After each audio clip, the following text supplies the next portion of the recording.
For my parents. Donald and Myrna Kagan. Contents. Acknowledgements 9. Introduction 11. Part 1, Intervention and Withdrawal 1. Occupation and its Consequences 3-2. The Rise of Sandino 12-3.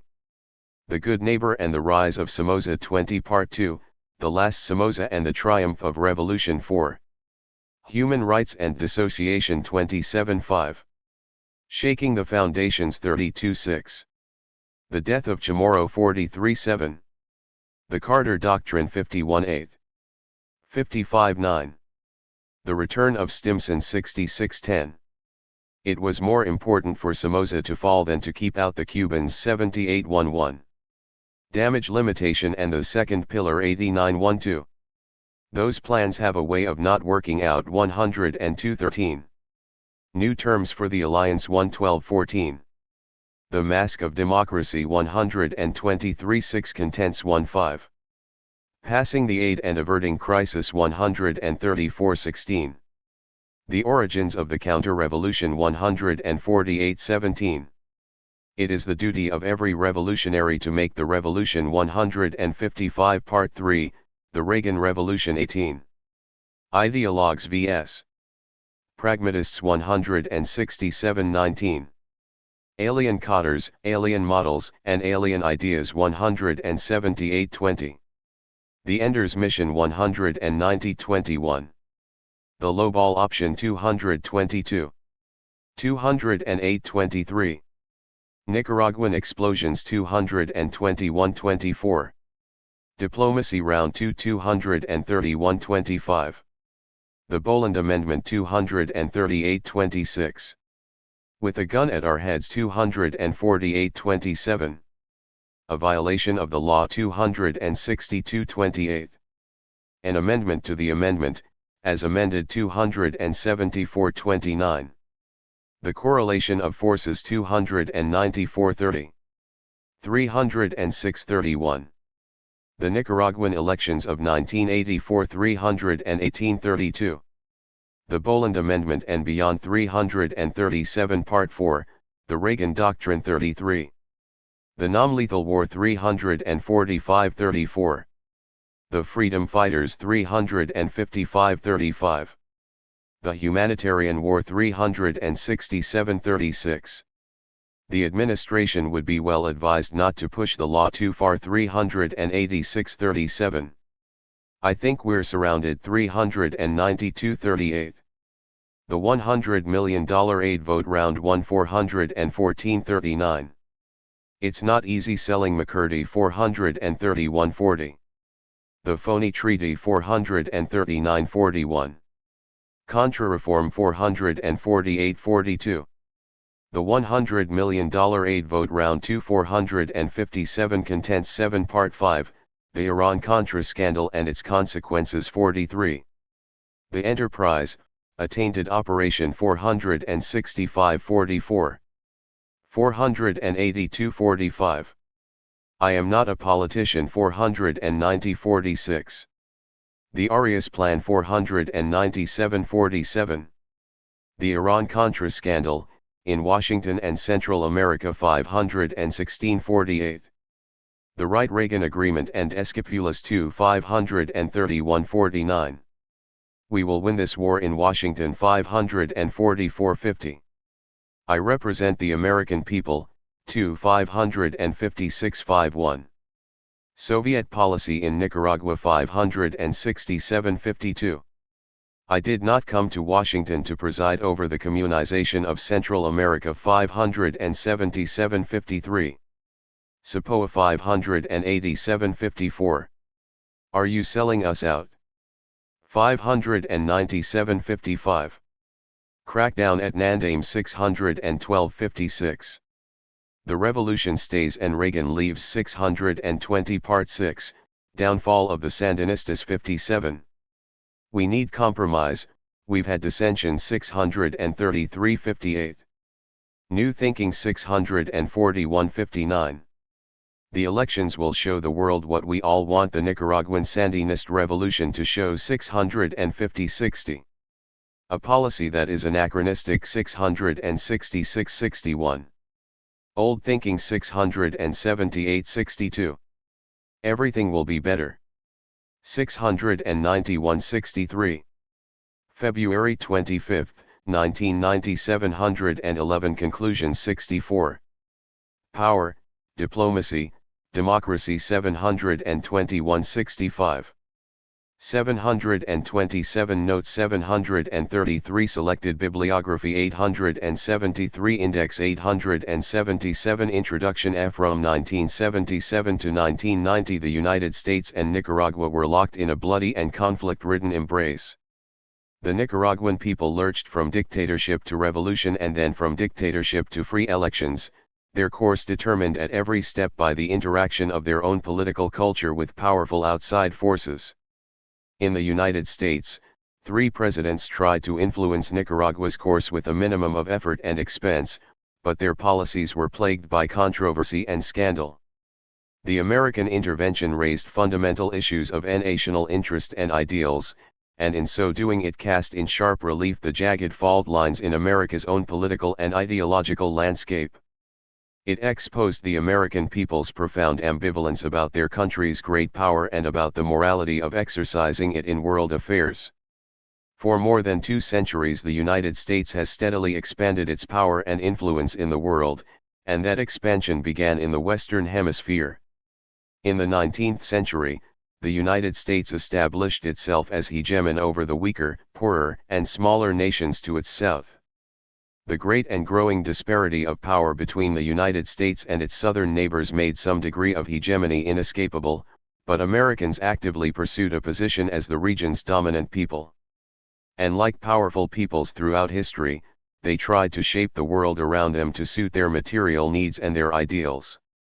They sought to defend their national security against threats, real and imagined, expelling or, in the case of the British, amicably ushering out all foreign powers whose foothold in the hemisphere posed a challenge to American supremacy. Within the cordon created by the Monroe Doc 1112 Introduction Trine, Americans also pursued goals that were only tangentially related to security. In the early part of the 20th century, presidents as different as Theodore Roosevelt and Woodrow Wilson assumed for the United States a responsibility for political and moral leadership in the Western Hemisphere. They would lift the troubled peoples of the region upward toward peace and order and teach them to elect good men.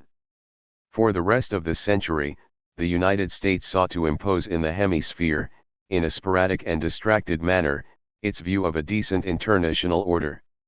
In exercising their great influence over their weaker neighbors, however, Americans have often been plagued by bad conscience. A nation founded in rebellion against an imperial master, with a passionate commitment to national sovereignty and self-determination, could not ignore that, in pursuing its interests and imposing its view of a proper international order, it was also invading the sovereignty and limiting the self-determination of others. This conundrum has been at the heart of what one scholar has called the tragedy of American diplomacy. One tragic or not, the ambivalent soul of America has consistently sought the fruits of hegemony in this hemisphere but just as consistently balked at the moral costs of exercising it. The result has been a repeated cycle of intervention, withdrawal, and intervention again. In the highly charged atmosphere of the Cold War, especially in the tumultuous years described in this history, this deep ambivalence about the use of power to impose an American order in the hemisphere became more pronounced. The experience of the Vietnam War aroused strong passions in the United States against further American interventions abroad. At the same time, the spread of left-wing Revolutionary Seven movements in Central America posed a comprehensive challenge to the American order in a part of the world where Americans had grown used to exercising the greatest influence. Marxist-Leninist revolution attacked America's liberal capitalist values. And the revolutionaries in Central America and the Caribbean put force behind their defiance by allying with America's great Cold War adversary. 7. The Soviet Union, thus threatening what many Americans perceived as their fundamental security. The political crisis in Nicaragua at the end of the 1970s thus proved the spark to ignite another passionate American debate. The fall of the Somoza dictatorship in 1979, and its replacement by a revolutionary 7 San Introduction 13 dynasty government allied to Cuba and the Soviet Union, raised the most profound issues for many Americans and renewed the century-old clash between competing visions of America's proper role in the world. Americans who wished to end a long history of intervention in Nicaragua and other nations in the hemisphere battled against those who continued to see both right and reason in maintaining an American order in the region, especially against the threat of communism. The conflict over Nicaragua also put a great strain on the American system of government. The two political parties used it as a means of defining themselves and attacking each other, continuing an old American tradition of exploiting foreign policy controversies toward domestic political purposes.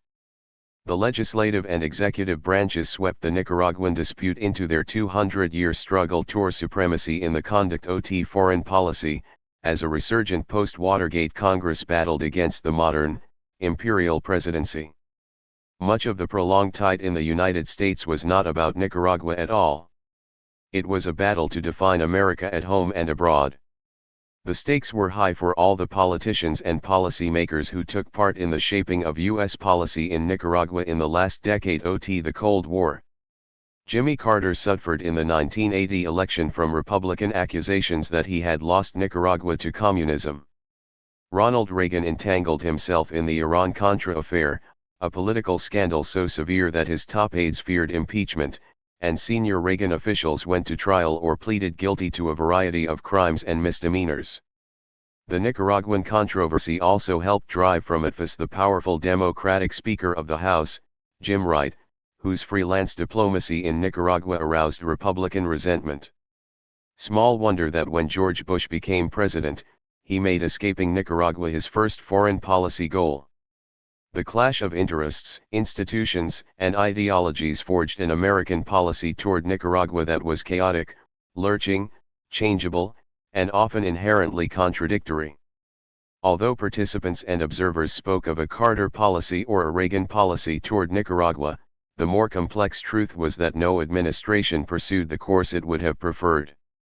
Presidents Carter, Reagan, and Bush found their policies hampered, blunted, sometimes negated, and always shaped by the conflict between the executive and legislative branches of government, the rivalry between the political parties, and the conflicting aims of ambitious individuals. 14 Introduction in time, however, out of this roiling conflict emerged one common American goal, to seek free and fair democratic elections in Nicaragua. It is doubtful that anyone in the American debate began with that goal clearly in mind. Even after it became the declared purpose of American policy to bring democracy to Nicaragua, the disputes over how to do so all but obscured the aim. In the end, nevertheless, elections in Nicaragua became the grand compromise that alone could settle the American conflict. Free elections offered an apparent solution to the old conundrum. They were a way of restoring sovereignty in Nicaragua and ending American intervention in a manner consistent with the American order. The imposition of democratic elections in Nicaragua, which most Nicaraguans welcomed, proved to be a type of hegemony acceptable to the broadest spectrum of Americans. In hindsight, the outcome in Nicaragua might appear logical and even inevitable. To participants and observers at the time, however, it was neither. The path toward elections in Nicaragua was uneven and unpredictable. The Sandinistas had come to power in 1979 not as Democrats but with plans to build a socialist state with themselves as the ruling vanguard. Their model was Fidel Castro's Cuba, and they knew that the only way to fulfill such aspirations in a region dominated by the United States was to forge a close, strategic alliance with the Soviet Union. They aimed to defy American hegemony, not to accommodate themselves to American power and American values. For President Jimmy Carter and his advisors, the rise of the Sandinistas posed an especially difficult challenge. Strongly influenced by a post-Vietnam desire to end American intervention and hegemonic pretensions in the Western Hemisphere and elsewhere, they also feared the strategic and political consequences of losing Nicaragua to a pro-Soviet Marxist-Leninist revolution. Caught between these conflicting aims, the Carter administration pursued a policy of half-hearted intervention that not only failed to prevent a Sandinista victory but instead eased the Sandinistas' path to power. Faced with a successful Marxist revolution in Nicaragua, and the danger of further Marxist victories in neighboring El Salvador and Guatemala, the Carter administration tried to persuade the Sandinistas to pursue a more democratic and pro-Western course by the gentle device of friendly relations and the provision of economic aid. Carter's goal was to stop the spread of communism in Central America and forestall political introduction 15 attack at home, but without the threat or use of force. The policy of friendly persuasion, however, was unsuccessful. In the absence of a direct threat to their survival in power, it was neither in the Sandinistas' interest, nor in keeping with their ideological convictions, to meet American standards of bourgeois democracy. In the bipolar world of the Cold War, the Sandinistas had made the strategic choice to join the Soviet camp and to defy the United States.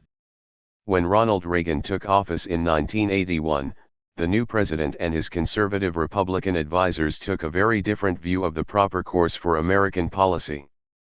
After a brief flirtation with negotiations, Reagan officials decided that only armed pressure could persuade the Sandinistas to moderate their policies at home and abroad. But the president and his advisors confronted a strong popular aversion to the direct use of American military power in Central America and a Congress still reluctant, after Vietnam, to approve even the dispatch of American military advisors to the region.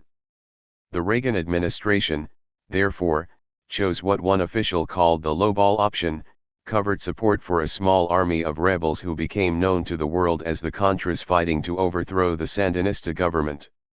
The controversy that erupted over this covert American intervention in Nicaragua dominated the Reagan years. The clash between the administration and Congress over funding for the Contras led first to a scandal over the CIA's mining of Nicaragua's harbors in 1984 and then to the Iran-Contra affair which all but crippled the Reagan presidency in 1987. Congress in 1988 refused to vote more military aid for the Contras, and by the time Reagan left office even his Republican successors declared that his policy had failed. The Contra War had taken a terrible toll on the Sandinistas, however. Their Soviet patron was in decline and their economy in collapse. By the time President Bush took office, the Sandinistas were desperate to end both the war and their long confrontation with the United States. Seizing on the diplomatic plan proposed by Costa Rican President Oscar Arias, the Sandinistas agreed to hold free and fair elections in exchange for an end to American support for the Contras. For President Bush, free elections provided a welcome escape from the Nicaraguan political quagmire. For the Sandinistas, the elections proved a disastrous mistake. Certain of victory, they allowed thousands of international observers to monitor the campaign and the voting. But when the 16 introduction results were tallied on February 25, 1990, the Sandinistas had been buried in a landslide. The election of Violeta Chamorro as president of Nicaragua was widely recognized as a success for American policy, but who deserves credit for it has been the subject of much debate. This book proposes no simple answers. It is not a story about inevitability, about the success of a single, consistent policy, but about the complex interaction between broad historical trends and unpredictable individual actors which makes every event in history unique and beyond the capacity of humans perfectly to plan or foresee. For several years I was a direct participant in the events described in this History 7. As a member of the State Department's policy planning staff and as principal speechwriter to Secretary of State George P. Shultz, I helped draft broad statements of Reagan administration foreign policy, including the fullest official explication of what has been called the Reagan Doctrine. Then, as Deputy for Policy to Assistant Secretary of State Elliott Abrams, I helped carry out U.S. policy toward Nicaragua and, in particular, American support for the armed Nicaraguan resistance. This book, however, is neither a personal memoir nor a defense of the Reagan administration and its policies. My time in government helped me better understand how American policy was formulated and conducted, and my personal acquaintance with central figures both inside and outside the American and Nicaraguan governments gave me valuable insight into their actions and motives. But the narrative, the interpretation, and the analysis are based primarily on documentary evidence, from both Nicaraguan and American sources. A wealth of secret government documents from the Carter and Reagan administrations has been declassified in recent years as a result of congressional inquiries, and these, along with the public information available in newspapers, in the records of Congress, and in the public pronouncements of the White House and the State Department, make up the body of evidence upon which all significant conclusions in this book are based. I also conducted extensive interviews with key actors in both the American and Nicaraguan governments, from George P. Shultz and Robert McFarlane in the United States to Sandinista Defense Minister Introduction 17 Humberto Ortega, Contra leaders in Nicaragua and Miami, and former President Oscar Arias in Costa Rica. Many works on this subject have claimed to understand the goals and tactics behind American, Contra, and Sandinista policies, but this book allows all sides in the U.S. Nicaraguan conflict to speak for themselves. Most of the interpretations of U.S. policy in Nicaragua were published during the contentious years of the last decade of the Cold War. Many were written to discredit the policies of the Reagan administration and did not look broadly at both Reagan and his opponents in Congress. Generally focused on the formulation of U.S. policy, they tended to ignore the Nicaraguan side, neither seriously analyzing the actions and motives of the Sandinistas and their opponents, nor describing with any care the ever-shifting patterns of Nicaraguan politics. Those few studies which focused on Nicaragua, in turn, neglected serious attention to the American side. And since most of the studies concentrated on the highly controversial covert war waged during the Reagan years, they did not provide the perspective on U.S. policy that can be gained by a longer view, one that stretches across the three presidencies of Carter, Reagan, and Bush. With the passage of some years, and of the Cold War itself, the time has come for a more complete treatment. This book is an attempt, finally, to address that most contentious of American foreign policies not as an occasion for polemic but as a serious subject of historical investigation. Intervention and withdrawal. 1. Occupation and its consequences. His history recounts 13 years of conflict involving the United States and Nicaragua.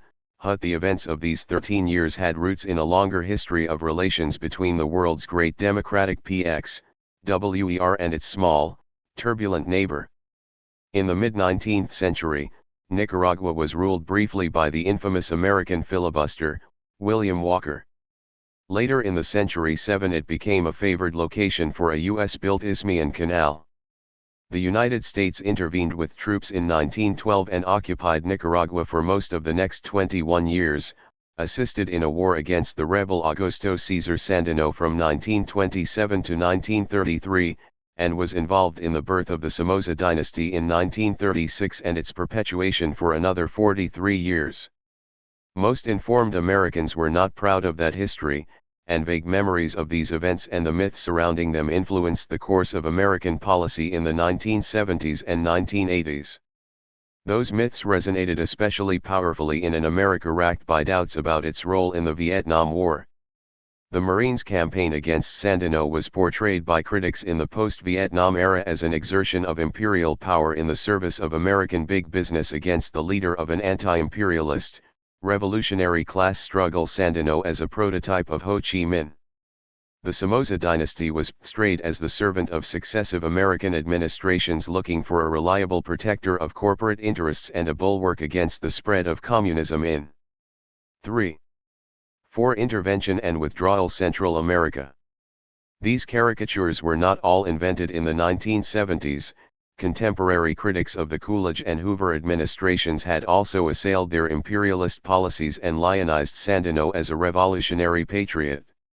Even a brief look at America's involvement in Nicaragua in the early decades of the 20th century reveals a more complex story, however.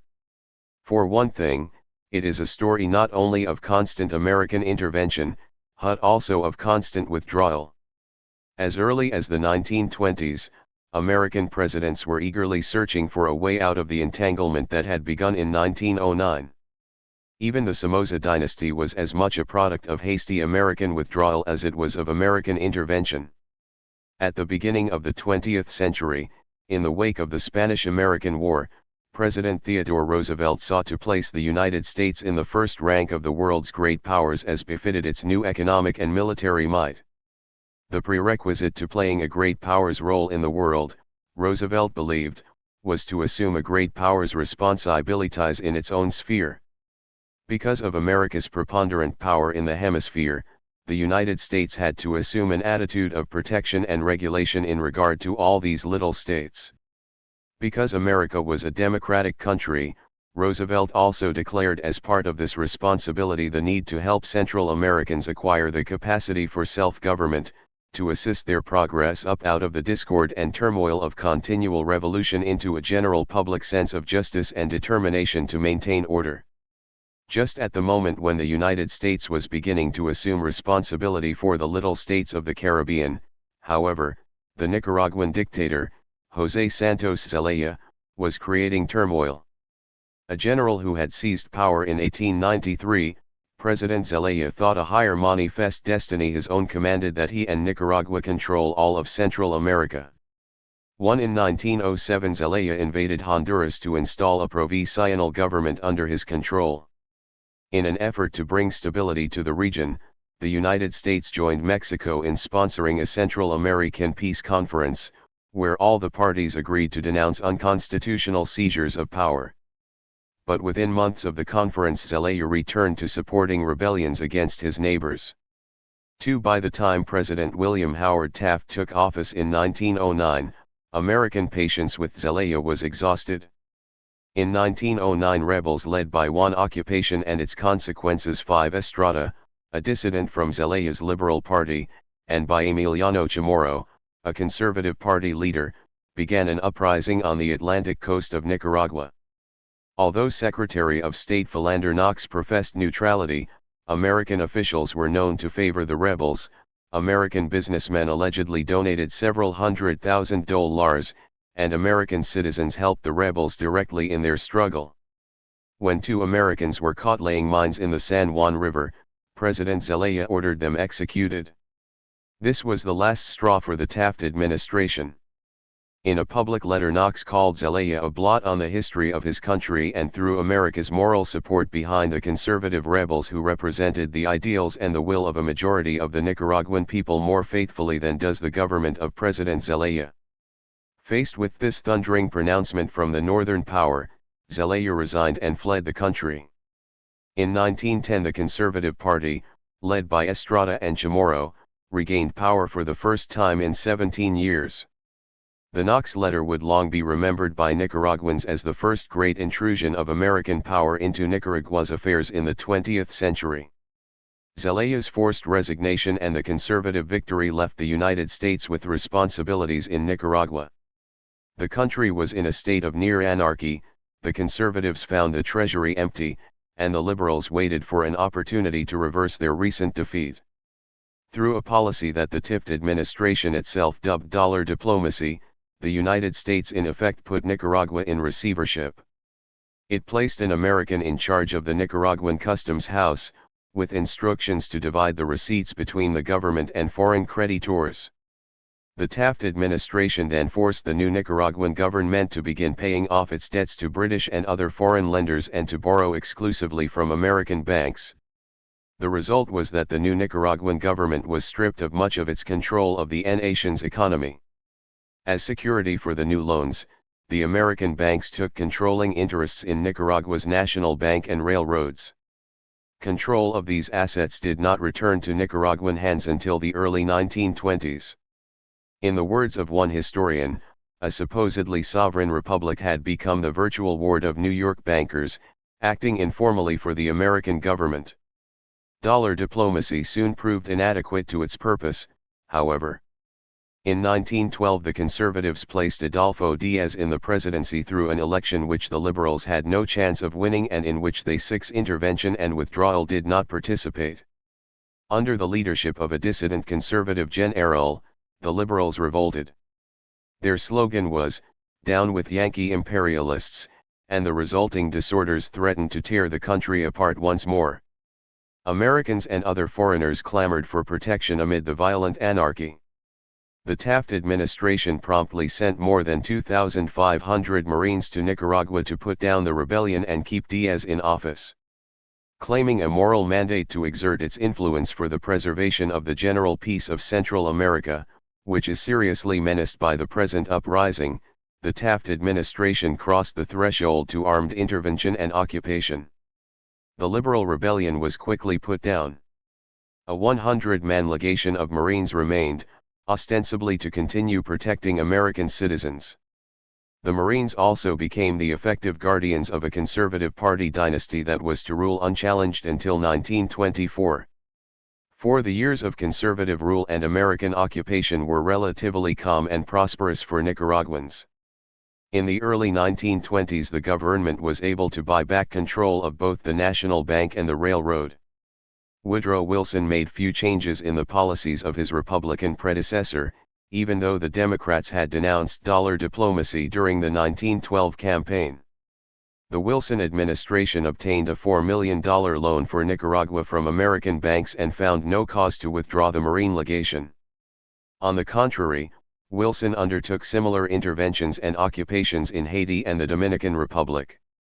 The president expressed his intention to teach Americans to elect good men, and continued stewardship of Nicaragua seemed to him to be compatible with that goal. Secretary of State William Jennings Bryan completed negotiations for the purchase of rights to an alternate canal through Nicaragua for a sum of $3 million, and Foreign Minister Emiliano Chamorro signed the treaty for Nicaragua. Nicaraguan and American critics would cite the Bryan-Chamorro Treaty as an example of the abject subservience of the conservative governments to American imperialism. But since no canal was ever built in Nicaragua, the Nicaraguans can hardly be said to have been mistreated. For State Department officials, the treaty had been a convenient excuse for giving Nicaragua urgently needed financial help. 6. The calm in Nicaragua during these years was not destined to last. Order and prosperity did not appease the liberals who clamored for a return to power and the end of the conservative dynasty. Since conservative power depended heavily on American support, the liberals began to occupation and its consequences. 7. See their chance when the United States became disenchanted with its policy toward the entire world after 1920. By the 1920s, Wilson's military occupations of Haiti, the Dominican Republic, and Nicaragua had become unpopular, and anti-imperialists, pacifists, and isolationists in both parties demanded withdrawal. When President Warren G. Harding took office in 1921, having promised a return to normalcy, his Secretary of State, Charles Evans Hughes, was determined to end the occupations as soon as possible. Stability in Nicaragua seemed to require a return of the liberals to power, but that return had to be achieved peacefully. For American policymakers, the answer to this conundrum was a free election. If we could bring about the election in 1924 of a government which had real popular support, one State Department official later recalled, we could extricate ourselves from a situation which was increasingly embarrassing. 7. This American goal collided with the ambitions of Emiliano Chamorro, the Conservative Party boss who commanded the loyalty of the Conservative Party's army. Chamorro sought the presidency a second time in 1924, knew that a fair election would bring the liberals to power, and was prepared to use his army to prevent such an occurrence. Only the United States stood in his way, but Secretary Hughes was bent on withdrawal. Republican isolationists like Senator William Borah warned the State Department against involvement in Nicaragua's internal affairs. Chamorro, aware of the Americans' desire for withdrawal, waited for his moment. The 1924 elections, partially supervised by the American Marines, were the fairest in Nicaragua's history. As predicted, the incumbent Chamorro was defeated in a landslide by a liberal-conservative coalition. Secretary Hughes, believing America's work finally done in Nicaragua, ordered the immediate departure of the Marines.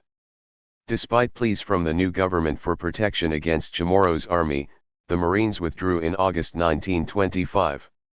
A few weeks later, Chamorro and his loyalists in the army seized power. Chamorro purged his opponents from the Congress, drove the newly elected liberal vice president, Juan Sacasa, into exile, and had himself named president. Chamorro's coup put the United States and the new administration of Calvin Coolidge in an impossible position. Unable to recognize the Chamorro government without violating its own prohibition against unlawful seizures of power, unwilling to intervene to force the restoration of the elected coalition government including Vice President Sacasa, but aid intervention and withdrawal, also unwilling to countenance the inevitable armed revolt by the liberals, the United States was paralyzed. In 1926 U.S. officials forced Chamorro to resign, but recognized another conservative, Adolfo Diaz, as the new president. Recognition of the liberal Sacasa as president might well have precipitated another conservative military coup. The Coolidge administration hoped to stabilize Nicaragua through support of the post-Chamorro conservative government and without sending the Marines back to Managua. American recognition of Diaz, however, only fanned the crisis. The liberals refused to accept the conservative party's Diaz as president and launched their rebellion, demanding the constitutional restoration of their own party's leader, Juan Sacasa. The leader of the Constitutionalist Army was General José María Moncada, and among the liberals preparing for battle was a young man who returned from Mexico in June, Augusto César Sandino, and another young liberal general, Anastasio Somoza Garcia.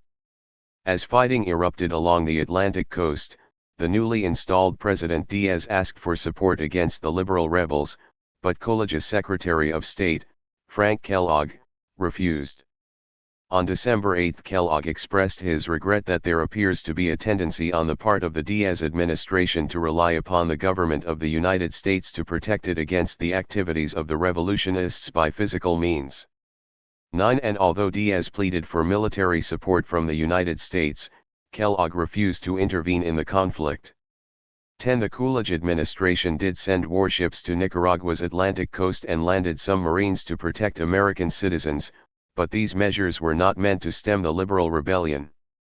Arms coming from Mexico gave the rebel army the means to advance, and at the end of December General Moncada scored victories along the Atlantic coast which forced the government forces to withdraw. On the Pacific coast, wild rumors of approaching ships filled with armed men prompted President Diaz to threaten the United States with immediate surrender. The impending collapse of the government in Managua and the eruption of panic and chaos throughout the country forced the Coolidge administration to take the decision it had long been avoiding. With the British, Belgian, and Italian governments insisting on American protection of their citizens, on January 6, 1927, President Coolidge ordered the Marines back to Managua to shore up Diaz. Although the Coolidge administration did not claim any interest or goal beyond protecting the WEL occupation and its consequences 9 Fair of foreign and American citizens, the return to full-blown intervention in Nicaragua could not be hidden. Senators William Borah and George Norris condemned Coolidge's accessions as shocking to every peace-loving citizen in civilization and a blot on the national honor. 11 Senator Burton K. Wheeler declared that Nicaragua, which had long been trampled under the merciless heel of the State Department and the New York bankers, was at that moment in the bitterest bondage in which any free people ever found themselves. 12 President Coolidge, in response, cited the arms coming from radical Mexico, warned of dangers to American businesses, of the strategic threat posed by a possible alternative canal in Nicaragua under foreign control, and even invented an illusory danger of Russian Bolshevism. But Coolidge's main interest lay in returning Nicaragua to some semblance of stability so that American intervention could end without further embarrassment. On April 9, 1927, Coolidge sent the former and future American Secretary of War, Henry L. Stimson, on a mission to settle the problems in Nicaragua. Coolidge's instructions to Stimson before the latter's departure for Nicaragua were free of any injunctions about Mexican radicalism or about the alleged threat to American businesses. "I want you to go down there," President Coolidge said, "and if you can see a way to clean up that mess, I want you to do it." 14. Stimson arrived in Nicaragua a few days later. The civil war that had been blazing in the country for almost a year had taken its toll.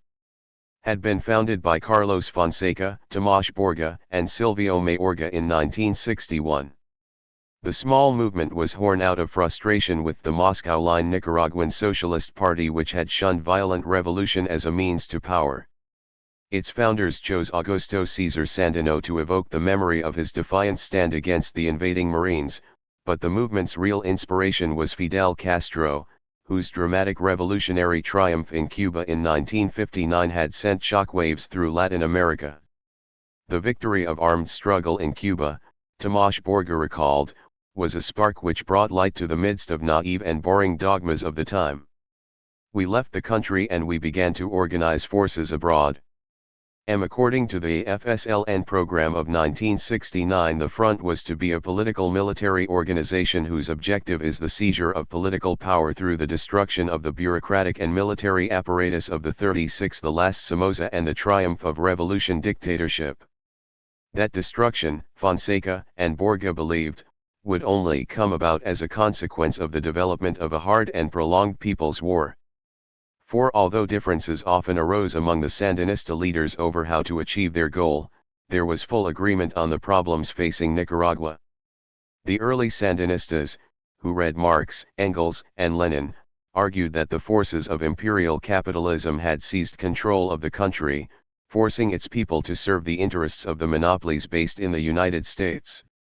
The victims of this imperialist system, the poor, the workers, and Nicaragua itself, which had lost its independence, needed a champion, a vanguard, the FSLN. Reformist solutions demanded by Pedro Joaquin Chamorro and other opponents of the Somozas were worse than futile, they were dangerous. Liberalization, elections, even legal trade unions could only soften the contradictions of society and perpetuate the system of capitalist dominance. Change had to come through violent upheaval, not electoral farces.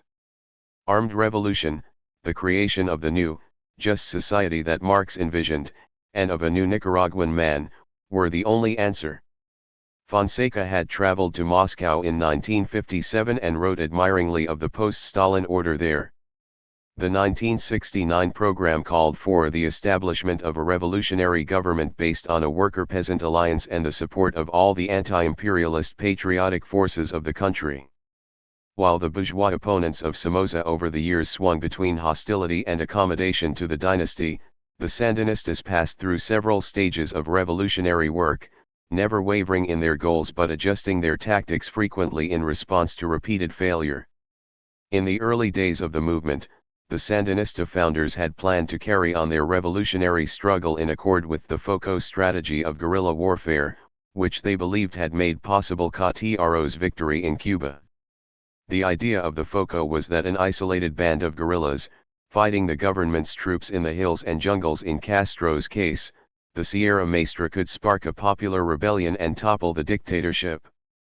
By 1969, however, it was clear that the FOCO strategy was a failure in Nicaragua, having achieved nothing for the Sandinistas but devastation by the National Guard. With the FSLN program of 1969, Carlos Fonseca attempted a shift in revolutionary theory and strategy. His new doctrine called for a larger people's army and a long, drawn-out popular struggle, and it took for its model the successful struggles of Mao Zedong and the Vietnamese General Giap. 3-7. The difference between the old and the new strategies, however, was less than Fonseca and the others suggested.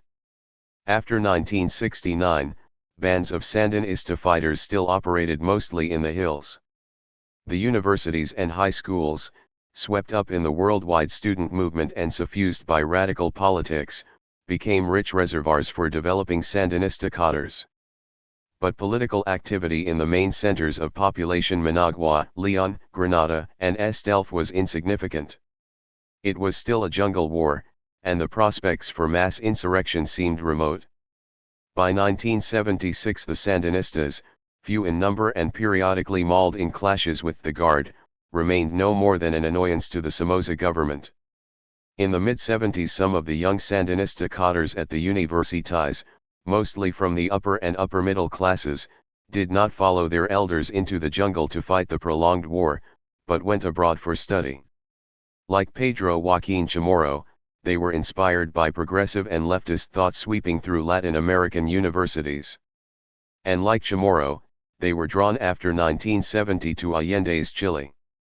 Some worked with radical youth groups in Chile and learned about urban mass organizing and revolutionary party work. When Allende fell in 1973, the young Sandinistas drew a different lesson from Chamorro. They were more convinced than ever that socialist revolution was essential in Nicaragua, but it had to be carefully studied and prepared for if it was to succeed and avoid the fate of Allende. When these younger Sandinistas returned to Nicaragua in 1975, they launched an attack on the strategy and tactics of the older leaders of the FSLN, Borga and Fonseca. Borga responded by purging them from the movement, and the Sandinistas split into two hostile factions that remained sharply at odds for the next 3 years of the revolution. Borga's faction, the old-line Sandinistas, became known as the Prolonged Popular War faction. The younger Sandinistas who splintered off were known as the Proletarian Tendency because they favored careful preparation of the Nicaraguan working class. The struggle between the two factions grew violent and threatened to do the Guard's work by destroying the entire movement. Carlos Fonseca had to return from exile in Cuba to resolve the dispute at enormous personal risk. The Guard found and killed him in 1976. In subsequent months the Sandinistas suffered heavy casualties and many arrests. Borga and others were jailed. In 1976, therefore, the Sandinista movement was at its nadir, but within 3 years it would be challenging Somoza for control of the nation. While Jimmy Carter was campaigning for the presidency in the 38th the last Somoza and the triumph of Revolution United States, yet another new group of young leaders was emerging in the FSLN. This group, which became known as the Insurrectionary Facción or Terceristas, tried to bridge the personal and doctrinal gap between the older leaders of the Prolonged War faction and the young Turks of the Proletarian Tendency. More than bridge the gap, however, they filled the vacuum of leadership. Led by Humberto Ortega and his brother Daniel, the Terceristas began by mediating, but soon moved into the front ranks of the Sandinista leadership.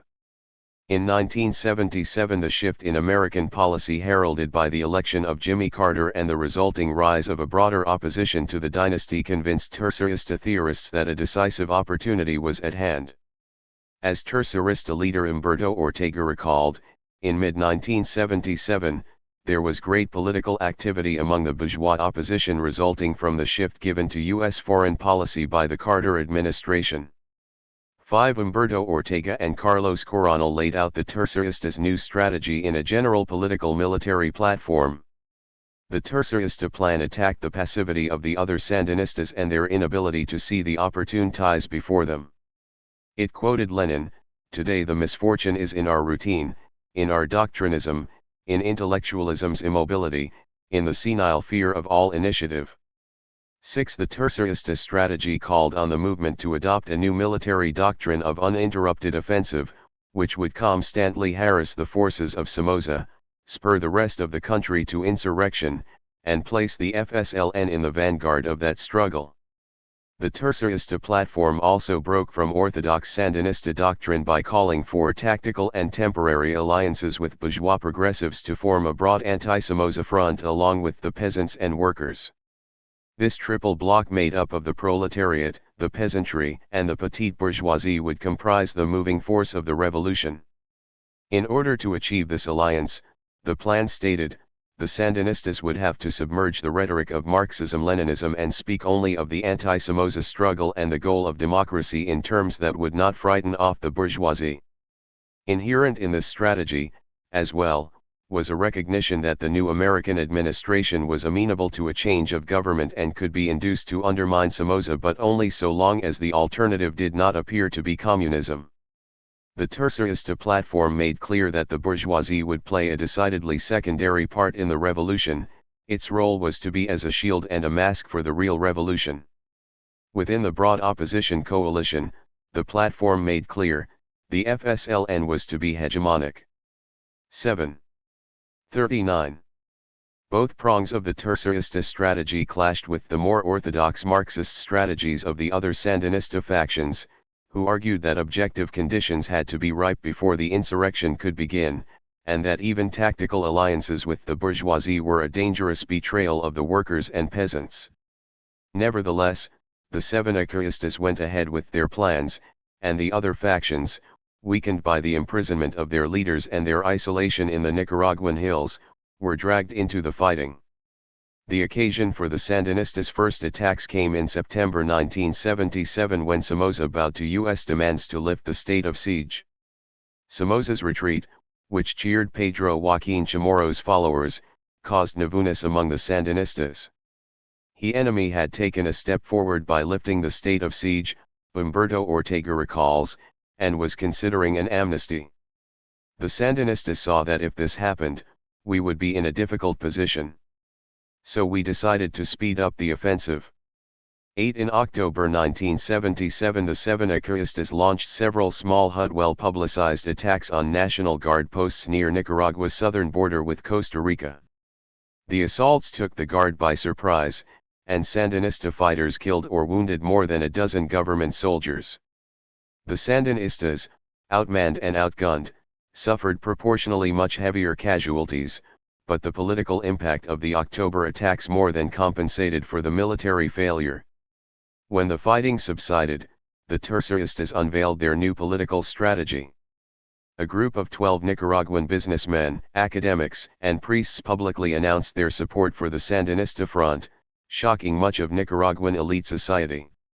As the respectable front for the Sandinista movement, the group of 12 was designed to persuade others that the Sandinistas sought a democratic, not a communist solution for Nicaragua and that it was safe to help them with money and political support.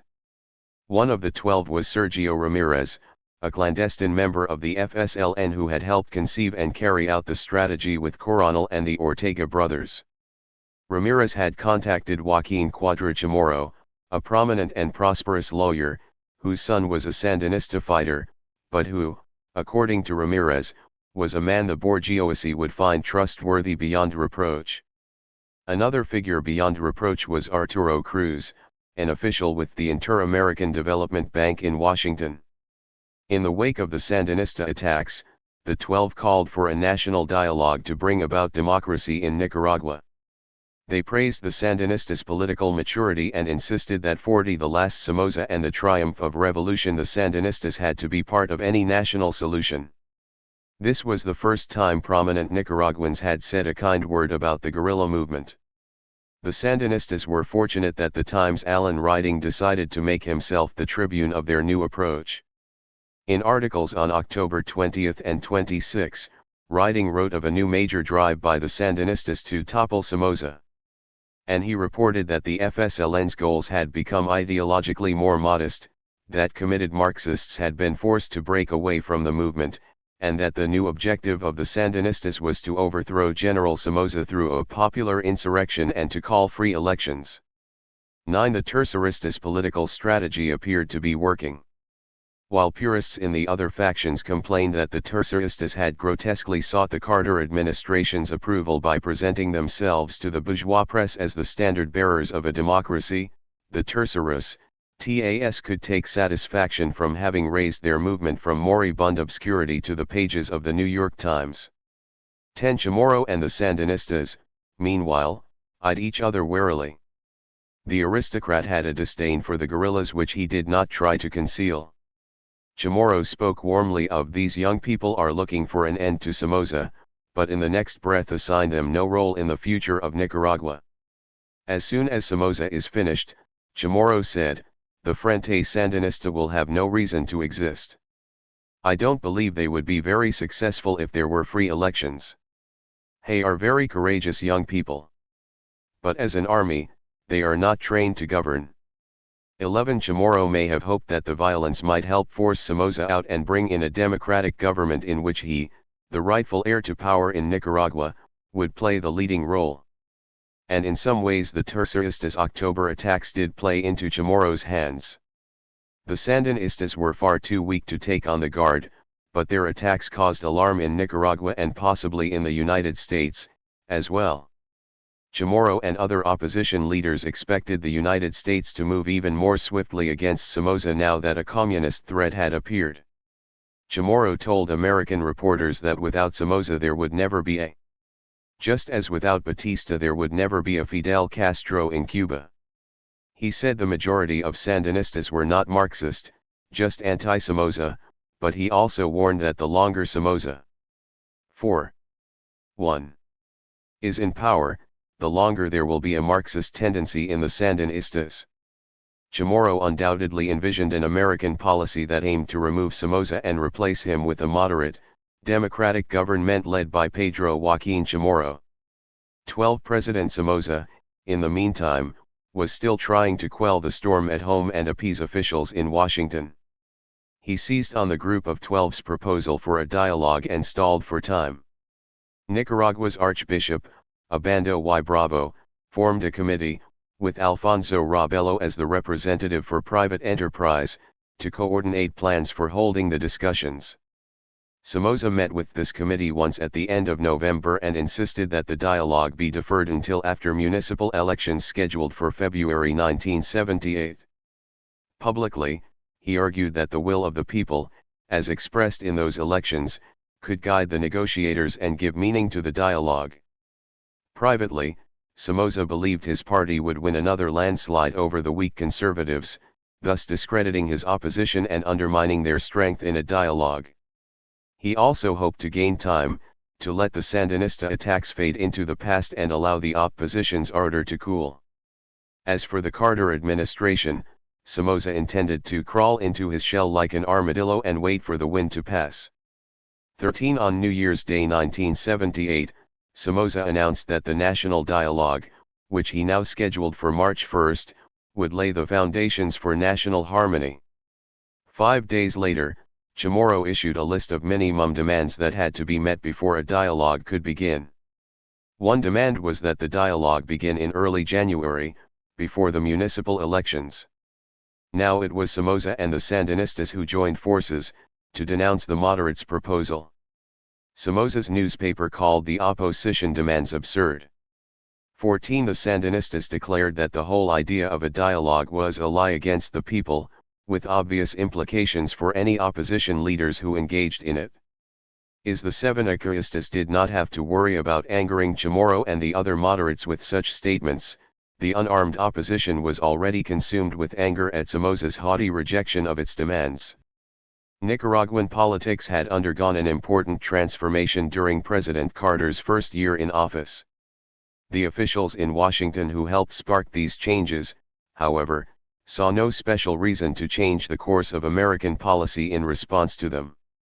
The small size of the Sandinista forces, the insignificance of their attacks on a few barracks in OC 42, the last Somoza and the triumph of Revolution Tober, and the dispatch with which Somoza's National Guard put down the offensive calmed any concerns that might have appeared at the State Department, the Pentagon, or the CIA. To be sure, American officials in Nicaragua were concerned. The new ambassador, Mauricio Solon, had only arrived in Managua in August, but by December he was already traveling to Washington to argue for more pressure on Somoza to open up the political system and allow a transition to another government. But Assistant Secretary Todman, engaged in a battle with the Human Rights Bureau for control of the policy, opposed doing anything further to upset his preferred approach of quiet and constructive diplomacy in Latin America. 16 Warren Christopher and the advocates of a tougher policy against Somoza had turned their attention elsewhere. In any case, their prescriptions for Nicaragua did not go beyond the suspension of aid, and they had already accomplished that goal. 6. On January 10, 1978, Pedro Joaquin Chamorro was shot to death in his car. No one ever found out who ordered the assassination. Chamorro's murder set off an explosion of protests against Somoza. 1,000s took part in the funeral procession, which quickly became an anti-Somoza rally and then a riot in the streets of Managua, where some carried the black and red colors of the Sandinista front.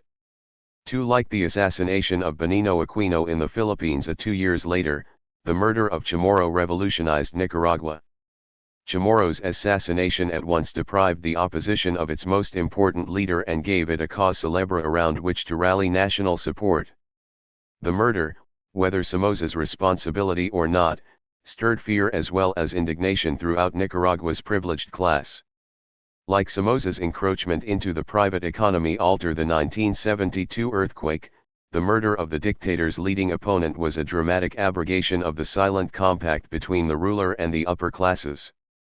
Now the tears and frustrations of the Nicaraguan aristocracy combined with the rise of a politically active business class and the new radicalism and violence of the Sandinistas to create a powerful force that threatened to shake the foundations of the Somoza dynasty. A priest presiding at the memorial service predicted that those who murdered Dr. Chamorro to extinguish a light have, in fact, lighted a flame. 3. 43. 44 The last Somoza and the triumph of revolution. Chamorro's killing ended all discussion of a dialogue between the opposition and Somoza. Now no opposition leader dared call for less than the immediate resignation of the dictator.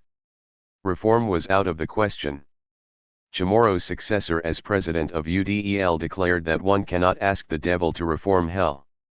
The people of Nicaragua have no alternative but to end the Somoza regime and install a just, republican regime. For the Terceristas declared that the people have no other alternative but to fight without quarter to overthrow the tyranny. They renewed their call for a great anti-Somoza popular front that will include all the nation's democratic forces so that the revolutionary violence of the masses headed by our political military organization will give the final blow to the dictatorship and create a popular democratic government. 5 For the time being, however, the Sandinistas had no bullets in their chambers and no new offensive to unleash on the regime. The moderate opposition politicians and businessmen thus took center stage and for a time became the vanguard of popular anger against Somoza. They sought a peaceful means of pressuring the dictator to resign, and they used the one weapon at their disposal, money. On January 23, Nicaragua's leading businessmen, organized by Alfonso Robelo and other entrepreneurs at the Nicaraguan Development Institute, began a nationwide general strike.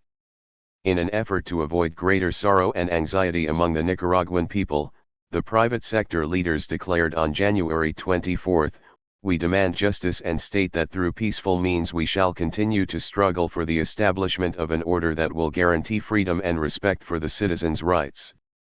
6 In the first few days the strike brought much of Nicaragua to a halt and galvanized the political opposition. Factions of the Conservative Party and other, smaller opposition parties joined with UDEF in support of the strike. The new coalition appeared to comprise the whole civic society plus the church, one opposition leader recalls. 7 Not in many years, if ever, had such broad and spontaneous opposition arisen to challenge the Somoza regime. Even as the disparate factions joined together in support of the strike, however, differences over goals and means, how peaceful the confrontation, how sweeping the change, and how constitutional the succession led to disagreement and acrimony. The political breadth of the opposition gave it power in confronting the regime, but it also made agreement on these important issues difficult. Leaders of UDEL were more radical in their demands for Somoza's IM. 45. Mediate resignation, whether or not it could be achieved within the existing constitution. The business leaders who had formed the National Strike Committee, on the other hand, were more cautious in urging Somoza to give serious consideration to the constitutional means which could lead the country to permanent peace based on justice, freedom, and democracy. 8 Some opposition leaders, especially from the socialist and communist parties and their affiliated labor unions, spoke of the need for a radical transformation of society. Some of the younger businessmen spoke out for a more equitable distribution of wealth. Many of Somoza's opponents, however, were more conservative in their goals. They sought to preserve the existing political and economic system of Nicaragua, which had brought a measure of prosperity to the country. They believed Somoza had become the gravest threat to that system, but only because they feared that the longer Somoza remained in power, the more radical and revolutionary his likely successors would be. A peaceful and constitutional change was essential to forestall anarchy, violence, and the rise of the Sandinistas. Writing reported at the end of January that more and more opponents of the Somozas were recognizing as the vanguard of the present struggle, but this was tercerista propaganda. The great majority of opposition leaders were opposed to the Sandinistas, most feared them, and some even preferred to live with Somoza rather than to live through a Sandinista-led revolution in Nicaragua. 10. This fear of anarchy and violent revolution was a serious weakness for the unarmed opposition in its competition with both Somoza and the Sandinistas, neither of whom had such fears. Somoza believed the Sandinista threat was an important asset. He expected the United States to back him against an armed, communist revolutionary movement. He liked to rebuke the businessmen and aristocrats, warning that it was my government which gave my little capitalist colleagues the social tranquility to build their fortunes. 11. The Sandinistas, of course, counted on violence and anarchy as the key to victory, and the terceristas, or insurreccionaries, were the most devoted to violent actions. Constitutional reform was the last thing the Sandinistas wanted. On February 3 the general strike began to falter. The private sector was losing about $2 million a day, and the larger businesses gradually began to reopen. By February 5, the day of the municipal elections called by Somoza, the strike was virtually over. Business leaders declared they would continue to fight for freedom and justice in Nicaragua and called the 46th the last Somoza and the triumph of revolution strike a temporary renewable struggle, but they went back to business. 12. The strike leaders put the best face on the situation, boasting that never before have workers, businessmen, and politicians been so united against the regime, but the failure of the strike after less than 2 weeks showed the limits of civic protest against Somoza. 13. The Sandinistas reveled in the failure of the strike, which they had denounced as a bourgeois maneuver. But they were still far too weak to take advantage of the situation. They vowed that the FSLN's rifles of justice will continue to support the people, and they threatened to take harsh measures against those businessmen who had played the game of the dictatorship by reopening their businesses or factories. 14. In February, however, they managed only a few small attacks on National Guard posts, and were easily repulsed by the army. The unarmed opposition's loss was not yet the Sandinistas' gain. The real beneficiary of the strike's failure was Somoza, who by the end of February seemed back in control. The opposition leaders had hoped for dramatic defections from the government or the National Guard, but none occurred. Somoza instead went on the attack, belittling the strike leaders and playing on the growing antagonisms between the labor unions and the businessmen. He mocked the capitalist strike, the strike of the millionaires. 15. On February 5 the municipal elections went ahead as planned. A majority of Nicaraguans stayed away from the polls, the opposition decried the vote as illegitimate, and Somoza's Liberal Party won by a landslide more than a 10-to-1 margin.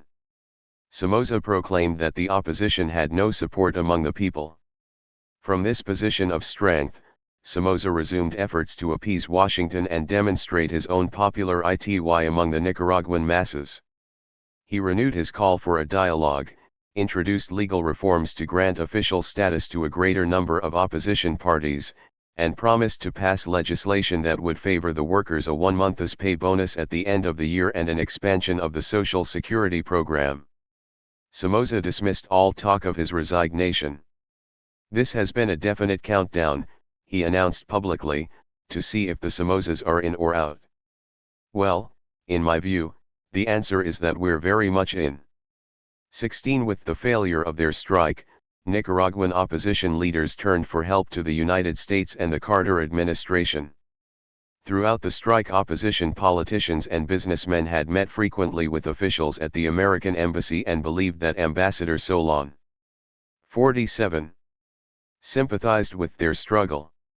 William Baez-Sacasa spoke for many when he said, "People realize that the Carter administration is different. With Nixon in the White House and a pro-Somoza ambassador here, this strike simply would not have taken place. No one was prepared to take on both the Somozas and the United States. Happily, the United States is no longer identified with the Somozas." 17. Even the strike had been designed more to spur the United States to action than to force Somoza to capitulate. 18. Others shared these expectations of American intervention. Venezuela's President Carlos Andrés Pérez had been a close friend of Pedro Joaquín Chamorro and an ardent critic of Somoza. After Chamorro's murder, Pérez began publicly denouncing the Somoza regime, almost to the point of breaking relations and calling for Somoza's overthrow. On January 31, 1978, he sent President Carter a letter seeking joint efforts against the Nicaraguan government. 19 At the end of the strike, Venezuela sought President Carter's support for an investigation by the OAS of human rights violations by the Somoza regime, and Perez raised the matter of Nicaragua again when President Carter traveled to Caracas in the spring of 1978. The Cuban government also fully expected the United States to remove Somoza from power and replace him with an acceptable moderate government in order to forestall a revolutionary victory. According to one Cuban commentator, the United States had pinned its hopes on Chamorro and after his murder had lost the main card in its pseudo-democratic maneuvers. 20 Another speculated that, nevertheless, the United States realized that its protege of so many years has entered a crisis and cannot survive much longer. 21. Somoza himself shared these fears. He believed Ambassador Solon and the Carter administration aimed to overthrow him, and at times the American ambassador gave him reason to be concerned. After the February elections, Somoza later recalled, Ambassador Solon told him there were countries who wanted to see him overthrown. When Somoza asked what it would take to get them off my back, the ambassador suggested he might shorten his term of office. Somoza asked, "Are you trying to say I should resign?" 7 According to Somoza, Solon said yes. Somoza recalls, "My ire was rather obvious at that point and I decided it was time for frankness. One looked at him squarely in the eye and said, Mr. Ambassador, whose brainchild is that 7 Your government's 7 because I want to know officially." 48 He last Somoza and the triumph of revolution denied that such was the official position of the United States and remarked that it was just a personal thought of his. Based upon the previous conversations which my friends had with the ambassador, I was sure he was lying to me. 22 Ambassador Solon had not lied to Somoza, however. His suggestion that Somoza consider early retirement was entirely his own and not a reflection of attitudes in Washington. On the contrary, the Carter administration acted in the first months of 1978 as though it were unmoved by the violence and popular uprising against Somoza and unwilling to consider a more energetic American role in shaping political developments in Nicaragua. Days after the end of the businessmen's strike, the Carter administration released its International Human Rights Surveys for 1978.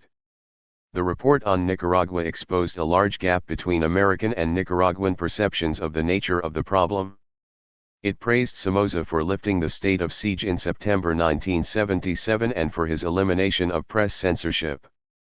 Since these actions, politics in Nicaragua had been characterized by vehement and lively press and public debate, attacks on National Guard installations, and steps toward a national dialogue between the government and opposition groups.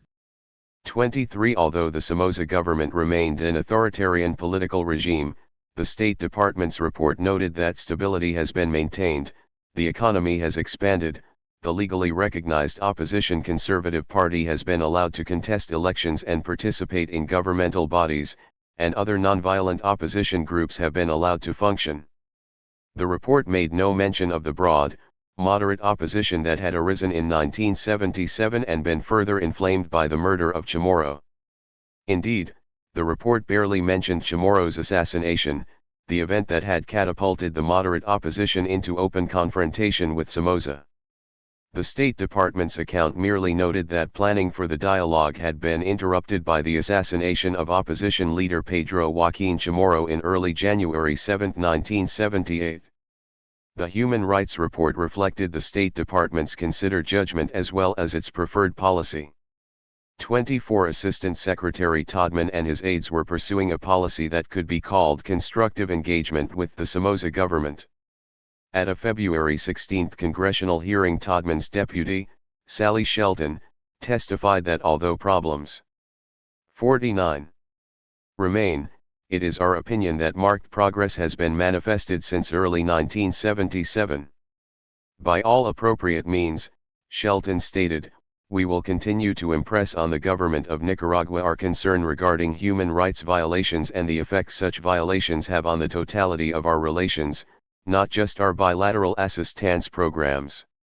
State Department officials even expressed a measure of understanding for some of Somoza's harsher actions, noting that the Nicaraguan government had a duty to protect the population from terrorism and acts of violence. 25 Todman envisioned a process of gradual reform in Nicaragua, leading to free elections in 1980 and a change of government. He told members of Congress that Somoza's conciliatory statements, his promise to step down as president in 1981, his offer to enact political reforms, and his renewed call for dialogue were all signs that we may be on the road back. Todman hoped that once Nicaragua's opposition leaders saw that Somoza had taken these actions, there might be a return to faith in the word of the person, which is obviously fundamental to any settlement. 26 Further outbreaks of violence in Nicaragua did not shake the Carter administration from this course. At the end of February, riots broke out spontaneously in Monumbo, a neighborhood of Masaya, where the large Indian population rose up in protest against poverty and government repression. The National Guard suppressed the uprising violently, firing machine guns at the crowd from armored cars and helicopters. As many as 100 were killed in the massacre, which was intended to discourage any further acts of rebellion.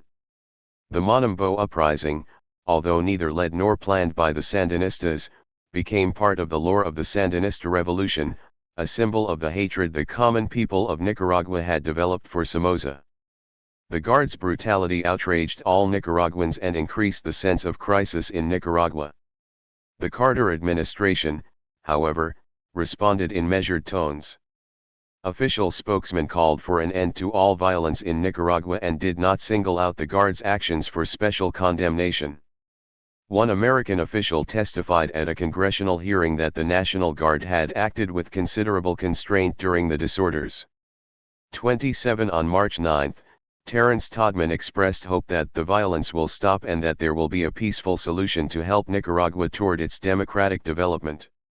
28. The Carter administration, in other words, had gone as far as it in 50 the last Somoza and the triumph of revolution tended to go. Pushed by Congressman Cook to show consistency in its human rights policy, the administration had cut off aid to the Somoza regime. At the beginning of 1978, Warren Christopher and the Human Rights Bureau maintained the suspension of all aid and proposed, rather oddly, only an allocation of $150,000 for training the National Guard. Beyond this act of dissociation from the Somoza regime, however, the Carter administration had no further plans. 7. The Carter Doctrine. President Jimmy Carter was at heart an anti-interventionist, especially in Latin America where, in Carter's eyes, the many U.S. invasions and occupations over the past century were a stain on the nation's character. Carter's non-interventionism was also an outgrowth of the Vietnam War. In one of his earliest speeches on foreign policy, as a candidate for the Democratic nomination in May 1975, Carter had argued that our over-involvement in the internal affairs of Southeast Asian countries required a reassessment by the American people of our basic foreign policies. The lesson of Vietnam was that the United States should never again become militarily involved in the internal affairs of another nation unless there is a direct and obvious threat to the security of the United States or its people. Even with the best of intentions, Carter believed, intervention was a serious mistake. He argued that we cannot impose democracy on another country by force, and he expressed hope that our days of unilateral intervention such as occurred in Vietnam, Cambodia, and the Dominican Republic are over. Carter's opposition to intervention applied not only to armed invasions but to covert activities by the CIA, as well. Another main issue of the 1976 campaign had been Chile and the CIA's role in toppling the government of Salvador Allende. Candidate Carter had insisted that we must not use the CIA or other covert means to effect violent change in any government or government policy. 2. 51. 52 The last Somoza and the triumph of revolution as events in Nicaragua were already demonstrating, however, the Carter administration's human rights policies were themselves a potent form of intervention. With a few words and a suspension of loans, the United States had helped alter the political balance in Nicaragua in potentially revolutionary ways. Carter officials showed some understanding of this point. At the beginning of 1978 they described the administration's policy as an attempt to detach itself from a regime that has long enjoyed Washington support without provoking a blow-up in Nicaragua that could impair stability throughout Central America. 5. The act of American dissociation from the Somoza regime, however, was not passive or neutral, nor could it be the last chapter in the story. It was only a first step toward some new configuration of power in Nicaragua, and the United States could not help but play a crucial role in determining what that new configuration would be. The Carter administration had reasons other than non-interventionist principles to refrain from deeper involvement in Nicaragua. In February and March, Congressman Charles Wilson renewed his attack on the administration for continuing to deny aid to the Somoza regime.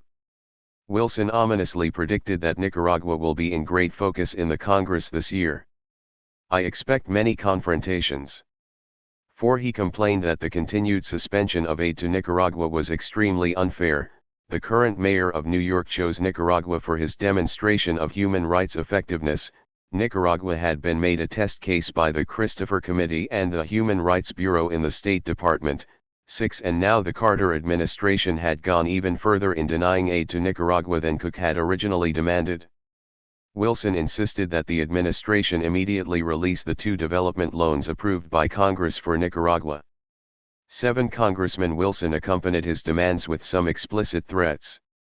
I am a supporter of the Panama Canal Treaty, he warned, but I do insist on consistency in our human rights policy. If we are going to treat Nicaragua as the State Department wants to treat it, then I am going to insist on similar treatment for a neighboring country that has a much worse human rights record. S. Wilson soon opened public hearings on human rights in Panama. He also threatened to block the entire foreign aid bill if the Carter administration did not release the 2 loans for Nicaragua. The Carter administration did not want to provoke Wilson further, and in May Warren Christopher's committee approved the 2 loans.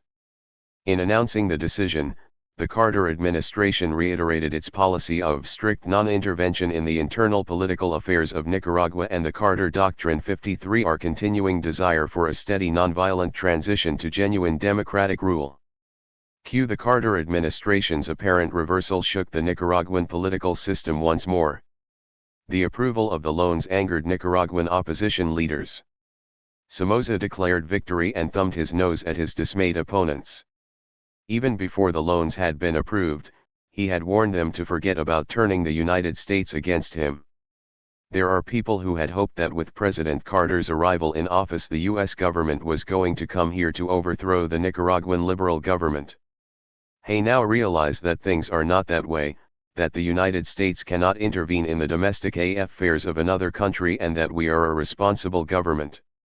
10 moderate opponents of Somoza in Nicaragua were discouraged by American policy, but they continued to try to rally domestic and international support against Somoza.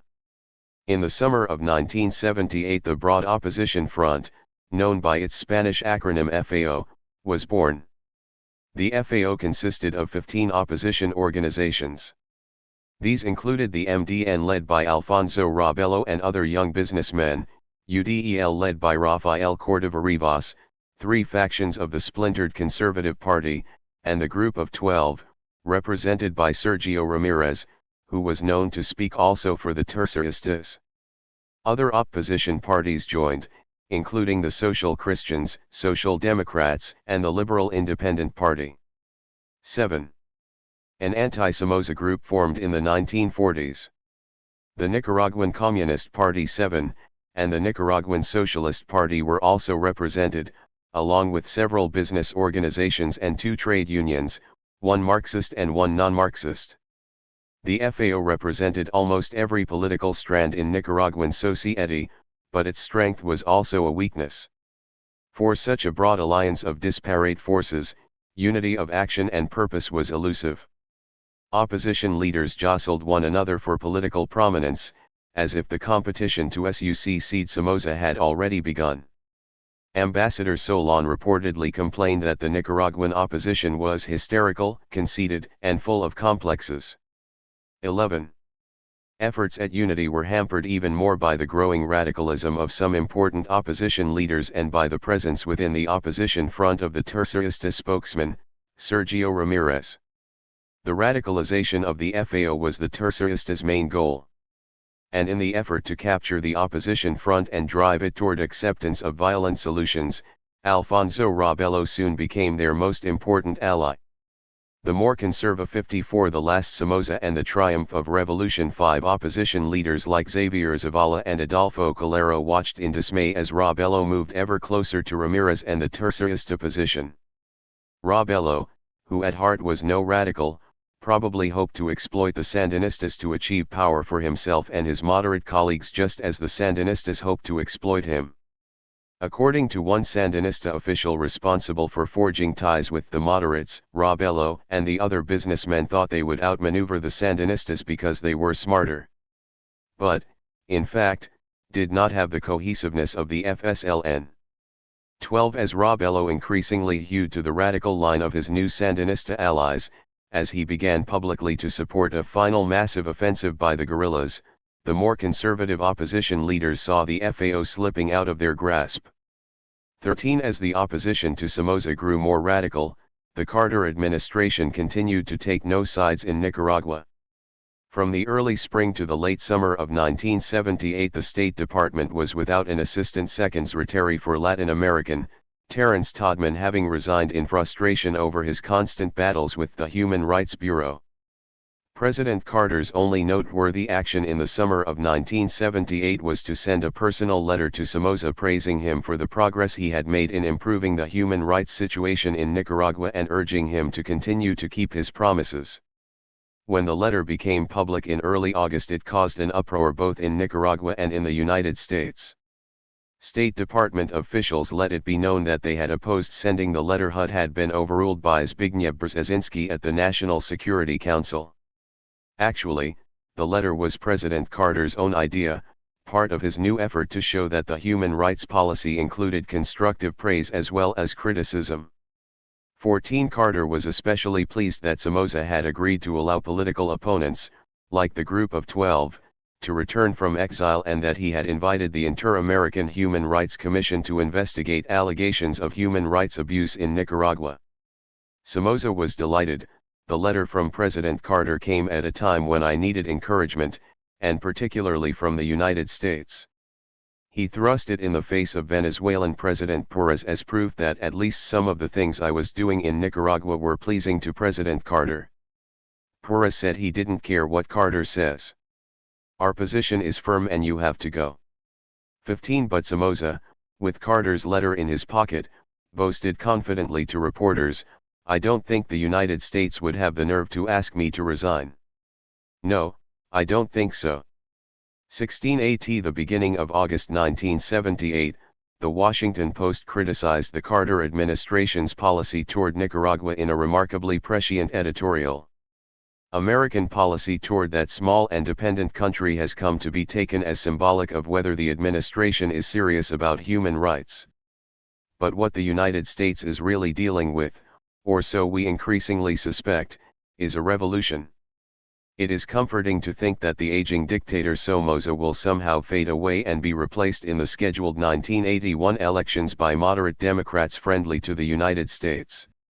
Such is the polarization and violence now building, however, that President Somoza may be forced out in an explosion well before 1981 and replaced not by centrist Democrats but by elements politically and ideologically beholden to the guerrillas of the Sandinista National Liberation Front.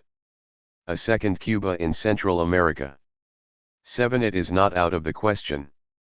Would do better to figure that the imminence of a major upheaval requires an urgent diplomatic initiative, one meant to bring representative popular government to Nicaragua before that possibility is preempted by escalating violence.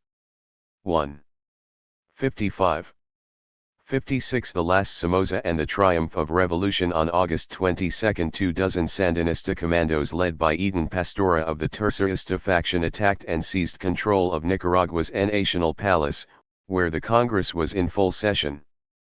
For 2 days the commandos held the entire Nicaraguan legislature hostage while Pastora negotiated terms with Somoza.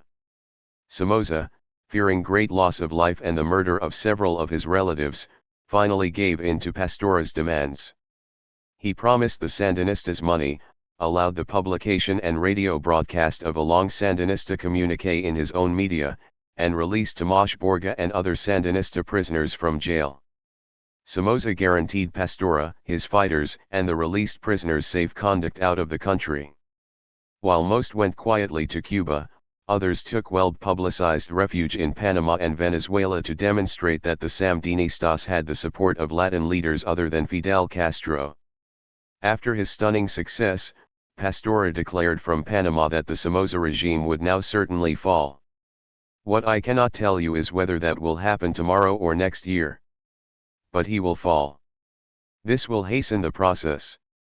The raid on the National Palace shook the Somoza regime. His capitulation to Sandinista demands made him appear impotent, both to the outside world and to his fellow Nicaraguans. His weak response angered some senior officers in the National Guard and led to rumblings about a coup. Even before the raid, a plot against Somoza had been brewing among some colonels who feared that their commander was leading the country to disaster. In one blow the Sandinistas shattered the image of invincibility that Somoza had carefully built up since the beginning of the year.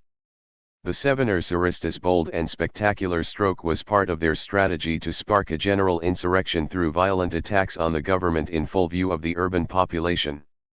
The results must have exceeded their expectations. Crowds lined the streets to cheer for Commander Zero, Pastora's nom de guerre, as he and the released prisoners were driven to the airport. For the first time, the Sandinistas had a hero for the people to admire and follow. The triumphant arrival of Sandinista fighters and released prisoners in Panama was front-page news in the United States and throughout the world. The image fit the stereotype of dashing Latin guerrillas, enthusiastically supported by the Nicaraguan people and Latin American presidents, fighting a cruel but powerful dictator. Pastora was a swashbuckling David outwitting and outdaring an inept Goliath. The Sandinistas rose to international prominence as never before in their history.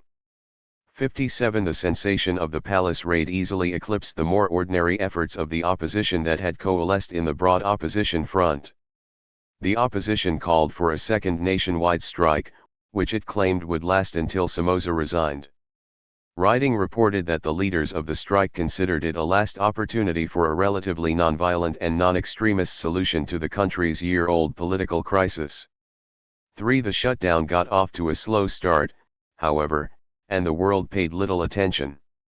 Moderates in the opposition were especially alarmed by the Sandinista communique read over radio and television and reprinted in La Prensa in the days after Pastora's attack on the palace. The communique, entitled The Maneuvers of the New Somocismo, signed by Humberto and Daniel Ortega, assailed broad sectors of the moderate and conservative opposition as allies of Somocismo and called on the Nicaraguan people to unmask and crush them. The Terroristas attacked Archbishop Ajando's peace proposals, denounced the financial bourgeoisie for plotting with Somoza, and accused the industrial bourgeoisie, the business people, the small and medium bourgeoisie, the factory workers, the farm workers, in other words, most of the FAO, of being opportunistic latecomers to the anti-Somoza struggle. The Terroristas proclaimed that their revolution would be waged only for the workers and peasants, those who have supported the entire weight of economic exploitation and political military repression of the Somoza tyranny. Any alliance with the bourgeoisie was a temporary and distasteful necessity. The Terroristas made clear that they opposed the peaceful resignation of Somoza. For the Terroristas' August communique was a tactical error, an outburst of honest triumphalism after the smashing military victory. Allies of Somoza believed the communique had done the government a favor by clearly delineating the Terroristas' differences with the church, capital, and the medium and small bourgeoisie. They urged the opposition to unite with the government and defend themselves against the intent of the Sandinista Front, whose objective is to eliminate the present Nicaraguan system of pro-Western democracy. 5 President Somoza seized on the occasion to chastise the foreign press, and particularly writing, for its previous characterizations of the Sandinistas. It was now evident that the orientation which Mr. Allen Writing wanted to ascribe to the Sandinista Front, that is that they accepted any ideology and were trying to recruit democratic supporters to strengthen their movement, has been discredited. They have totally disavowed Alan Riding as their spokesman. 6. The communique and the palace raid gave energy to Conservative 58. The last Somoza arid the triumph of revolution groups that had fretfully but silently watched the leftward slide of the opposition front. One business group openly denounced the communique's appeal to violence and destruction and called on Nicaraguans who were neither with Somoza nor with the Sandinistas form a large civil force and support the political parties who seek constitutional change. Business leaders called for the overthrow of Somoza, but without participation of the Sandinists. They wanted a new government that was neither Somadist nor Sandinist. 7. In September 1978, 10 months before the Sandinista revolution triumphed, signs of the counter-revolution had begun to appear. The terceristas in their overzealousness had sparked this backlash from the more conservative groups, but they moved swiftly to hold onto their more important ally in the opposition. They invited Alfonso Rabello to serve in the new government junta they intended to form after Somoza fell. 8. With Rabello officially on their side, the terceristas effectively captured the leadership of the FAO.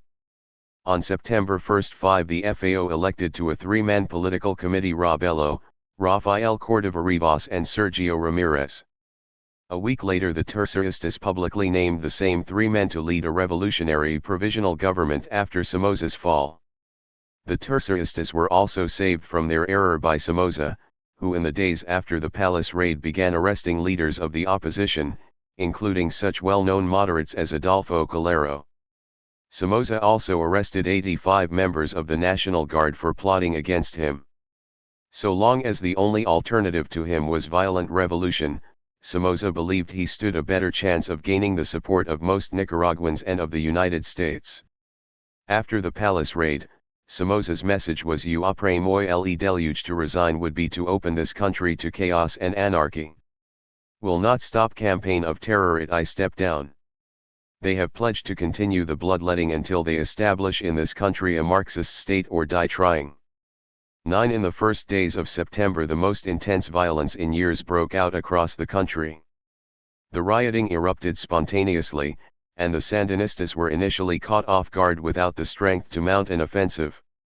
At the end of August fighting broke out in Matagalpa between the National Guard and the young boys in the poor barrios, spurred to violence by the heroic feats of Pastora. The bloody street battles lasted several days and spread to 4 other cities. Most of the Sandinista leaders were either out of the country or hiding in the safety of the hills outside Managua and had to scramble to make the uprising their own. As Hum 59 Berto Ortega later recalled, the people were the ones in the vanguard of that struggle. There was no alternative but to put ourselves at the head of that upsurge and try to obtain the most positive outcome. It was the first national uprising led by the FSLN, but that was chiefly due to pressure by the masses. 10. On September 9, the terceristas announced the start of a final offensive against the Somoza regime and launched simultaneous attacks on police stations and National Guard posts in Managua, Leon, Estili, Masaya, and Chinandega. The attacks were weak and unsustainable, however, and within days the small tercerista forces had to withdraw to avoid being wiped out by the Guard. The local youths kept up the fighting after they left and suffered high losses. The fighting in the streets was nevertheless a great political victory for the Sandinistas. The youths told journalists that they were fighting for the For Frente here. And the street battles radicalized the general population. As one Nicaraguan demonstrator explained, nobody here says for Viva the Broad Front or Viva the Conservative Party. What we say is. Peasants interviewed around Matagalpa said the Sandinistas alone had won victories against the government.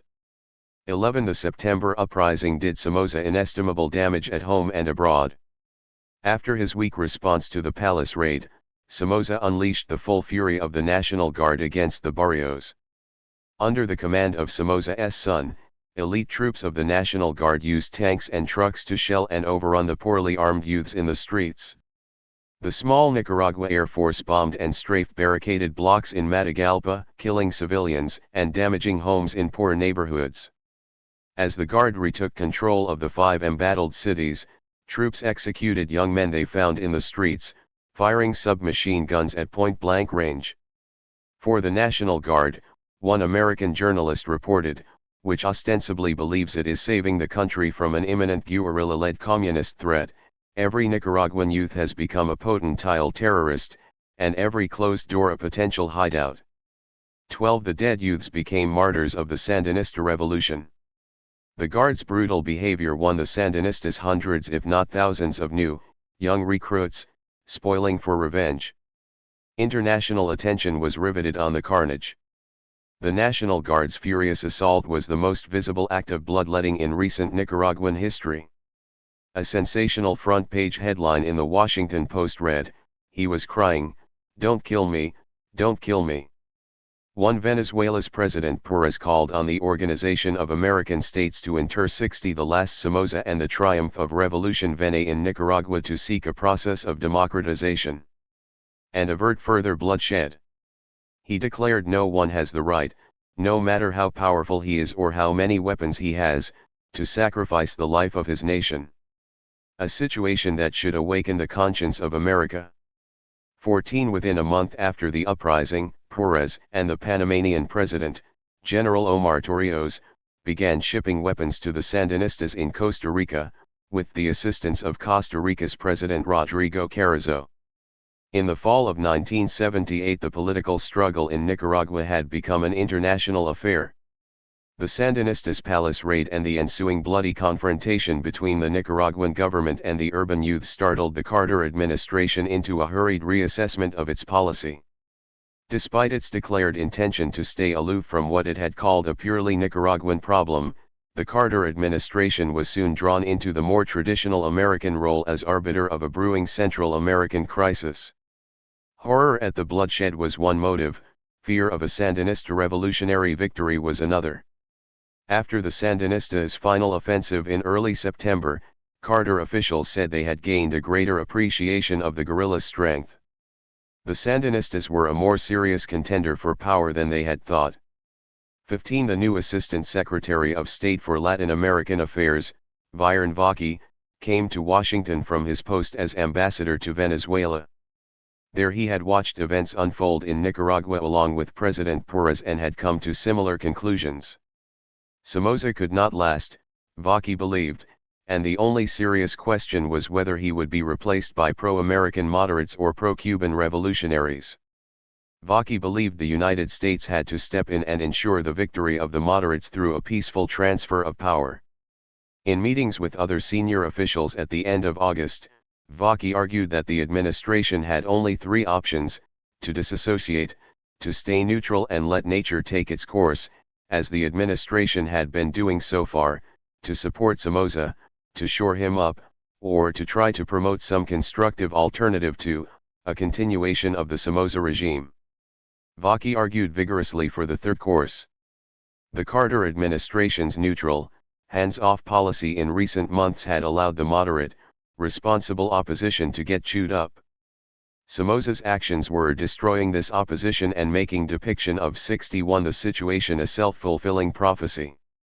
The moderate opposition leaders feared opening a dialogue with Somoza because they expected it to be futile and dangerous. As a result, a rather classical case of polarization beginning to set in. Vaki believed the United States had to move into the breach, to act as an outside catalyst, a marriage counselor to forge an agreed-upon solution to the end of the dynasty, one that would offer some moderate third choice between these two poles that are emerging.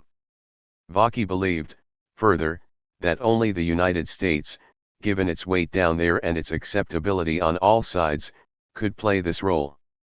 16 Vaki considered it essential that the Carter administration move quickly and resolutely, before the embattled moderate opposition forces disintegrated. At a meeting on August 29, Vaki sought agreement within the administration on a plan to force Somoza to resign. American officials would explicitly tell Somoza that the time had come for him to leave office, for the good of his country.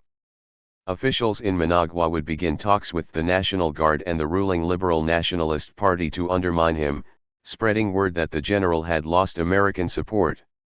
Vaki expected that Somoza's allies would abandon the dictator to protect themselves and their institutions. If Somoza or his supporters resisted, the United States would use economic and trade sanctions or whatever might be necessary, short of assassination, to bring Somoza down. 1. Vaki's plan, which entailed a dramatic about-face in the administration's policy toward Nicaragua, met overwhelming opposition within the administration. No one disputed Vaki's analysis of the situation in Nicaragua. But for a variety of reasons senior officials rejected Vaki's proposal for direct action by the United States, either as mediator or as arbiter in Nicaragua.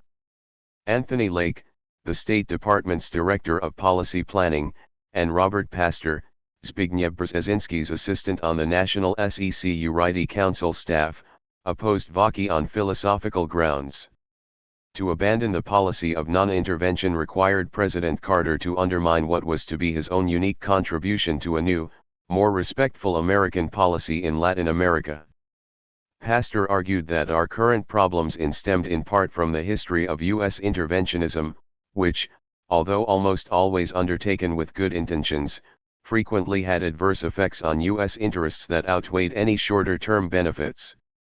18 Lake, who had resigned from the Nixon administration over the bombing of Cambodia in 1970, recalled the Experry 62, the last Somoza, and the triumph of revolution of the American-approved coups in Saigon in late 1963 and early 1964, which had ushered in a period of severe instability while convincing many Vietnamese that the American embassy was calling all the shots in Vietnamese politics.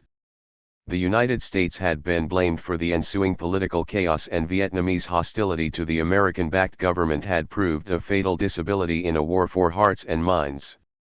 Lake and Pastor believed the United States should not assume the responsibility for removing Somoza. They opposed going to a chief of state to ask him to step down. 19 Zbigniew Brzezinski had no particular objection to American intervention, but he doubted the wisdom of removing Somoza when guerrillas were waging a revolutionary struggle which he feared would lead to the establishment of a pro-Cuban, pro-Soviet communist government in Nicaragua. He publicly expressed hope that any further changes in the nature of the Nicaraguan political system will not create a repetition of the Castro situation. He might favor Somoza's resignation, but only, in a way that ensured the result was not a victory by the extreme left. 20 Brzezinski and Warren Christopher both feared that, even if successful, Vaki's plan would bring to power a moderate government too weak to hold off the Sandinistas. Christopher later complained that Vaki and his aides wanted us to oust Somoza, but they never really showed us how, or what would follow. Brzezinski and Christopher had the Joint Chiefs of Staff on their side.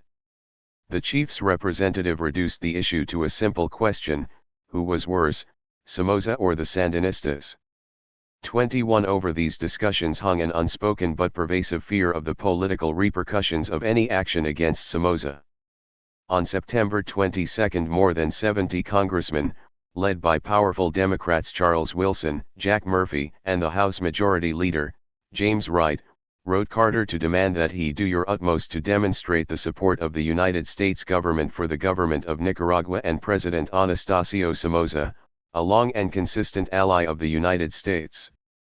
22 In the face of such pressures, Carter's top advisors were not about to recommend that the president force Somoza to resign. Among all the many difficult and politically risky policies Carter was pursuing around the world, Nicaragua was too small for such a high price.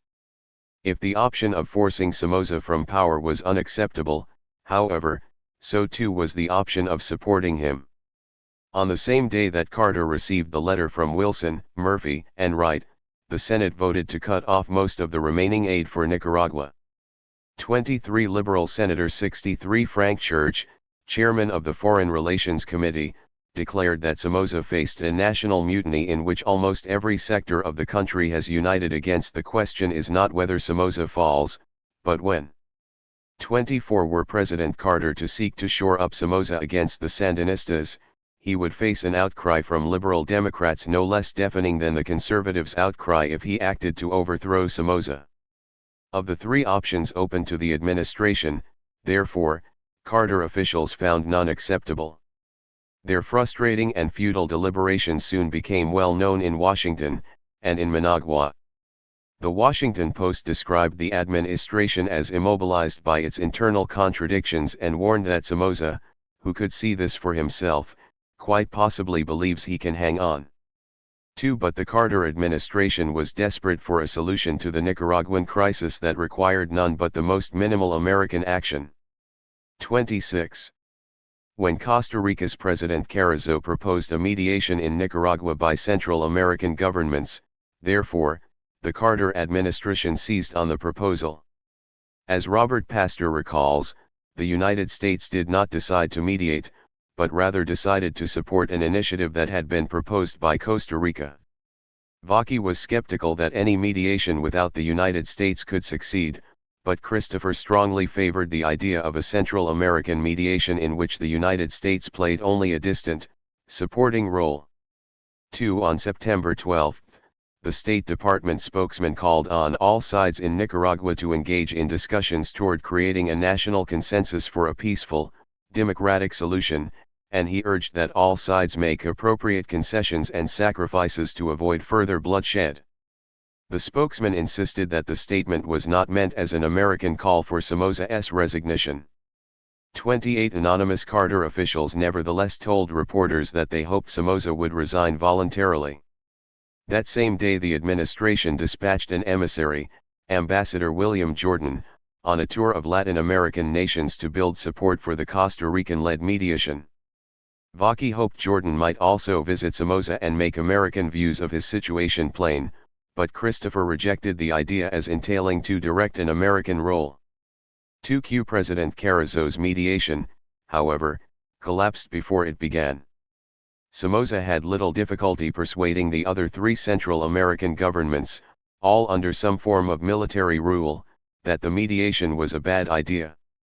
As for Costa Rica, Somoza on September 1 drew attention to 64 the last Somoza and the triumph of revolution, the fact that the terroristas had their base of operations there by sending the Nicaraguan Air Force on a raid across the border. Some Costa Rican students were injured in the attack. President Carrizo professed that he could no longer be neutral in the mediation and called for an OAS investigation of the attack. President Perez promptly dispatched planes from the Venezuelan Air Force to defend Costa Rica, and President Torrijos threatened to bomb Somoza's bunker in Managua. The Carter administration's hopes for a peaceful Latin American mediation in Nicaragua had in 2 weeks turned into fears of a regional war. President Perez was furious at the Carter administration's inaction. A Sandinista victory, he told Jordan, would open the door to Castro.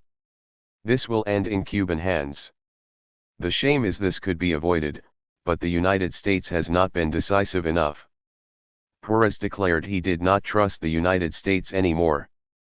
President Torrijos agreed, his idle threat to bomb Managua had been aimed at rousing the United States to action.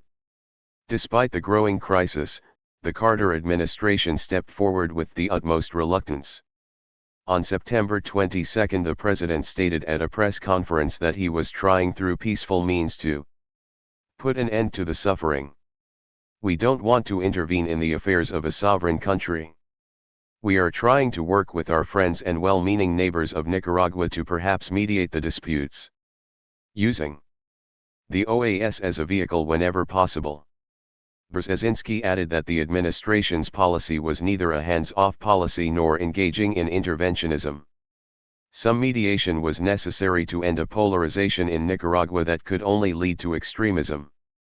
32 All Carter officials now agreed, however, that the mediation would have to be led by the United States, and on September 23 Jordan was dispatched to Nicaragua to gain Somoza's agreement. Jordan's meeting with Somoza was predictably unpleasant. The Nicaraguan president knew that the real purpose of the pending mediation was to force his early resignation, and he regarded Jordan's offer of America's friendly, good offices cynically. The Carter administration, after all, had treated him like an enemy and was the main party responsible for all his problems. His opponents in Nicaragua had since 1977 believed that with the attitude of the Carter administration, they would have carte blanche to do as they pleased. 33 Jordan rather timidly told Somoza that the possibility of your departure from office before 1981 is one of the possibilities that has to be con 65 cidered. He immediately added that whether, in fact, this was necessary, or how it might be arranged, is quite a different matter. That's a matter for you and your people to decide. Jordan promised that the United States would not impose any solution, but only wanted to make some suggestions and perhaps serve as a kind of bridge at the outset so that Nicaraguan elements can gradually pull together. Jordan's statements may have indicated to Somoza that, although the Carter administration wanted him to resign, it was not quite comfortable saying so, in public or in private. To protect his political stocks in the United States, Somoza would not reject the mediation outright. He hoped that with the Carter administration's evident timidity, and the proven support of influential members of Congress, he could survive the mediation no matter what its hidden purpose. Somoza accepted, therefore, telling Jordan, "I want you to know that I am doing my utmost to accommodate the United States without losing my pants." Somoza also wasted no time in testing the Carter administration's resolve. He summarily rejected President Carter's first choice as American mediator, a demand to which Carter officials acquiesced, as Robert Pastor recalls, a little too quickly. 34 With Somoza's formal agreement in hand, the Carter administration won adoption of an OAS resolution providing the umbrella for American mediation. The resolution approved on September 30 asked Nicaragua to agree in principle, to accept the friendly cooperation and conciliatory efforts that several member states of the organization may offer toward establishing the conditions necessary for a peaceful settlement, without prejudice to full observance of the principle of non-intervention. The OAS designated a three-member team comprised of the United States, Guatemala, and the Dominican Republic as the International Commission of Friendly Cooperation and Conciliation. At the beginning of October, the American mediator, William Bodler, a trained diplomat with long service at the State Department, traveled to Managua to begin the negotiations. Bodler's instructions reflected the Carter administration's ambivalence as it entered the Nicaraguan fray. A half-century earlier, President Coolidge had instructed Henry Stimson simply to clean up the mess. The Carter administration's directive in October 1978 was a bit more complicated. The instructions, written by Vaki but rewritten by Christopher and Pastor, directed Bodler to facilitate the achievement of a national consensus on Nicaragua's future political evolution. The desired solution was the resignation of Somoza and a transition to democratic elections. Precisely how Bodler was to achieve this was left ambiguous. On the one hand, Bodler was authorized to persuade Somoza and his close relatives to step down in advance of 1981 and not run for office, if this was necessary to assure a peaceful and democratic solution. Bodler was encouraged, however, to the greatest extent possible, to allow the solution to emerge from the play of the positions taken by the two sides. Bodler was to try to work out between the government and the opposition groups the nature and the timing of the transition. The Carter administration's instructions to Bodler attempted to strike a compromise between Vaki's insistence that the United States directly pressure Somoza to resign and the preference of all other Carter officials that Somoza's resignation be obtained without direct American pressure and, as it were, voluntarily. In public statements, Administration 66. 67. Spokesman insisted on the neutrality of the mediation and described the American role as providing friendly assistance, as stipulated by the OAS resolution. Privately, American officials let it be known in Washington and Managua that they expected the result of the mediation to be Somoza's departure. On one point, Bodler's instructions were not ambiguous. Whatever the outcome, Bodler was to seek to preserve the National Guard as an institution capable of maintaining law and order while ensuring acceptable new leadership and the establishment of discipline and restraint. Over the next 3 weeks, Bodler succeeded in pulling the FAO back from its more radical demands and closer to the positions long advocated by the more moderate members of the opposition. The exercise of American influence undid months of hard work by the Sandinistas. The proposal for transition to a new government presented by the FAO to Baudelaire and the mediation team on October 25 was so moderate that Sergio Ramirez and the Terceristas had to resign from the coalition in angry denunciation. Vaki was glad to see the Sandinistas depart. At the end of 1978, he later recalled, "The Sandinistas were not a force whose agreement you needed to forge a peaceful and democratic settlement in Nicaragua. When you had the businessmen, why go for these people?" 7 Over the course of the mediation effort, Vaki and Baudelaire had become convinced they could bring about a change of government in Nicaragua that could remove Somoza, exclude the radical revolutionaries, and keep the Guard intact.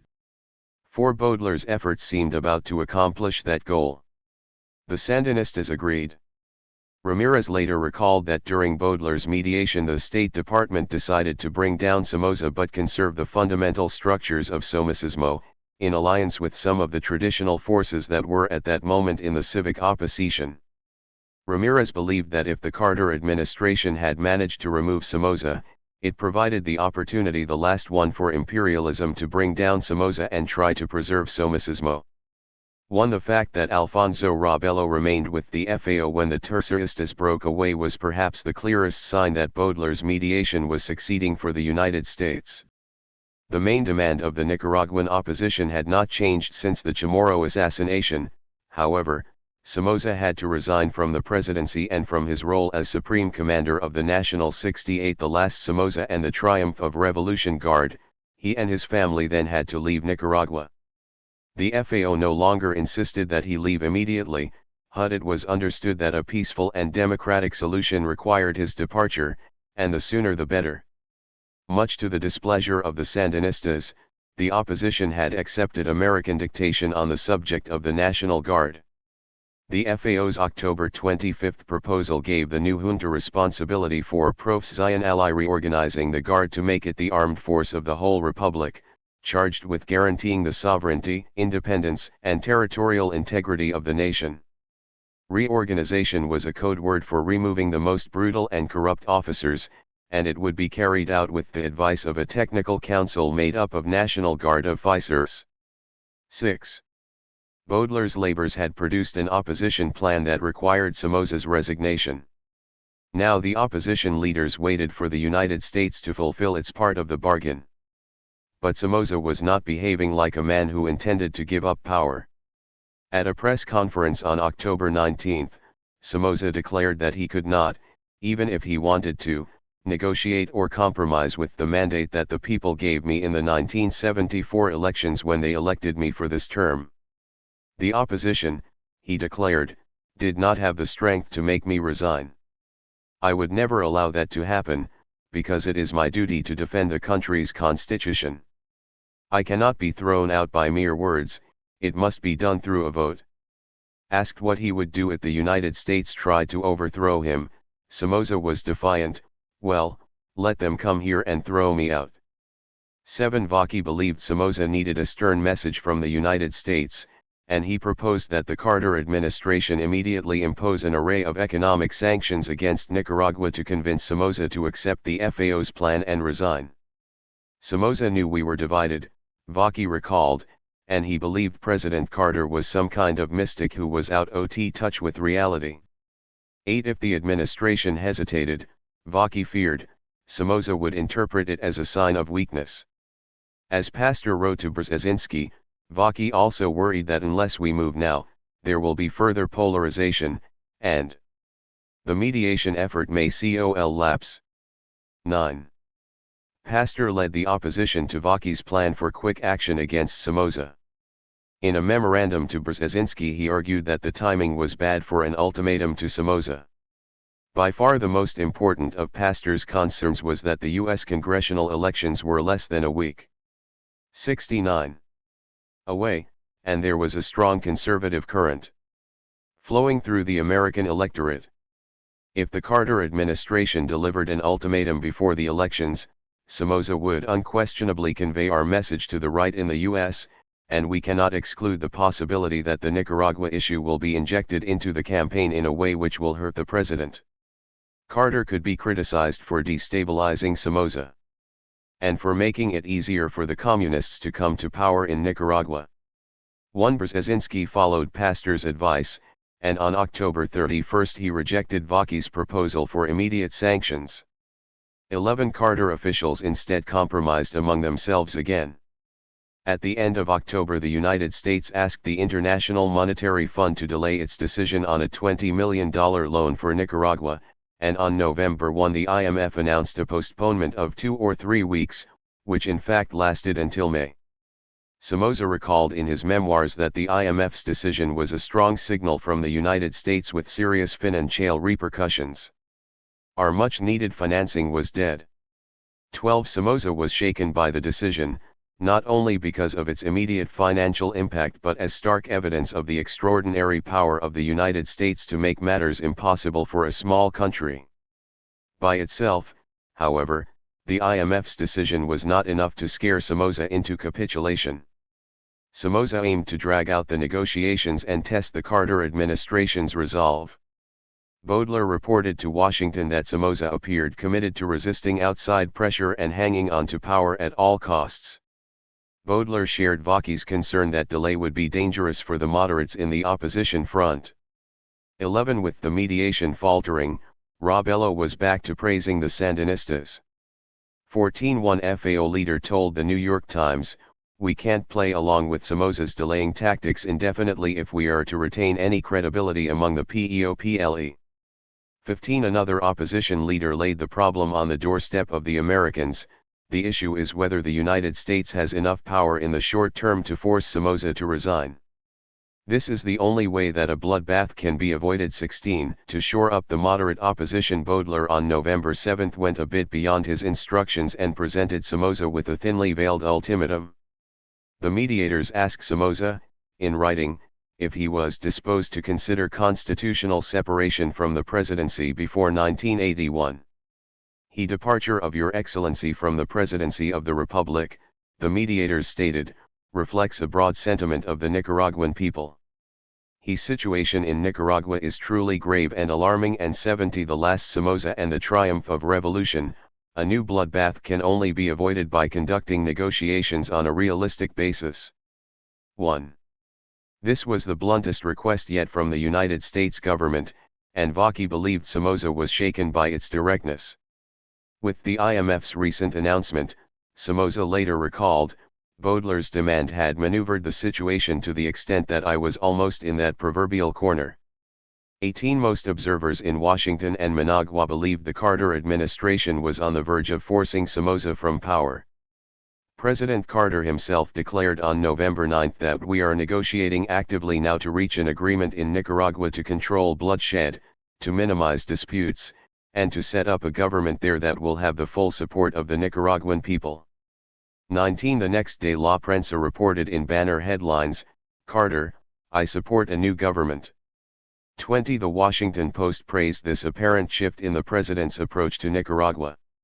After coming to office eager to put intervention, even of a political sort, behind and to let Latins sort out their own affairs, the Carter administration had found it necessary to fudge its commitment to non-intervention in order to pursue its other political goals. Under the guise of a mediation mission, the United States is conducting in Nicaragua a bold and unprecedented political intervention pointed at securing President Anastasio Somoza's resignation. 21. On November 1 one Somoza, trying to keep the Carter administration at bay, publicly announced his counter-proposal. He would hold a national plebiscite to measure the strength of the political parties arrayed against him. This democratic formula, he insisted, was only fair and ought to be embraced by the Carter administration. Vaki and Bodler, however, thought it was a trap. Bodler warned the State Department that Somoza's proposal had to be assessed within the unique context of Nicaragua, a country which has had no formal political life or free competition among political forces for almost half a century. 22. More importantly, Bodler saw Somoza's counter-proposal as just a stalling tactic. Vaki believed Somoza was just throwing sand in our faces. 2. But Pastor and other Carter officials in Washington were reluctant to reject Somoza's proposal out of hand, since to do so meant committing the United States to Somoza's overthrow. As Lake recalls, to be accused on Capitol Hill and before the American public of overthrowing an anti-communist friend of America would be bad enough. But to overthrow a government that was proclaiming its desire for elections would be still worse. Pastor proposed a modification of Somoza's plan, instead of 7. 1. Holding a plebiscite on the strength of the opposition parties, Somoza would have to allow a vote on his own continuation in power. Vaki and Bodler objected again, but Brzezinski, Secretary of State Cyrus Vance, and Warren Christopher liked Pastor's plan. They instructed Bodler to seek the FAO's support for a national plebiscite on Somoza's rule.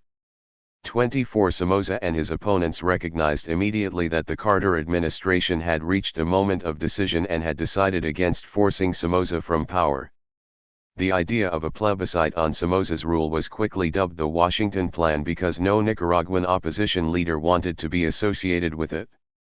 The FAO announced its intention to quit the mediation on November 21 if Somoza did not immediately agree to resign. Even the moderate Adolfo Calero publicly asked, how can a popular consultation be conceived in a country where the people are the victims of military repression, where there is martial law and a curfew has been imposed, where the citizens are persecuted, where many have sought refuge and gone into exile, and where the people live in a state of terror. 7 Who is going to guarantee free and democratic voting under these conditions with a government that has made a constant mockery of elections and disregards the aspirations of the Nicaraguan people? Bodler reported to Vaki that many in the opposition front had lost faith in the mediation effort. Only alternative, they say, is war against Somoza and the National Guard.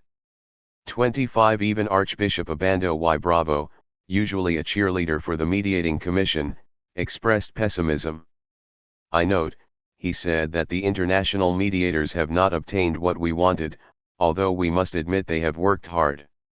26 On November 21 the FAO broke off negotiations as promised but left open the possibility of resuming the talks.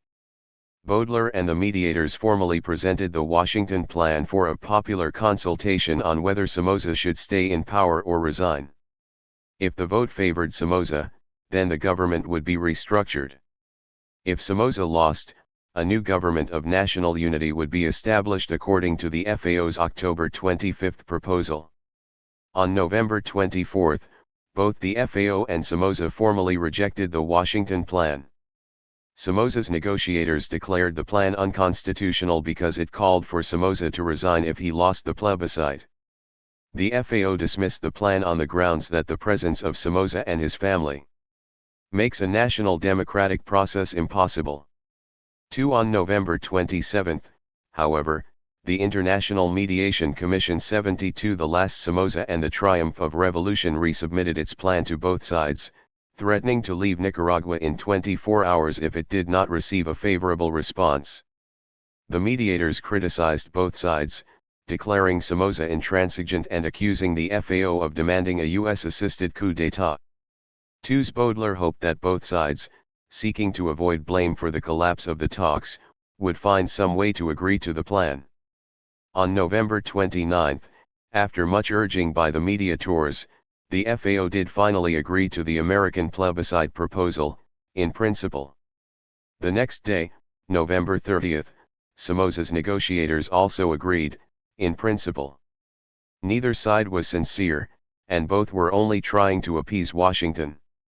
Nevertheless, on December 2 Bodler called on the two sides to begin direct negotiations on the terms of the plebiscite. Somoza eagerly agreed, and as a sign of good faith he lilted martial law, restored press freedoms, declared a general amnesty for all political prisoners, and allowed the return of all exiles, including the members of the Sandinista and National Liberation Front. Bodler told Somoza that he hoped these accessions would lead to quick acceptance by the FAO of direct talks. 29 The FAO vacillated, however, fearing that negotiations with Somoza would unravel the opposition alliance. Bodler became angry and impatient. In his meeting with the opposition front, we listened to the now familiar cant over Somoza's untrustworthiness and the necessity for full compliance with the general amnesty before the FAO could sit down at the same table with Somoza. We were dumbfounded by the short-sightedness and the pettiness of the argumentation. As a result, all three of us spoke forcefully about the need for the FAO to seize this opportunity or lose this opportunity with unforeseen consequences. 30. The FAO agreed to sit down with Somoza's Liberal Party negotiators on December 8, but the negotiations accomplished nothing. On December 16, Baudelaire cabled to Vaki that none of the parties are enthusiastic about joining into these talks. 31. Indeed, only the United States was making any effort to keep the negotiations alive. Alfonso Robello expressed concern that the FAO was losing its prestige and credibility by yielding to too many American demands and concessions to Somoza. 32. Just entering direct talks with Somoza had cost the FAO the defection of several more opposition parties and the strengthening of the Sandinistas' hand. On December 20, the mediators presented a modified final proposal to both sides. Baudelaire agreed to allow Somoza to remain in Nicaragua during the plebiscite, but in order to give the opposition confidence in the 73 vote, he proposed that the plebiscite be conducted under the supervision and control of an international authority. Not only would foreign supervisors oversee the voting areas, but the international authority would also establish new electoral districts, decide the number and location of voting places in each district, and collect votes from Nicaraguans abroad. If Somoza lost, he would have to leave the country for at least 2 years. On December 21, the FAO accepted the mediators' final proposal, fully expecting that Somoza would not. Somoza was silent. With the final offer on the table, the Carter administration decided to give Somoza an unmistakable warning. When Baudelaire next visited Somoza, he was accompanied by General Denis McAuliffe, the commander of all U.S. forces in Latin America. The general sought to assure Somoza that every member of the Joint Chiefs of Staff is concerned about the instability, the potential for violence which exists here in Nicaragua. It is of military significance that we maintain peace and stability in Central America. Speaking very frankly, McAuliffe declared, "It is our view that peace will not come to Nicaragua until you have removed yourself from the presidency and the scene." 33. Although shaken by the general's warning, Somoza still hoped to survive the Carter administration's pressures. He neither accepted nor rejected the mediators' final proposal. HUD responded with another counter-proposal. Arguing that an international authority to supervise the plebiscite constituted an unacceptable intrusion into Nicaraguan sovereignty, Somoza proposed that a national authority conduct the vote under the supervision of the Organization of American States. Senior Carter officials were not prepared to accept Somoza's new plan. On December 26, Secretary of State Vance called a meeting of top officials to decide how best to force Somoza to accept Baudelaire's final proposal. According to Pasteur, the only debate was between those who wanted to apply the pressure in a phased approach, or all at once. Vaki argued for immediate sanctions, but was overruled again. President Carter, meanwhile, had read Somoza's counter-proposal and, much to the surprise of his advisers, found many of its arguments persuasive. According to Pasteur, Carter believed Somoza's objection to an international authority was reasonable. Indeed, Carter thought the proposal his own advisers had devised and presented in Managua was interventionistic and an excessive demand.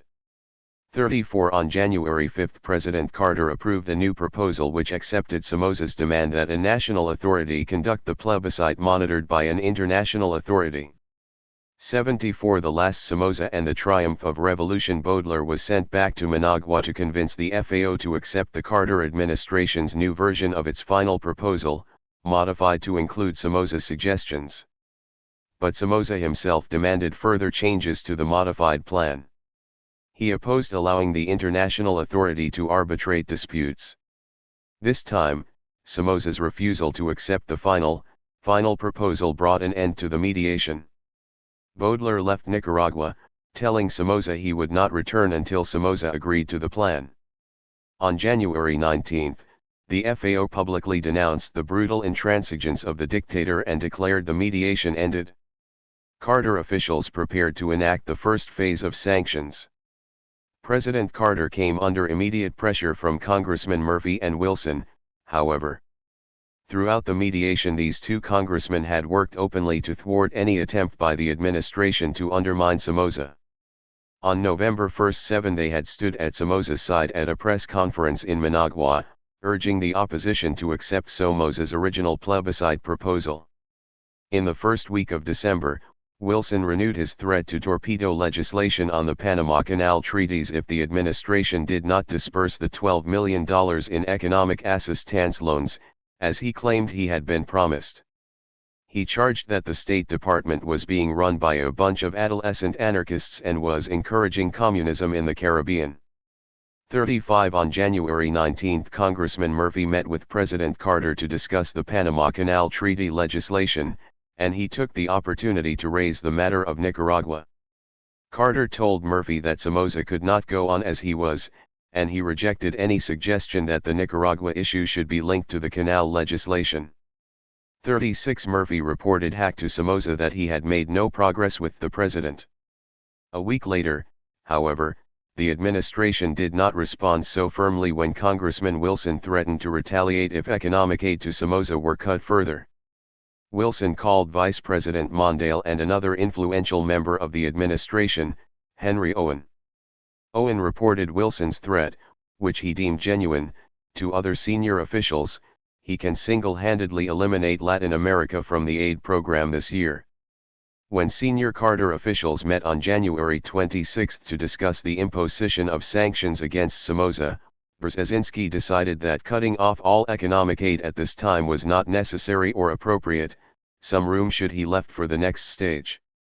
7 Brzezinski and other senior officials recommended that the United States take actions against Somoza that 7.5 were symbolic, such as termination of the $150,000 for military training for the National Guard. On January 31, President Carter approved the more limited, symbolic sanctions. That still did not end the matter, however. Congressman Murphy, after his meeting with Carter, had sent a letter to the president in which he argued the case for each of Somoza's objections to the final plebiscite proposal. The letter was passed to the president on January 3, along with his advisors' recommendations on sanctions.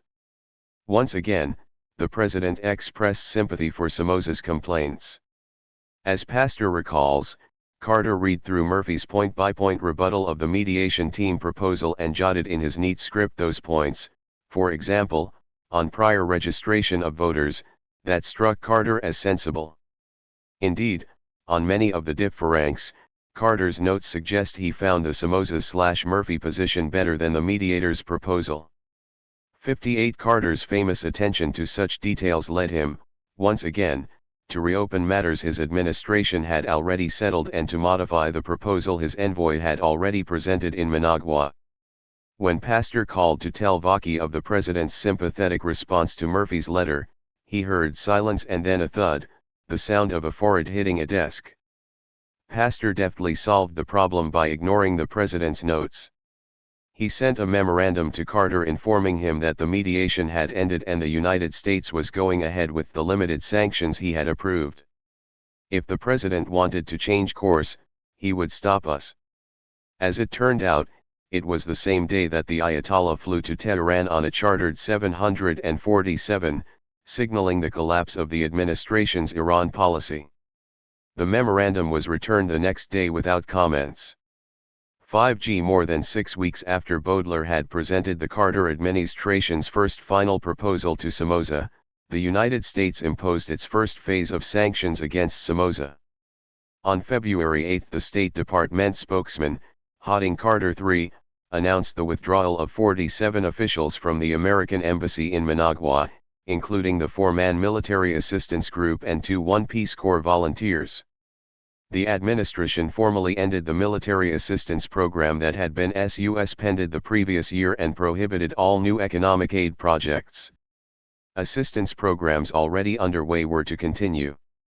The spokesman declared these gestures an expression of hope that a settlement is still possible.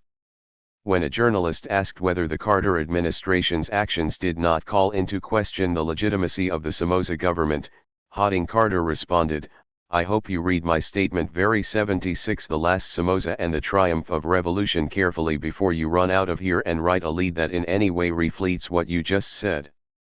According to Anthony Lake, the State Department's spokesman had his eye on his pro-Somoza audience in Congress and the criticism that would follow a headline saying the administration was calling for Somoza's resignation. 40 Conservative criticism was mild, however.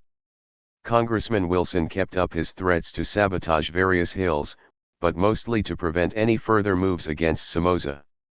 The Carter administration had no further actions in mind. After imposing the sanctions on February 8, the administration turned away from Nicaragua.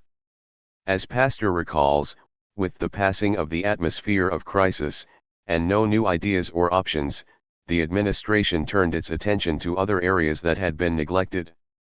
41 Somoza was unruffled by the administration's sanctions. More than 3 weeks earlier he had told reporters that if they remove the military people and lower representation, materially I would not lose anything else but a few nice American gentlemen who are living in Nicaragua.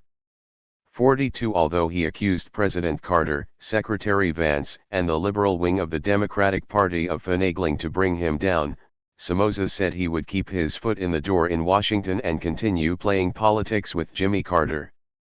If you analyze what is going on here, he told reporters at the end of February, you'd have to say I'm pretty patient.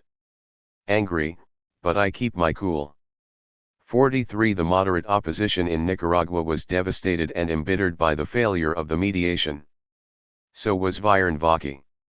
Several months later Vaki described in a letter to Congress what he believed had been the opportunities and the failures of the administration's attempt to settle the Nicaraguan conflict. 44 He decision to attempt a mediation effort aimed at persuading Somoza to step down and facilitate an orderly transition to an interim government made up largely of moderates was, in my view, a sound one. The United States tackled the succession crisis at a time when it was still possible to achieve a moderate outcome and hold the radical elements of the Sandinista movement in check. Baudelaires' mediation brought a period of peace and forced the Sandinista guerrilla activity into the background and into virtual suspension. The opposition coalition had been fragile. But Baudelaire and his colleagues had been able to bring them along to direct talks and still preserve the essential unity of the group. The American mediation in October had catalyzed the Mod.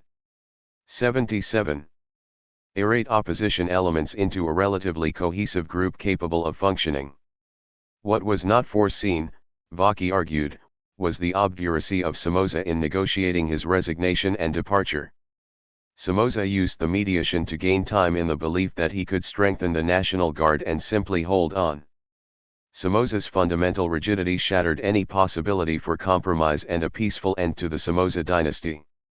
The tragedy in the Nicaraguan situation, Vaki concluded, may in historical perspective lie in the perhaps unknowable answer to the question of whether we should have or could have exerted greater pressure and leverage to secure agreement to a peaceful transition when that was relatively easy to accomplish. Vaki regretted the consequences of that failure by the United States. One of the agonizing things that the mediation process did, he later testified, was to bring people out whom you would not have thought would oppose the regime. People of the establishment, businessmen, and the like came out and declared their opposition. And they did it on our word that we were trying to resolve the problem. 45 The failure of the mediation, Vaki told Congress in the summer, came close to destroying the moderate opposition, leaving it with no alternative but withdrawal or radicalization. 40 It was more important for Somoza to fall than to keep out the Cubans. The collapse of the American mediation gave an enormous boost to the Sandinistas' fortunes. In the first months of 1979 the long-squabbling Sandinista factions united behind a combined politic-military strategy that soon proved remarkably successful. 1 To ease their rapprochement, Fidel Castro stepped in and made unity a condition of his support in the battles to come. The biggest disputes had been over military strategy. Some Sandinistas clung to the idea of prolonged guerrilla war in the hills and opposed the Sevenaristas' insurrectionary strategy of large offensives and spectacular urban attacks. In the view of the other factions, the Sandinistas' weakness in the September uprising had been an embarrassment and an example of the high cost paid for the Terceristas' reckless adventurism. 2. Castro agreed. Although he believed Central America was ripe for revolution, he thought the struggle in Nicaragua would take time. 3. Fi told Humberto Ortega to refrain from frontal attacks on the National Guard and to concentrate on more common guerrilla tactics of harassment and deception. In December, Castro told Tercerista leaders to abandon plans for a large military offensive because he did not believe the FSLN had the logistical capability or the organization to sustain conventional operations against the Guard. Castro believed the war against Somoza could be won, but only after several years of struggle. 4. 78. It was more important for Somoza to fall. 79. At first, Humberto Ortega seemed to acquiesce to Castro's demands. In the weeks that followed, however, the Terceristas carried the main burden of the fighting and kept up the insurrectionary approach. Eden Pastora led the Southern Front from Costa Rica and fought almost conventional battles against the National Guard across the Nicaraguan border. Pastora's fighters took a pounding from the superior Guard troops and suffered the worst losses, but the threat Pastora posed to Managua and the Pacific coast tied down many of the National Guard's best troops and diverted attention from the Northern Front. They also provided a diplomatic benefit. Each time Somoza's troops chased Pastora back into Costa Rican territory, these incursions into Costa Rica brought a storm of international criticism. In the most populated cities along the Pacific coast, Joaquin Cuadrofaccia led the Terceristas' internal front, arming and organizing the youths in the barrios to harass the Guard and prepare for a general insurrection. German Pomers led a Tercerista northern front, which carried out raids on National Guard posts, ambushed convoys, and sporadically stole into the isolated towns and villages near the Honduran border. In the mountains were small bands of guerrillas led by Henry Ruiz of the prolonged Popular War faction. In the cities, leaders of Jamie Wheelock's proletarian tendency worked to organize and raise the proletarian consciousness of the workers and peasants in preparation for the eventual uprising, to infiltrate and agitate in the unions, and to work with the leftist organizations in Moises Hassan's United People's Movement. On March 7, 1979, the Sandinistas announced the formation of a 9-man directorate with 3 members from each of the 3 factions. 5. They pledged themselves to collegial deliberations and equality. There was no denying, however, that the Terceristas were in the ascendancy if only because of their larger numbers of fighting forces. And despite Humberto Ortega's concessions to Castro, his insurrectionary strategy soon became the accepted military doctrine of the revolution. 6. Premature frontal attacks in the cities would be avoided, but the cities remained the target, and the plan was to move against them as soon as weapons and manpower afforded. All Sandinista factions agreed that the main threat to the revolution was the United States government, which was still trying to advance their plan to scare Somoza, to leave us the famous Somotism without Somoza, trying to create in the broad opposition front a political alternative to guarantee imperialist interests. Humberto Ortega's strategy needed a steady supply of weapons to have 80 the last Somoza and the triumph of revolution any hope of success. As late as March the rebel army had less than 2,000 regular fighters. Somoza's National Guard had close to 10,000 troops, a small air force, a tank battalion in Managua, and an elite force led by Somoza's son. Carter officials withdrew from the mediation fairly confident that this imbalance would continue to favor Somoza and ensure his grip on power until at least 1981. When the State Department announced the sanctions on February 8, it called on all nations to refrain from sending arms to either side in the Nicaraguan war. By then, however, several Latin leaders had already stepped in to help the Sandinistas in their struggle. Venezuela's President Porras had been the first to send arms to the Sandinistas.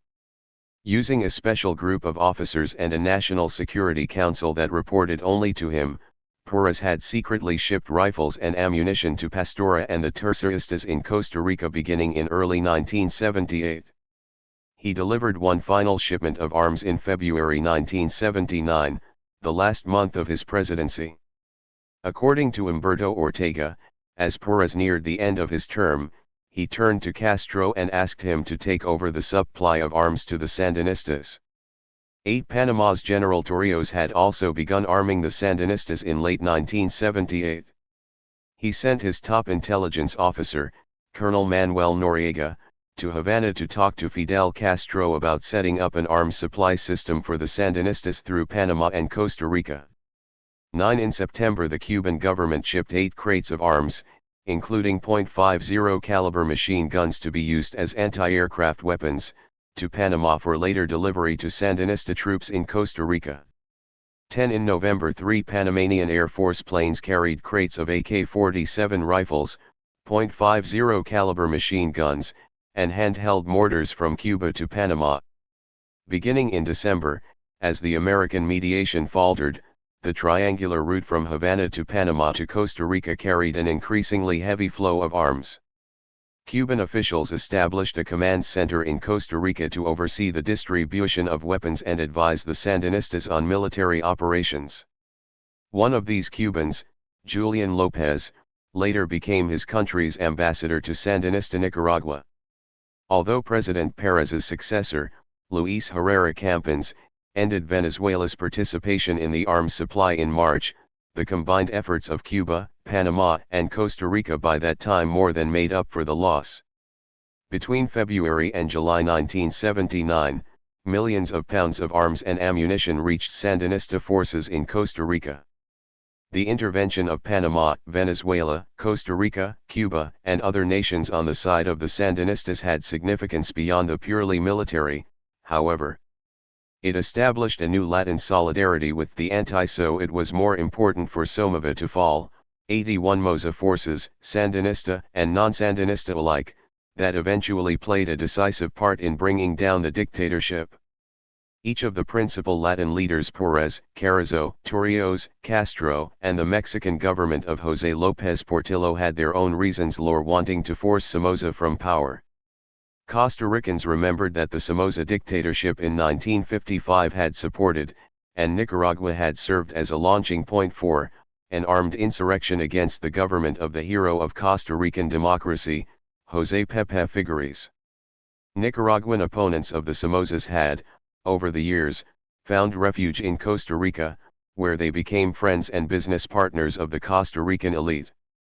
The Chamorro clan, in particular, had always found a second home in Costa Rica, and Pedro Joaquín Chamorro was popular there as he was in many strongholds of the Latin Democratic left.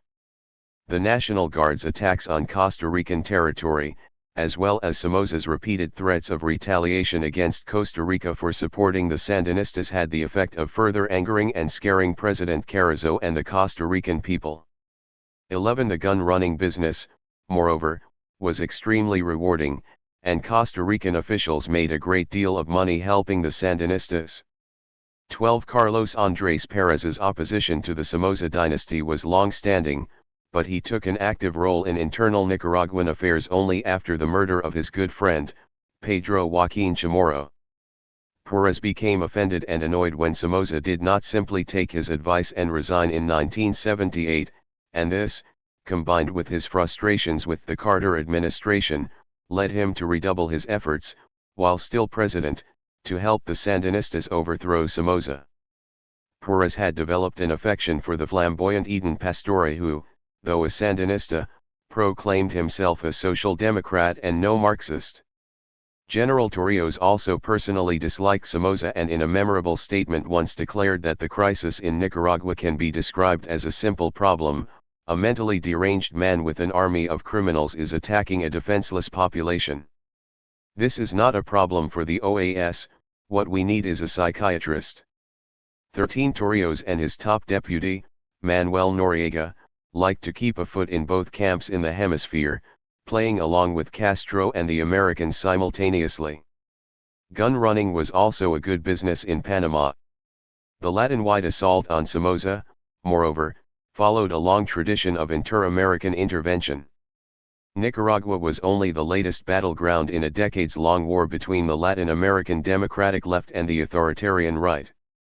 The heroes of the democratic left's 82 the last Somoza and the triumph of revolution struggle were President Romulo Betancourt, the Democrat who came to power in Venezuela in 1958 after the fall of the dictator Marcos Pérez Jiménez, Pepe Figueres of Costa Rica, who disbanded the Costa Rican army in 1948 and played a large role in securing democracy in Costa Rica for the next 4 decades, and Fidel Castro, who led a successful armed struggle against the Batista dictatorship in Cuba in 1959, and brought communist government to Latin America. The historic villains were the powerful caudillos in the hemisphere who had reigned together in the 1940s and 1950s, Rafael Trujillo in the Dominican Republic, Pérez Jiménez in Venezuela, Batista in Cuba, and Somoza in Nicaragua. When Rafael Calderón Guardia led his invasion from Nicaragua against the Figueres government in Costa Rica in 1955, he had the support of Somoza, Batista, Trujillo, and Pérez Jiménez. When Castro fought to overthrow Batista in the late 1950s, he had the support of Figueres and Betancourt. For the political descendants of Romulo Betancourt and Pepe Figueres, a quick look around the hemisphere revealed only one surviving remnant of the 1950s clique of dictators, the Somoza dynasty.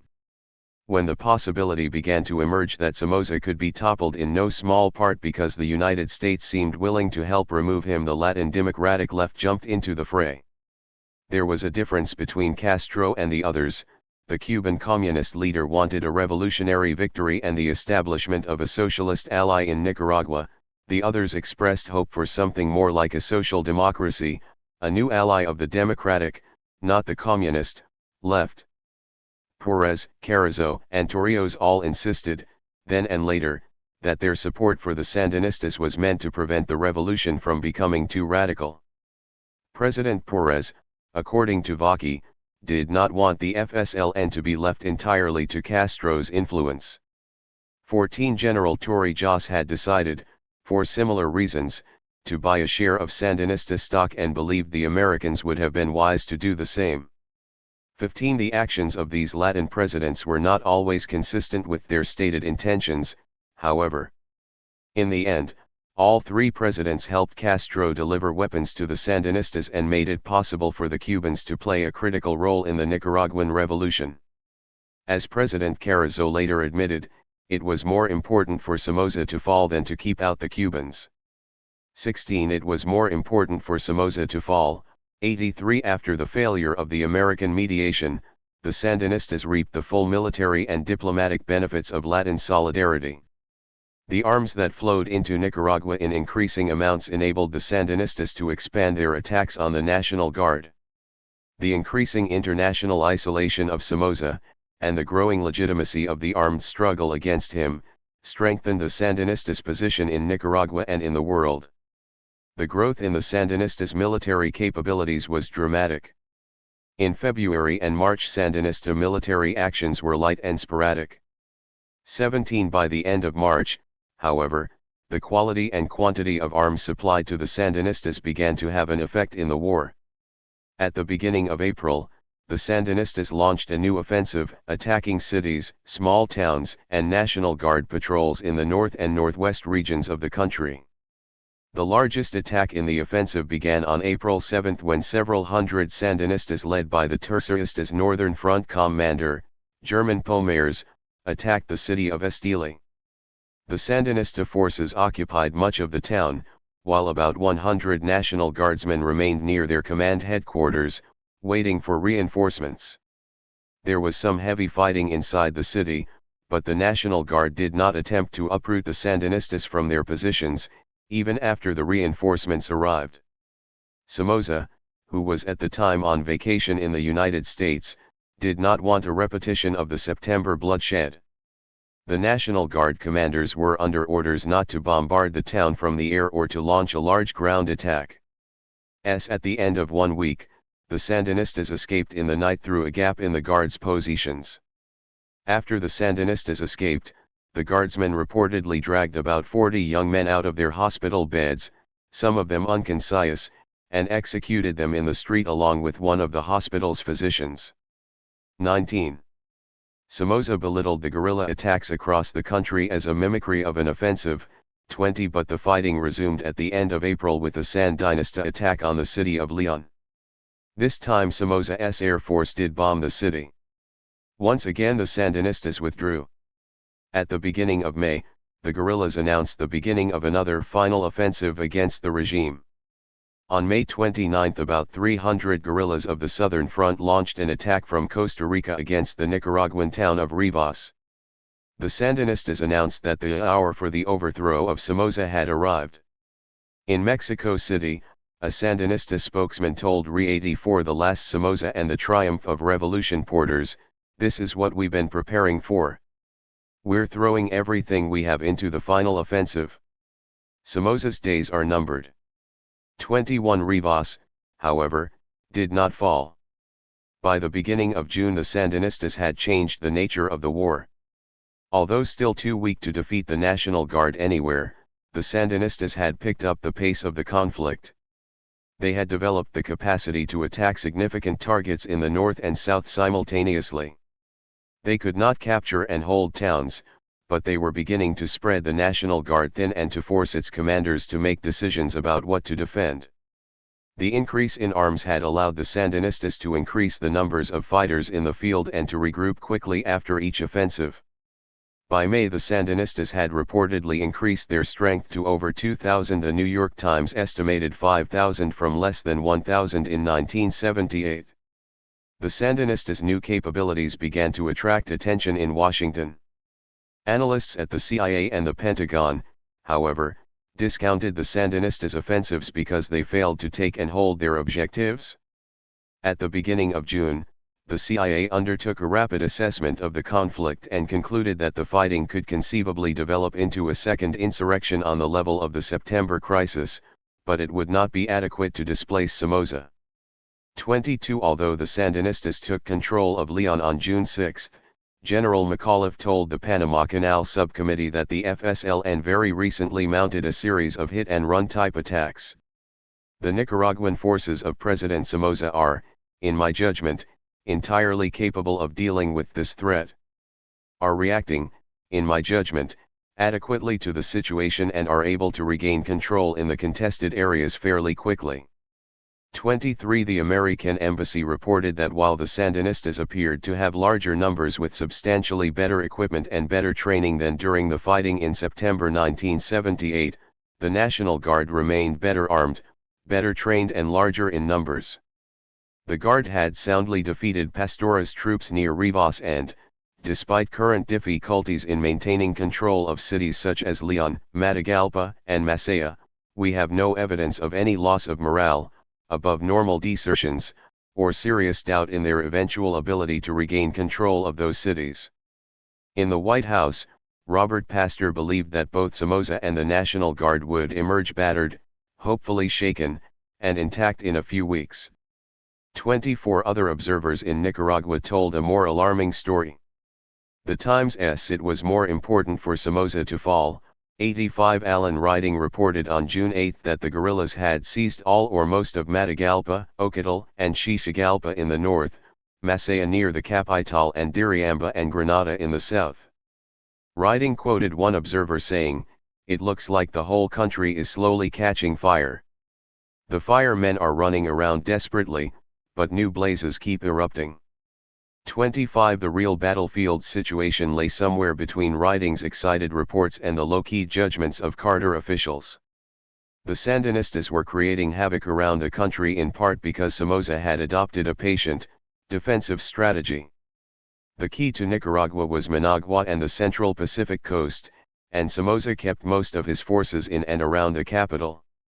Except in the south, where a successful guerrilla offensive could directly threaten the Pacific Coast region, National Guard troops concentrated on holding their barracks and command posts.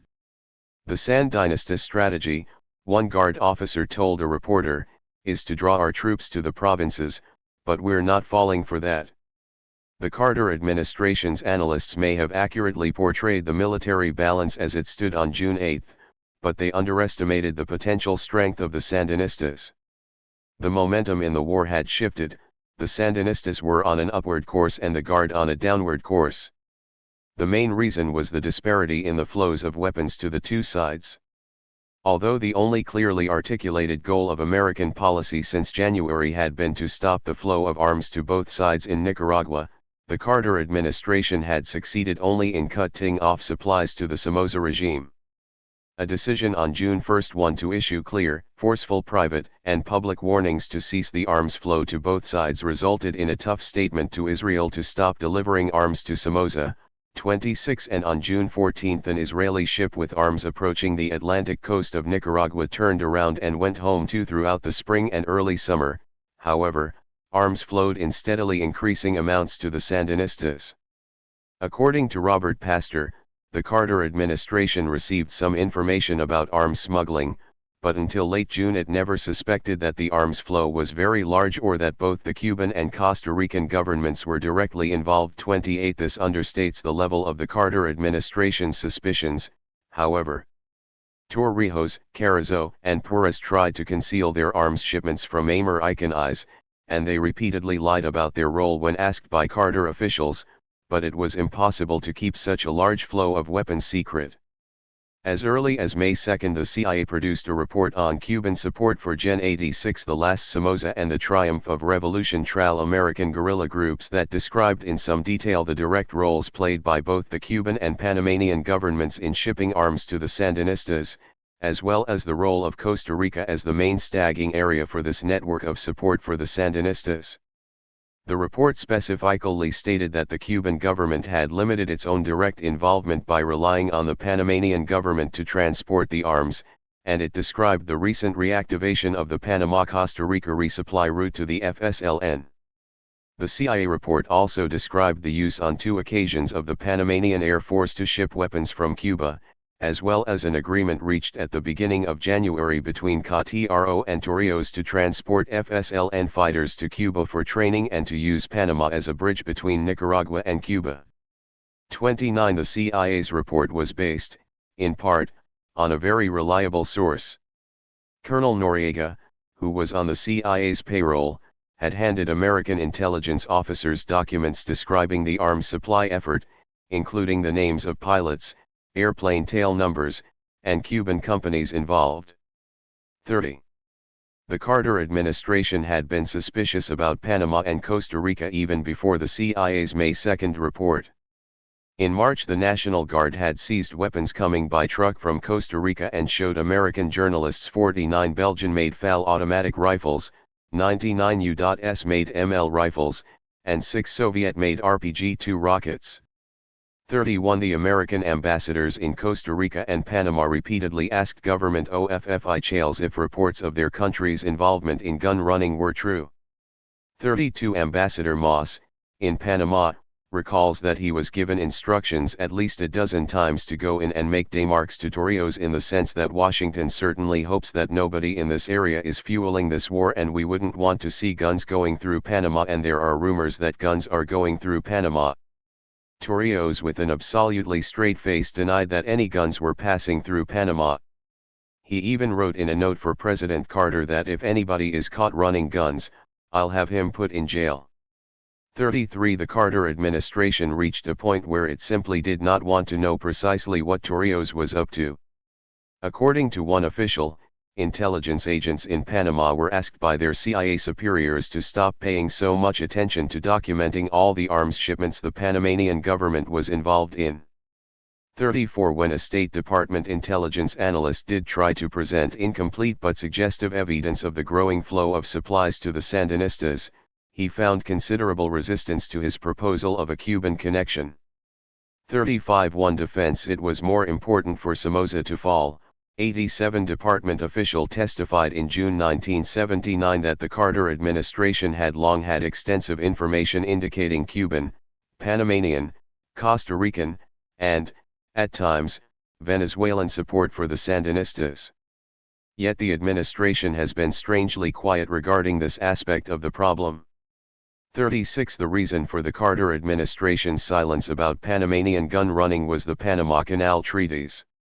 With legislation on the treaties coming up for a vote in May or June, and conservative hostility to the treaties high in both parties, the administration could not afford charges that Torrijos, the man who would be entrusted with the canal, was supporting a communist revolution in Nicaragua.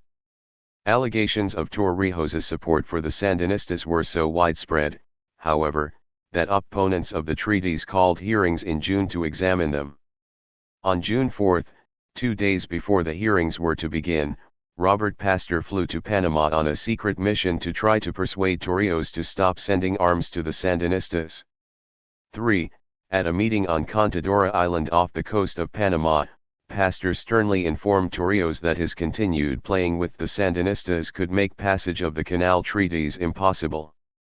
Pastor requested a letter from Torrijos to President Carter giving assurances of Panamanian non-intervention in Nicaragua's internal affairs. 38. The letter was of dubious validity, since the Carter administration had its own evidence that Panama was involved in arms smuggling to the Sandinistas. 39. And according to Pastor, none of us was quite sure what meant. 40. But Pastor brought the letter back to Washington. At the hearings 2 days later, General McAuliffe insisted there was no evidence that the Panamanian government had any role in arming the Sandinistas. 41. The Carter administration was not eager to acknowledge Cuba's growing role in the arms supply effort, either. For many months, Carter officials had avoided mentioning Cuba in connection with the Sandinistas. When the CIA's May 2 report leaked to the press, conservative columnists Roland Evans and Robert Novak went so far as to accuse the Carter administration of sub rosa encouragement of leftist efforts to overthrow Nicaragua's dictatorship. 42. The danger that Nicaragua could become a second Cuba was a Republican and conservative charge that the administration always refuted. One result of the Carter administration's efforts to shield the Congress from news about the Panamanian and Cuban roles was that Carter officials themselves discounted the importance of the arms supply network. 88. The last Somoza and the triumph of Revolution Torrijos reduced Panama's involvement in the first weeks of June, but at the same time Castro began to pour weapons into Nicaragua, flying them directly from Havana to Costa Rica without stopping in Panama. According to some reports, over 1 million pounds of arms, ammunition, and supplies were delivered from the beginning of June to the end of the war in mid-July.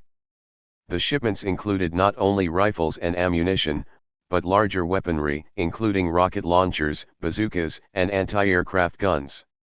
Needless to say, Humberto Ortega recalls, the armament that was received played quite a decisive role in hastening the victory and, in some cases, in deciding a few battles which otherwise would have been lost. 43. The Carter administration had averted its eyes at a particularly important moment and, therefore, overlooked the significance of the Sandinista arms buildup in June. Carter officials also missed the significance of the international forces lining up against the Somoza regime. In the middle of May, Fidel Castro traveled to Mexico to meet with President José López Portillo. There he predicted that Somoza will soon be in the garbage can of history and denounced the Carter administration. 44. In their private conversations, Castro urged the Mexican president to take public action against Somoza. 2 days later, Costa Rica's President Carrizo, who had already broken relations with Nicaragua, urged the same. 45. On May 20, at a luncheon in honor of President Carrizo, López Portillo announced that Mexico was severing ties with the Nicaraguan government because of the horrendous genocide Somoza was committing. The next day, Mexico's foreign minister, Jorge Castaneda, expressed hope that international isolation of the Somoza regime would lead to the downfall of sanguinary government, and he called upon the United States to cut all ties to Somoza. 46. The Carter administration, on the contrary, quickly tried to stave off any further actions by Latin governments. Damage limitation and the second pillar. Escalating violence and growing international support for the Sandinistas had a predictable effect on the FAO and moderate opposition forces in Nicaragua. Since April, important leaders in the FAO had become more willing to consider an alliance with the Sandinistas to overthrow Somoza. In part, they feared that the Sandinistas would soon win the widest popular following, and they did not want to be left behind. Since the failure of the mediation at the beginning of the year, Sandinista cadres had successfully put together an alternative coalition of political groups, the National Patriotic Front. Their goal had been to lure away disaffected FAO members into this more radical alliance. On April 23, FPN leaders announced the beginning of dialogue with the FAO to unite all the country's forces in order to overthrow President Anastasio Somoza's dictatorship. Julio Lopez reassured the FAO that we are anti-imperialists, but that does not mean we are anti-capitalists. The FAO's leaders demanded first that the Sandinistas stop their verbal attacks on the bourgeoisie. This was quickly agreed to, but the negotiations were periodically suspended because, as the American embassy reported, FPN firebrands have found it very difficult to avoid belittling the moderates. The FPN wanted in return an agreed plan for unified action against the regime, including another nationwide strike.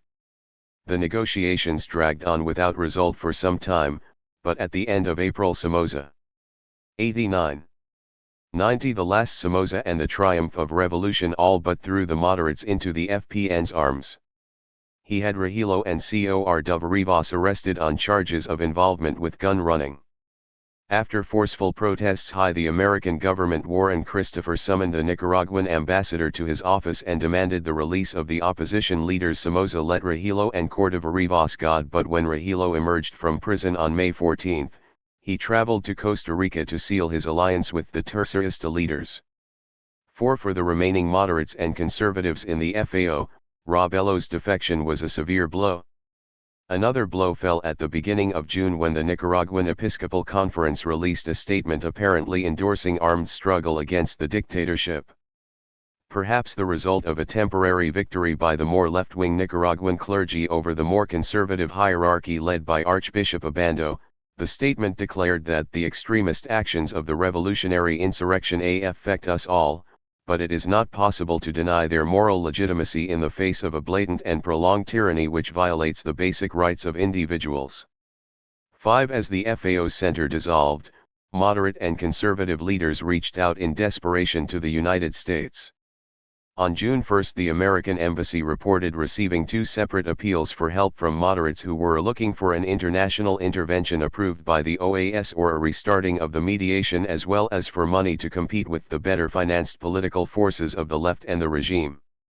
Both appeals were for rapid action in light of the possibility the FSLN still could force a national strike and a major insurgency in Managua.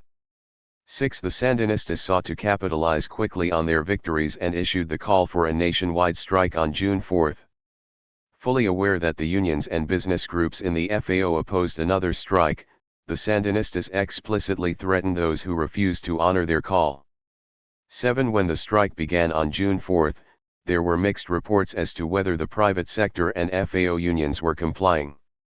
The strike was successful enough, however, and combined with a new wave of Sandinista attacks on several Nicaraguan cities, it moved Somoza to declare a 90-day state of siege on June 6. Since the announcement of the sanctions back in February, the Carter administration had let events take their course in Nicaragua. Many other international problems had occupied the attention of senior Carter officials in the first 6 months of 1979. The Shah had fallen from power in damage limitation and the second pillar 9.1. Iran, and the world was watching the first stages of the Ayatollah Khomeini's Islamic Revolution. Carter's conservative critics charged that his human rights policy was responsible for the setback and that America's strategic position in the Persian Gulf had been gravely damaged. The SALT II treaty negotiations with the Soviet Union were coming to an end. Carter and Brezhnev signed the agreement in Vienna in the middle of June, but a conservative Democrat, Senator Henry Jackson, was leading the charge to defeat the treaty in the Senate. The Panama Canal legislation was due for a final vote at the beginning of June, and conservative opposition remained fierce. Other events around the world added to a growing perception that President Carter's foreign policies were failing, and this was not just the perception of conservatives. Democratic Congressman Lee Hamilton, a reliable supporter of the administration, had noted earlier in the year that many Americans had come to a very pessimistic view of our position in the world and our ability to maintain our national interests. Hamilton cited several troubling developments, from the pro-Soviet coups in Afghanistan, South Yemen, and Ethiopia to the difficulties in Iran and Turkey, the stalemate in the Middle East talks, the tensions in the Persian Gulf, Rhodesia.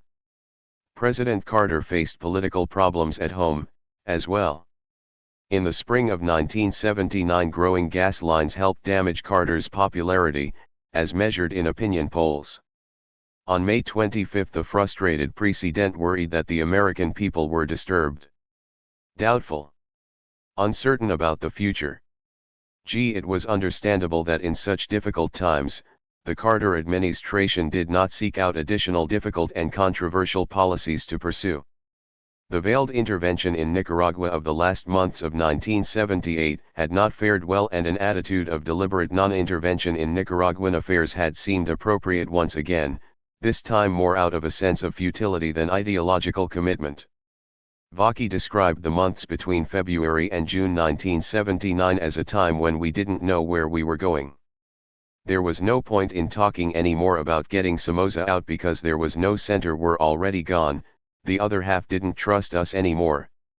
The Sandinistas, who had been too weak to worry about in October 1978, were too strong to ignore in June 1979. Vaki hoped it would be possible at least to steer the Sandinista revolution in a moderate direction and to establish some influence over the next government in Managua. In Vaki's view, the Ortega brothers and some of the other Sandinista commanders were not committed Marxists but classic caudillo types, searching for an ideology to sustain their search for power. They would need American economic assistance and diplomatic recognition. These needs would in turn make them more responsible and less radical. Vaki recognized his policy was not ideal, it was a policy of damage limitation. In Vaki's view, the United States had already missed its chance to prevent the Sandinistas from taking power, now it would have to devise a policy to live with them. 12 On the other side of the debate in June 1979 was Zbigniew Brzezinski, who now took a more direct role in the brewing Nicaraguan crisis. Brzezinski shared neither Vaki's hopes for moderating the Sandinista revolution nor his pessimism about the possibility of preventing a Sandinista victory. Brzezinski's eagerness to block a guerrilla victory in Nicaragua was based on both political and strategic concerns. 13 He worried that the loss of Nicaragua, coming so soon after the fall of the Shah, would hurt the president. He also feared its effect on the upcoming Senate debate over the ratification of the SALT II treaty. Brzezinski was eager to dispel criticisms of an America in retreat. He also worried about the strategic consequences of a Sandinista victory, fearing that U.S. passivity in Nicaragua would embolden an already aggressive Soviet Union. Since the beginning of Carter's presidency, Brzezinski had argued that Soviet military damage limitation and the Second Pillar 93 activities by proxy in the Third World required a strong American response. 14 The proxy that concerned Brzezinski most was Cuba. ICA's bargaining position with the Soviets, in Brzezinski's view, was eroding with each failure by the Carter administration to resist Soviet meddling in regional conflicts, and Nicaragua was fast shaping up as another failure. Brzezinski aimed to prevent a Sandinista triumph. The policies proposed by Vaki and Brzezinski were mutually exclusive. The United States could not acquiesce in a Sandinista victory in the hopes of gaining influence with the new government and, at the same time, try to prevent the Sandinistas from coming to power. Yet despite the contradictions, the administration did try to pursue both policies. The Carter administration began by trying to muster international support for renewing the mediation in Nicaragua. As in September 1978, Carter officials placed their hopes first in a Latin-led mediation to remove Somoza. On May 29 the foreign ministers from the Andean Pact nations Venezuela, Bolivia, Ecuador, Colombia, and Peru had met and offered their good offices to Nicaragua. They hoped to establish a ceasefire, persuade Somoza to resign and then hand over power to a new junta.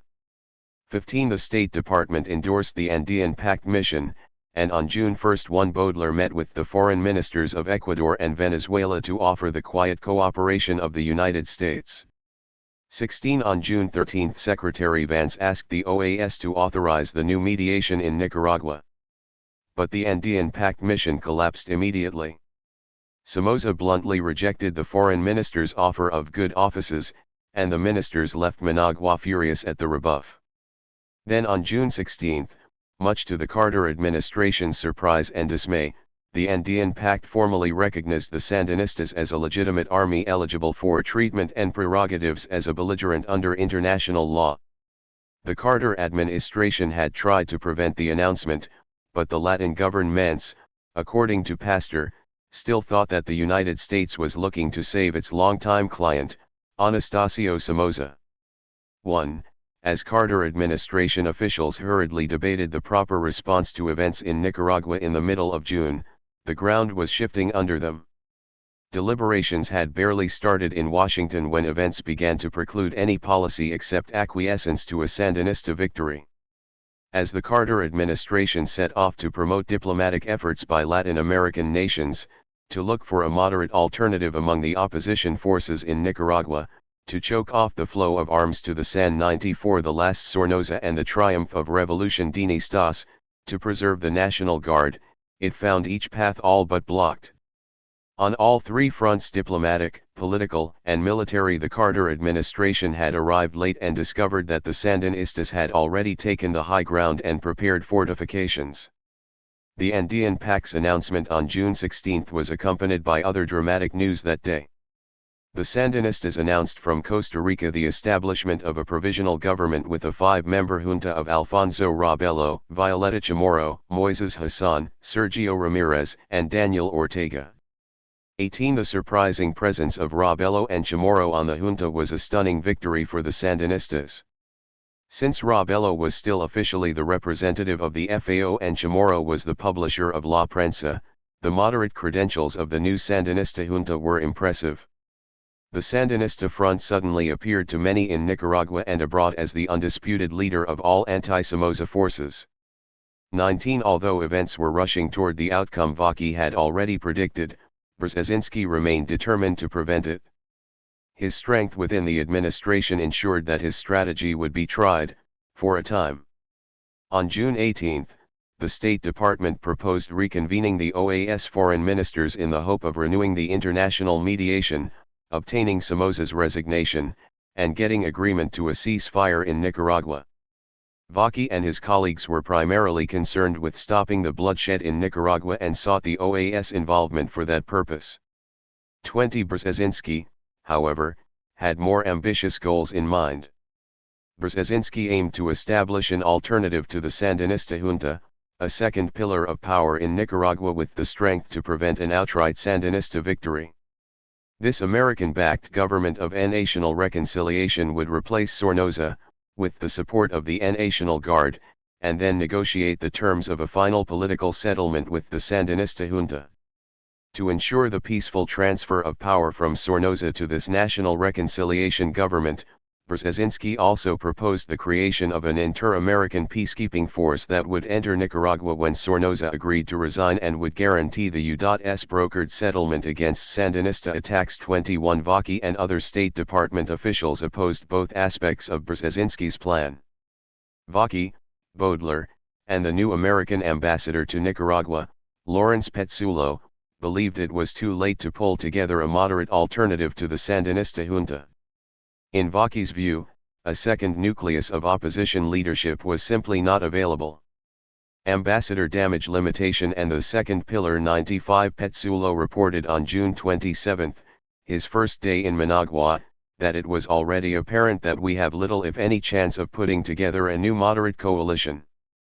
22 State Department officials also objected that any effort to establish a second pillar would only anger the Sandinista junta and undermine any hopes for good relations with the next government of Nicaragua. If the FSLN-supported provisional government should win, our relationship will have begun on a hostile note.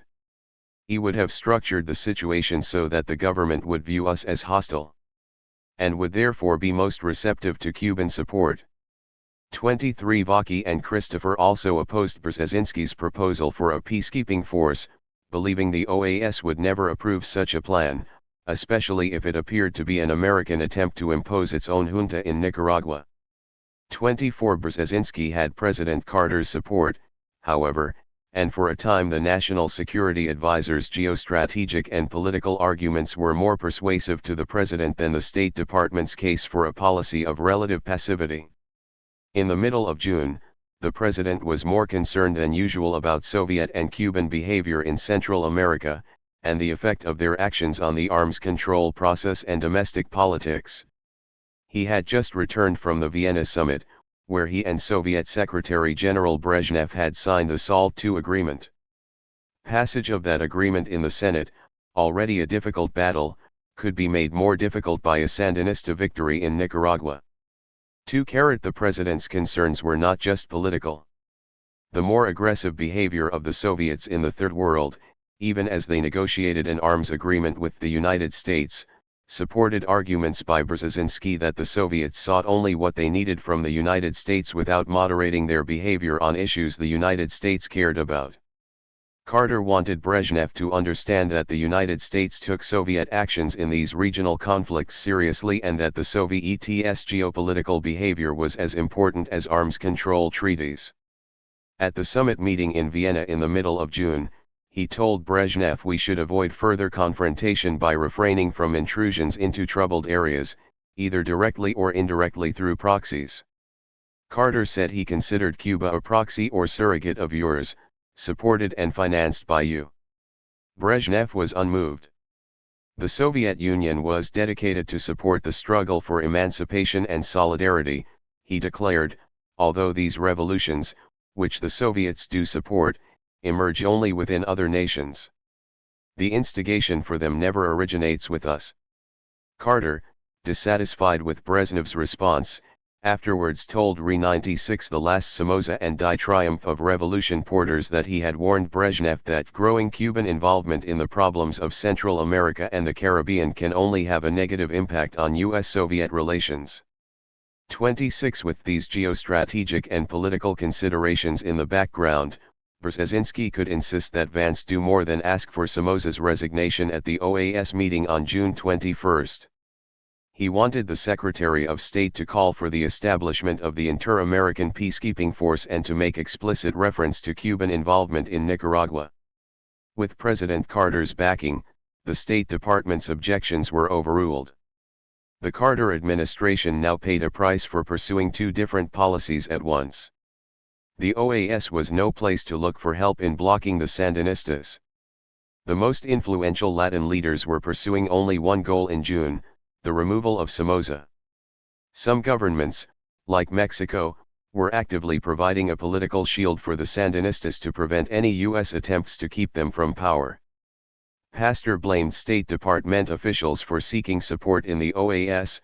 The decision to use the OAS was a sign that the department had not fully grasped the implications of the Andean Pact statement of June 16.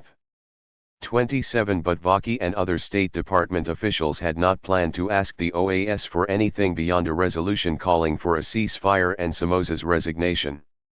It was Brzezinski who demanded that Vance also seek the OAS approval for an American attempt to keep the Sandinistas from power. 28 Vaki and other State Department officials continued futilely to resist Brzezinski's plan. Their draft of Vance's speech made no mention of a peacekeeping force or Cuban involvement. President Carter, however, after consulting with Brzezinski, personally wrote in both statements.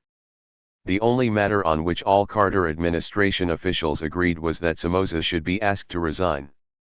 By June 21, two events had loosened most of the political constraints that had earlier caused the administration to pause. On June 20, the House of Representatives defeated all amendments aimed at crippling the Panama Canal legislation. The administration could now call for Somoza's ouster without fear of retaliation by Murphy and Wilson. On June 20, as well, the National Guard executed an American journalist in Nicaragua. Bill Stewart, an ABC News correspondent, was ordered to his knees and killed with a gunshot to the back of his head, in full view of the television cameras. The horrible and irrefutable evidence of the guard's brutality was shown damage limitation and the second pillar 97 on the evening news in the United States and became a national and international scandal. As Pastor recalls, the response by the public was unlike anything I had seen since I had been in the White House. One consequence of the tragedy was that it quieted the thunder from the right in the United States. 29. Secretary Vance's call for Somoza's resignation on June 21, therefore, came as no surprise. The other parts of Vance's request, however, aroused indignation and suspicion among the assembled Latin delegations at the OAS meeting that day. As Carter and Brzezinski requested, Vance called upon the OAS to seek the replacement of the present government with a transitional government of national reconciliation, which would be a clear break with the past. He asked the OAS to send a special delegation to Nicaragua to facilitate the formation of this transitional government and the holding of free elections. He called for an end to all arms shipments to Nicaragua, and, in words written by President Carter, warned of the mounting evidence of involvement by Cuba and others in the internal problems of Nicaragua. Secretary Vance asked all member states to consider on an urgent basis the need for a peacekeeping force, to help restore order and to permit the will of the Nicaraguan citizens to be implemented in the establishment of a democratic and representative government. A request that might have been greeted with cheers in Latin America had the United States made it in January was greeted with hostility on June 21. With Somoza's departure a foregone conclusion, many Latin leaders worried only that the United States would intervene to prevent a Sandinista victory. Perez, Figueres, and Torrijos agreed with Vaki that the Sandinistas were going to win and that the time had come to begin influencing them, not to try to stand in their way. At the beginning of June Torrijos had told Robert Pastor, "It's too bad the United States is always so slow to recognize new realities, and that you didn't have the foresight to buy a share of Sandinista stock when I was first offering it." To which Pastor had replied, "General, we have not come to buy Sandinista stock, but to try to get you to sell yours." 31 The OAS meeting was a disaster for the Carter administration. As Pastor recalls, Mexico, Panama, and the Andean nations not only did not share U.S. anxiety and reservations about a Sandinista military victory but had decided to run interference for the Sandinistas. 32 The Panamanian representative formally recognized the Sandinistas' 5-day-old junta as the government of national reconstruction. He then offered Sandinista 98 the last Somoza and the triumph of revolution leader Miguel Descoto a seat on the Panamanian delegation.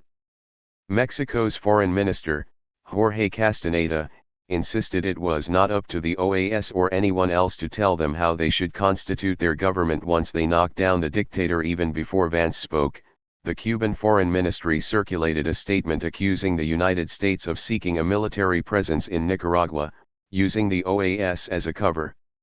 3 The American proposal for a peacekeeping force was crushed in a vote by the OAS members. The resolution passed by the OAS on June 23, after hours of negotiations by Warren Christopher, called for the immediate and definitive replacement of Somoza, but without suggesting how this might be accomplished other than to urge member nations to take steps that are within their reach to facilitate an enduring and peaceful solution of the Nicaraguan problem, words insisted upon by the United States. The OAS called for the installation of a democratic government in Nicaragua and the holding of free elections as soon as possible.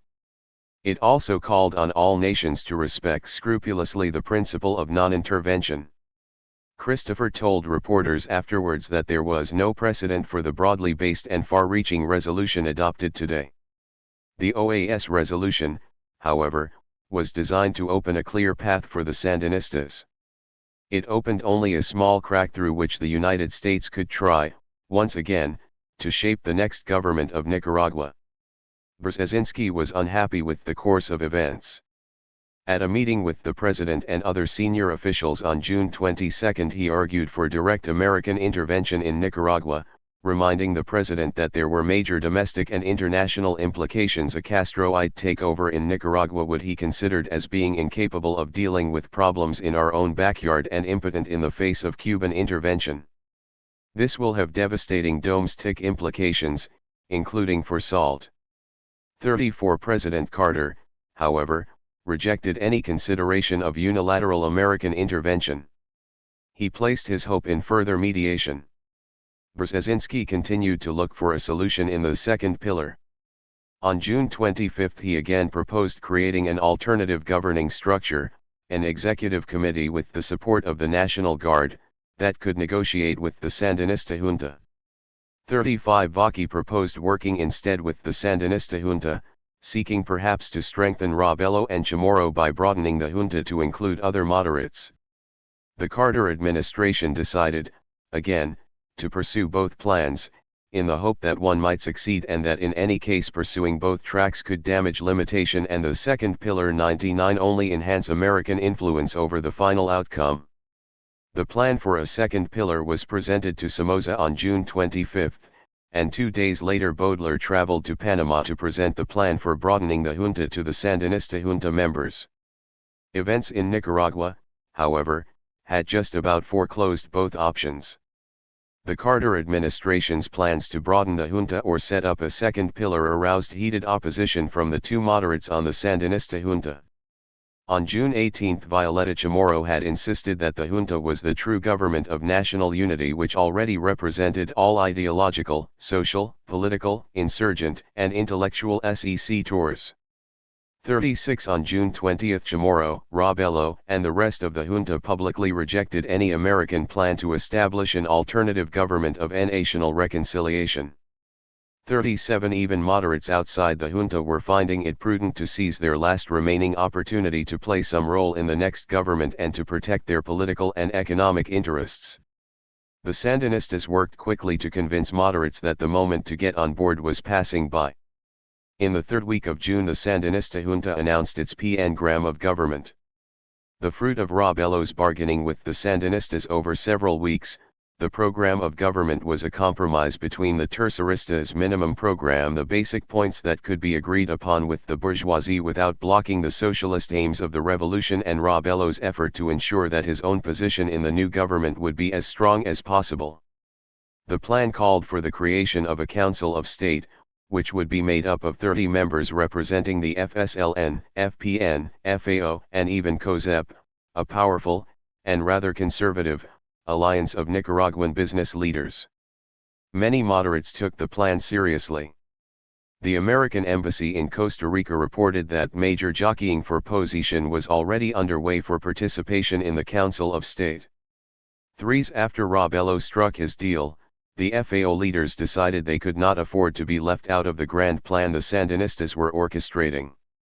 They announced that the junta, on which the FAO is represented and which the FAO has supported and continues to support, constitutes the beginning of that democratic and pluralist regime which must accede to power upon the fall of the Somocista government. When on June 28 the New York Times revealed the details of the Carter administration's plan to establish a second pillar, even conservative business leaders joined the Sandinistas in rejecting the U.S. plan. 40. 100 The last Somoza and the triumph of revolution. Faced with these developments, Vaki argued that the time had come to choose which side of the street we wanted to work. Warren Christopher also worried that the United States would lose its chance to moderate the Sandinistas if it didn't try to work with them before Somoza was overthrown. The important goal, Vaki insisted, was to stop the fighting as soon as possible so that a peaceful transition to the Sandinista junta could occur. 41 Pastor was appalled by these suggestions. It was the first time in a year of NSC meetings that anyone had suggested the central U.S. objective was something other than preventing a Sandinista victory. Pastor questioned whether one could realistically expect to win over the military leaders of the Sandinistas in the last days of their revolution after they had been fighting U.S. imperialism for 2 decades. He argued that as long as there was any possibility of placing a buffer between them and exclusive power, the United States should try. 42. On June 30, however, Ambassador Petsulo reported from Managua that no opposition leader would join an alternative government without greater assurances that a reconstituted National Guard would stand firm and support them. Potential leaders of the opposition saw the junta in San Jose supported by an FSLN force and such countries as Panama and Costa Rica, while they would have nothing but helpful words from the U.S. government as of the moment. 43. The preservation of the National Guard was essential to Brzezinski's plan, but by the beginning of July, as the Sandinistas, the moderates, and the Americans all knew, the National Guard's prospects had become bleak. This was not because they were fighting poorly or suffered from bad morale, yet. In the South, National Guard troops led by Commander Bravo were tearing into the Southern Front forces led by Eden Pastora. All of the major northern cities had been lost to the Sandinistas, but Managua was still in the hands of the government. In all likelihood, the Guard could hold out, even after the departure of Somoza, if it was well led, well supplied, and confident of support from the United States. All Carter officials agreed that the National Guard should be kept intact during and after the transition from Somoza to a new, provisional government. Vaki believed it necessary to preserve the integrity of the National Guard as an important element of moderation in future arrangements because a full military victory by the FSLN could reduce the future strength of moderate forces substantially. 44 Pastor and Brzezinski believed the political balance in Nicaragua would depend entirely on who damage limitation arid the second pillar 101 had the guns. If the Sandinistas were left with a monopoly of military power, Pastor argued, the moderates in the junta would be at the mercy of the Directorate. 45 But Carter officials also knew that the National Guard was running out of ammunition and supplies to conduct the war. By July 7 Petsulo was reporting from Managua that the supply lines have been severely restricted whereas the FSLN has an open supply line.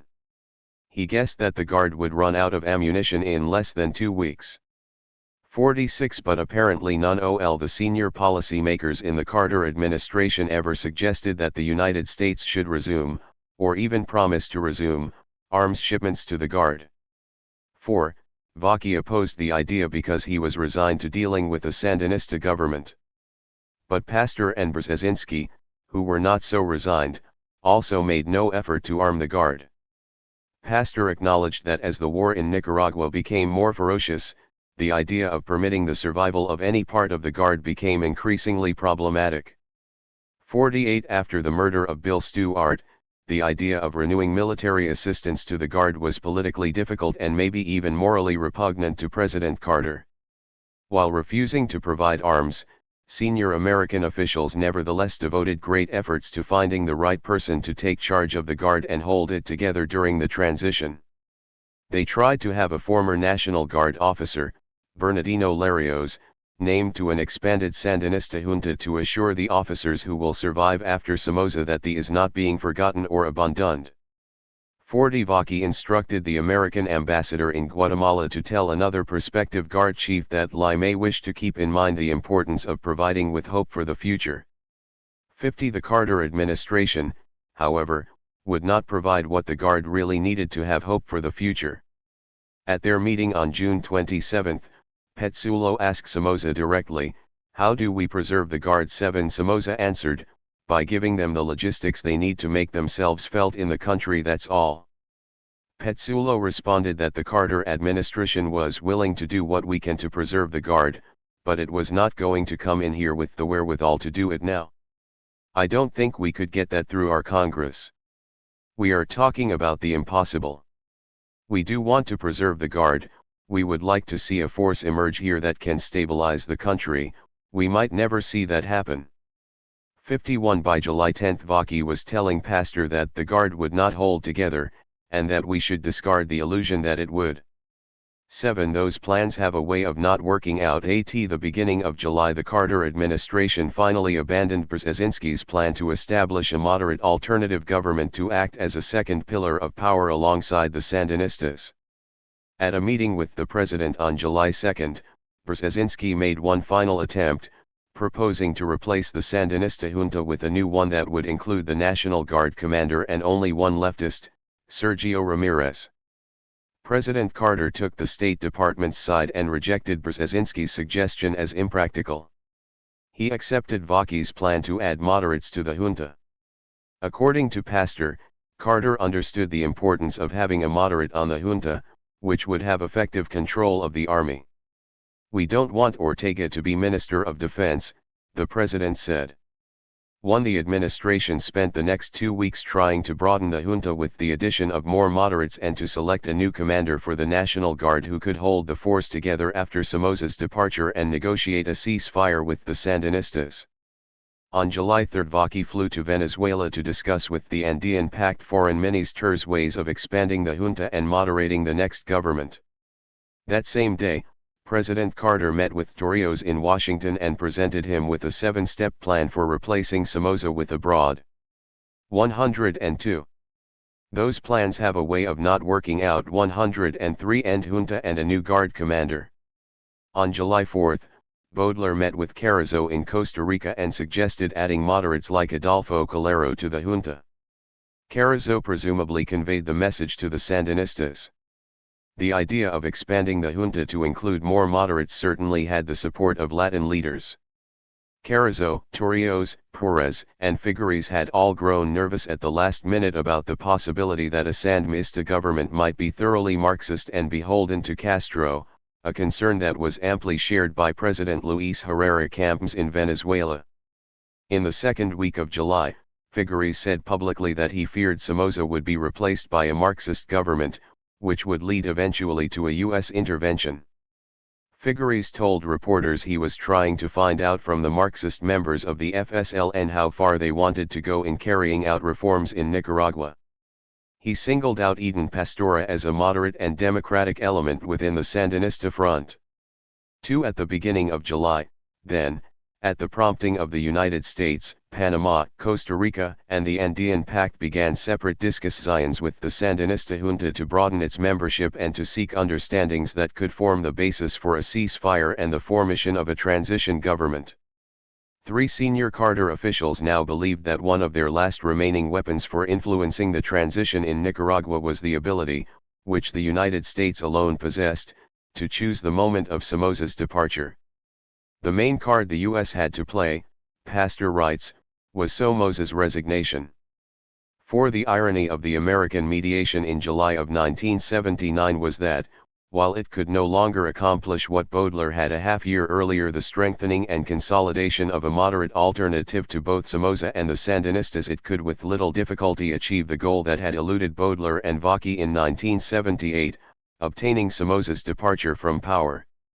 By July Somoza was quite ready to quit both the presidency and the country. He had erred disastrously. In January he had confidently and stubbornly rejected American demands for a plebiscite which he might have won, but which at worst would have transferred power peacefully to the FAO. 6 months later Somoza was preparing to flee Nicaragua with only his family and his money and to bequeath his country to the Sandinistas. When Ambassador Petsulo came to Managua on June 27 to tell Somoza to resign, the last defender of the dynasty put up no argument. "I don't pretend to negotiate," Somoza told Petsulo at their first meeting. "I 1-0 for the last Somoza and the triumph of revolution am willing to sacrifice myself, whatever pride I might have. I am not interested in influencing events in Nicaragua. I have been president twice and certainly I don't want this to be a bloodshed." The June OAS resolution calling for his resignation was the final act which had convinced Somoza his position was untenable. Since the day of the vote Somoza had carried a letter of resignation in his pocket.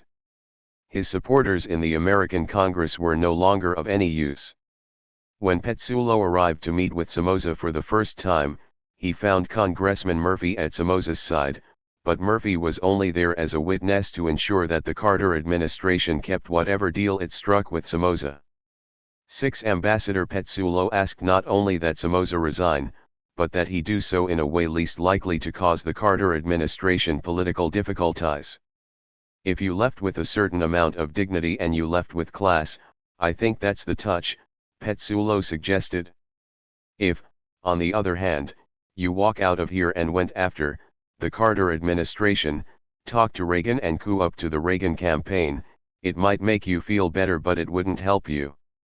7 Petsulo knew how badly Somoza wanted asylum in the United States, which Somoza called "my other country," and Petsulo's threat to deny him asylum if he did not behave was implicit but clear. 8 Petsulo also made clear that the Carter administration depended on Somoza's cooperation to ensure a moderate outcome in Nicaragua. If Somoza would not resign at the appropriate moment, Petsulo explained, the Carter administration would not have the capacity to make any of the other moves. The United States had to deliver up something if it was going to demand a peaceful and moderate transition. If the Carter administration failed to deliver, the Sandinistas would come and sweet talk to us that they are nice people, and so on. But give them 5 years and they would nationalize banks, and so on. We see all that. 0. In his conversations with other Nicaraguans, Petsulo tried to make clear that the Carter administration held the Somoza card in its hands and would only play it when confident of an acceptable outcome. On July 2, writing reported that the ambassador had told opposition leaders that the existence of a democratic regime in the future must be guaranteed in Nicaragua before General Somoza's departure. 10. As it turned out, however, the Carter administration placed more value on the Somoza card than it was worth. The Sandinistas did not want the United States to force Somoza's early resignation and preserve the NA. Those plans have a way of not working out. 105 National Guard. Indeed, the longer Somoza stayed, the better chance there was of defeating the National Guard so long as the Carter administration continued to deny the Guard weapons and supplies. The Sandinistas knew, moreover, that the administration could not keep Somoza in power for long. It was the American Secretary of State, after all, who had led the OAS to call for Somoza's resignation. The United States could not easily bargain with something it had already promised to give away. By the beginning of July, the Somoza card had actually become not only useless but a growing embarrassment and burden to the administration. On July 7, Somoza himself told the Washington Post that he was ready to resign, which ended any pretense that only the United States could persuade Somoza to quit. The Washington Post's headline read, "Somoza agrees to quit, leaves timing to U.S. 11." The Sandinista junta charged that instead of ending the war, the United States was extending it and was using the Somoza resignation as a blackmail tool to guarantee its interests in Nicaragua. 12 Allen writing wrote on July 10 that while the main purpose of the war, General Somoza's ouster, has apparently been achieved, the bloody conflict goes on. The United States government, assuming its traditional role as final arbiter of Nicaragua's political destiny, has indicated that General Somoza's resignation will become effective only when the United States is satisfied with the composition and political program of the successor regime. 13. Sandinista successes on the battlefield also had the effect of devaluing the Somoza card. By the beginning of July, it was clear that while the Guard might hold out in Managua for a month or more, it had little hope of regaining control in the northern cities. As the guerrillas advanced, one observer speculated that the Sandinistas would not need Washington because they are making faster inroads than anyone expected. 14 On July 7, Sergio Ramirez candidly told one reporter, "If the Sandinistas continue advancing, we won't have to broaden the junta." 15 The Sandinistas' only fear was of American military intervention. That fear, and not the Somoza card, was what caused the Sandinistas to make some compromises in the days before their victory. On July 10, Carter officials decided to present the junta with an ultimatum.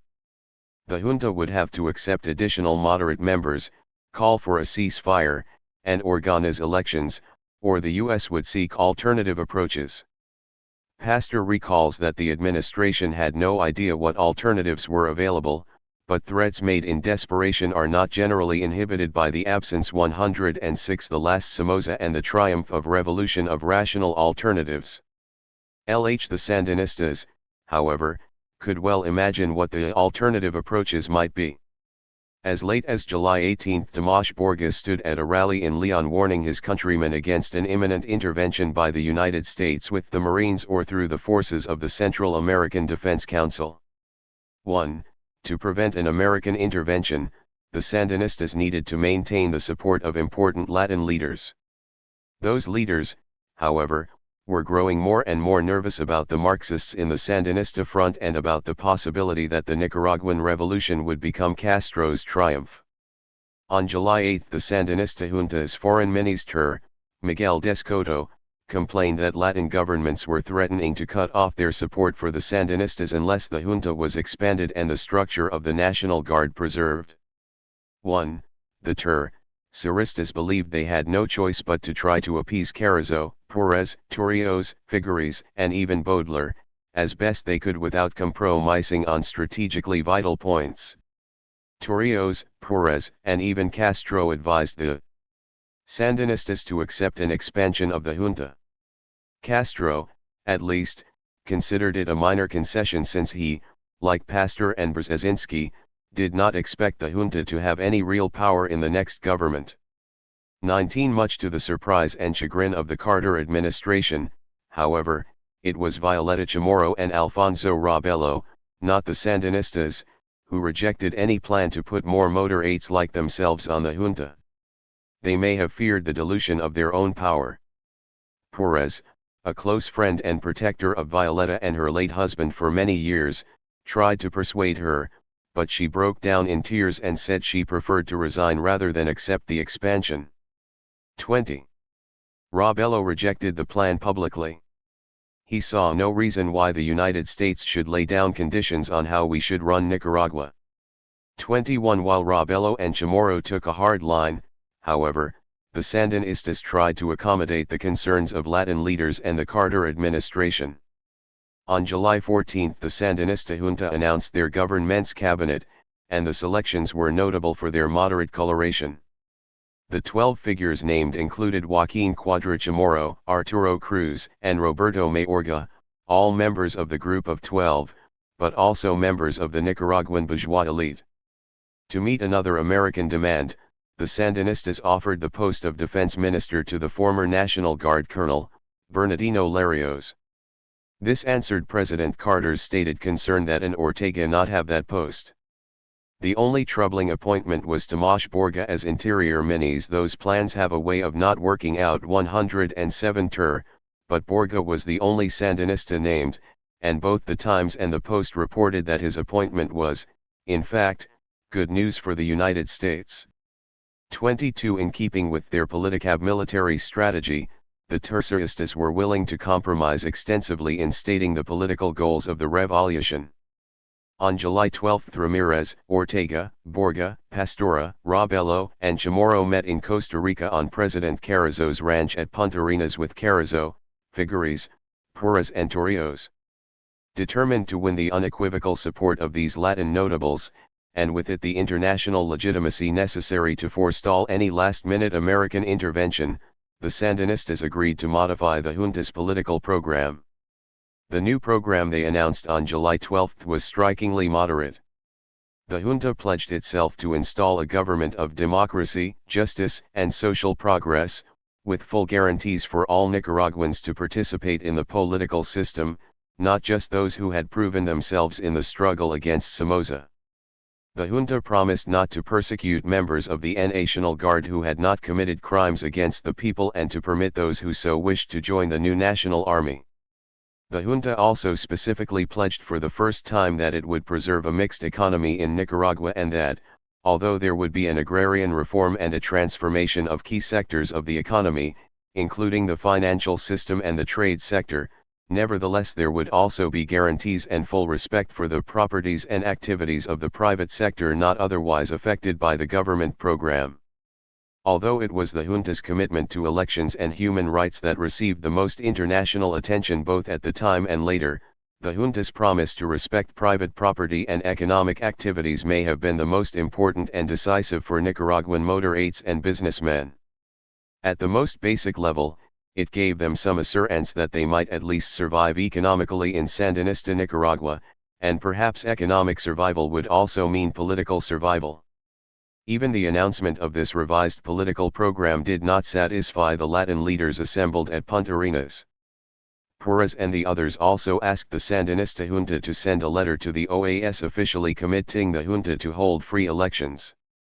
The junta did so, declaring to the OAS General Secretary that after it took power it would hold the first free elections, in a century in Nicaragua, for local offices, a constituent assembly, and later the supreme authorities of the country. 23. The concessions the Sandinistas made in the last days before their de 108 the last Somoza and the triumph of revolution feat of Somoza were dictated by the need to neutralize Yankee interventionist policies in light of the imminent Sandinista victory. 7. 24 Although unnecessary to prevent an American intervention, which the Carter administration never seriously contemplated, the concessions won the Sandinistas enormous goodwill in the United States and throughout Latin America. Vaki considered the Sandinistas' letter to the OAS a first and important step toward the kind of moderation he hoped to foster in the new government. Carlos Andrés Pérez announced on July 13 that he was deeply satisfied with the sense of responsibility shown by the members of the Government of National Reconstruction and the clear and categoric democratic program they have submitted to America and the world. In my contacts with the Sandinist front commanders, I have been surprised by the equanimity, the deep sense of responsibility and the democratic feeling which determines all their actions. 2. With Pérez's statements, the question of the legitimacy of the Sandinista junta was settled. The timing of Somoza's resignation, however, still rested with the United States. The Carter administration was no longer able to resist the tide of events in Nicaragua. Although an exasperated Brzezinski warned his colleagues on July 13 that in Central America the baton being passed from the United States to Cuba, it was Vaki's strategy of accommodation that the Carter administration now adopted, more by force of circumstances than by conviction. The Carter administration's new policy was shaped by a hope that what appeared to many to be a communist victory in Nicaragua need not be won at all. In appearances before Congress, Assistant Secretary 7 Vaki portrayed the situation in Nicaragua with as much optimism as he could. Although he acknowledged Cuba's significant role in supplying arms to the Sandinistas, he pointed out that Cuba was not the only or even the most important of the supporters of the anti-Somoza rebellion. Nicaraguans and our democratic friends in Latin America have no intention of seeing Nicaragua turned into a second Cuba, and are determined to prevent the subversion of their anti-Somoza cause by Castro. In response to concerns that the Sandinistas would control the direction of the next government, Vaki argued that the Nicaraguan people themselves would not permit a radical revolution. There were large elements, including some now associated with what is called the Sandinistas, who are not Castroist or Marxist.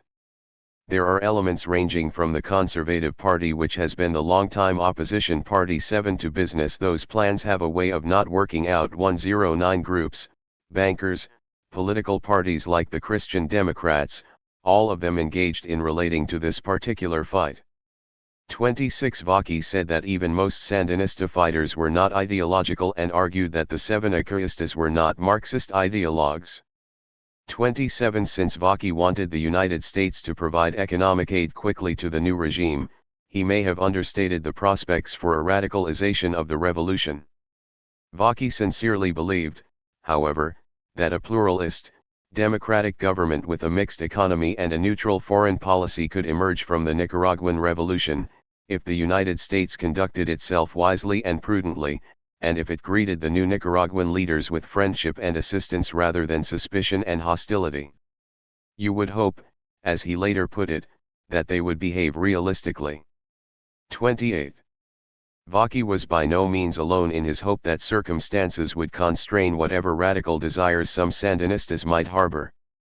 The Washington Post, which had earlier expressed concerns about a Sandinista victory, in July recommended embracing the Sandinista junta and to use the embrace to hold them to the democratic standards they profess. Nicaragua's need for vast economic repair ensures a respect for its neighbors' anti-communist political sensitivities. The Post considered it inconceivable, moreover, that Moscow will take on another billion-dollar baby. 29 Allen, writing of the Times, also argued that the political moderation of any successor regime seems guaranteed by the need for enormous assistance from the United States during Reconstruction. M0 The great ideological and political debate that was to dominate American policy toward Nicaragua over the coming decade thus took full shape in the last days before the Sandinista triumph.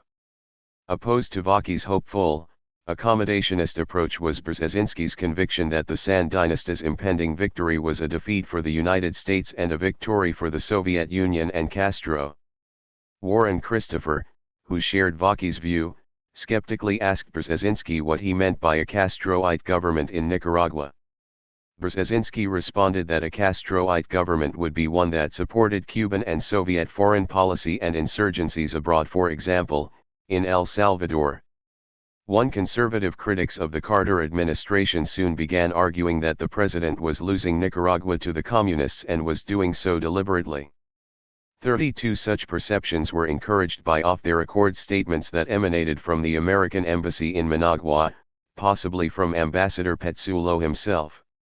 Alan Riding reported 110 The Last Somoza and the Triumph of Revolution that one United States official said Washington wanted to help Nicaragua but can't be seen helping a bunch of radicals.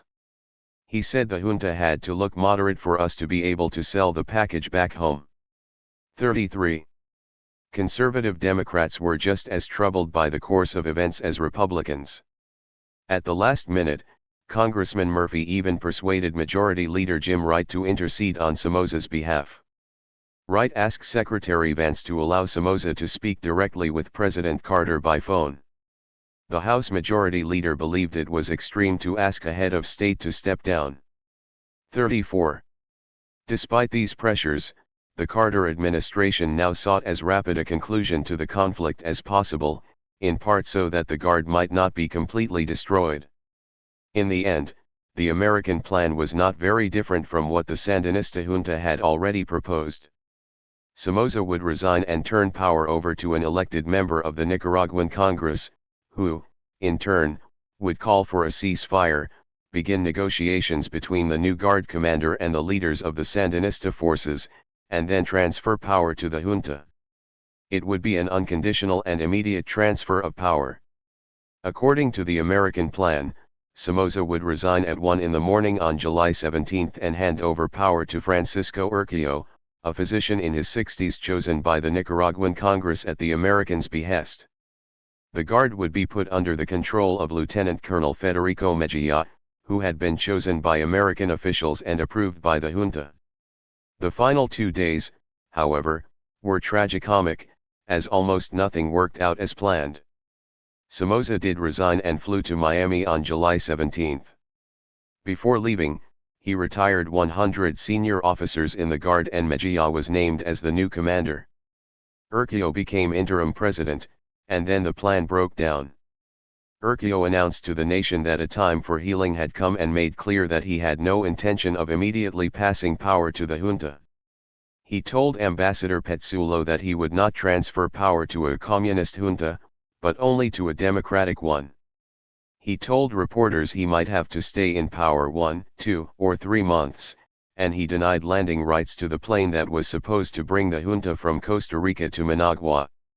The Carter administration was furious and publicly denounced Urquijo's violation of the terms worked out for Somoza's departure.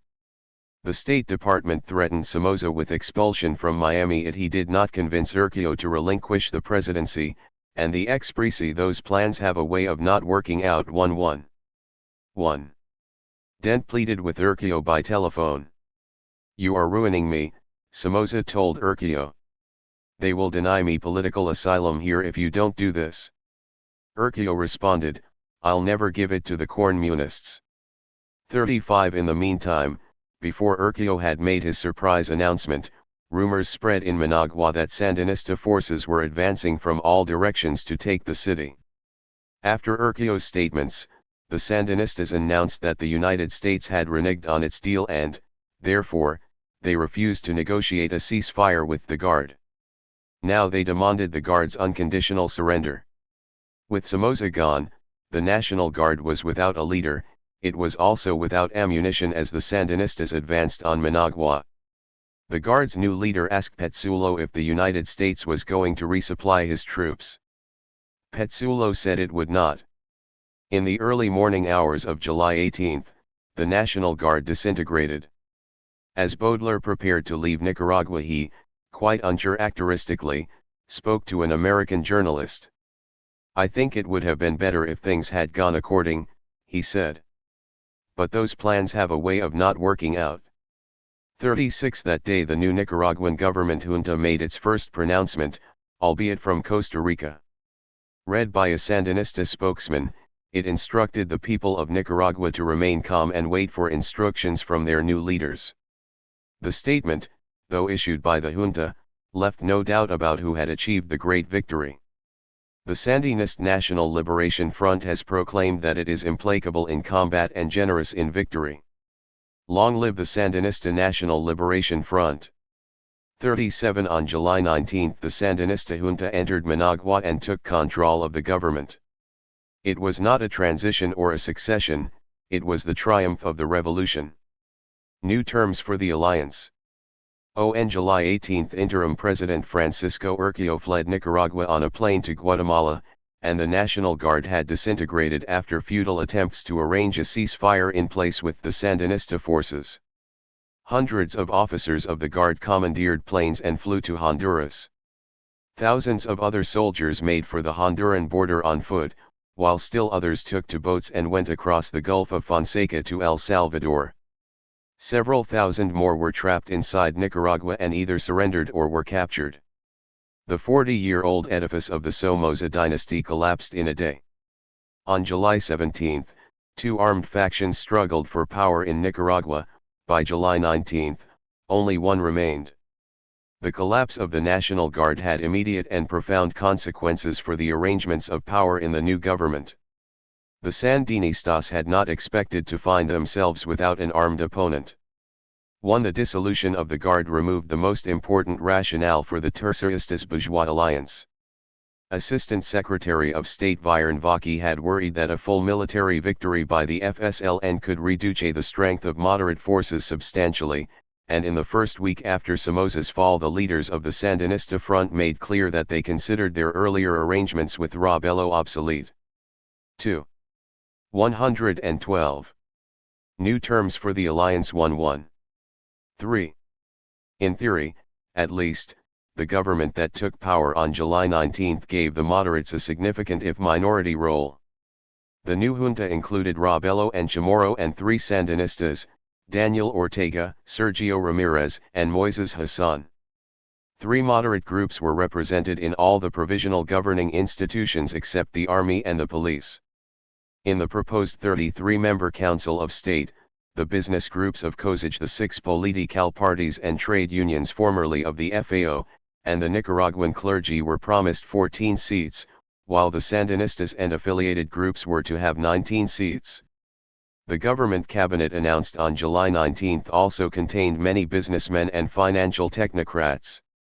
As the Sandinistas had promised, former National Guard Colonel Bernardino Larios, who had been arrested by Somoza for allegedly plotting a coup, was named defense minister. The formal arrangements in the new government, however, did not reflect the real distribution of power. Adjustments were inevitable, and the first 3 months saw a contest for power and preeminence between the Sandinistas and their erstwhile allies. Within a week it became clear that the government junta was at best a rubber stamp for decisions taken by the Sandinista front's 9-man National Directorate. Rebelo and Chamorro approved some of the early decrees, the imposition of an immediate state of emergency, the expropriation of land and businesses owned by the Somoza family and close associates, the nationalization of the banks, mines, and transportation system, and the abolition of the Constitution, the court system, and the Congress.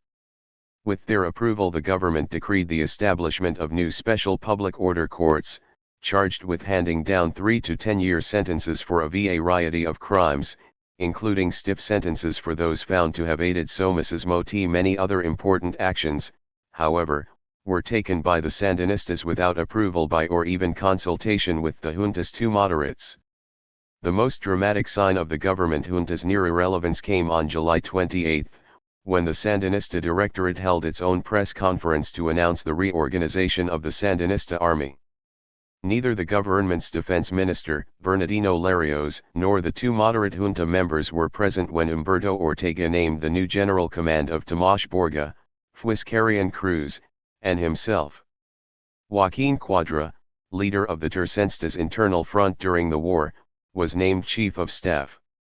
When asked by reporters why Defense Minister Larios was not present to announce the new leaders of Nicaragua's Armed 114, the last Somoza and the triumph of revolution forces, a Sandinista leader replied, "We came here to speak primarily about things that concern us." 3 days later, Daniel Ortega declared that the Sandinistas had borne most of the burden of the struggle against Somoza and would continue to be the spearhead of the revolution. Before the fall of Somoza, Vaki had speculated that most of the Sandinista leaders were more interested in power than in revolutionary ideology. But the Sandinistas quickly demonstrated that power and ideology were closely connected. Whether or not they were genuinely committed Marxist-Leninists, they found the ideological precepts of Marxism-Leninism helpful in their effort to consolidate power. If nothing else, the Sandinistas claimed to be the revolutionary vanguard of the people justified the accumulation and centralization of power in their hands, and the denial of power to others.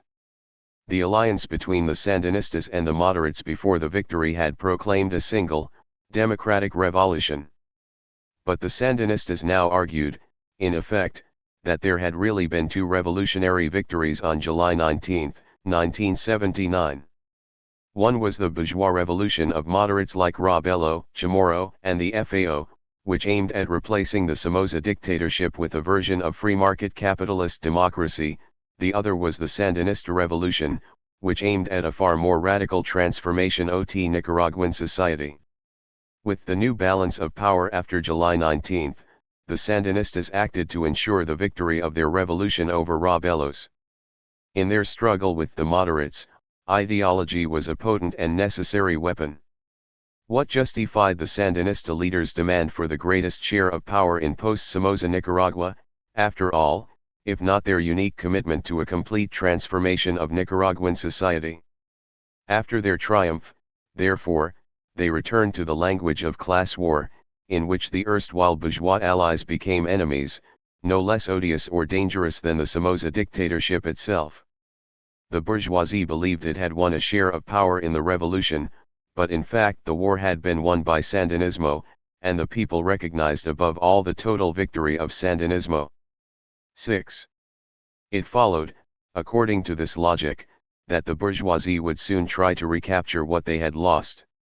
A counter-revolution was inevitable, for in Marxist terms it was the class interest of the bourgeoisie to try to reverse its unexpected defeat, to seek the return of its power and wealth, and to do so with the support of its patron, the United States.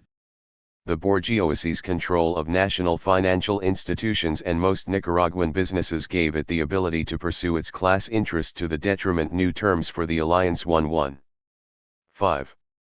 Of the People's Revolution and their Sandinista vanguard. As Tomás Borges said in the first days after the Sandinistas' triumph, where in the world did a revolution not have its counterpart, a counter-revolution? 7. Most foreign observers, including most American officials, assumed that by counter-revolution the Sandinistas meant efforts by Somoza's family, his followers, and the National Guard to regain power. The Sandinistas, however, were not yet worried about the exiled guardsmen. 8. It was, rather, the traitorous bourgeoisie that was now the principal instrument of the counter-revolution. 0. Everything the Sandinistas did to enhance their own power in the first weeks and months was justified by the need to respond to this danger. According to the doctrines propounded by the Sandinistas in the first weeks of the revolution, the way to combat this threat was to attack the bourgeoisie, isolate it from the rest of the population, take away more of its economic powers, and force it to accept the supremacy of the revolution. Sandinista leaders determined to attack the bourgeoisie's most representative elements as soon as they give us the first opportunity. By striking political and economic blows, we will greatly reduce its power and its capacity for counter-revolutionary maneuvering. 10. At the same time, the Sandinistas would organize the people and build up the strength of the workers and peasants in whose name the Sandinista party would rule. What was required were economic and social transformations which would irrevocably change the relations of power between workers and capital. This meant not only the transfer of political and military power to the revolutionary vanguard, but also a transfer of economic power to the people. A change in the relations of production. Will really tilt, this time in depth, the balance of power between classes in favor of the oppressed. To accomplish this transformation required an all-out assault on the traitorous bourgeoisie, on the vestiges of Somocismo, and on the inchoate counter-revolution. One of the principal tools of the revolutionary transformation was to be the mass organizations, associations of workers, peasants, writers, women's, and student groups. The Sandinistas established the Association of Rural Workers for Peasants in the countryside and began to organize the Sandinista Labor Central to unite all labor organizations in the country under one, party-directed federation. Funds and facilities for all the mass organizations were appropriated on behalf of the government by Sandinista officials, although the junta members never officially authorized them. As Robello recalls, these decisions were never discussed. 116 The last Somoza and the triumph of revolution, they just happened. 11 Among their other roles, the mass organizations were the means by which opponents of the revolution could be identified and then purged. All who joined the organizations were local defenders of the revolution, all those who did not were branded as counter-revolutionaries. In the first 2 weeks after the defeat of Somoza, the Sandinista Party also organized civil defense committees throughout the country into one centralized bureaucracy with headquarters in Managua. 12 The committees were to be the eyes, ears, and hands of the revolution. A leaflet distributed by the Sandinista-created United People's Movement urged all Nicaraguans to work in the civil defense committees, warning that anyone who refrained would be regarded as opposed to the revolution and suggesting that Somadists undergo a process of re-education. 15. The revolutionary transformations aimed also at redirecting Nicaragua away from the idea of bourgeois democracy toward a popular democracy based on what the Sandinistas called the daily popular consultation. In practice, this meant that all important decisions would be made by the National Directorate. There was no need for formal elections. Addressing the crowds assembled at the Plaza de la Revolución in Managua on July 20, Daniel Ortega declared that the people of Nicaragua were already voting at this time for the Sandinista National Liberation Front by their very presence in the square. 14 In the middle of August, a typical election of local leaders was held in the town of Estelf. Ortega, speaking at a rally before the assembled townspeople, proposed 5 names to serve in the local junta.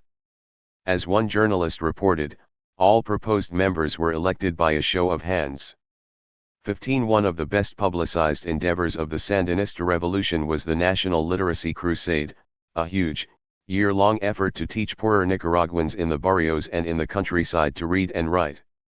Modeled after a similar effort in Cuba early in Castro's revolution, the Literacy Crusade won applause and admiration from around the world. The national campaign aimed at more than just literacy, of course, it was a massive attempt at political indoctrination. As one sympathetic scholar has noted, the crusade was always considered a political project first and an educational one second.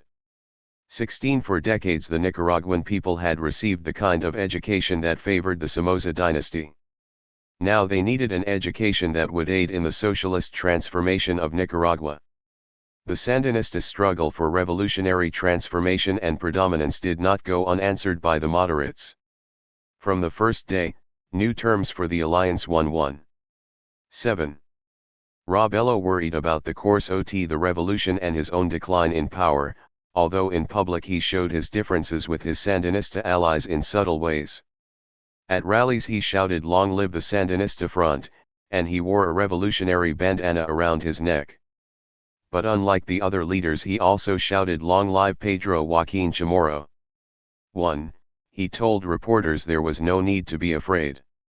No second Cuba will take place in our country. 18 Other moderate leaders were not so sure. At the end of July the Nicaraguan Catholic Church and the business organizations represented by COSEP spoke out against the trend they were witnessing. On July 3 one Archbishop Obando and 6 bishops issued a pastoral letter in which they urged the government to restore freedom of expression. 19 The church leaders regretted that after so much blood has been shed and so many sacrifices made, the Nicaraguan people were being compelled to forget their primary respect for life and human values. The Nicaraguan people had fears and anguish during this transition period. The pastoral letter specifically complained about the work of the civil defense committees and criticized the indoctrination process being carried out now in Nicaragua. 20. At the beginning of September, moderate political parties began to emerge or, more accurately, to re-emerge in opposition to Sandinista policies. Some factions of the Conservative Party and other moderate opposition groups of pre-revolutionary days joined together and renamed themselves the Sandinista Social Democratic Party, hoping to claim the mantle of revolution for themselves. The new party claimed the support of such international social democratic luminaries as Carlos Andrés Pérez, and it included among its members some from Ra Bello's organization, the Nicaraguan Democratic Movement, as well as Jaime Chamorro, brother of Pedro Joaquín. The party leaders set as their principal goal to struggle so that Nicaragua can have a true democracy with free, just and honest elections so that the people, after this transition government, can determine at the polls the system they prefer. 21 They declared themselves a barrier against those who sought to detour the revolution onto a totalitarian path not wanted by the majority of Nicaraguans. 22. A party spokesman was applauded at a political rally when she compared the Sandinistas to the Somozas. There is fear among our people. And, gentlemen, it is not fear of Somatism, it is fear of Sandinism. The enemies of the revolution are inside the revolution. Friends, Somoza at least took 2 years to show his claws in 1939. But who are now in possession of the weapons have not waited even 2 years. 21. 118 The last Somoza and the triumph of revolution. The stirrings of opposition forces only further convinced the Sandinistas of the need to consolidate economic and political power more quickly. Sandinista leaders called the new opposition parties counter-revolutionary and insisted that the FSLN was not prepared to yield to anyone or to retreat a single inch. 24 Humberto Ortega warned on September 3 that the revolution could wipe out the Nicaraguan bourgeoisie right now because it has the power and the people's support.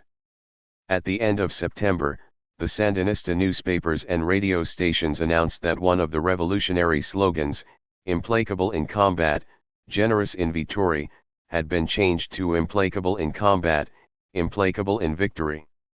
Radio Sandino announced a new nationwide effort called Death to Somatismo to be carried out by the Sandinista defense committees for the purpose of discovering all persons who have infiltrated organizations, ministries, and other parts of the government, including the army, and eradicating all harassment and expelling all Somatist henchmen from Sandinist organizations. 25 The official encouragement to inform against suspected counter-revolutionaries had an immediate effect. At the beginning of October, the Sandinista police and army launched Operation Sandinista Fist, arresting hundreds and perhaps thousands throughout the country. The ostensible purpose of the operation was to seize arms scattered around the country. Many Nicaraguans were arrested, and many had their houses searched after neighbors informed on them for counter-revolutionary activities.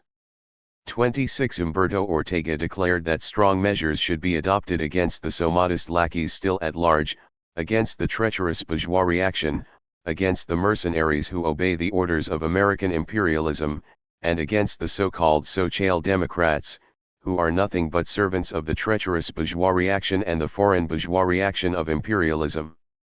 We are also prepared to use a strong hand against the ultra-left-wing sectors who claim to be more revolutionary than the Sandinistas but who are really nothing but treacherous servants of imperialism. 27 The ultra-left was a minor but vexing problem for the Sandinistas. A labor group known as the Workers' Front was resisting inclusion into the Sandinista Labor Central. An ultra-left newspaper, El Pueblo, was criticizing the Sandinistas for not moving more quickly towards socialism, and a faction of the Nicaraguan Socialist Party was challenging the Sandin new terms for the alliance. 9. Istas from below by criticizing the alliance with the bourgeoisie, and by organizing workers and inciting them to demand higher wages. By themselves, these were minor irritants, but the danger was that the ultra-left challenged the Sandinistas' revolutionary legitimacy. 28 Tomas Borges state security officials arrested the Socialist Party leader and several leaders of the Workers' Front, raided the offices of El Pueblo, and threw several of its staff in jail. Journalism has a right to be free, declared Joaquín Cuadra, the new chief of staff of the Sandinista army, but it does not have the right to attack this process, even indirectly.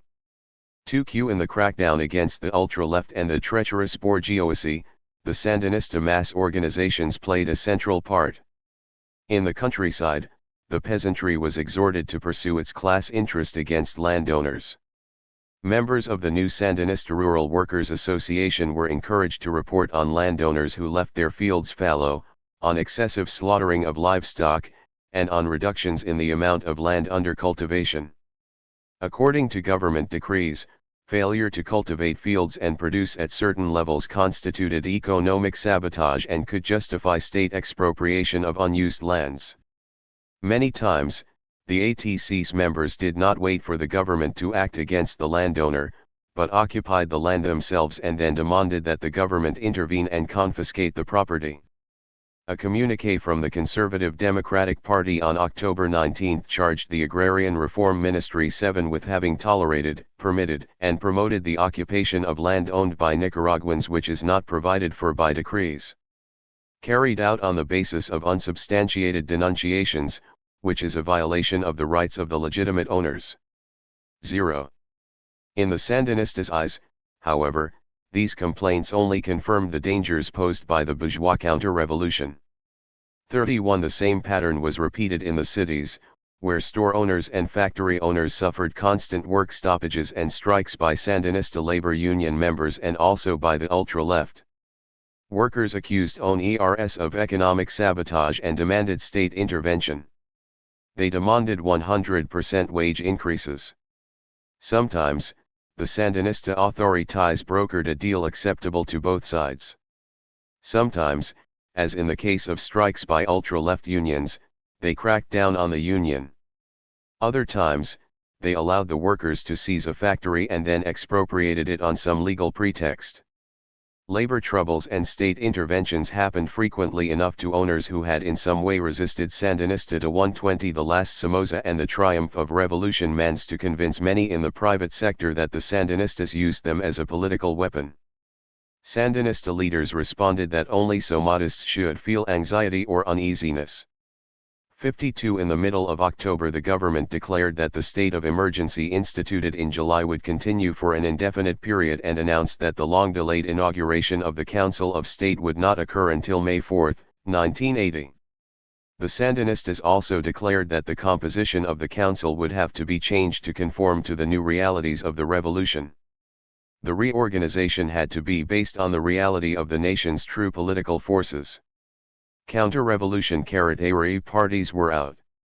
The 19th of July Sandinista Youth, the Sandinista Labor Central, the Association of Rural Workers, and the Sandinista Civil Defense Committees, on the other hand, would all have significant representation in the council because they represented the people. These announcements put an end to the opposition's hope of wielding influence in at least one branch of the government.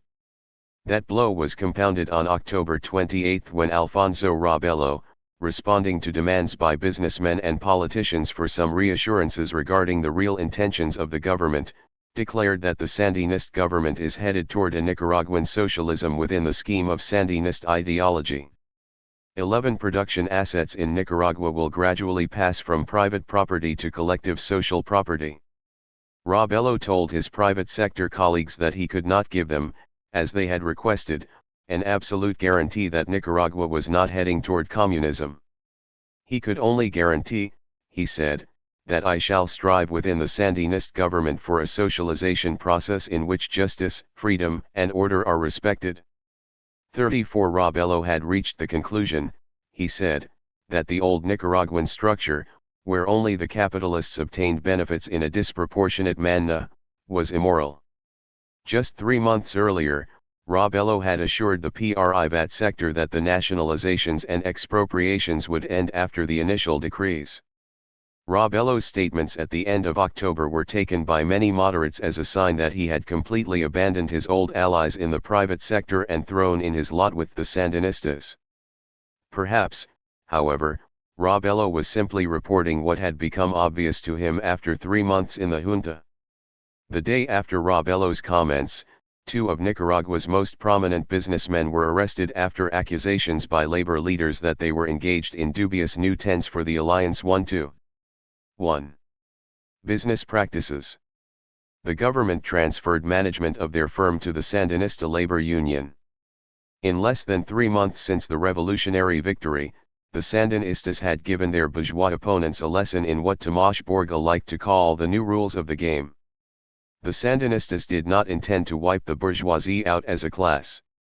They recognized that the well-being of the Nicaraguan economy depended to some extent on production by the businessmen and landowners.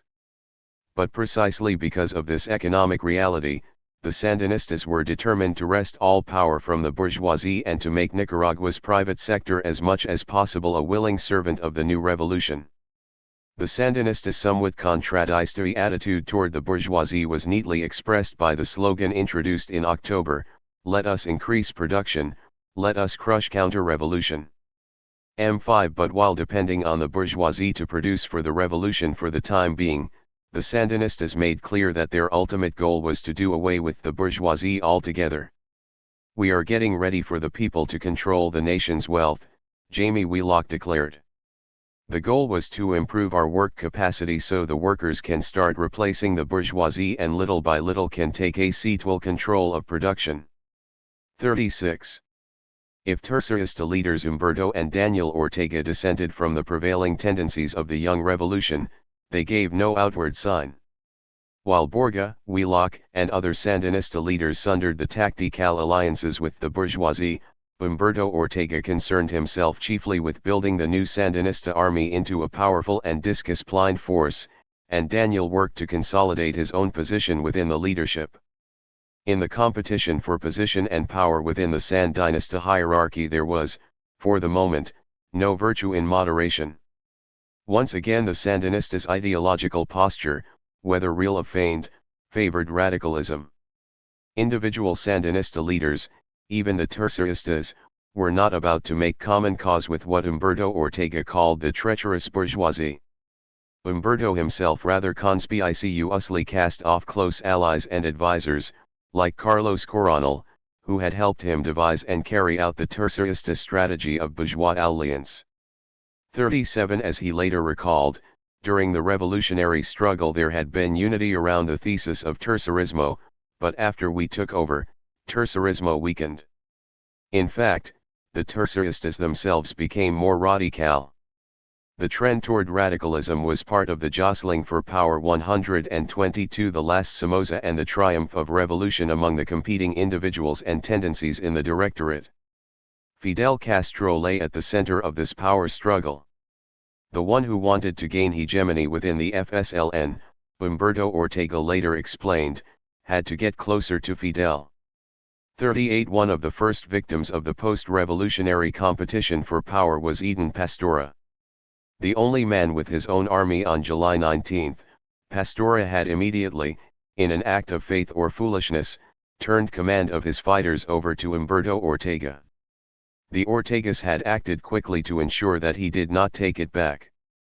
The best-known hero of the revolution received no post in the army in the reorganization announced on July 28, but was instead appointed Deputy Interior Minister, under Borga. The Sandinistas slighted Pastora again at the beginning of August, when they awarded honorary ranks to the heroes of the revolution. All 9 members of the Sandinista National Directorate received the highest rank of Revolutionary Commander, though a number of them had done little fighting and were not even in the country in the final months. Pastora, who had led troops in the ferocious battles against Commander Bravo in the south, received the secondary rank of Guerrilla Commander. 39 The break with Pastora was a clear sign of the shifts in the Sandinista movement. It was not all cynical calculation. The revolutionaries were flushed with enthusiasm and even a measure of arrogance after their surprising victory. Humberto Ortega, no less than his colleagues, was swept away by what he later called a youthful romanticism about the new Nicaragua they were going to build. They felt no further need for the kinds of compromises that had been necessary to defeat Somoza. After their victory, Ortega recalls, we radicalized our model to look more like Cuba. Whether Terceristas or not, we wanted to copy in a mechanical way the model that we knew, which was Cuba, and we identified ourselves with it. We didn't want to follow the other models. 40. The Mask of Democracy. Events in Nicaragua in the first months of the revolution ran counter to the hopes and expectations of senior Carter officials. Viren Vaki had hoped that by offering American friendship and economic assistance at the very beginning of the revolution, the United States could steer the Sandinistas along a moderate course. In the last days of July, therefore, the administration sent several $1 million worth of food and supplies for the Red Cross to distribute as emergency relief in Nicaragua. The administration requested that Congress reallocate an additional $8 to $10 million in emergency economic assistance. On July 28, 8 days after the revolutionary junta took power, Ambassador Petsulo flew into Managua on a plane loaded with medical supplies and other emergency relief from the United States. The Carter administration's strategy toward Sandinista Nicaragua was based on its perception of the errors of past American responses to revolution in Latin America, especially in Cuba. Carter officials tended to believe that hostile policies by the United States had been counterproductive, giving revolutionary regimes the excuse or the reason for radicalization after failing to prevent the Sandinistas from coming to power. Therefore, the administration wanted to avoid repeating the rest of the Cuban experience in Nicaragua. 1. The administration would seek to embrace the revolution, not isolate it; it would try to assist Sandinista. 123. 124 The last Somoza and the triumph of revolution leaders in the task of reconstruction, not challenge them. As Cyrus Vance put it in a memorandum to President Carter, the Nicaraguan government's future policies were likely to be influenced by whether the Sandinistas perceive the United States as sympathetic or hostile. Our ability to exert influence during this formative period is contingent on their believing that our policies are not aimed against them. By denying the Sandinistas an enemy, Vance, Vaki, and other Carter officials hoped to avoid pushing them into the arms of Castro and the Soviet Union.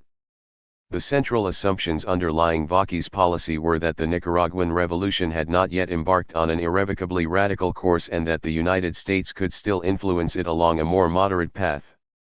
The course of the Nicaraguan revolution, Vaki argued before Congress in mid-September, could be affected in no small way by how the U.S. perceives it and relates to it. The United States might write off Nicaragua as already radicalized and beyond redemption, but that would not only be untrue at this moment, it would also surely drive the revolution into radicalization. 5. To perceive Nicaragua as radical would help make it radical, to perceive it as moderate would help make it moderate. In any case, Carter officials argued, some Sandinistas were likely to be more radical than others. There were likely to be some important differences, say, between a Tomás Borga, who had been a member of the Communist Party, and the rest of the leadership, which was young, much less educated, and unlikely to have his deep doctrinal convictions. Some Sandinistas might be social democrats, others might only be superficial leftists or Marxists without being Leninists. The question was who would prevail, and whether ideology could be moderated by a tolerant U.S. policy.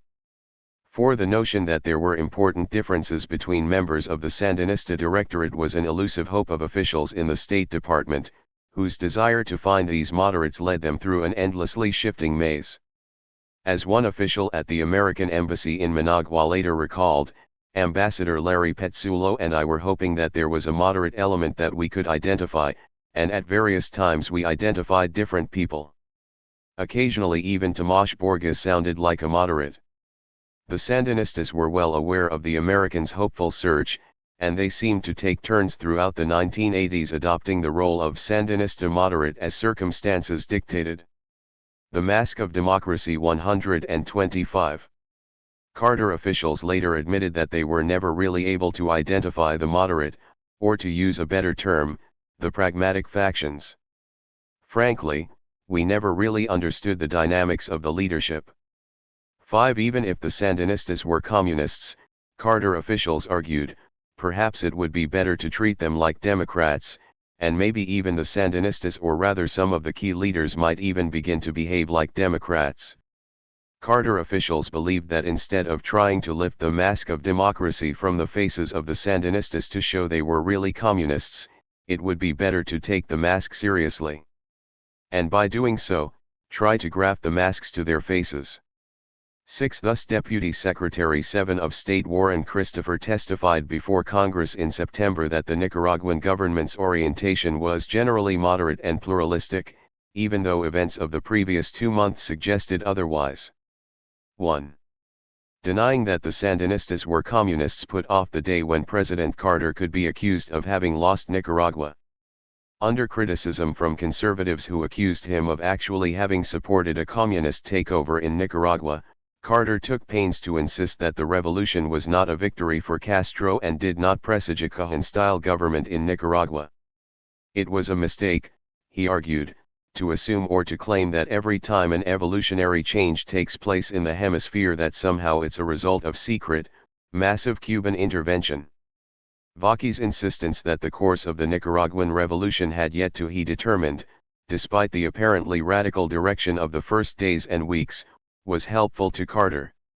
I think the people of Nicaragua have got enough judgment to make their own decisions, the president declared hopefully, and we will use our efforts in a proper fashion without interventionism to let the Nicaraguans let their voice be heard in shaping their own affairs.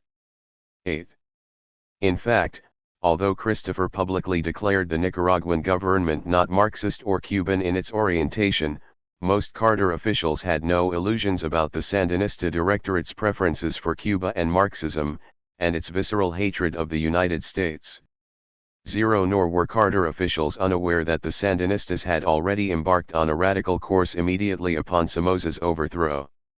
Within 6 days of the July 19 revolutionary victory, senior intelligence officials predicted that the hardcore Marxists in the regime quickly will begin trying to neutralize the influence of the junta's more moderate members and seize control.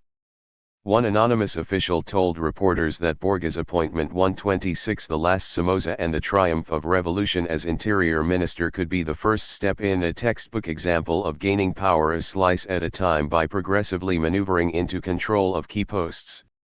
10. The elimination of Eden Pastora's power was another early blow to the Carter administration's hopes. On July 21 the American embassy had reported optimistically that Pastora's nationwide popularity and charisma gave him potential to become a key actor on the new Nicaraguan stage. 11. A week later Pastora had been effectively removed from that stage. Equally troubling to Carter officials were the large numbers of Cuban officials who flew to Managua immediately after July 19 and began advising the Sandinistas on all aspects of their foreign and domestic policies. Vaqui admitted in September that the Cuban government certainly has the gratitude of the Sandinista leadership for the assistance provided, and considerable ties with key figures in the revolution. He insisted, however, that it was not automatic that whatever Havana's intentions the interests of the Sandinistas as the government of Nicaragua will become identical with those of Cuba. 12. Ambassador Petzulo told congressmen that the new rulers of Nicaragua were relatively intelligent people. They are not deluded. Castro and what he developed in Cuba is not a perfect model of anything. To which Congressman Dante Facel, a Democrat from southern Florida, replied, "Yes, it is, Mr. Ambassador. It is an excellent dictatorship." 15. Despite their optimistic public statements, Carter officials knew that a slight modification of American policy was going to be necessary. As the weeks passed and the Sandinistas acted in ever more radical fashion, Carter officials began placing their hopes less on the rationality 7 of the revolution's leaders and more on the anti-revolutionary moderates in the government and society. If the Marxist elements were indeed well positioned to exert power, Vaqui now argued, at least they did not yet dominate the situation. 14. The presence in the junta of Robelo and Chamorro, and in the economic ministries of technocrats like Arturo Cruz, gave the United States an important lever to use in shaping the future of Nicaragua. Vaqui argued that the whole economic planning sector of the cabinet is in the hands of moderate, democratic, responsible bankers and professionals who are well known in international circles. These individuals, along with the influential private sector and the independent newspaper, La Prensa, all stood in the way of Revolutionary 7 radicalism.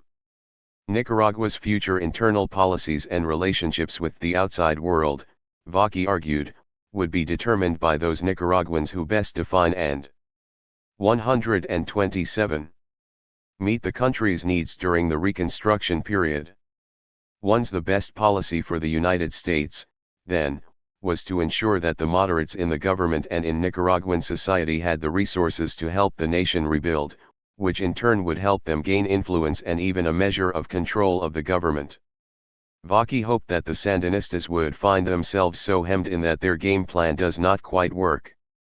16 After initially pursuing a policy of denying the Sandinistas an enemy, therefore, the Carter administration shifted to a policy of open support for the Sandinistas' adversaries in Nicaragua. Instead of using economic assistance as a way of displaying American goodwill to the Sandinistas, the Carter administration would use it to strengthen their opponents. From a policy of accommodation, the Carter administration had moved subtly to a policy of indirect confrontation with the Sandinistas. The increasingly anti-communist tenor of the administration's policy became even more pronounced in late September and early October. Even as Carter officials argued publicly that Nicaragua had not been lost to communism, they debated among themselves about how best to prevent another Nicaragua from occurring in neighboring El Salvador and elsewhere in Central America. Senior officials from the Defense Department and the intelligence agencies, according to reports, feared that Cuba would use the momentum of the Sandinista victory in Nicaragua to try and breathe new vigor into the guerrilla movements stirring in El Salvador, Guatemala, and Honduras. 1. In the midst of these concerns, the news exploded in Washington that a Soviet military brigade had been stationed in Cuba. By October 1, the anxiety about communist advances in the Caribbean was enough to force the administration to address the matter publicly and to portray their policy in Nicaragua as fundamentally anti-communist. Even Secretary Vance, usually the most reluctant to sound alarms about Soviet and Cuban penetration in Central America, sought to justify aid to Nicaragua as necessary to stem the communist advance. On September 27 he declared that by extending our friendship and economic assistance, we enhance the prospects for democracy in Nicaragua. We cannot guarantee that democracy will take hold there. But if we turn our backs on Nicaragua, we can almost guarantee that democracy will fail.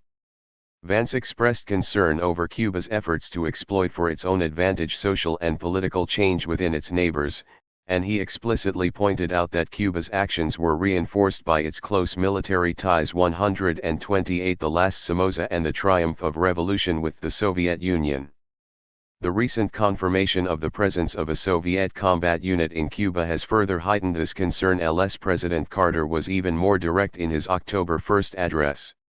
He promised to respond to the Soviet presence in Cuba with increased military maneuvers in the Caribbean, increased surveillance of Cuba, and an increase in economic assistance to some countries to alleviate the unmet economic and human needs in the Caribbean region and further to ensure the ability of troubled peoples to resist social turmoil and possible communist domination.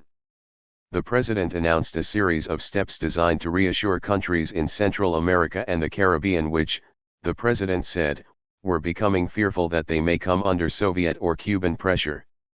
The administration's heightened concern about communism in the Caribbean, and the political consequences of these apparent Soviet and Cuban advances, inevitably came to envelop its policy toward Nicaragua. The increase in economic assistance to the region turned out to be mostly the $75 million for Nicaragua.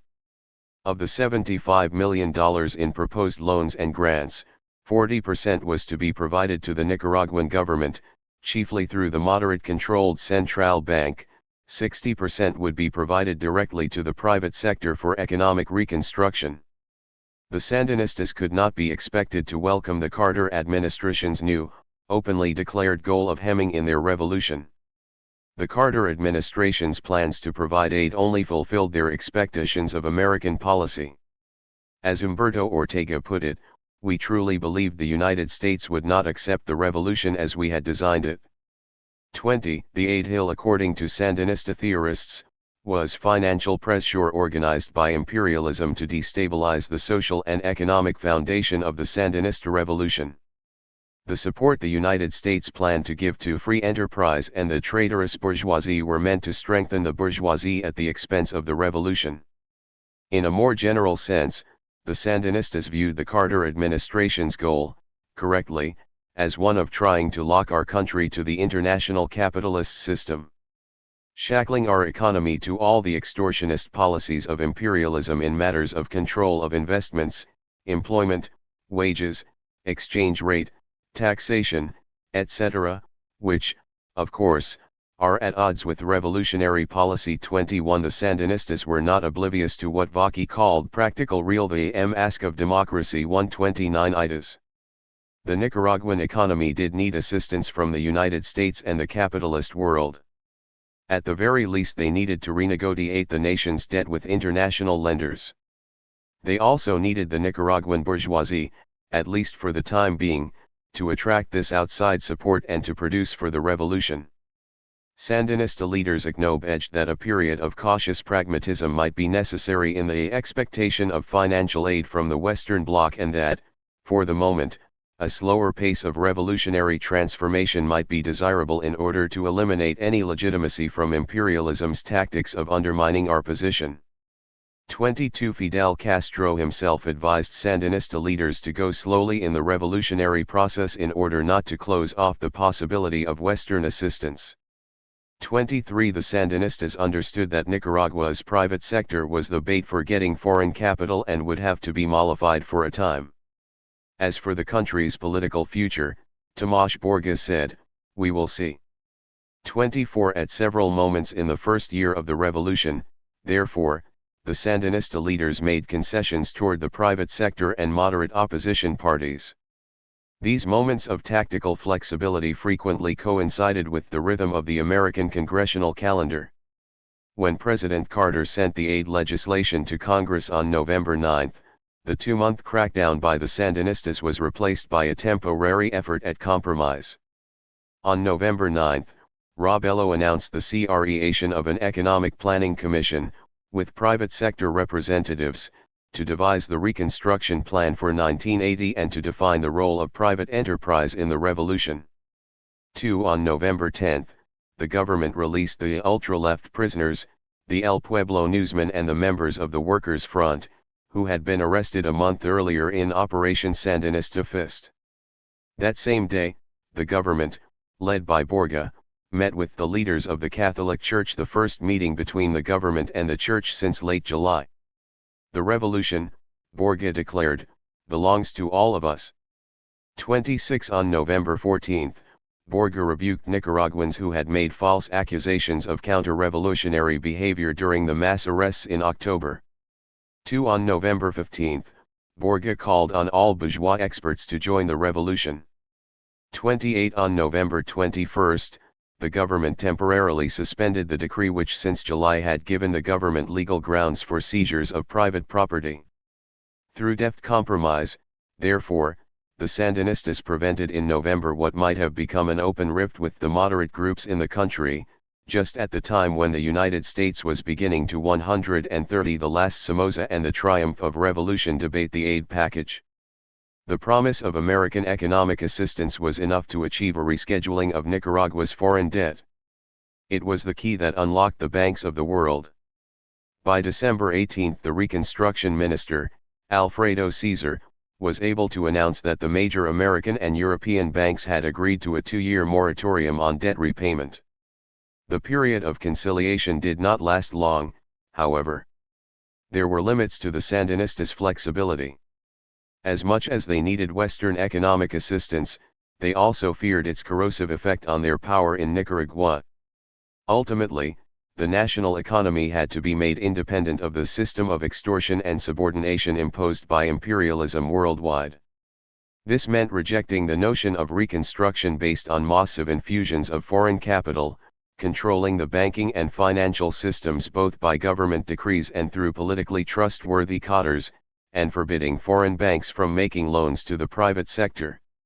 As Directorate member, Luis Carrion Cruz, explained, the compromise between the revolution and the bourgeoisie would only last for a certain time, the revolutionary process will continue to press forward and deeper, and the two will eventually become incompatible. The Sandinistas had another important reason to resist Vaqui's strategy. They were convinced that their future lay in a strategic partnership with the Soviet Union and Cuba. Defiance of the United States might indeed have been foolhardy if the Nicaraguan government planned to face the superpower alone. but the Sandinistas were confident of the protection and support of the Soviet bloc. The leadership in the Soviet Union at that moment was very supportive, Humberto Ortega recalls. Cuba looked strong, with its forces in Africa. We thought we would have substantial support. 30 Far from being pushed into the arms of the Soviets and Cubans by American policy, as many critics of American policy later claimed, the Sandinistas actively sought to align themselves with Soviet foreign policy. They took every opportunity to show the Soviet Union where their loyalties were. They even voted to abstain on a January 1980 United Nations resolution condemning the Soviet Union's invasion of Afghanistan, even though many of the other non-aligned nations voted for the resolution. By March of 1980, the Sandinistas had already signed a party-to-party agreement with the Soviet Communist Party, as well as secret military protocols to begin receiving arms from the Soviet bloc. Deliveries of Soviet weapons from Cuba began almost immediately thereafter. 1. By the end of December 1979, the Sandinistas were back to a more radical course in their domestic policies, as well. On December 4, all the cabinet ministers were asked to submit their resignations, and the Sandinistas reshuffled the government. When the new cabinet was named on December 27, the Sandinistas had strengthened their control of the key economic positions. 31 The Defense Ministry was formally given to Humberto Ortega. Only a few of the less important ministries were retained by the moderates. 32 Throughout January and February, workers, with obvious government encouragement, continued seizing factories. On February 7, 19, for instance, a large food processing firm, El Caracol, was occupied by workers who charged management with economic sabotage. The next day, the government confiscated the firm, citing proof, supplied by the workers, that the owners had ties to Somoza. Another large company, Sovipi, was taken over by workers on February 23 amid more allegations of sabotage. According to reports by the American Embassy, Sandinista officials had wanted to buy a 51% controlling interest in the company.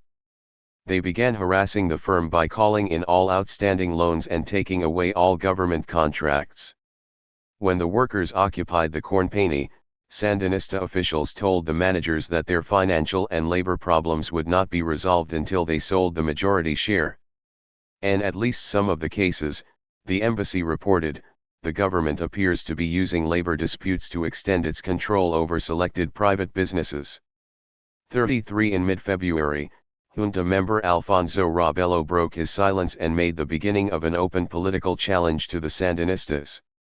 In a speech to 5,000 supporters in northern Nicaragua, he urged his audience to join his party, the MDN, and to struggle for a pluralist revolution.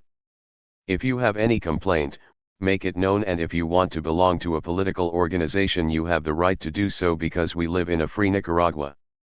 Robelo said his party stood for socialism with freedom, and he declared that the Sandinist revolution has only one owner, and that is the Nicaraguan people.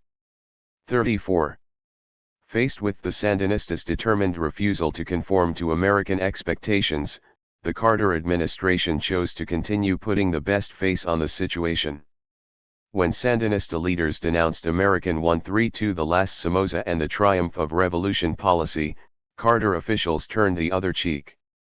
When the Sandinistas sent Tomas Borga to greet Ambassador Petsulo at the Managua airport on July 28, Petsulo commented hopefully that this was a significant gesture by this new government. They selected the individual they knew would be the most suspect to us and had him carry the olive branch. 9 days earlier, Borga had stood in the Plaza de la Revolución in Managua warning of intervention by that traditional enemy of Latin America, the United States, and declaring that the FSLN will take up their rifles against the enemies of our people. 36 After less than 3 weeks in Managua, Ambassador Petsulo told reporters that our relations are as cordial and as easy as I've ever witnessed with any government. There is no great policy agony on our part as far as I know, and I'm ambassador here. 37 Most Carter officials did not try as hard as Petsulo to hide the direction the Sandinista revolution was taking.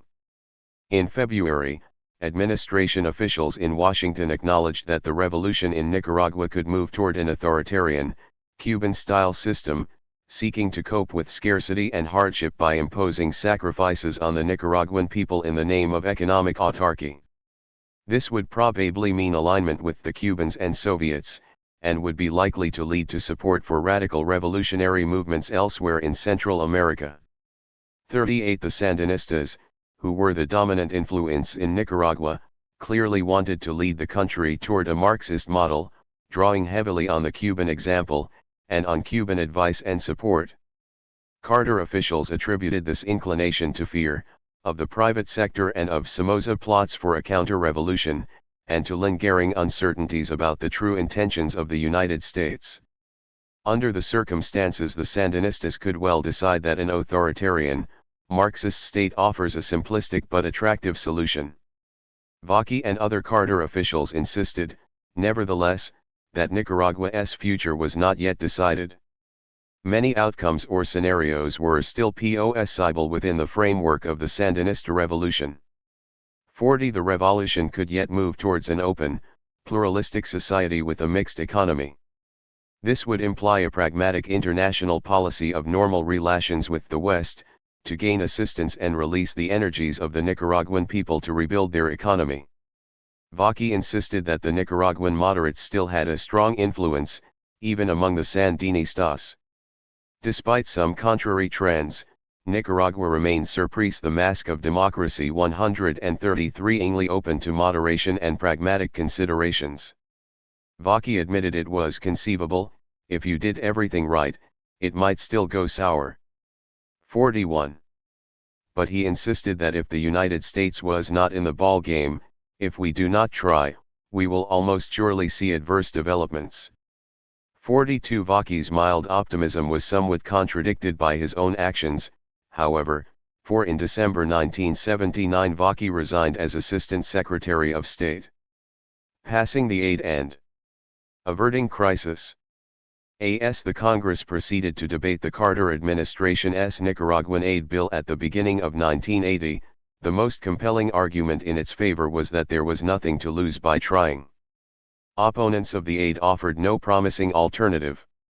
Even some conservative critics agreed that if American financial assistance could save the private sector, that is certainly worth doing. The Sandinistas' January vote against condemning the Soviet invasion of Afghanistan convinced a majority of Republicans, and many Democrats, that Nicaragua was a lost cause, but enough supported the aid to pass it by 5 votes on February 27. Among the conservatives who supported the aid was Congressman Henry Hyde of Illinois. Hyde declared he had no way of knowing whether or not Nicaragua is gone, but he did not want to slam the door. I want to try to put my foot in the door. I want to nurture, not extinguish them. 2. The bill passed this first hurdle only after several conditions were attached, however, mostly concerning Nicaragua's foreign policy. 1. Required the president to certify, before dispersing the aid, that Nicaragua was not supporting terrorists or terrorist acts in other countries.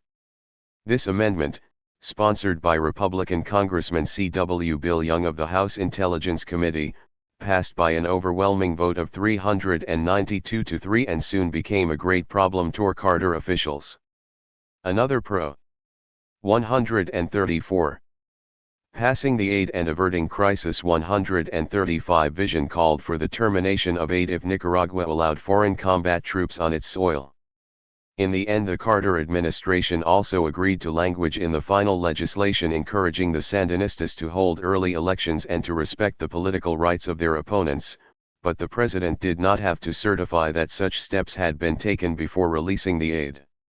The approval of aid did little to stem the Sandinistas' radical course. After the aid bill passed at the end of February, the Sandinistas denounced all the conditions, correctly, as a new form of intervention. 5 days after the House vote, the Sandinistas took further steps to weaken their bourgeois opponents. On March 2 and 3 the government issued 2 decrees aimed directly at private sector businessmen and landowners. 1 decree outlawed decapitalization, a vague concept that covered any expenditure of funds for purposes other than those the Sandinistas deemed productive. 4. The decree encouraged more worker takeovers and government confiscations. The second decree gave legal title to peasants who had taken over lands since the beginning of the revolution, including those lands occupied without official government sanction. The Sandinistas' opponents responded angrily to the new decrees.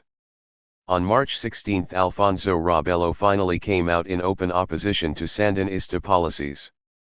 On the second anniversary of the founding of Rabello's Nicaraguan democratic movement, he told a wildly enthusiastic crowd in Managua that his party stood for ideological pluralism, effective democracy, electoral freedoms, the free interchange and publication of ideas, and freedom to organize. 2 days after Rabello's speech, workers took over a company owned by Rabello's uncle, charging that the ownership had ties to Somoza. The Sandinista-controlled media heavily publicized the takeover and the charges in what the American embassy reported was an effort to smear Rabello. 6. At the end of March, during a visit by Venezuelan President Herrera Campins, a truckload of Sandinista Labor Federation members tried to break up a political rally, burning the party's flags and tearing up its signs. Later, when President Herrera Campins called for political pluralism in Nicaragua, the Sandinistas responded with billboards proclaiming that the people have already voted. People's power is Sandinista power. The Washington Post reported that, as a result of events in March, growing political polarization has come into the open between the Sandinistas and their moderate opposition. 736 The last Somoza and the triumph of revolution. That confrontation erupted into crisis in the month of April. On April 11, Luis Carrion Montoya, one of the last remaining private sector representatives with an important title in the government, resigned as executive director of the national financial system. 10 days later he was replaced by a Sandinista, Alfredo Cesar. On April 12 Manuel José Torres, one of the most prominent private sector figures and the Minister of Agriculture between July and December 1979, had his cattle farm seized by peasants at the apparent instigation of government officials. The American embassy reported that the invasion of the land of such an important and respected person has sent shockwaves through the town of Rivas where Torres lived. Torres' anti-Somocista credentials, the embassy noted, were impeccable. 8 On April 17 Radio Sandino announced that the state of emergency would be extended for another full year. Ambassador Petsulo interpreted the government's action as a sign that it was clearly unwilling to expose itself to the test of a wholly free political system and prefers the advantages offered by maintaining a state of siege. 9. The public confrontation in Nicaragua, meanwhile, threatened the aid bill in Washington, where it had to clear several more hurdles before becoming law. On April 17 the House Democratic leadership withdrew the bill at the last minute from a scheduled vote, fearing that a majority was lacking. 10.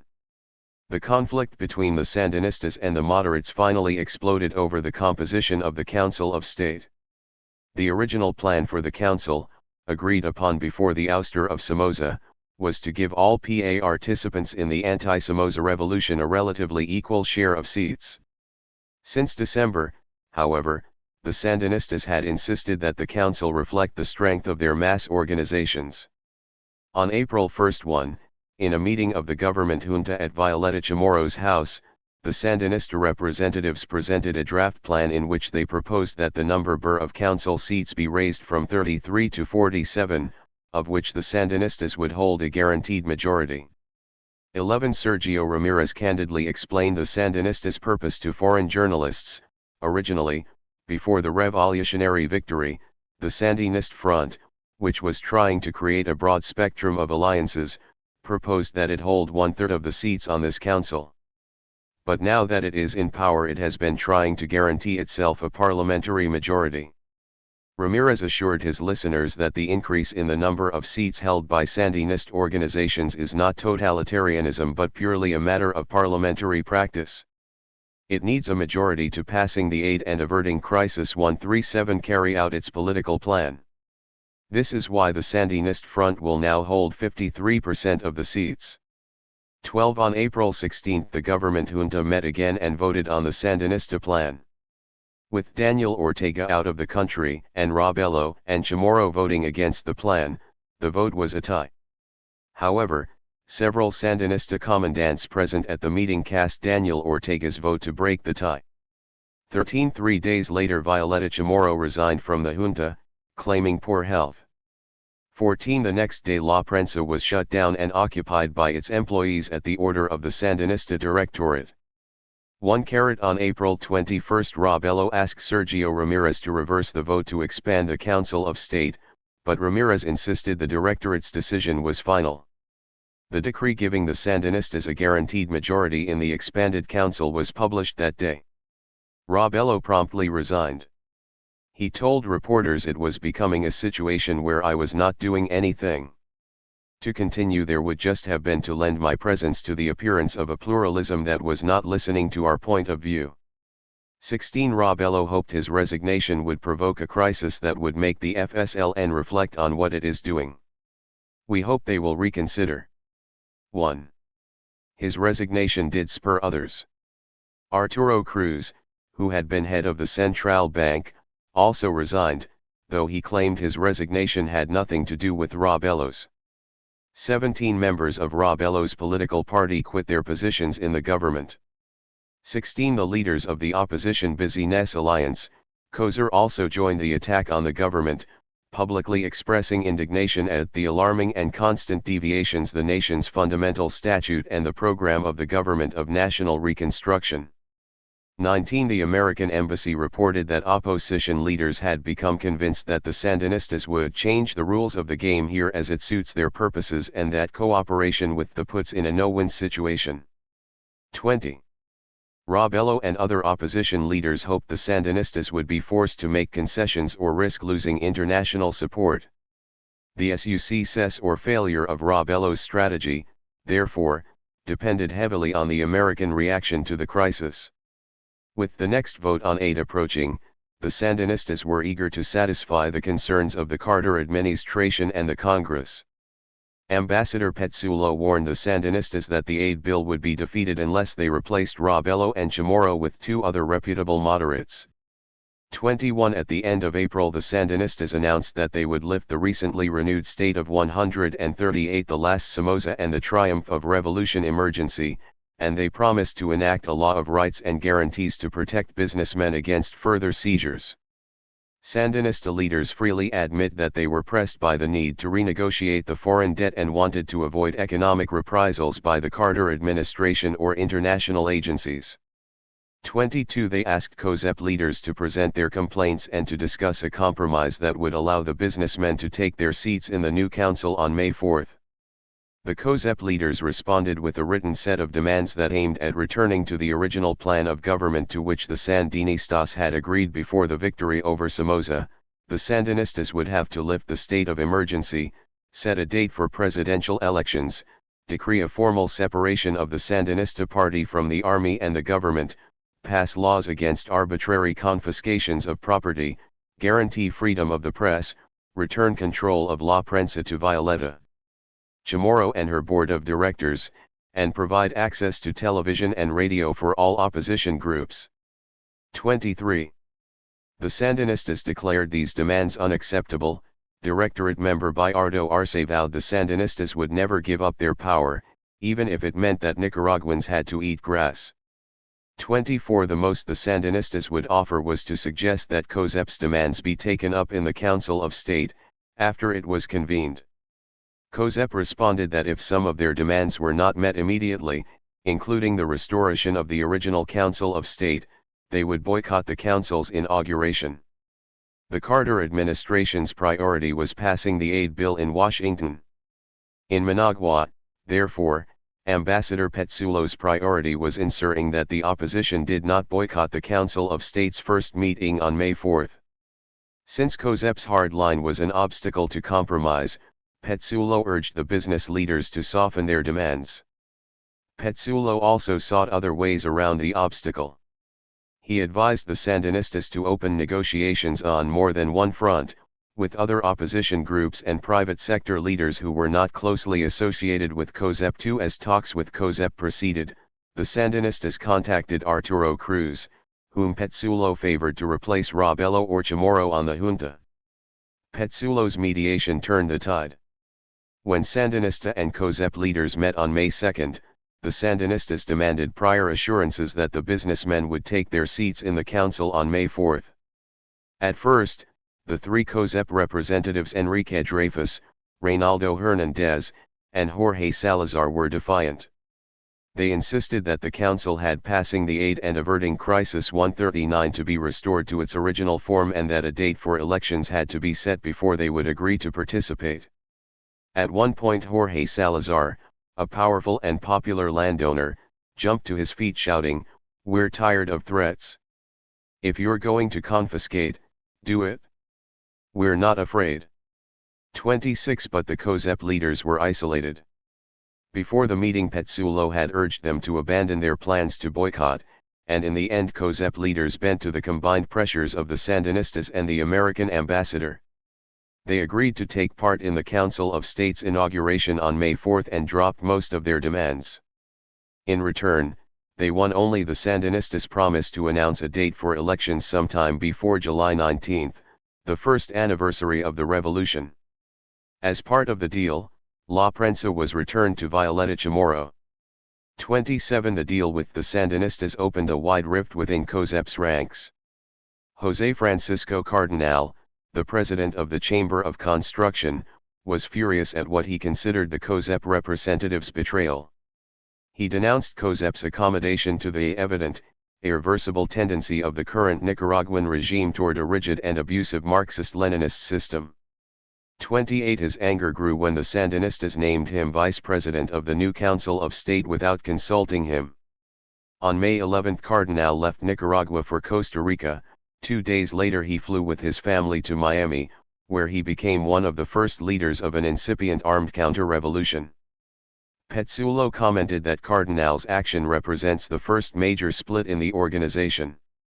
Cardenal is widely respected among the business members of the country for his moral uprightness, although he has a reputation for volatility. 29 The agreement between COSEP and the Sandinistas, nevertheless, all but ended the crisis. At the May 4 inauguration of the Council of State only Robelo's MDN, the Conservative Democratic Party, and the Social Christian Party refused to take their seats. The rest of the opposition parties followed COSEP into the new assembly. Petsulo reported to Washington that the council was off to a more auspicious and dignified start than seemed possible a few days ago.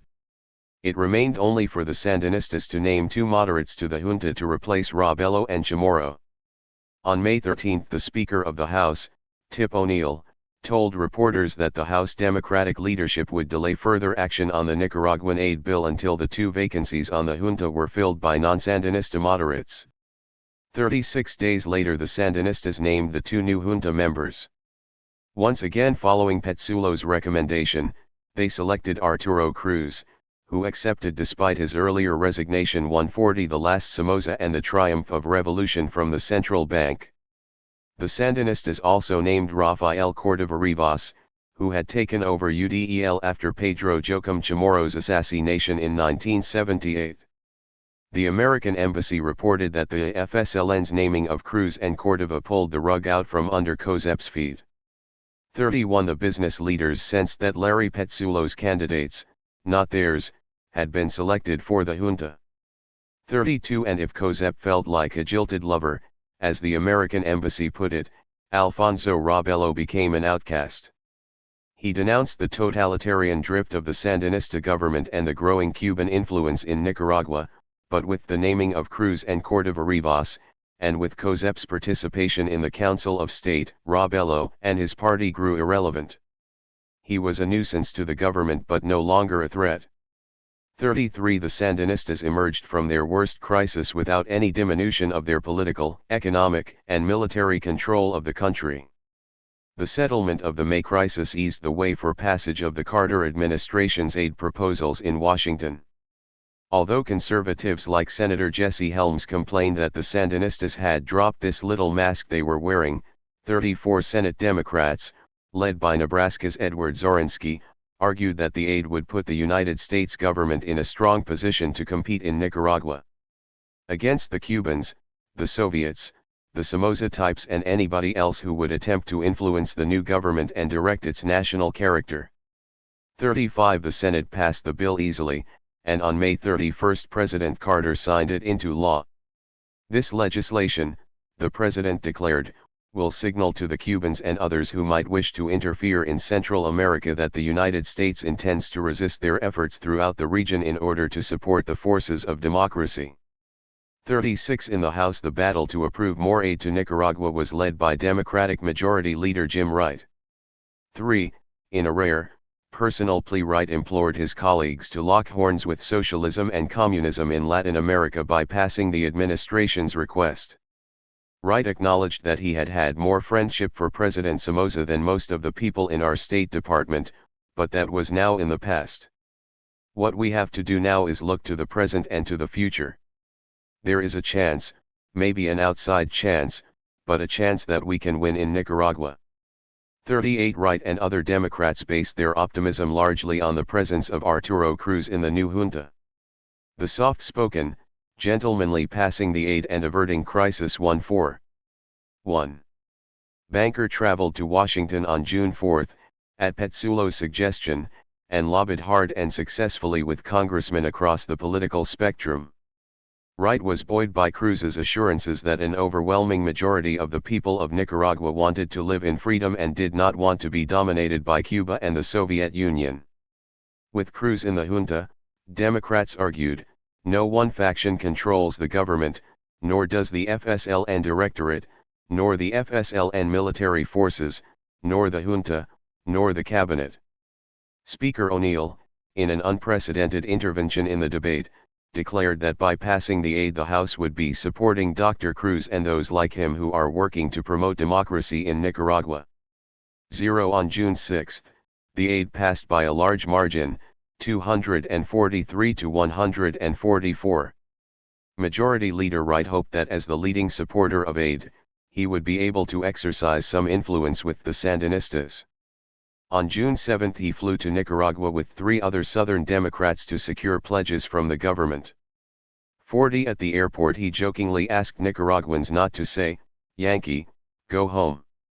We came as friends and as equals, with a belief in the principle of self-determination. On behalf of President Carter and our Congress, we say sincerely that we wish to be friends and we understand that the best way to do this is by being friends." 41 Wright said he had come to Nicaragua with the hope that restoring the Nicaraguan people's dignity would not mean simultaneously depriving them of their individual rights. He called upon the Nicaraguan government to hold elections. 42 On the surface, tensions in Nicaragua appeared to have eased. Cruz returned to Nicaragua a hero and gave interviews describing how he had helped convince the U.S. Congress to approve the aid. For the 2 political parties that had boycotted the Council of State were deliberating whether to rejoin and end their political isolation. COSEP and Jorge Salazar's Organization of Coffee Growers, UPANIC, believed they had reached an agreement with the government at the end of May on the return of some expropriated lands. 44 But the facade of national harmony was cracking even as Wright and his delegation arrived in Managua. On June 7, the day after the House passed its aid bill, the Sandinista leaders renewed their attacks on the bourgeois opposition. Robelo and his party had scheduled a rally in the neighborhood of Nandame for June 8, but the Sandinistas held their own rally in the same town to preempt them. Humberto Ortega denounced the oligarchs, who believe they are kings just because they have won 42 the last Somoza and the triumph of revolution money. We will get on our knees, Ortega vowed, only to sow the earth or to take up riddles against the reaction and in defense of the revolution. The crowd roared in unison, "People's power, people's power, we do not want Robelo on this soil, National Directorate, give us your orders." 4. On June 10, about 80 Sandinista youths threw stones at Robelo and his supporters when they tried to open an MDN party office in Chinandega. La Prensa denounced what it called the neo-Somatist mobs, or turbas. 46. Wright and his fellow delegates were fully aware of the continuing confrontation between the government and its opponents whom American aid was meant to help. Mid-surface professions of unity and fairness, one member wrote. Undercurrents of antagonism run deep, strong, and dirty. Archbishop Obando told Wright that Nicaragua was moving toward Marxism. The church was still strong, but Obando didn't know for how long. A member of the Chamber of Commerce told the congressman that he was opposed to Marxism, but the Sandinistas have the guns. Congressman Bill Alexander, a Southern moderate Democrat, described the Sandinistas as highly politicized and radical, in need of an enemy, with a tendency to suspect counter-revolution everywhere. Their tolerance for moderate elements, he reported, was diminishing daily. Alexander also noted reports that there were 2,000 Cubans and 200 Russians working in Nicaragua, many of whom were internal security advisors, training the Sandinista military in the rudiments of counterintelligence and the development of population control methods. 4. Wright and his delegation returned to Washington for one final vote on aid to Nicaragua, the House-Senate Conference Report, which passed narrowly on July 2. 48. What the congressmen saw in Managua did not lessen their enthusiasm for the assistance. 40. The moderate political leaders and businessmen, besieged as they were, had implored Wright and his COL leagues to speed up the delivery of aid. They continued to view the American help as their last hope, though not principally for financial reasons. One businessman told the congressman, "If the loan is granted, it will be clear to the communists that the United States has not abandoned us." Degree whatever concessions Wright may have won on behalf of the opposition, however, did not prove lasting. In preparation for the first anniversary of the revolution, the Sandinistas launched Operation July 19, a nationwide raid on suspected counter-revolutionaries to guarantee tranquility during the festivities. 5,100s were arrested in Managua alone. On passing the aid and averting crisis 143 July 19, the featured speaker at the revolutionary celebration was Fidel Castro. Because Castro had been invited, Presidents Carrizo of Costa Rica and Torrijos of Panama did not come, a bad sign for Carter officials who hoped the two presidents would continue to play a moderating role in Nicaragua. The United States sent UN Ambassador Donald McHenry to lead its delegation, but McHenry and his companions walked out during the playing of the Sandinista anthem, which contained the phrase "Yankee, enemy of mankind." Contrary to their promises to COSEP in the agreement mediated by Petsulo, the Sandinistas failed on July 19 to name a date for elections. They assured Ambassador McHenry privately that they would eventually hold elections, but in public Sandinista leaders declared that the July 19 celebration was itself a sort of plebiscite, in which the Nicaraguan PEOPI were already expressing their support for the Sandinist People's Revolution, support for the Sandinist Front, support for the National Reconstruction Government. Sandinista leaders said they had no interest in holding a lottery or a raffle. 55. Daniel Ortega complained that COSEP and the other opposition parties were just talking about elections, elections, elections. 54. But on August 23 Sandinista leaders put an end to speculation about elections. Humberto Ortega declared that the Sandinistas intended to remain in power until at least 1985. Democracy, Ortega announced, does not consist merely of elections, it is something more, much more. To a revolutionary, to a Sandinist, it means the people's participation in political, economic, social, and cultural affairs. The Sandinistas argued that Nicaragua's underdevelopment and the economic, social, and moral destruction in the country is so great and extended that we cannot expect the country to be rebuilt before 1985. When Humberto Ortega finished reading the proclamation, he asked, "Do we agree that they should stay until 1985? The crowd shouted back, "Yes." "This is democracy," Ortega declared. "This is elections. This is the popular vote. Let us raise our hands, those of us who are in agreement." 15 Present at Ortega's speech, which was originally planned as a commemoration of the recently completed literacy crusade, were Costa Rica's President Carrizo, Ambassador Petsulo, and a senior aid official, Lawrence Harrison. When President Carrizo told the crowd that governments obtained legitimacy only through open and free elections, he was greeted with chants of "We don't want elections."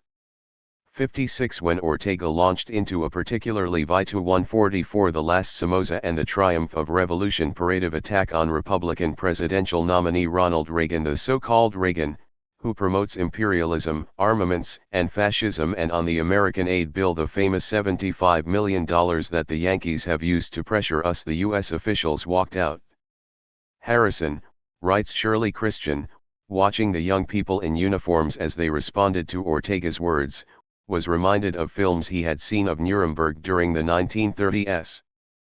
57 4 days after announcing the postponement of elections until 1985, the Sandinistas issued 3 new decrees. 1 prohibited all political campaigning and organizing before 1984, thus making all opposition political activities punishable under the Law on Public Order and Security. A second decree, announced by Arturo Cruz, restricted media reporting on economic shortages of strategic goods. All reports had to be submitted to the government for review prior to publication. The third decree placed similar restrictions on all reporting on national security matters. On August 28, all 3 laws were approved by the Council of State. Ambassador Petsulo commented hopefully that the new laws would be applied elastically.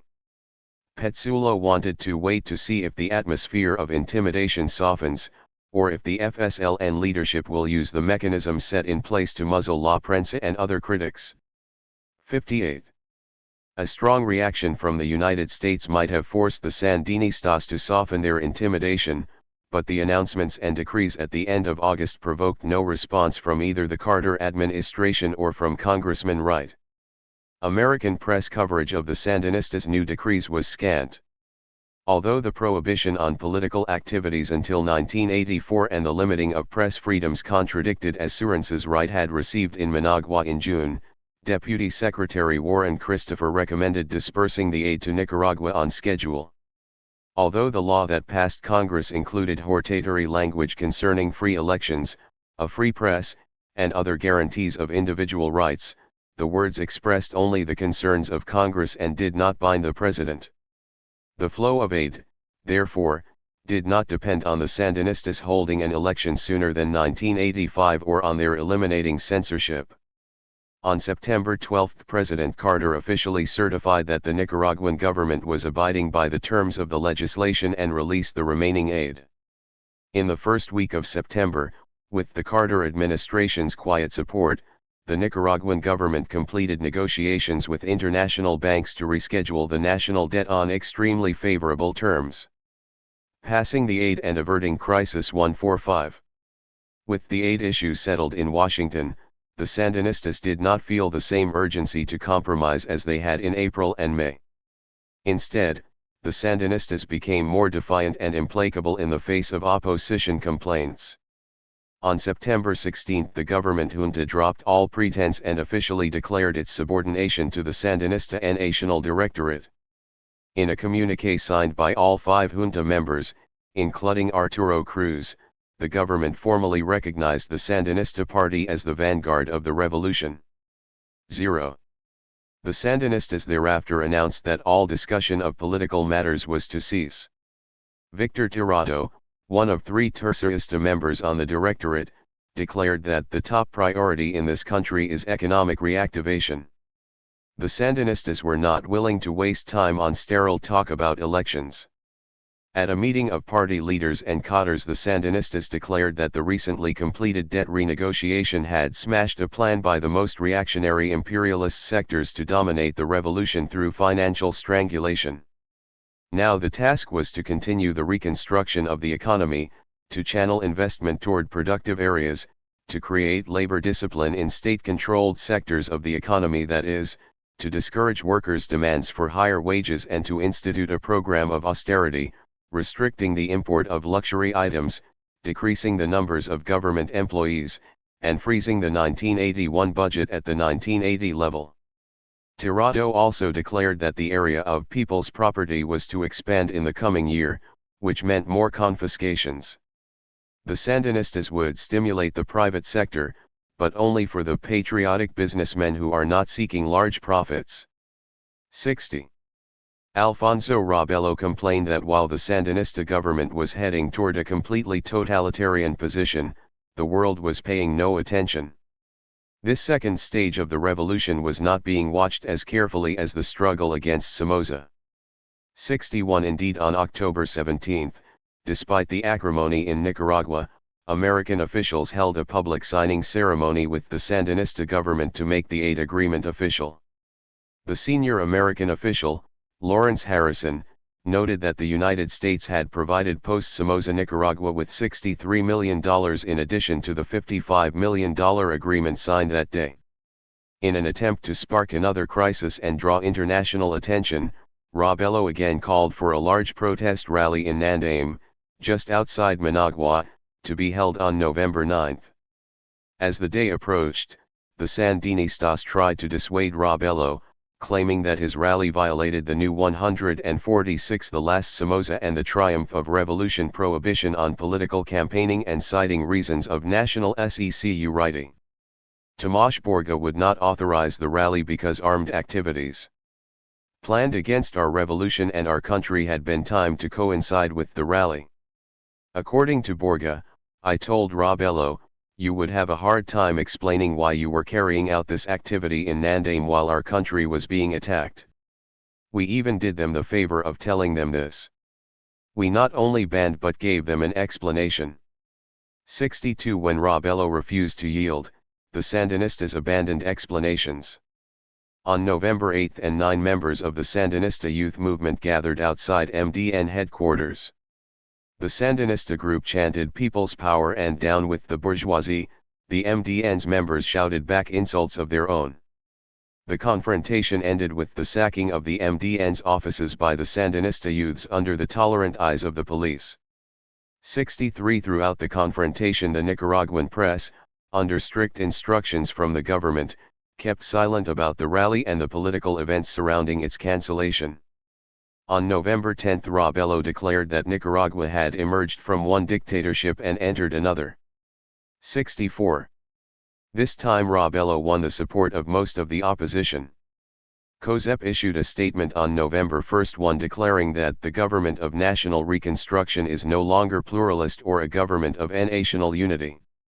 While the Sandinistas had tried to sell abroad the image of a social democratic Nicaragua with a mixed economy, in reality the government sector was destined to become a state capitalism, thriving on a mechanism of confiscation and expropriation which, with apparently unlimited voraciousness, often functions on the margin of revolutionary illegality.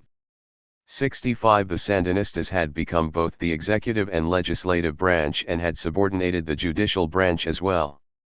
Nicaragua exists in a state of political uncertainty in which the specter of Marxist-Leninist socialism looms in the panorama of national life. 66 Radicals in the government were laying the groundwork to establish a communist political and economic system with totalitarian state capitalism and the attendant restrictions on the citizens' freedom in Nicaragua. 6. On November 12, the four opposition parties, along with COSEP and two non-Sandinista unions, walked out of the Council of State. The boycott by 1 out of the 47 representatives forced the council to adjourn for lack of a quorum. La Prensa described the situation as a definitive break in the historic alliance forged between the Sandinistas and the moderates in the struggle against Somoza. Passing the Aid and Averting Crisis 147. The Sandinistas responded by calling for national unity against the traitors. What we have in Nicaragua is a people's democracy, Ramirez declared, where power is obviously not in the hands of millionaires but where the millionaires and the rich have the right to participate in political affairs and production. 68 Moises Hassan accused opposition leaders of harboring dangerous visions. The election of Ronald Reagan on November 4, he said, had created hopes among the opposition that the U.S. government will put an end to the Sandino communists and support the Nicaraguan democratic movement millionaires, the slaves of Yankee imperialism. Hassan warned that if circumstances in this country forced the hand of the Nicaraguan people and the Sandinist front, it would be no trouble to crush these enemies of the people. We can crush them in 24 hours. 69. The origins of the counter-revolution. Sandinistas' actions in the summer and fall of 1980 had indeed set off the first stirrings of armed counter-revolutionary activity in Nicaragua. Since July, violence had been increasing in the Nicaraguan countryside, although the incidents were sporadic and could not have been perceived as an organized counter-revolution. Most of the clashes the Sandinistas blamed on armed counter-revolutionaries were isolated instances of banditry and cattle rustling in the northern part of the country. Ex-National Guardsmen encamped in Honduras were making forays across the border to pilfer from unprotected farms and villages, and renegade ex-Sandinista fighters fended for themselves with weapons they had refused to give up after the revolution. At the same time, there were scattered efforts to organize an armed counter-revolution. One group known as the Democratic Armed Force was made up chiefly of former National Guardsmen and, although very small, was causing enough trouble that the Sandinistas sent Eden Pastoro with a special battalion to put it down. Another small armed group, led by Fernando El Negro Chamorro, operated in the south near the border with Costa Rica. Chamorro had attracted some of Pastoro's followers, disillusioned by the Sandinistas' disdainful treatment of them and their leader. A more serious anti-Sandinista movement was forming in northern 148. The origins of the counter-revolution. 149. Nicaragua. In the last days of the war against Somoza, groups of pro-Sandinista fighters had formed the anti-Somoza Popular Militias, or MILPA. When the Sandinistas triumphed in 1979, however, the MILPAs held onto their weapons and kept themselves apart from the new revolutionary government. The leader of the MILPAs, Pedro Joaquin Gonzalez, known as Dimas, was a farmer from Matagalpa who had joined the FSLN in 1972 and become a commander during 7 years of combat. 1. In 1979, Dimas had liberated Quilali for the Sandinistas in the northern province of Nueva Segovia. The new government had named him commander of Quilali after the revolutionary victory. Like Sandino 50 years earlier, however, this conqueror of the Segovia soon grew disenchanted with his erstwhile leaders. He complained that too many positions in the new Sandinista government had been given to members of the old aristocracy, while men like himself had been consigned to the hinterlands. In early 1980, after Sandinista land policies and the government's intrusiveness had angered many landowners and peasants in the northern countryside, Dimas resigned his post and transformed the MILPAs into the anti-Sandinista Popular Militias. Like Sandino, Dimas led a few dozen men into the mountains of Segovia and began a new rebellion. Among his followers were other former Sandinista fighters, many from Quilali and other towns in the northern provinces of Nueva Segovia, Matagalpa, and Jinotega, who defected from the army to join the new fight. 2. On July 23, Dimas and his men attacked the Sandinista police headquarters in Quilali, killing 3 Sandinistas and wounding 5. Later that day they ambushed a government car on a road outside Quilali. Another group of armed peasant rebels was stirring near El Qua in Jinotega province. Encarnacion Baldivia, an illiterate shopkeeper known as Tigrelo, had also fought with the Sandinistas against Somoza. After the revolution's triumph he had trained with the Sandinista army for a year. Then he, too, had deserted with rifles into the hills with 36 followers. For while these small groups of peasants, farmers, and former soldiers began an almost invisible rebellion in the summer of 1980, the more prosperous Nicaraguans from the Pacific Coast cities, the political elite, did not begin organizing until the fall. The northern peasants and farmers were historically jealous of their independence, as Moncada and the American Marines had learned a half-century before. They were also among the first to feel the effects of the Sandinistas' new agrarian policies. For opposition political leaders and businessmen in the cities, however, 150 the last Somoza and the triumph of revolution, the catalyst was the Sandinistas' announcement about elections and the new decrees. The failure of the Carter administration and the Congress to denounce the Sandinistas' actions helped convince many of the Sandinistas' opponents that peaceful measures of protest were no longer adequate. Any hope that the private sector could become an equal partner in the revolution was fanciful. Any hope that the political parties would be allowed to challenge Sandinista supremacy or shape the direction of the revolution, or that La Prensa and the Church would become the rallying points of a growing opposition movement, began to fade. Some in the opposition, the private sector, and the Church were now coming to believe that direct confrontation with the Sandinistas was futile, and they sought just to survive and preserve the limited political space the regime allowed. Others still planned to resist through peaceful, political means. Overall, however, the organized political parties began to decline in importance, and the struggle against the Sandinistas passed to Nicaraguans outside the political parties.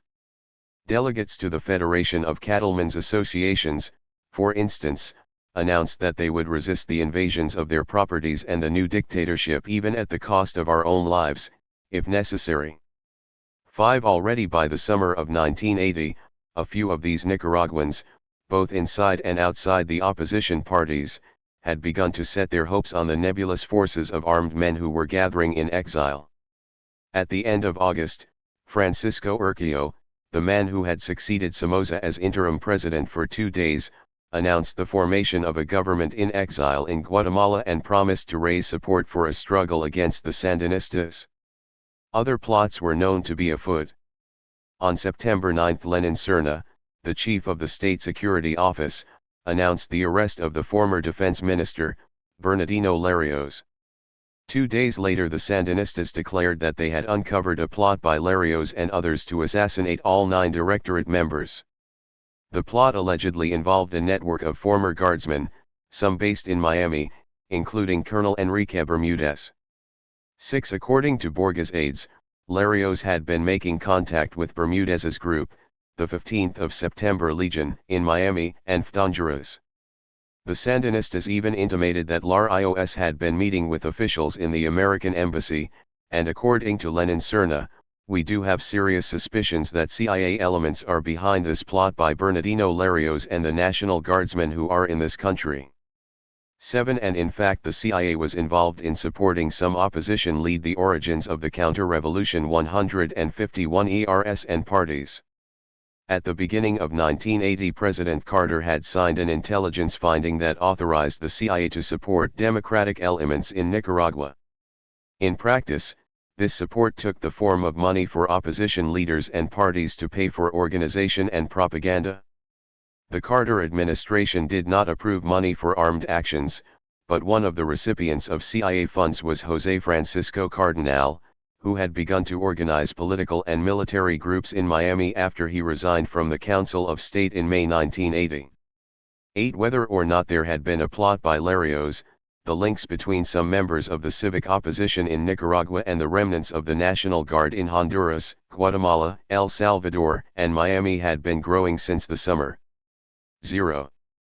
José Francisco Cardenal, who had left Nicaragua in May, had since joined a group of exiles in Miami, most of whom, according to Edgar Chamorro, were from the Conservative Party factions. In the fall of 1980 these exiles formed themselves into a political organization, the Nicaraguan Democratic Union, and concentrated their efforts on writing letters to Congress urging them to cut off aid to the Sandinistas. 10. As the year wore on, however, and the Sandinistas grew more repressive, many of us became convinced that they had to be replaced, and that only armed opposition could do it. Cardenal met with the former National Guard Colonel, Enrique Bermudez, who had begun organizing the 15th of September Legion in May 1980. Cardenal and Bermudez formed a new group called the Nicaraguan Democratic Revolutionary Alliance. This political military alliance would later become the Nicaraguan Democratic Force, the main army of Contras supported by the Reagan administration. In 1980, however, the nascent Contras did little but travel around the Western Hemisphere looking for support, mostly in vain. Others in the bourgeoisie also flirted with the idea of an armed attack against the Sandinistas. In the summer of 1980 Jorge Salazar, the president of the Private Coffee Growers Association and a former Sandinista supporter, apparently became involved in a conspiracy to support a coup by Sandinista officers who disapproved of the direction of the revolution. Whether there ever was such a conspiracy within the Sandinista military remains unclear. Friends of Salazar had been approached by members of the Sandinista army who claimed that there was a dissident group of officers willing to overthrow the government and looking for a respected civilian leader to organize the effort and form a new government. 11 AC. According to his cousin, Salazar first rejected the idea, but as the Sandinistas won 52 the last Somoza and the triumph of revolution reneged on their agreements with Cozer, he began to believe that the only way to change the direction of the revolution and get the Sandinistas out was to shoot them out. Salazar first approached Robelo, who declined to join this particular conspiracy. Salazar then sought out Leonardo Somarriba, the vice president of the Nicaraguan Chamber of Commerce, who agreed to help. Although the plan was allegedly for Sandinista officers to stage a coup, Salazar also tried to gather weapons to distribute among some of the coffee growers he represented. The general idea was that the army people would begin the uprising, arrest as many members of the Sandinista Directorate and other FSLN leaders as possibly, then seize a radio station and announce that a change of power was underway. 12 Salazar contacted José Francisco Cardenal, Enrique Bermudez, and anyone who wanted to fight for the liberation of Nicaragua, but he opposed open collaboration with the ex-National Guardsmen for fear of the political consequences. 15 Salazar instead made contact with a number of Sandinista army officers, including a man named Alvaro Baltodano, who was from one of the more respected Nicaraguan families and whom Salazar had known most of his life. Salazar became more confident of the veracity of the conspiracy. Salazar and his colleagues apparently expected at least tacit support from the American government. According to Robert Pastor, the U.S. Embassy was told in October that a group of moderate civilians, led by Salazar, and non-Marxist Sandinistas in the Nicaraguan military were conspiring to overthrow the Directorate. The ambassador was informed, he was not asked for help. 14 In the midst of the heated contest against Ronald Reagan, Carter officials were reluctant to get involved in a plot that was unlikely to succeed, but they also worried that if the United States remained passive and a coup attempt against the Sandinistas failed, not only would that extinguish any remaining hope for moderation, but the United States would appear once again several steps behind events, or worse, irrelevant. On the other hand, if the administration supported the coup and it failed, the president would be charged with ineptness and the strategy of trying to moderate the Sandinistas would be finished. Carter officials were divided about what to do. Some of the suspicions that the Carter administration had about the Directorate had been confirmed in the past year.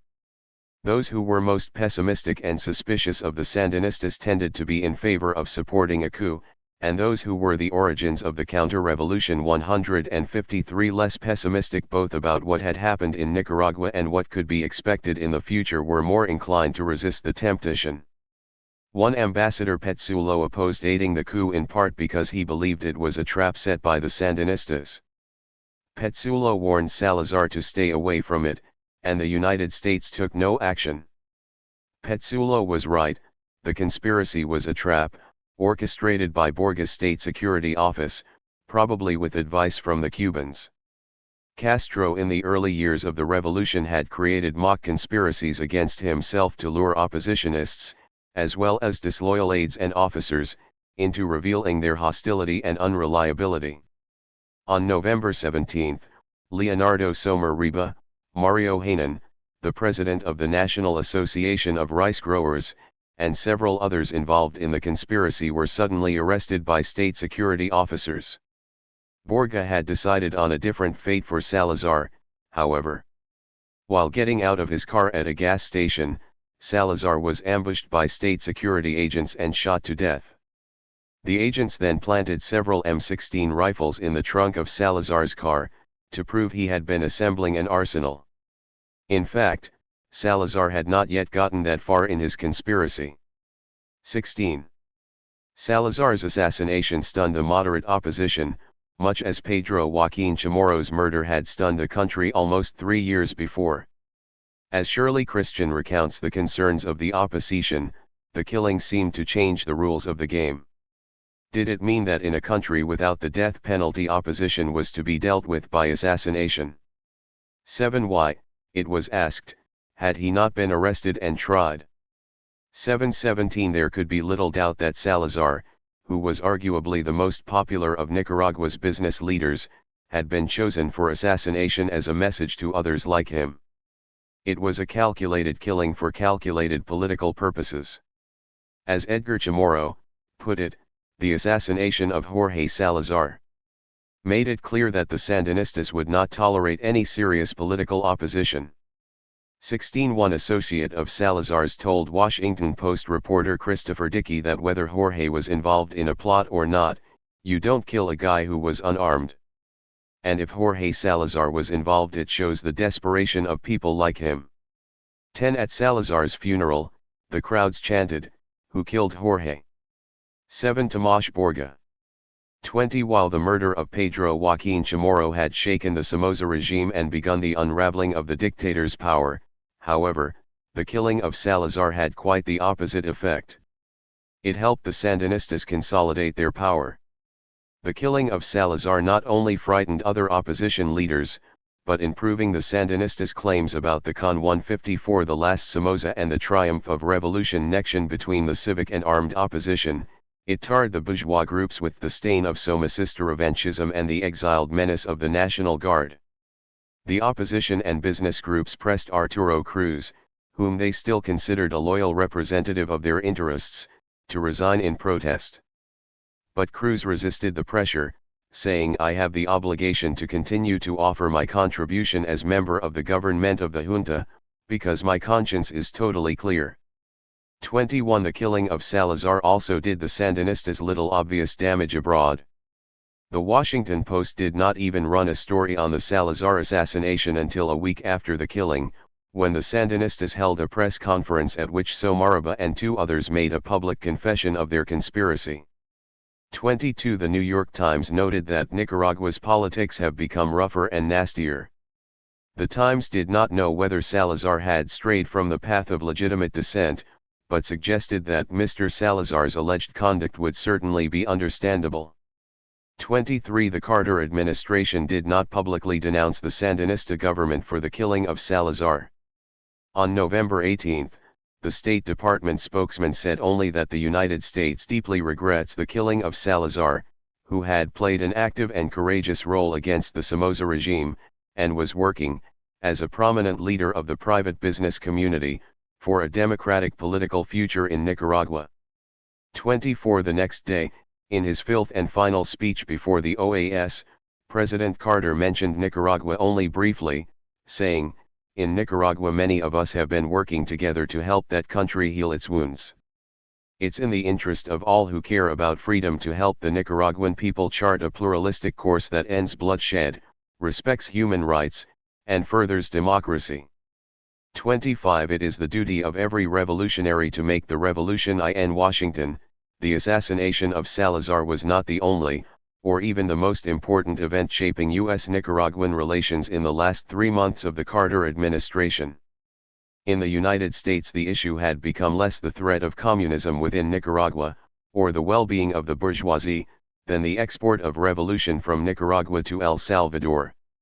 The legislation passed earlier in the year did not require the Carter administration to suspend aid to Nicaragua over an event like Salazar's assassination. What was binding on the president was the Young Amendment, which prohibited aid for Nicaragua unless the president certified that the Nicaraguan government was not supplying arms or otherwise offering support to terrorists in other countries. This was the only weapon available to conservatives who wanted to stop aid, and so the battle had shifted in August from a debate over Nicaragua's internal politics to an examination of its external policies. To disperse the aid, the Carter administration had to respond to charges that the Sandinistas were indeed aiding and abetting terrorists in El Salvador. The congressional battle concerned more than aid to Nicaragua, of course. With the presidential election fast approaching, Republicans were seeking ways to weaken Carter and boost Reagan. As the Iran hostage crisis dragged on, foreign policy became a bigger issue than usual in the CAM. 155. 156 The last Somoza and the triumph of revolution pain. The Republican litany of Carter's failures and losses included the hostages, the Iranian Revolution, the Soviet invasion of Afghanistan, the shelving of SALT II, and the Panama Canal treaties. Nicaragua was a smaller political issue, but linked with El Salvador it allowed Republicans to portray President Carter as soft on communism and in retreat to the Soviet Union all around the world. For conservative Republicans, the matter of Sandinista aid to El Salvador was both a genuine concern and a useful campaign issue. If Carter admitted the Sandinistas were supplying arms to the Salvadoran guerrillas, he would be forced to abandon his entire policy toward the Sandinistas and admit the loss of Nicaragua. On the other hand, if he ignored the reports of Sandinista arms shipments to El Salvador and signed the certification, the Republicans would have another weapon. Time magazine predicted that Carter would put off signing the bill until after the November elections. To sign it now might give the Republicans a campaign issue that the president scarcely needs. But Carter did not put off the certification. According to Pastor, the politics of the issue did not deter Carter.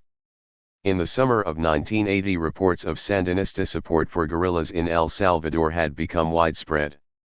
A Panamanian airplane carrying weapons had crashed in El Salvador in June. The weapons were Venezuelan, but they were identified by their serial numbers as part of the arms shipment that President Porras had provided the Sandinistas in 1978. The pilot's flight plan listed Nicaragua as one of his stops.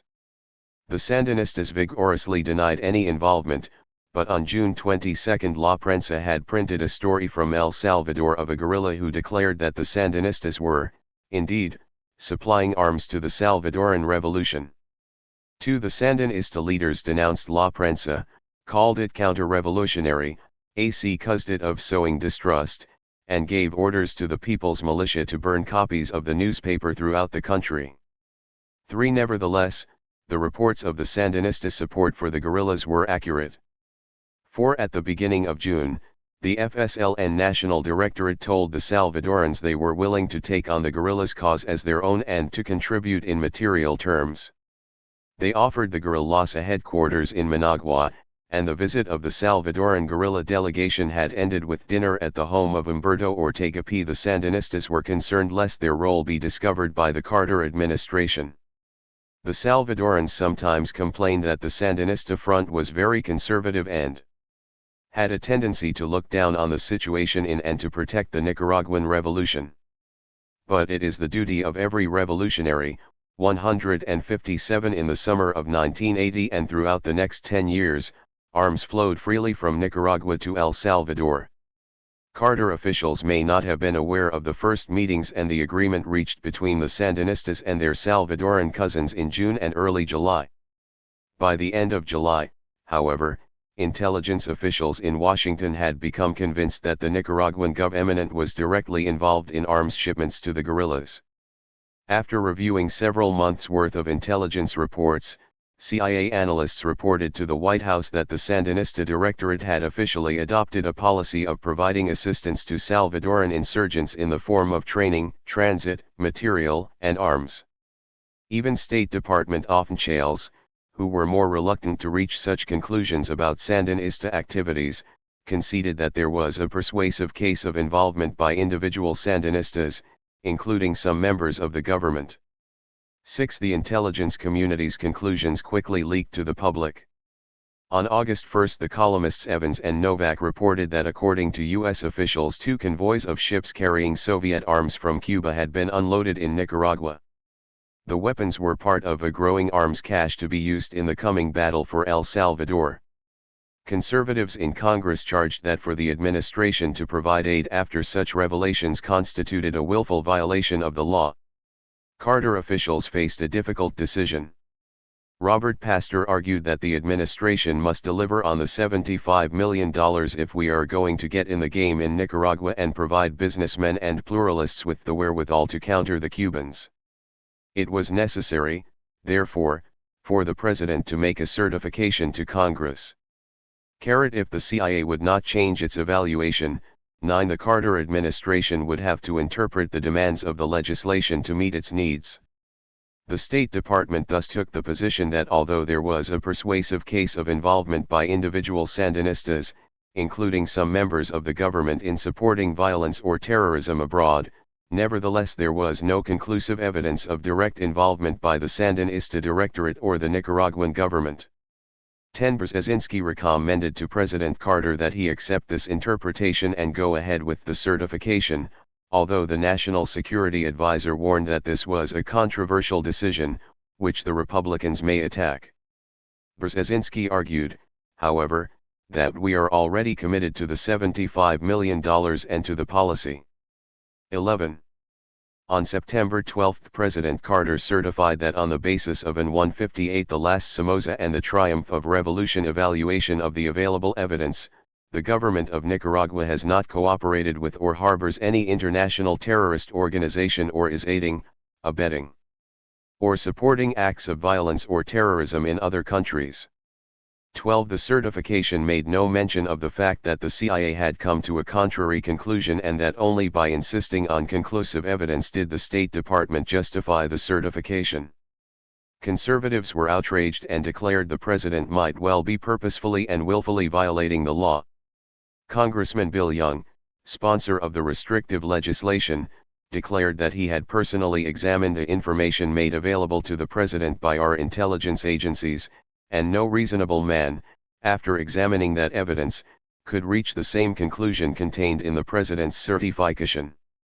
I can tell you that the intelligence reports confirm in overwhelming detail that the Sandinista clique that rules Nicaragua is engaged in the export of violence and terrorism. 15. The administration's case was not helped when Anastasio Somoza was assassinated in Paraguay on September 17. At the beginning of October, even the State Department's own counterterrorism expert believed the certification had been a mistake.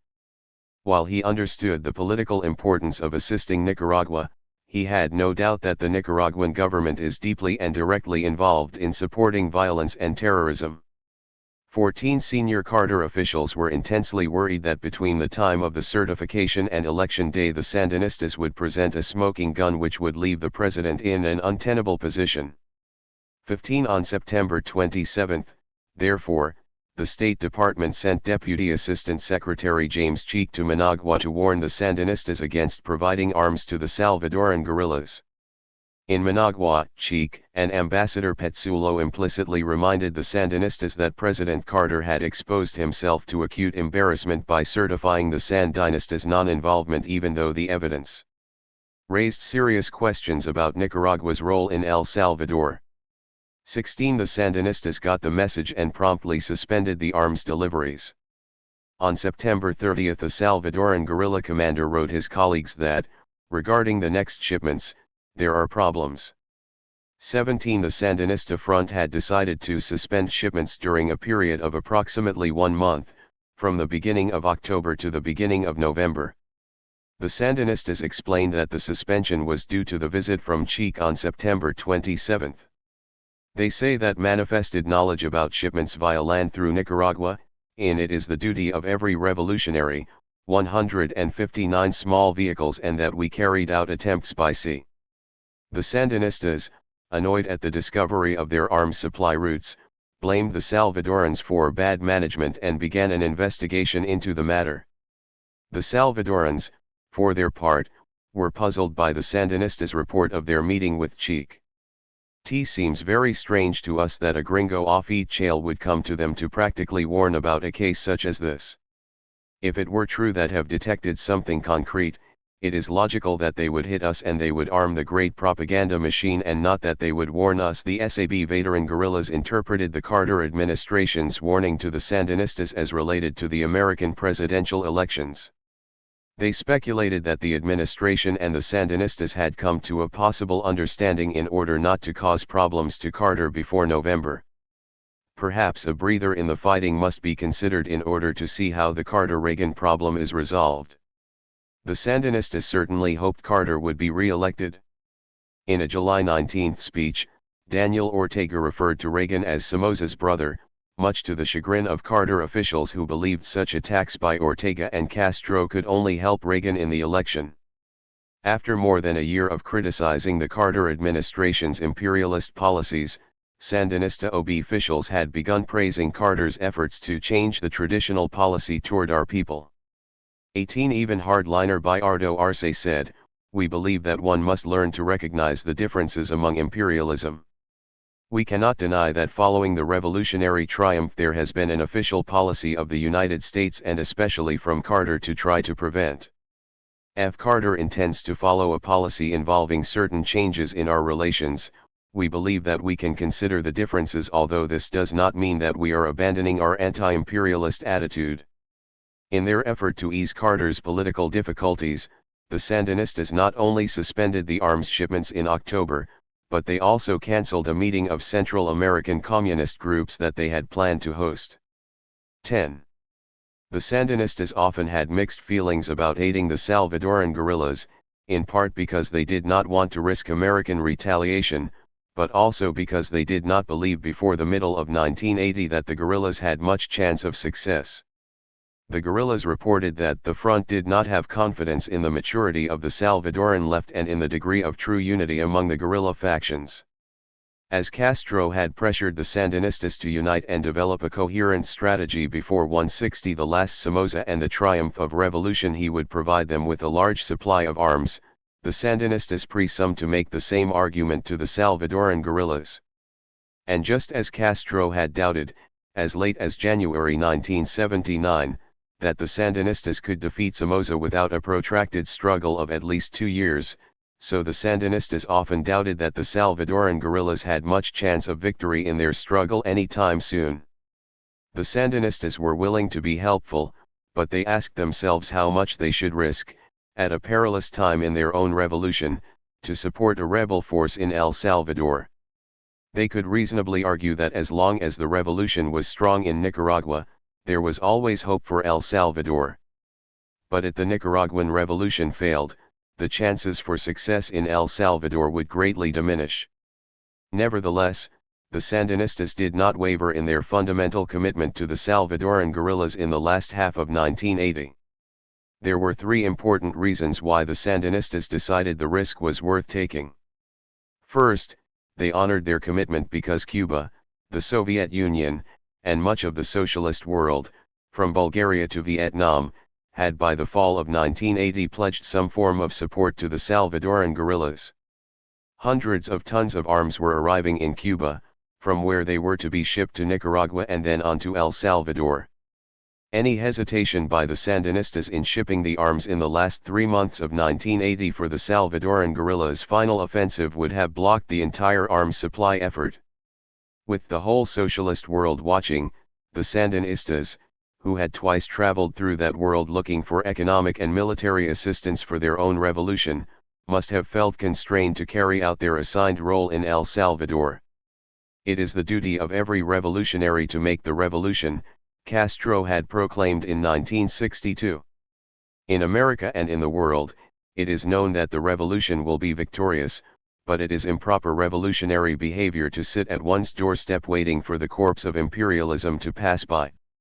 The Sandinistas were probably under some pressure to carry out a more massive assistance effort than they might have liked, and at moments not always of their own choosing. Changed circumstances in El Salvador in the second half of 1980 also shaped the Sandinistas' decision, however. A final offensive planned by the guerrillas for the end of 1980 looked promising, and, as Humberto Ortega later recalled, from an objective point of view, the region was most ripe for revolution. The Sandinistas were very enthusiastic.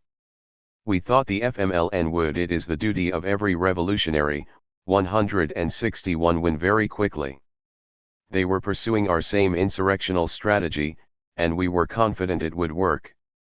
21 The Sandinistas hoped, as the Salvadoran guerrillas did, that the final offensive would succeed and that the next President of the United States, whoever he was, would be confronted by a fait accompli in El Salvador. Such an important strategic victory was, they believed, worth the risk. Finally, and most importantly, the Sandinistas considered a successful revolution in El Salvador to be in their strategic interests. 22 As Arturo Cruz, Jr., who worked in the foreign ministry during the early years of the revolution, has argued, according to the National Directorate, a region as small as Central America allowed for only one of 2 options, a revolutionary solution for the entire region, or the eventual defeat of Nicaragua. 2. 1. The reactionary states on Nicaragua's borders posed a threat to the revolution by their very existence. Honduras was inevitably a haven for Nicaraguan counter-revolutionaries. Right-wing forces in the governments and militaries of El Salvador and Guatemala could provide arms to rebels, and even Costa Rica posed a threat, with its reactionary newspapers and radio stations. It was a simple calculus, to the extent that Nicaragua's reactionary neighbors were strong and unthreatened by internal problems, they posed a greater threat to the Sandinista revolution.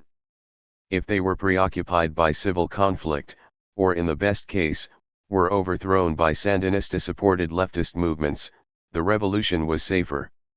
As early as March 1979, the Sandinistas had agreed that their posture of non-alignment in foreign policy would be a necessary tactic to neutralize the chance of a military intervention by Yankee imperialism.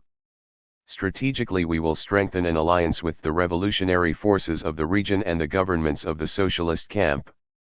24. As Daniel Ortega later explained, the Sandinistas considered El Salvador a northern front against the Americans. He called it our shield. The Sandinistas hoped that if the United States was preoccupied with preventing a communist victory in El Salvador, it would devote less time and energy to undoing the communist victory in Nicaragua. On October 25, after a one-month hiatus, the Sandinistas notified the Salvadoran guerrillas that they would resume arms shipments on a large scale beginning November 4, Election Day in the United States. Weapons were piling up in storehouses in Cuba awaiting transshipment through Nicaragua to El Salvador by air, land, and sea, and the Sandinistas were eager to carry out the deliveries as quickly as possible.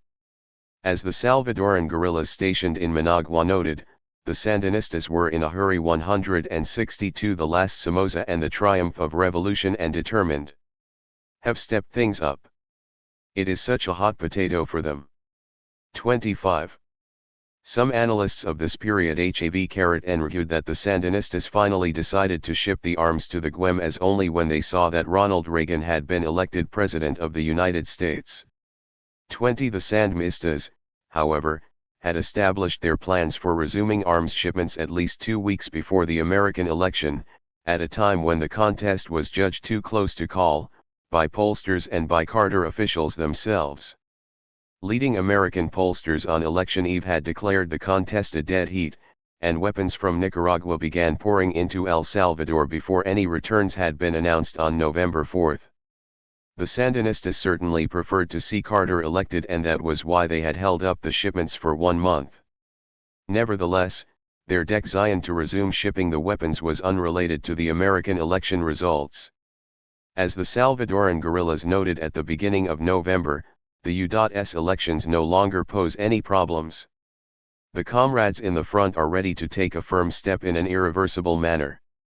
Also, they are pressured by the next stronger wave already in sight, and that is the shipment that is being delayed in Esmeralda at international forums to both condemn the Nicaraguan intervention and forge an international response.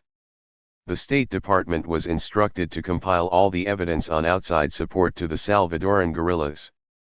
51. Publicizing Nicaraguan involvement was a way for the Carter administration to strengthen its case for resuming military assistance to the Salvadoran government, which it had suspended after the murders of the nuns. The Salvadoran guerrillas launched their final offensive on January 10. Carter resumed the military assistance to El Salvador on January 14, and in 164 the last Somoza and the triumph of revolution creased it 3 days later, citing the need to support the Salvadoran government in its struggle against left-wing terrorism supported covertly by Cuba and other communist nations. The statement cited 2 reasons for releasing the funds for El Salvador: agreement by the Salvadoran government to a series of reforms requested by the Carter administration and evidence of outside support for the guerrillas. 52. The policy reversal by the Carter administration in its last weeks left a significant legacy for the incoming Reagan administration. On the weekend before the inauguration of President Ronald Reagan, Ambassador Petsulo was instructed to tell the Sandinista government that American aid had been suspended, although in the United States the administration made no official announcement of its decision.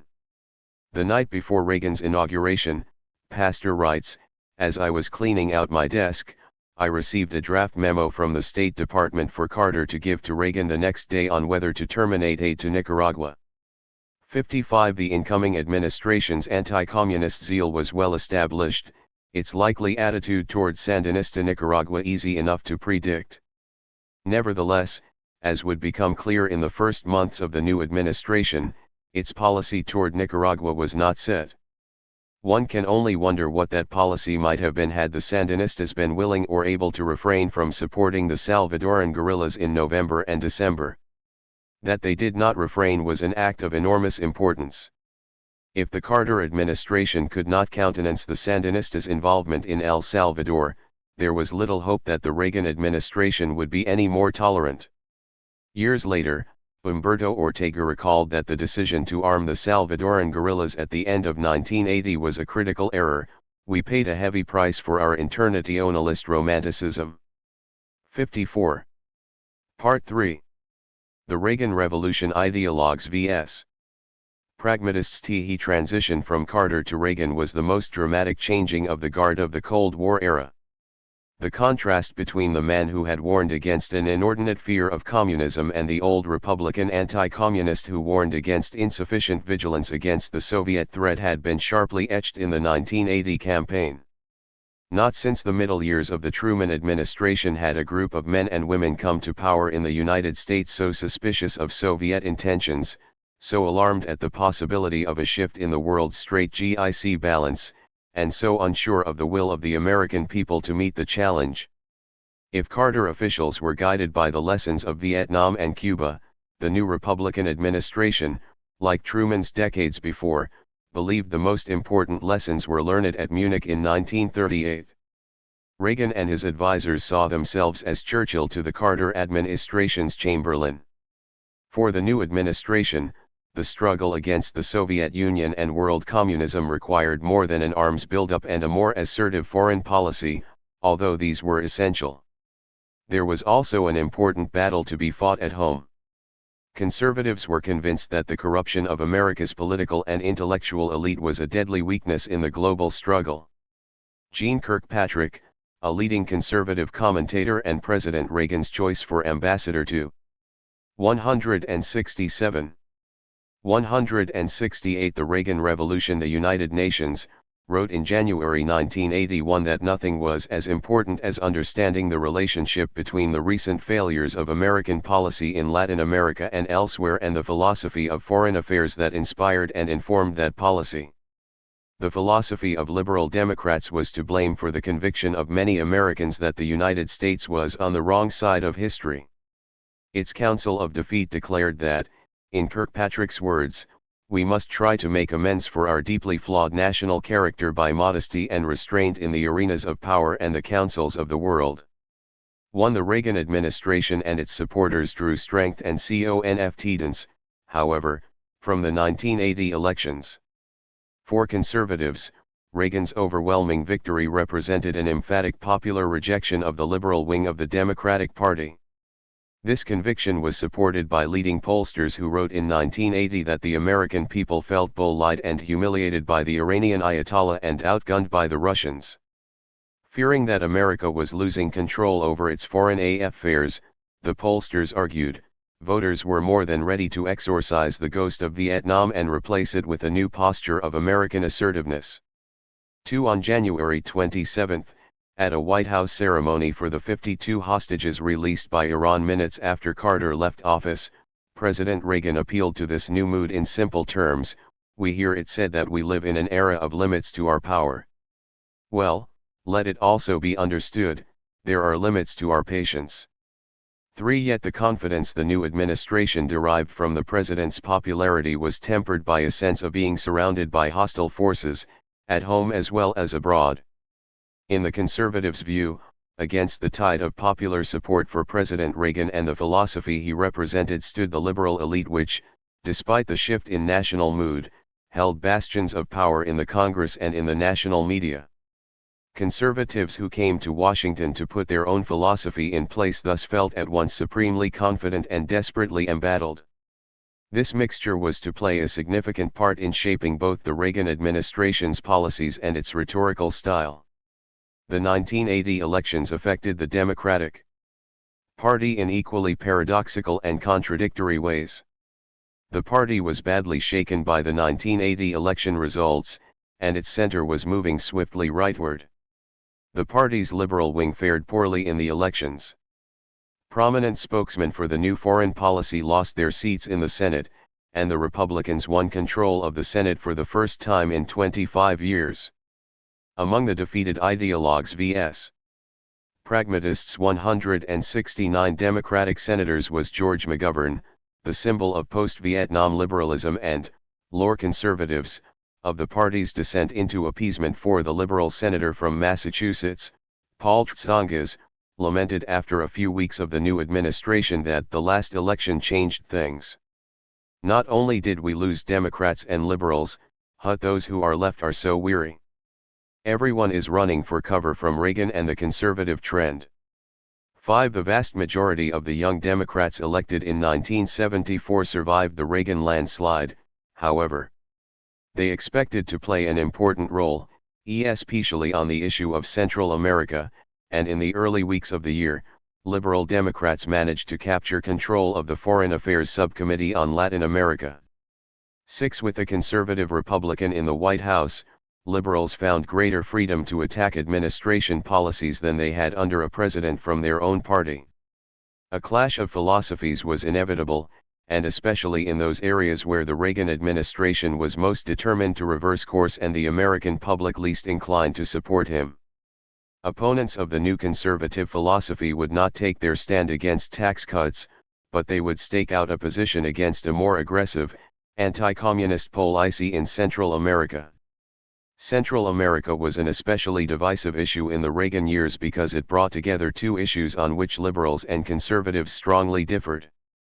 One issue of dispute was the size of the threat posed by the Soviet Union and communism around the world and the amount of force the United States needed to exert to meet that threat. While some Democrats believed the Reagan administration exaggerated the Soviet threat, especially in Central America, Secretary of State Alexander Haig placed the Central American conflict squarely in the context of the worldwide confrontation between the United States and the Soviet Union. It was one of the places where Western resolve would be tested in the 1980s, a strategic choke point where the Soviet Union hoped to exploit the gap in America's unmanned or thinly held line of defense. This disagreement over the real threat posed by the Soviet Union was related to the second major issue of dispute, the origins of the revolutionary movements in Central America. Liberal critics of the Reagan administration denied that the Soviet Union was behind the spread of communism in Central America. Indeed, they denied that either the Sandinistas or the Salvadoran guerrillas were communists. The revolutions in Central America were indigenous uprisings of the people against 170 the Reagan Revolution, injustice and imperialism, American imperialism. The problem in Central America, therefore, was not the Soviet Union but the United States, which was pursuing the same old, immoral policies of domination and exploitation. By supporting local governments against the revolutionaries, the United States was standing in the way of popular aspirations for freedom, economic equality, and human rights. These two views of the Central American conflict were irreconcilable, or so it seemed at first. An administration seeking deeper involvement in order to stem the Soviet advance was met by an opposition seeking less American involvement in order to end a sorry history of imperialism. Over the course of President Reagan's 2 terms, this fundamental clash of views continually produced political compromises that satisfied no one and an American policy that pulled in 2 directions at once. Partly because of this ideological and partisan confrontation, the Central American crisis was an unwelcome distraction from the Reagan administration's broader plans in the first year. The Reagan Revolution was to be primarily a domestic revolution of reduced taxes, reduced domestic spending, and increased defense budgets. President Reagan's manner of handling the Central American crisis in his first year in office was marked by a keen desire to submerge the issue while the major battles of the Reagan Revolution were waged. Indeed, American policy toward Nicaragua in the 1980s might have been very different if the Reagan administration had not been greeted in its first days with a crisis in El Salvador. Reagan officials believed the Carter administration had bungled badly in Nicaragua, but Nicaragua had been Carter's loss. If the Salvadoran government fell, on the other hand, it would be Reagan's loss. American intelligence officials predicted that the government of El Salvador might fall by the end of the year and that the government of Guatemala could fall soon thereafter. 8 senior officials in the new administration feared that their first year in office could be plagued by communist triumphs in Central America. From the very first days, they were preoccupied with putting out the tire in El Salvador as best they could. But they moved cautiously. In February, Reagan officials acted quickly to send emergency military assistance to the Salvadoran army, but increasing only marginally the amounts already sent by the Carter administration. They also added about 24 additional American military advisors. These steps were hardly dramatic. Less than ideologues vs. pragmatists 1 $100 million more in aid and another 24 military advisors represented something less than a national mobilization for war. Yet even these minor steps immediately revealed the extent to which Central America was to become the main battleground of the political and ideological war of the 1980s. The strong statements by Secretary of State Alexander Haig, along with the administration's actions, met with varied responses that exposed the divisions in Congress and within the Democratic Party. The House Major ITY leader, James Wright, declared that Central America was probably more vitally important to us than any other part of the world and said he fully expected the president to receive bipartisan support for his policies carried within days.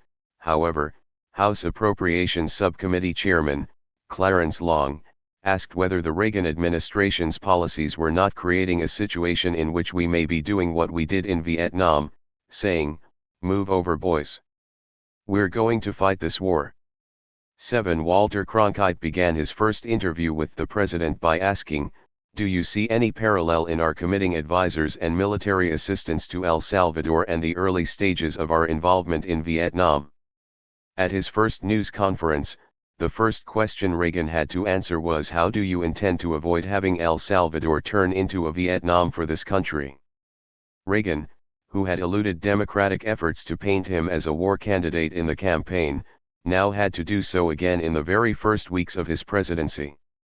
He denied any parallel between El Salvador and Vietnam and disavowed any intention of sending American troops to fight anywhere, but he was exasperated by the questioning.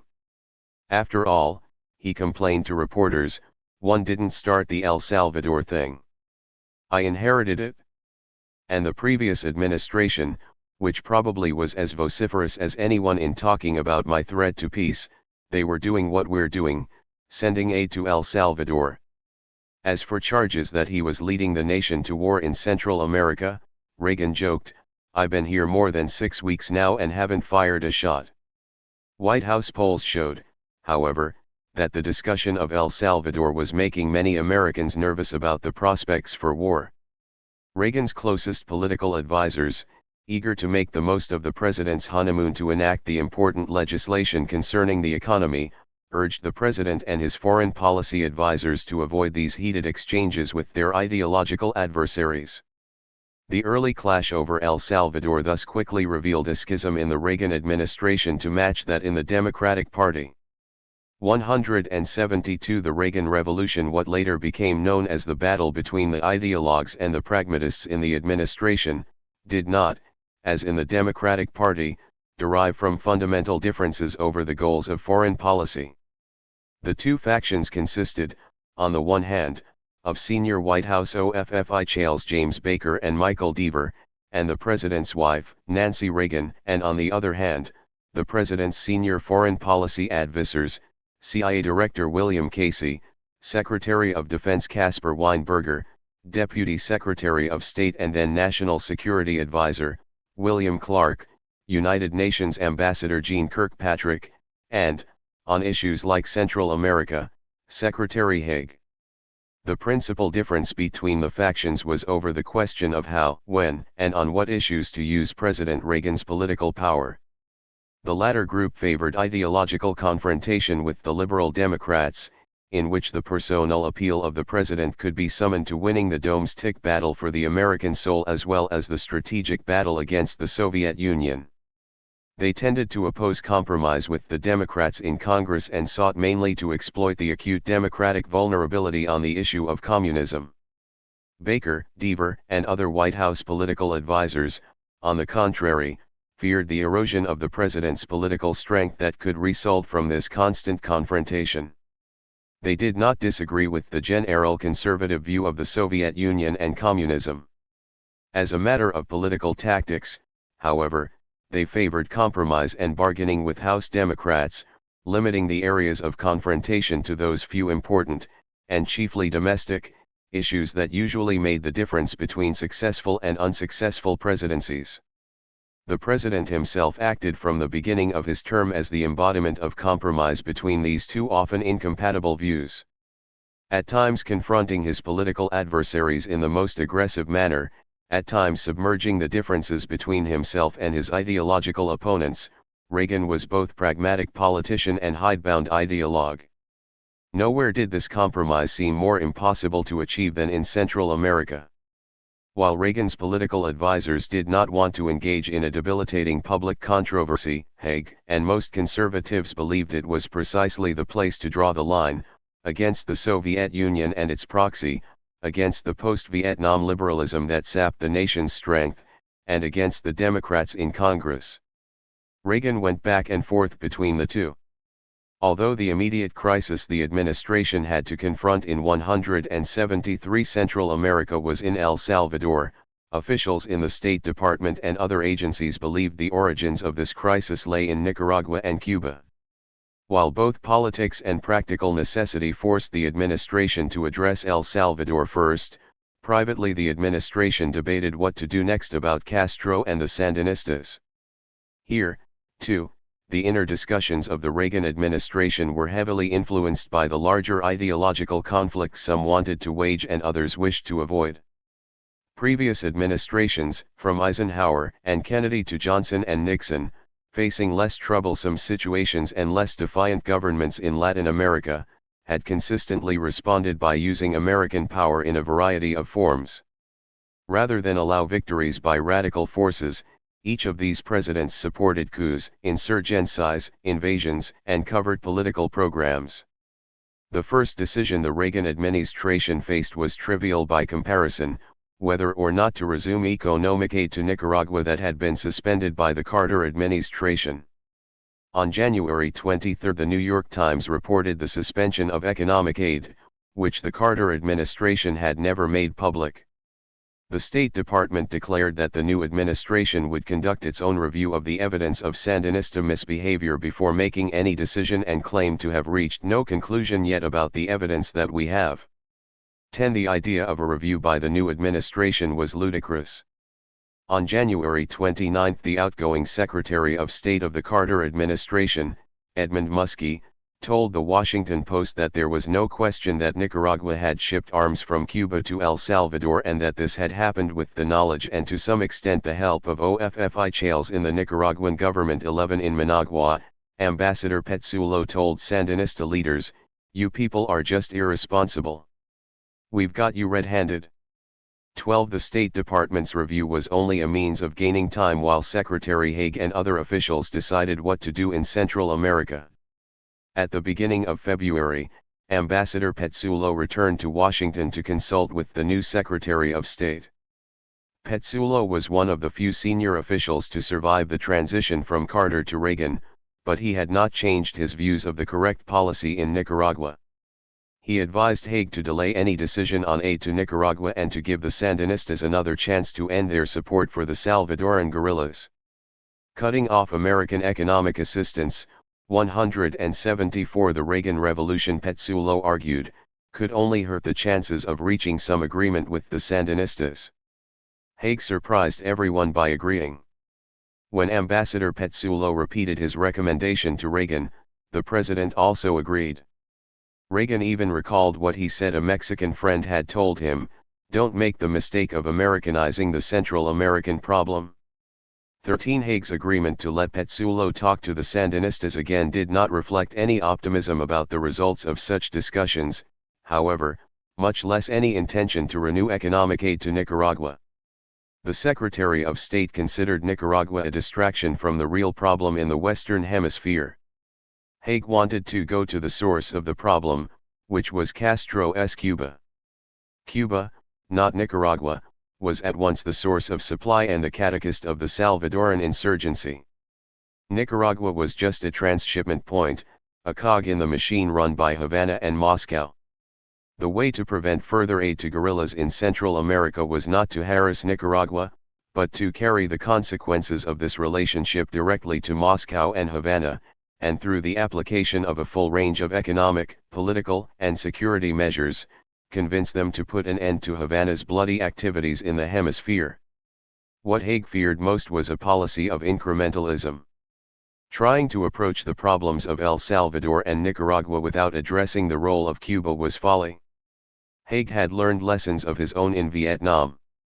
To start small, to show hesitation, was to Vietnamize the situation. To localize our response was to Vietnamize the situation. Such a policy, in my view, could only lead us into the old trap of committing ever larger resources to a small objective. 14. Immediately upon taking over as Secretary of State at the end of January, Haig had instructed Robert McFarlane, then State Department counselor, to develop a plan for isolating and then rolling back Marxist control of Cuba.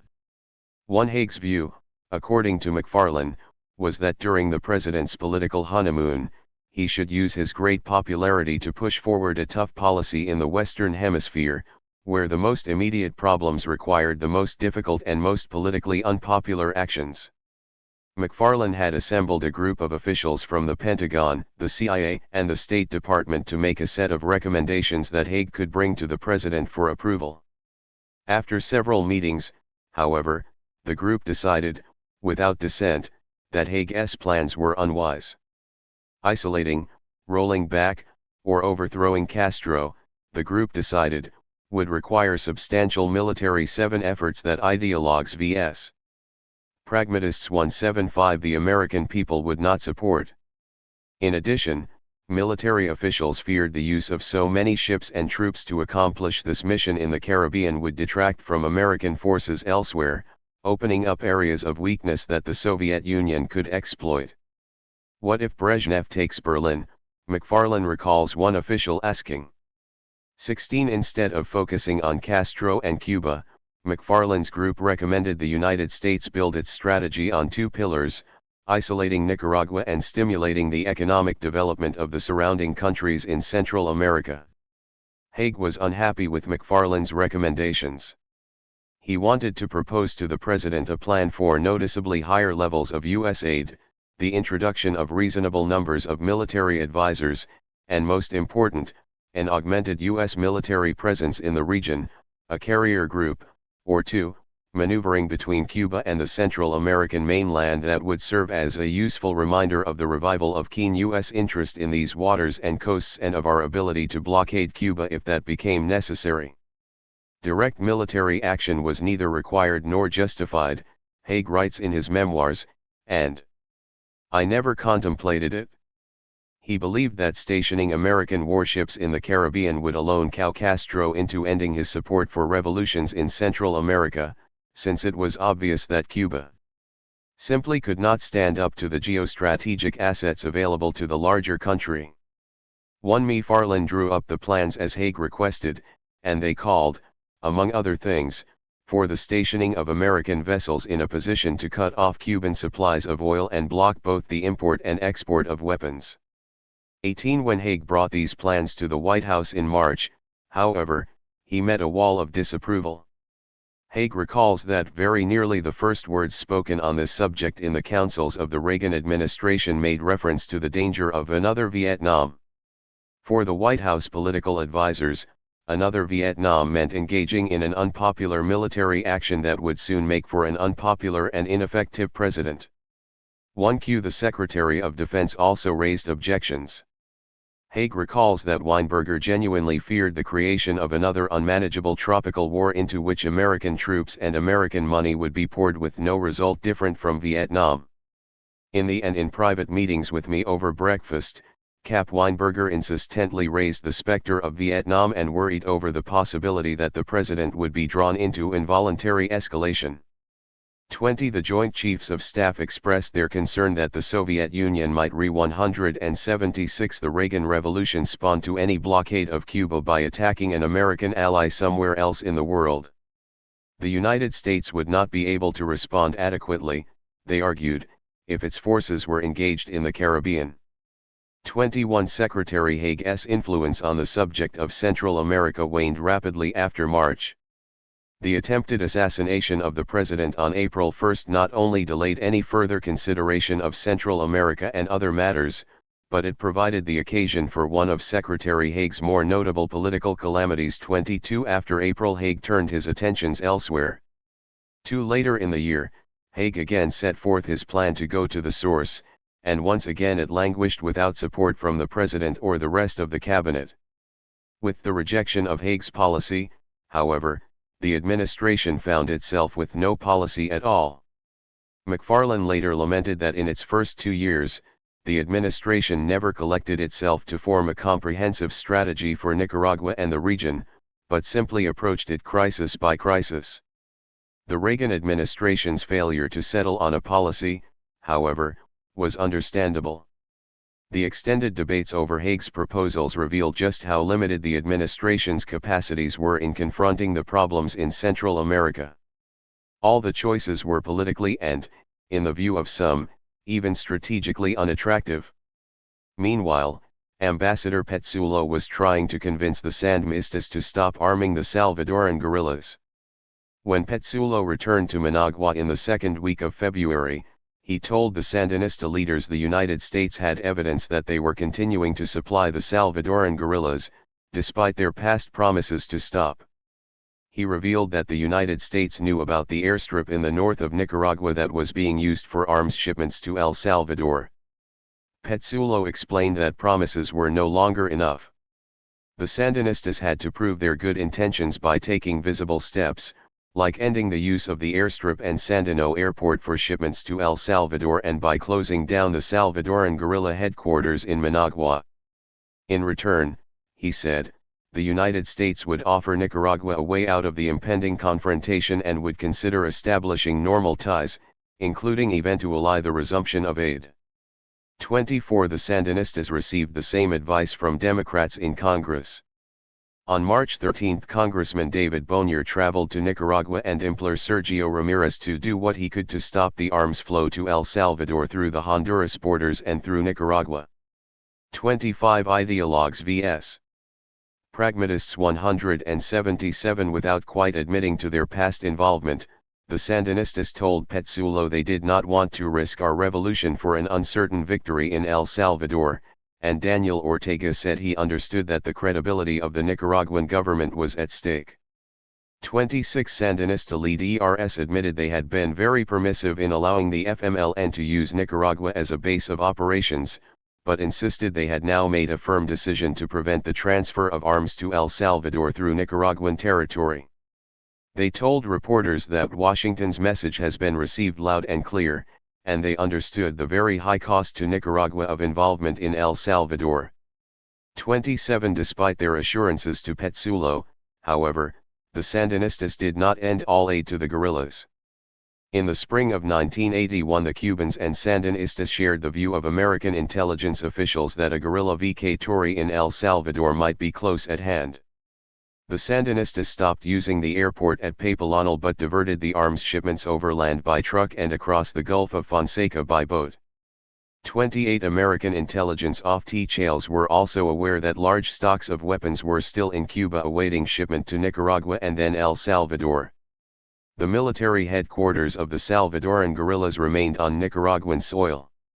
On April 1 the Reagan administration finally announced it was suspending aid to Nicaragua indefinitely.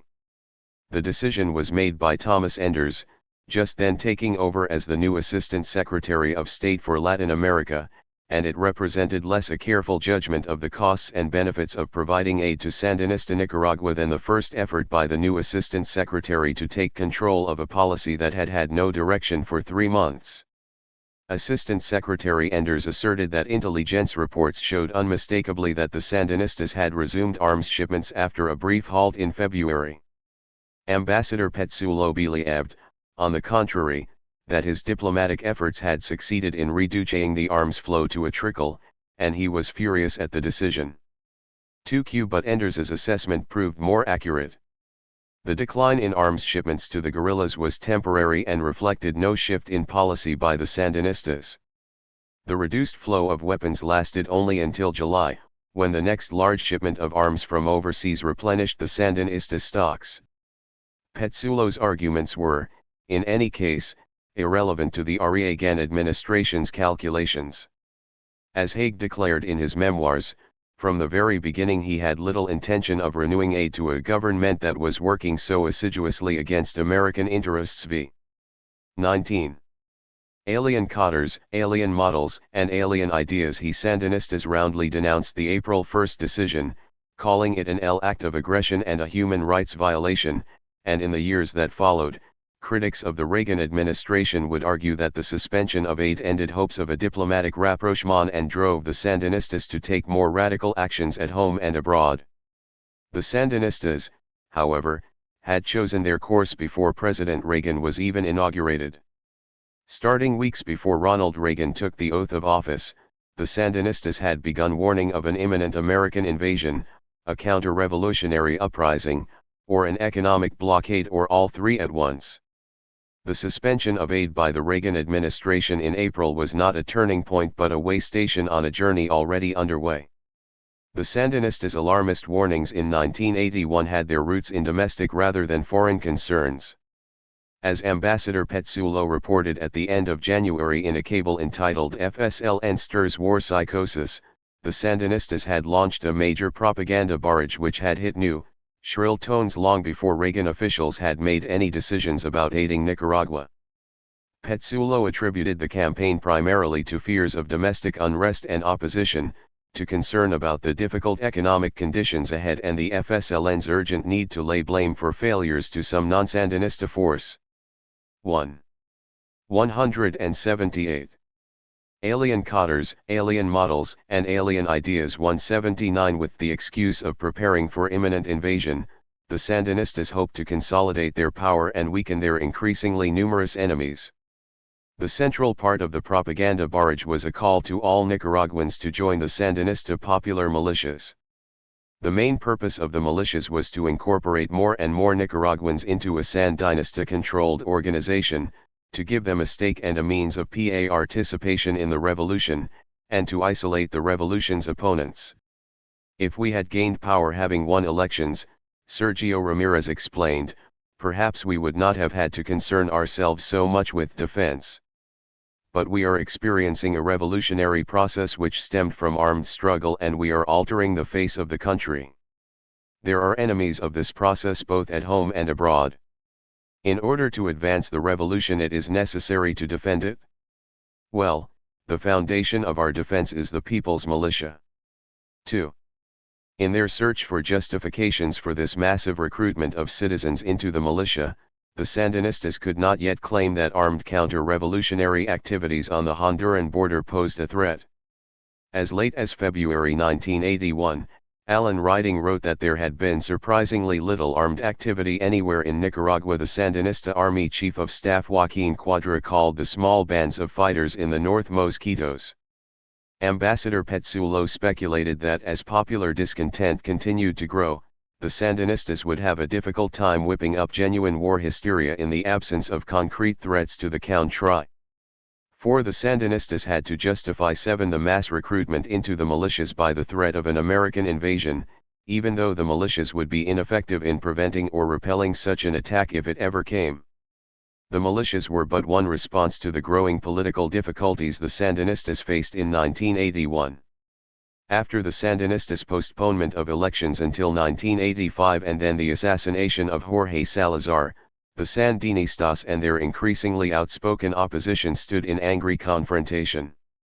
The opposition political parties, business groups, and labor unions had been boycotting the Council of State since the fall of 1980.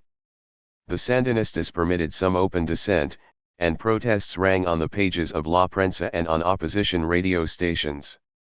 Political and business leaders did their best to discredit Sandinista rule in the eyes of both their fellow Nicaraguans and the world, hoping to force the government to come to terms or face international isolation and economic ruin. Businessmen insisted that without help from the private sector, the economy could not produce enough for genuine recovery. But they insisted that the Reagan Revolution private sector would not and could not invest and produce so long as the Sandinista government promoted class hatred, repression, and violence by the workers against managers and owners. As Sandinista leaders conceived it, the opposition leaders were engaged in simple blackmail, threatening economic disaster if their political demands were not met. 5. To confront this political challenge, the Sandinistas linked the complaints of the bourgeoisie with the alleged foreign aggression, thus asserting the government's right to suppress opponents in the name of national defense. "We will simply put an end to this project," Bayardo Arce warned on January 23 when news of the Carter administration's aid suspension appeared in the New York Times. He was referring to the project of a mixed economy and political pluralism. "Just imagine our situation if we were short of foreign currency. Can we allow reactionary groups to continue saying and doing what they and the businessmen want, robbing and exploiting at will?" 7. 6. The Sandinistas hoped to silence the complaints of the bourgeoisie by drowning them in appeals for national unity in the face of the foreign danger. "Imperialism," Tomás Borga asserted on January 1, 1981, "is the godfather of all the reactionary and counter-revolutionary attempts that might take place in this country. Our people," he declared, "must prepare for combat." 7. But combat against whom? 7. It was not so much in the northern countryside that the Sandinistas began cracking down in early 1981, but in Managua.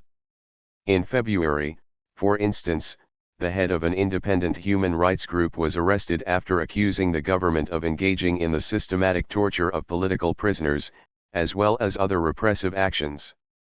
8. The government also arrested one COSEP official, harassed opposition political parties with verbal and physical threats, and warned La Prensa, whose barrage of criticism was unceasing, that the cup of our patience runneth over.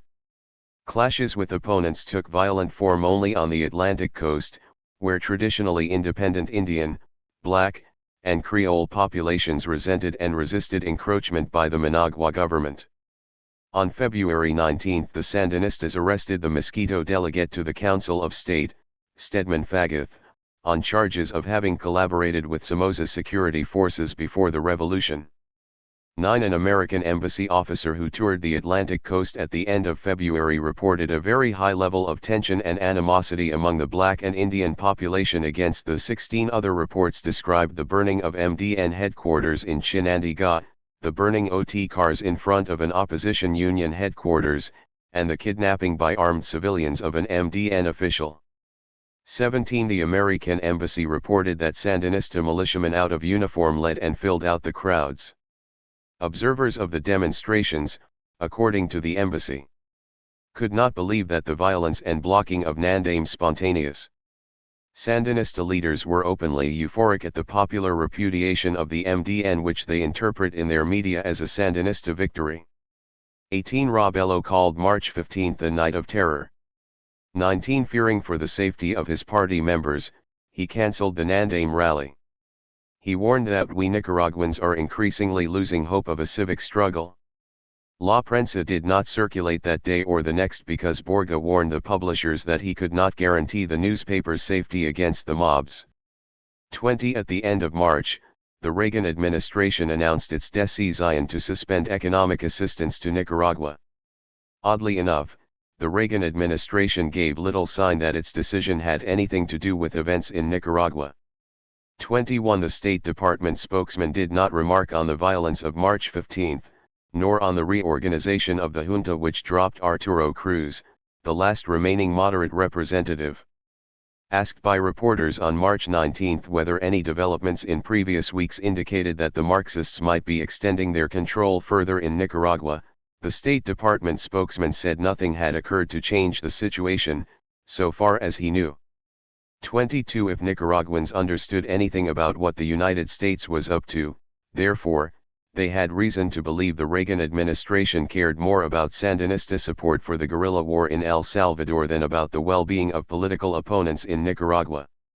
The suspension of American aid had no noticeable impact on the trend of events in Nicaragua. Private sector leaders took a generally relaxed backslash of the aid decision, according to the American embassy, and did not regard it as threatening to them directly.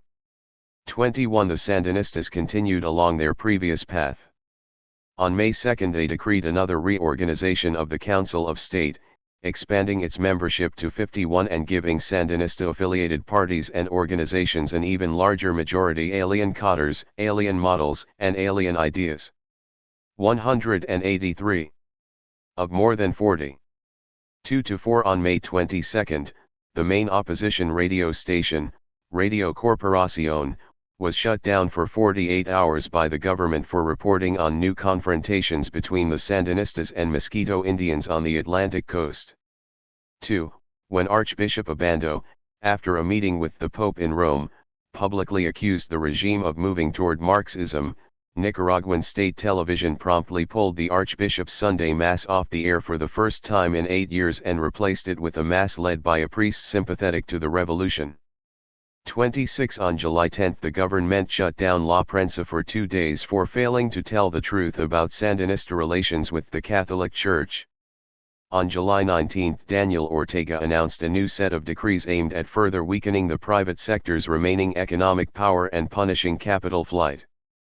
The most dramatic of these was the confiscation of 14 large businesses as revolutionary punishment for the crimes of capital depletion and economic sabotage.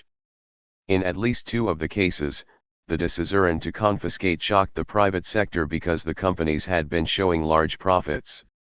Another decree called for the confiscation of all financial assets of Nicaraguans who had been out of the country for more than 6 months. Another confiscated additional unused farmlands, some of which were to be given to peasants as part of the agrarian reform. In announcing the measures, Daniel Ortega sought the approval of the Popular Assembly. Do you agree with this decree? 7 He asked the crowd in the Plaza de la Revolución, and the crowd responded with its approval. The decrees were not submitted to the Council of State, nor were they discussed with political parties. We are not going to continue discussing the rules of the game, Ortega declared. The people know the rules of the game, and if anyone wants to play, he must abide by the rules of the game or leave, because otherwise the people will crush him. I do not want to hear tomorrow that all this is unjust and abusive, that we do one thing today and another thing tomorrow, because this is not the case. These measures are just. 2. Ambassador Petsulo lamented the continuing radicalization of the Sandinista revolution. In May, Petsulo had informed Washington that the main reason for Nicaragua's precarious economic situation was the government's assault on the private sector. Rather than provide incentives to production, the Sandinistas had opted for centralized state control of a major public sector and have condoned assaults on the remaining PRI 184 the Reagan Revolution /8 sector, thus inhibiting private investment. As a result, Petsulo explained, all the foreign assistance received by the Sandinistas since July 1. Had not been enough to reactivate the economy in the face of poor management and anti-private sector policies. Rather than cooperating with the private sector, the Sandinistas had chosen to create an exclusivist system in which non-Sandinista forces were effectively barred from a share of power. Skeptical of ideological purity or domestic talent, the FSLN turned elsewhere and came to rely heavily on Cuban and leftist technical support in all major areas. In Petsulo's view, the importation of alien cadres, alien models, and alien ideas had cost the FSLN heavily in domestic acceptability. 28 It was once again Humberto Ortega who made clear that the link between power and ideology was indissoluble and that the Sandinistas had no intention of pursuing the course preferred by the bourgeoisie. The democracy that Rabello wants was the democracy in which the bourgeoisie have the army, the power, and that we Sandinistas be what the left is in Costa Rica, a sector, an organization that is free to move about, that publishes its newspaper, but that they, the bourgeoisie, be the ones to control power. What existed in Sandinista Nicaragua was the reverse. Here in Nicaragua power is held by Sandinismo. The people have it. And must be, insofar as we want them to be, a political force that moves within the limits that the revolution has imposed. That's the way it has to be. The bourgeoisie had spoken of elections from the beginning, but we have not compromised ourselves with the elections that they think we are going to promote. And we are never going to discuss power, because the people took this power with arms. The power of the people will never be in play here. 29 Talk of armed counter-revolution now pervaded Managua. Arturo Cruz's defection had been followed in July by another that was even more dramatic. On July 9 the Sandinistas announced that Eden Pastora had resigned his post in the government and left the country. In a letter to Humberto Ortega, Pastora claimed he was off to fight with revolutionary forces in other countries, in the manner of Che Guevara, but many Nicaraguans suspected that Pastora's departure marked the denouement of a power struggle that the popular hero of known anti-communist views had long ago lost. Pastora, more than any other rebel leader, resembled the legendary Sandino, certainly in temperament. Inclined to mysticism, and philosophical incoherence, Pastora was convinced of his own historical role, not only on the Nicaraguan but on the world stage. He some alien cotters, alien models, and alien ideas. 185. Times claimed to have been Sandino in a previous life. When he re-emerged in 1982 to lead the fight for a true, democratic revolution, he would accuse the Sandinistas of bringing foreign soldiers, that is, Cubans, to the fatherland's soil. But it was well known that Pastora's chief complaint was in having been snubbed and relegated to secondary status in the revolution by the Ortegas and by Borga. Pastora's defection had created shockwaves throughout Nicaraguan society. According to Ambassador Petzulo, no event since the victory of the Sandinista revolution had been more dramatic than the Pastora departure, or has greater potential to influence the course of events here. *0 If Pastora emerged in open opposition to his erstwhile Sandinista COL leagues, as many expected, divisions might appear in the Sandinista army, where Pastora had allies and followers. Other Sandinistas of a social democratic inclination might be inclined to join Pastora in opposition. Pastora's defection thus raised both hopes and fears of anti-Sandinista political and business leaders. Petzulo reported that many Nicaraguans were reaching the conclusion that the ongoing political crisis here will degenerate into violence. *1 Since the election of Reagan, many Nicaraguans had believed the United States would eventually lend support to an armed counter-revolution against the Sandinistas, much as it had once supported rebels against President Zelaya more than 70 years before. José Francisco Cardenal's group had even sent a letter to Richard Allen during the transition asking for help from the incoming president. In the first half of 1981, however, the Reagan administration had approached the idea of aiding a counter-revolution cautiously and skeptically. For conservatives inside and outside the government there was an attractive quality to the prospect of aiding an insurgency against the Sandinistas in response to the insurgency the Sandinistas were aiding in El Salvador. Since the time of the Republican Convention in 1980, a handful of Americans with some political influence in Washington, including an aide to Senator Jesse Helms, had taken up the cause of the Nicaraguan armed resistance groups and lobbied on their behalf in Washington, in Honduras, and in Argentina. 32 policy analysts at conservative think tanks like the Heritage Foundation had recommended support for armed anti-Sandinista groups before Reagan's election, and some of these analysts had become senior officials in the Reagan administration. A more aggressive policy against the Sandinistas was becoming easier to contemplate as their already tarnished reputation in the United States. 186 The Reagan Revolution declined even among former defenders. Senator Zorensky rose in the Senate on July 30 to express very grave concerns about the increasingly troubled path and direction of the Nicaraguan revolution.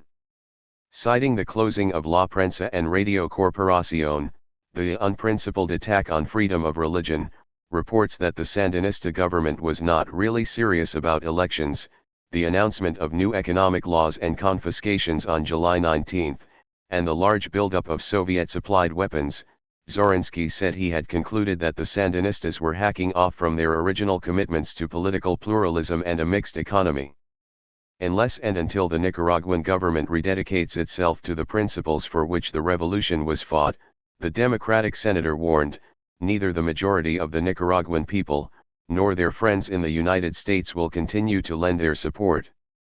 33 While Senator Zorinski worried about the closing of La Prensa, Reagan officials worried almost exclusively about the Sandinistas' continuing support for the Salvadoran guerrillas. El Salvador remained the main problem in Central America, and for Assistant Secretary Enders it still held a much higher priority than Nicaragua. As his first major act in his new post, Enders in July set forth a comprehensive strategy toward El Salvador that aimed to prevent a guerrilla victory while quieting, as much as possible, the clamor in the Congress and among the American public. Enders's policy, worked out with Ambassador Dean Hinton in El Salvador and Army officers in Panama, set the general course of the Reagan administration's policies toward El Salvador for the next 8 years. Thanks to efforts by the Carter administration in 1980, Enders could attempt to pursue in El Salvador a policy similar to what Vaki had hoped to pursue in Nicaragua before the mediation collapsed. A shaky coalition of the center, represented by José Napoleon Duarte's Christian Democratic Party, was allied with the nation's military against the guerrillas on the left and political and economic enemies on the right. 14 This alliance provided the United States an opportunity to fend off a communist victory without supporting a dictatorship. 35 Enders' strategy called for American military aid to the Salvadoran army in its fight against the guerrillas, economic aid to shore up the civilian government, and pressure for an open electoral process and social reforms, including a controversial land reform. Enders' strategy for El Salvador faced formidable obstacles. As El Salvador moved toward elections and toward moderate and reformist leadership in the early 1980s, the Salvadoran guerrillas, although weakened alien cadres, alien models, and alien ideas 187 politically, did not give up the military struggle. Since their defeat in the January 1981 final offensive, the guerrillas had shifted back to a longer-term strategy, requiring lower levels of fighting and fewer weapons.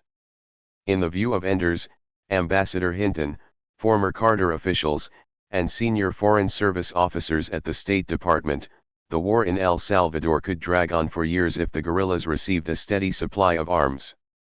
The government's inability to defeat the guerrillas could, in the meantime, destroy the process of democratization and reform by splitting the fragile alliance between the military and the civilian government. Failure to foster democratic and civilian rule in El Salvador could in turn undermine support in the American Congress for military and economic aid.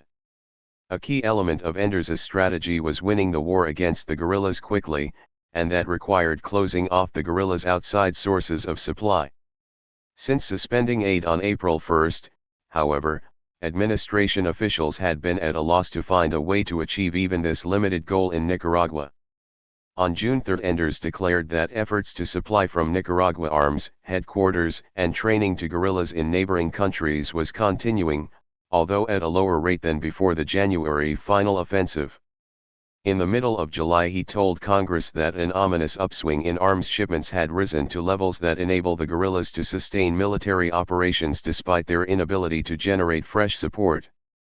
56 Although critics would later claim the administration exaggerated the levels of arms shipments from Nicaragua, news reporters at the time declared it was fairly common knowledge that the flow of arms to El Salvador once again increasing fairly precipitously. 5 Indeed, in July a large shipment of weapons for the FMLN arrived at the port of Corinto from Vietnam. The Vietnamese donation, which had been arranged at the beginning of the year but was delayed, included 1,500 American-made M16 rifles with more than 1 million cartridges. 58. In light of these developments, it was predictable that the Reagan administration would seriously entertain the idea of supporting armed rebels as a way of forcing the Sandinistas to turn inward, protect their own revolution, and leave El Salvador alone. With Haig's proposal to go to the source in Cuba ruled out by President Reagan and his advisors, the next logical target for American pressure was Nicaragua. With American economic aid suspended, and the Sandinistas' unarmed opponents practically eviscerated by government actions, one means of increasing pressure on the Sandinistas was to arm those who wanted to fight. 188 The Reagan Revolution. Some of the foundations for such a policy had already been laid.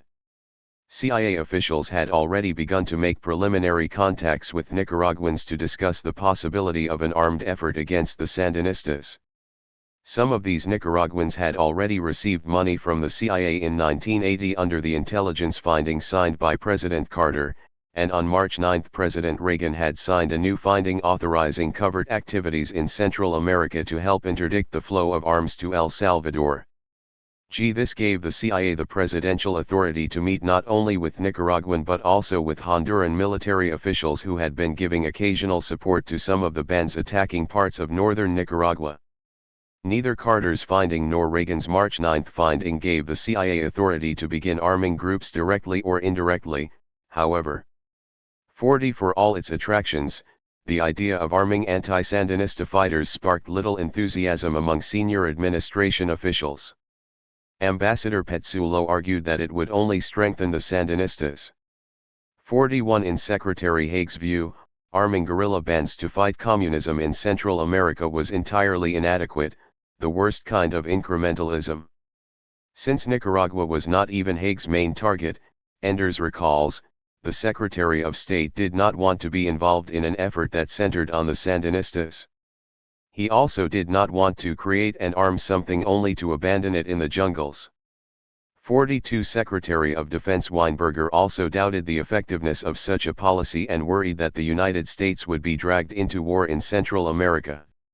At first, even the new CIA director, William Casey, whose agents in Central America were making contact and discussing future arrangements with the armed Nicaraguans, was reluctant to involve his agency in a paramilitary effort against Nicaragua. Casey's first priority was to rebuild the agency's reputation and its professionalism after what he believed were years of neglect and unfair criticism. 43 While the CIA explored the idea of supporting armed groups against the Sandinistas, therefore, Enders searched for a tidier solution. In the middle of the summer, he persuaded a skeptical Secretary Haig that the Reagan administration should make a serious diplomatic approach to the Sandinistas to persuade them to end their support for the Salvadoran guerrillas. If the plan failed, the administration would be free to try whatever other options remained. Haig, although dubious about the prospects for success, agreed, and no one else in the Reagan administration opposed Enders' plan. To protect himself against attacks from conservatives in alien cotters, alien models, and alien ideas 189 Congress, Enders met with Senator Helms and asked him to support negotiations with the Sandinistas over the next 6 months. If the talks failed, he told Helms, then the United States could seek ways to force the Sandinistas to agree to American demands. Helms told Enders to take a year if he needed it and if the Sandinistas appeared to be negotiating in good faith. 44. 20. The Enders mission. The Reagan administration turned to diplomacy in the summer of 1981, not because it preferred negotiations to confrontation but because it lacked the means of effective confrontation.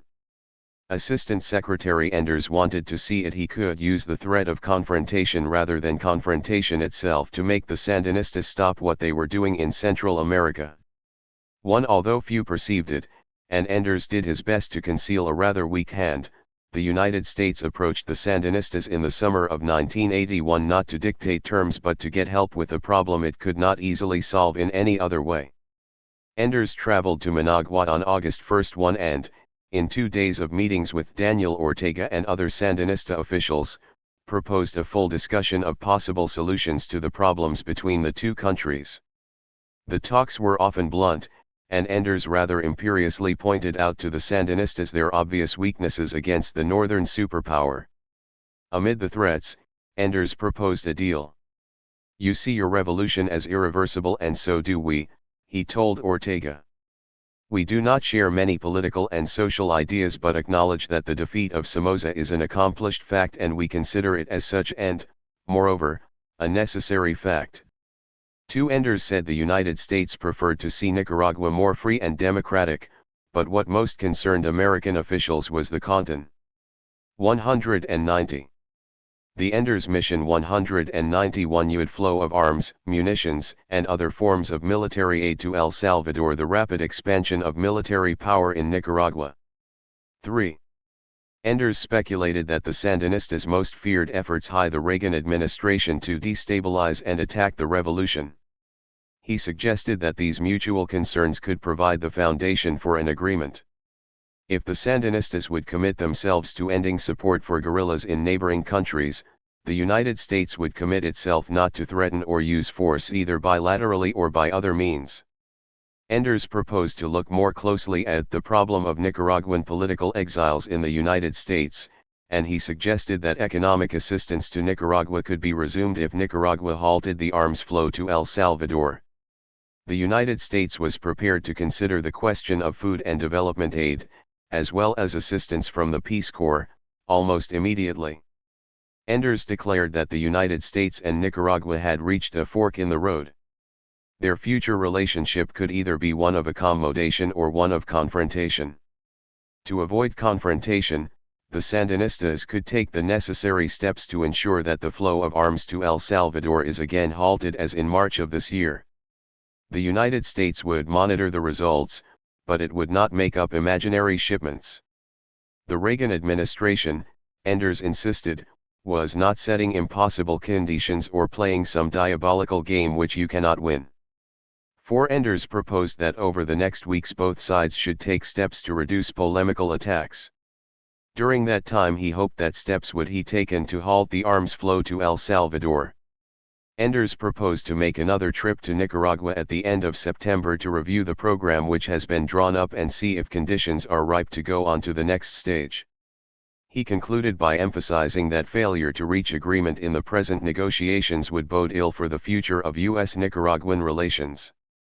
Enders did not want to go into the alternatives before us in any detail, but he warned that there were only two things which could oblige us to involve ourselves militarily in this region. One was if this idea of doing the utmost to halt the arms flow to El Salvador is rejected, the other was if the arms race in Central America is built up to such a point that some of your neighbors in Central America seek protection from us under the Inter-American Treaty. We have nothing to gain in such a situation, Enders told Ortega. The FDN was the product of an alliance between Enrique Bermudez's 15th of September Legion and José Francisco Cardenal's Nicaraguan Democratic Union. The Argentines and Nicaraguans present at the meeting believed the United States had tacitly agreed to support their efforts, although in fact the decision had not yet been made in Washington. For there things had stood while Enders conducted his negotiations with the Sandinistas through the beginning of October. With Ortega's speech on October 7 and Tinoco's note 3 weeks later, Enders believed the United States could make no further progress in the negotiations unless the Sandinistas were put under some pressure. We thought we would see whether the insurrection would produce conditions for negotiations, he recalls. 5. On November 1, CIA Director William Casey met with the Argentine military's Chief of Staff, General Leopoldo Galtieri, and the two agreed that the Argentines would manage operations in Nicaragua and that the United States would provide the money and the weapons. 6. Secretary Haig, however, had still not given up hope of more vigorous action against Cuba.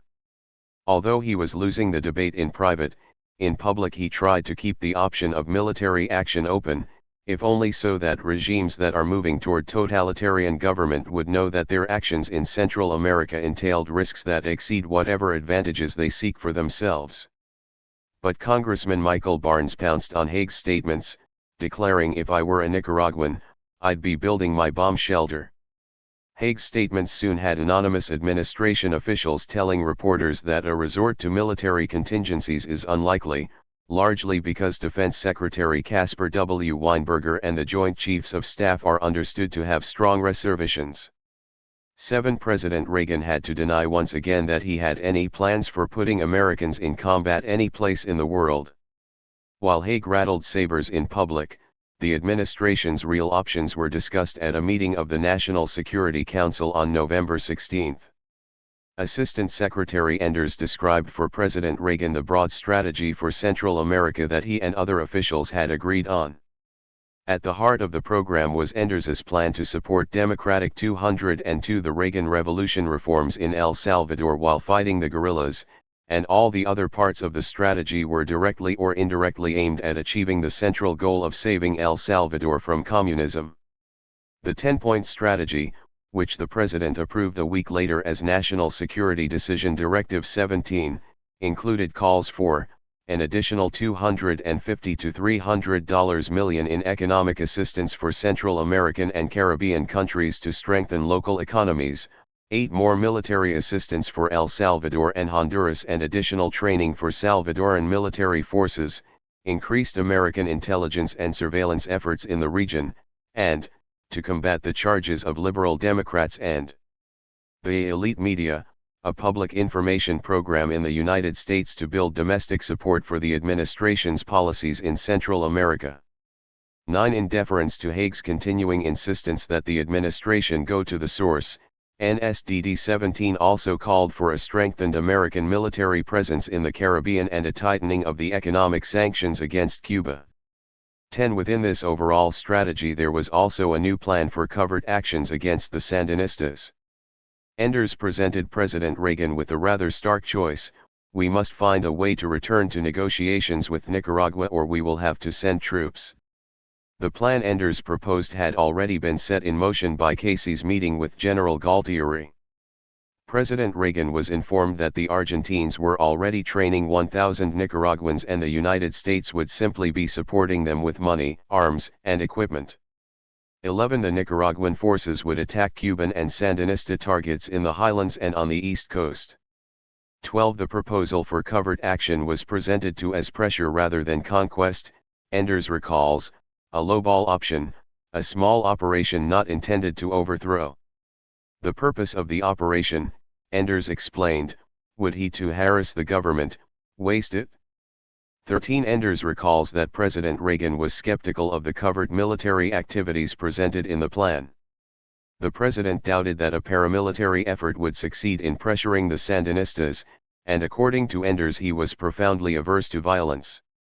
Officials therefore discussed the idea of destroying only economic targets in Nicaragua as a way to bleed the Sandinistas while endangering as few civilians as possible. As one official explained to reporters, reflecting the president's opposition to violence, if you blow up a dam, you cause a lot of trouble, but you're not killing people. Another official confided that Ronald Reagan has the 203 the lowball option reputation of being a gunslinger, but he the most cautious, conservative guy in those meetings. 14. As a result of Reagan's objections, the idea of an American-directed commando unit to carry out attacks against targets in Nicaragua was apparently dropped. 15. Even after discussing ways to modify the plan to make it less deadly, Reagan did not immediately grasp for it, according to Enders. 16. The president made no final decision at the November 16 meeting. A week later, he approved Enders's overall strategy and signed NSDD 17. But it was not until the beginning of December that Reagan signed the intelligence finding authorizing the covert actions against Nicaragua. During those 2 weeks, the Reagan administration made another diplomatic approach to try to settle the problem of arms shipments to El Salvador, this time by discussing the matter directly with the Cuban government. As Haig recalls, President Reagan believed that some sort of direct contact with Castro, or even with the Soviet leaders, might produce a desirable result in Central America. Haig had opposed the idea from the beginning, wanting Castro to feel the pressure and the isolation produced by American diplomacy and military maneuvers, but Reagan persisted. When Haig continued to balk, an aide to Reagan's national security advisor, Richard Allen, took matters into his own hands and tried to arrange a meeting with Castro through the columnist, Jack Anderson. Haig put a stop to the effort but felt under increasing pressure to follow his president's wishes. Reagan's enthusiasm for a diplomatic initiative was strengthened when Mexico's president and foreign minister joined in pressing for a reconciliation between the United States and Castro. Unable to convince his colleagues and the president to keep the threat of military pressure on Castro, Haig decided that nothing could be lost by testing the waters. 1. Haig himself traveled to Mexico City for a secret meeting with Cuban Vice President, Carlos Rafael Rodriguez. The meeting between Haig and Rodriguez, however, accomplished little, in part because Haig had little to say. He was in a weak position and later recalled that there were formidable difficulties in convincing of our seriousness of purpose.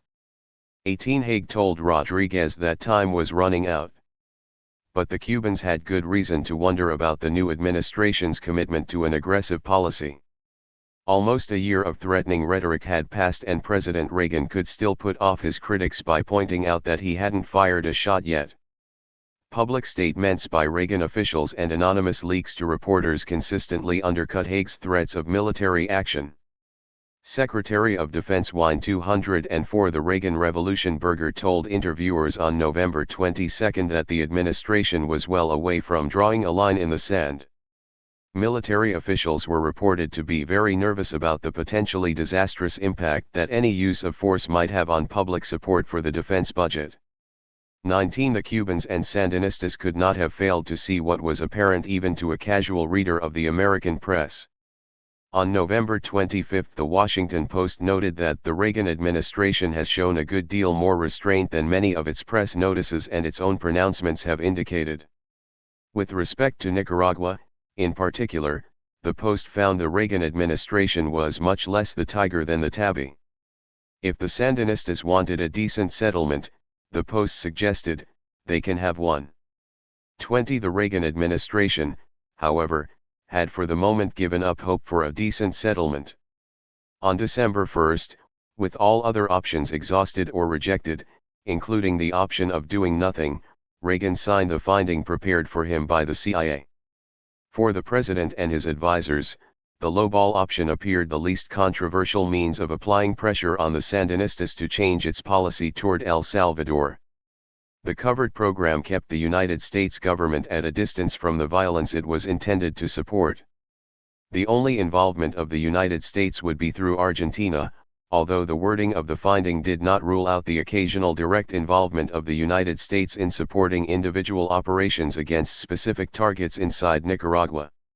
National Security Decision Directive 17 and the accompanying plan for covered options, therefore, were a compromise between President Reagan's desire to avoid the appearance of aggressive intervention in Central America, on the one hand, and his strategic and political concerns about losing El Salvador, on the other.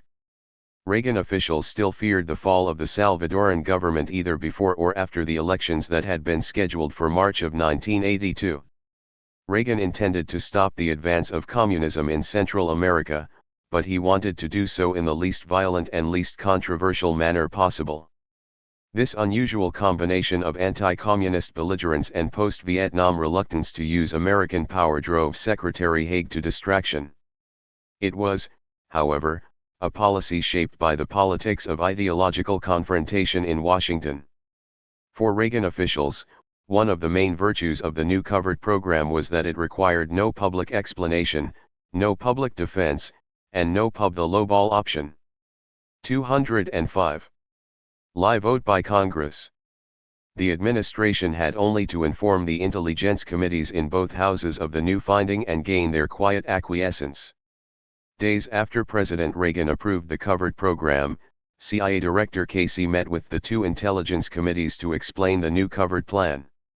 Casey's explanations, however, sowed seeds of confusion and contention that later blossomed into full-blown controversy. The new procedures for consultation with Congress, instituted after the controversies over CIA activities in the mid-1970s, were largely untested. Before the reforms in the intelligence oversight process, a president had not been compelled to tell Congress anything about planned covert operations. Most administration officials and most members of Congress involved in the new process expected that covered programs approved by the president would generally be approved by the two committees. In the charged political climate of the 1980s, however, when not just partisan politics but strong philosophical disagreements were turning many debates over policy into heated confrontations between competing views of America's proper course, the smooth and informal process of consultation was bound to be severely tested. William Casey, whose disapproval of and disdain for the new congressional oversight mechanism was apparent from the first, may not have been aware of the difficult course ahead when he first went before the intelligence committees to explain the new covert program in Nicaragua. Casey described the program's principal aim of pressuring the Sandinistas to end their support for the Salvadoran guerrillas, but he may have stumbled in explaining the means by which this was to be accomplished. Instead of presenting the Contras as a bargaining chip, intended to pressure the Sandinistas into agreeing to end support for the Salvadoran guerrillas, Casey gave some members of the committee the impression that the Contras would themselves be interdicting the arms flow. According to one account of Casey's meeting with the House Intelligence Committee, the CIA director spoke of a planned 500-man force as a carefully limited group whose target was the Cuban support structure in Nicaragua. 21 members of the committee later told reporters that they understood Casey to mean crack teams of commandos hitting arms caches, ammunition dumps, Cuban military patrols and a couple of key bridges along the arms supply route in the dead of night and withdrawing unseen from Nicaragua to their Honduran bases. 22 In other words, they believed the program was meant, literally, to interrupt the flow of arms to El Salvador. 206 The Reagan Revolution. Whether Casey himself was confused or intentionally vague, or whether members of the committee were confused or were just not paying close attention, is difficult to determine. One of Enders's principal aides, Craig Johnstone, recalls that he was absolutely stupefied when he heard how the program had been described to the committees. No one thought that we're going to send a group out and capture some guy running across with weapons. 23 Some members of the committee later claimed that Casey did nothing to suggest an anti-Sandinista political dimension to the covert program. 4 Others recall that he did. Casey certainly should have mentioned a political dimension, since according to the December 1 finding, the goal of supporting the armed groups in Nicaragua was to build popular support that will be nationalistic, anti-Cuban, and anti-Somoza, and to support and protect the opposition in Nicaragua by developing and training action teams that will engage in paramilitary operations. 25 Congressman Lee Hamilton wrote years later that Casey told the committee there would be a military arm and a separate political arm which would attempt to secure support from other nations. Other members recalled that the administration had hoped to force the Sandinistas to turn inward. 26 Casey's briefing of the committees was clearly inadequate, and one result was that the majority of members found the plan shoddy and in many respects objectionable. They asked Casey questions about the methods, the goals, and the risks of the program. Would the Sandinistas not respond to cross-border attacks from Honduras by attacking that country?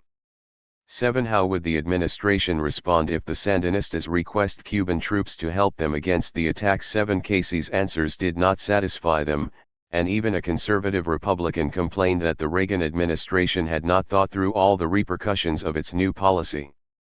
2. Ironically, amidst all the tough questioning, the members apparently never asked Casey exactly how he expected the program to interdict weapons going to El Salvador, later the matter of greatest controversy. The intelligence committees did not attempt to block the new program, however, since most of the members did not consider that the purpose of the intelligence oversight process.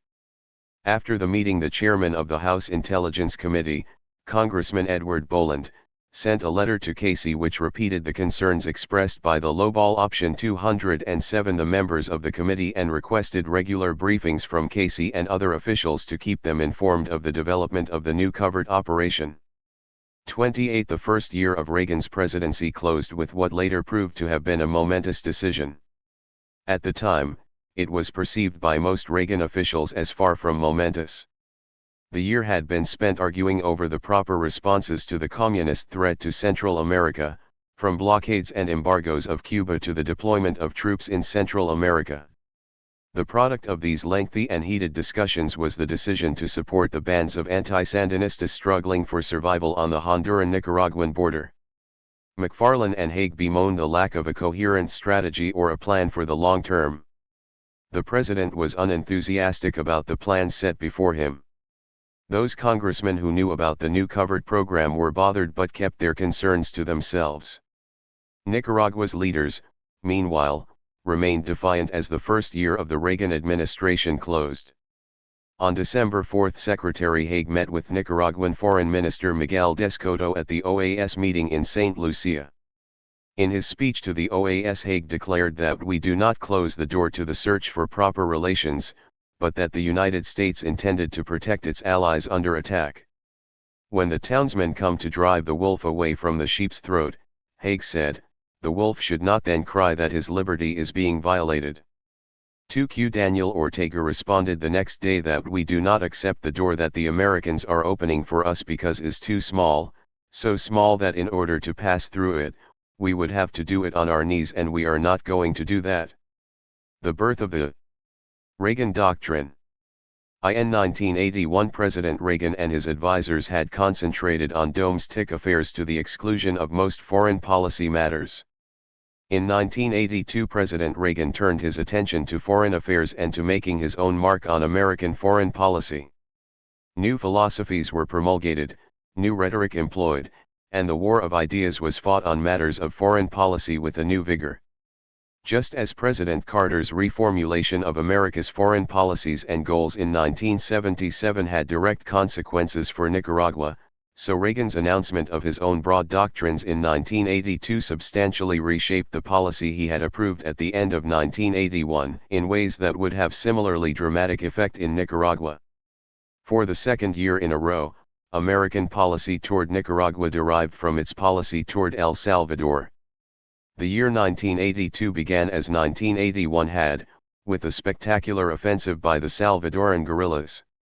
On January 27, the guerrillas overran the main military airport in El Salvador, destroying over half of the Air Force's fleet of planes and helicopters. Within days, the Reagan administration sent an additional $55 million in emergency military assistance to El Salvador, once again arousing the ire of liberal Democrats in Congress. This year, however, the administration was better prepared to confront the political challenge at home. Thanks in large part to Enders, and to José Napoleón Duarte, the Reagan administration had 208. 209. Begun to discover the power of democracy as a weapon in the American political and ideological battle. In 1981, the divisive debate over aid to El Salvador had led to an uneasy political compromise. The Reagan administration had won approval for aid to El Salvador because many conservative and moderate Democrats feared the loss of another Central American country to communism. But liberal Democrats, who opposed Reagan's anti-communist policies, had attached a requirement that the president certify every 6 months that the Salvadoran government and military were improving their record in the area of human rights. Despite this measured victory, the Reagan administration faced the probability of ever-dwindling support among moderate Democrats and Republicans, disgusted or embarrassed by American support of a regime whose only claim to virtue was its bloody struggle against the communist guerrillas. In the summer of 1981, therefore, the Reagan administration had begun to make democracy its goal in El Salvador, not just defeat of the guerrillas.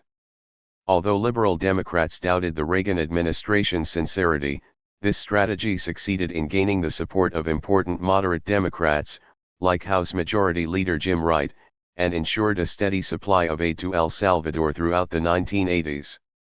After March 28, when El Salvador held its first free elections in many years, the political strategy invented for El Salvador grew into a broader doctrine that extended beyond El Salvador and beyond Central America. Although the sweeping victory 7 of the right-wing parties in El Salvador nearly undermined American efforts to support Duarte's centrist faction, the spectacle of masses of Salvadoran voters ignoring guerrilla threats and going to the polls won the administration broader and deeper support in Congress. It also bolstered the president's confidence. Indeed, what came to be known years later as the Reagan Doctrine may have been born in El Salvador in 1982. The Reagan doctrine has been widely understood to mean only support for anti-communist guerrillas fighting pro-Soviet regimes, but from the first the doctrine had a broader meaning. Support for anti-communist guerrillas was the logical outgrowth, not the origin, of a policy of supporting democratic reform or revolution everywhere, in countries ruled by right-wing dictators as well as by communist parties. The intellectual author of this more even-handed approach was Elliott Abrams, then Assistant Secretary of State for Human Rights and later Assistant Secretary for 210 the Reagan Revolution Latin American Affairs. In a memorandum to Secretary Haig in late 1981, Abrams had argued that, for reasons of both morality and political necessity, the United States had to prove itself just as committed to democracy in countries ruled by Allied dictatorships as in those ruled by communist adversaries. 3. The first and fullest public exposition of the new doctrine came in June 1982, less than 3 months after the elections in El Salvador and as a direct consequence of those elections. In his speech to the British Parliament at Westminster, Reagan for the first time in his presidency proclaimed America's support for democratic change everywhere in the world.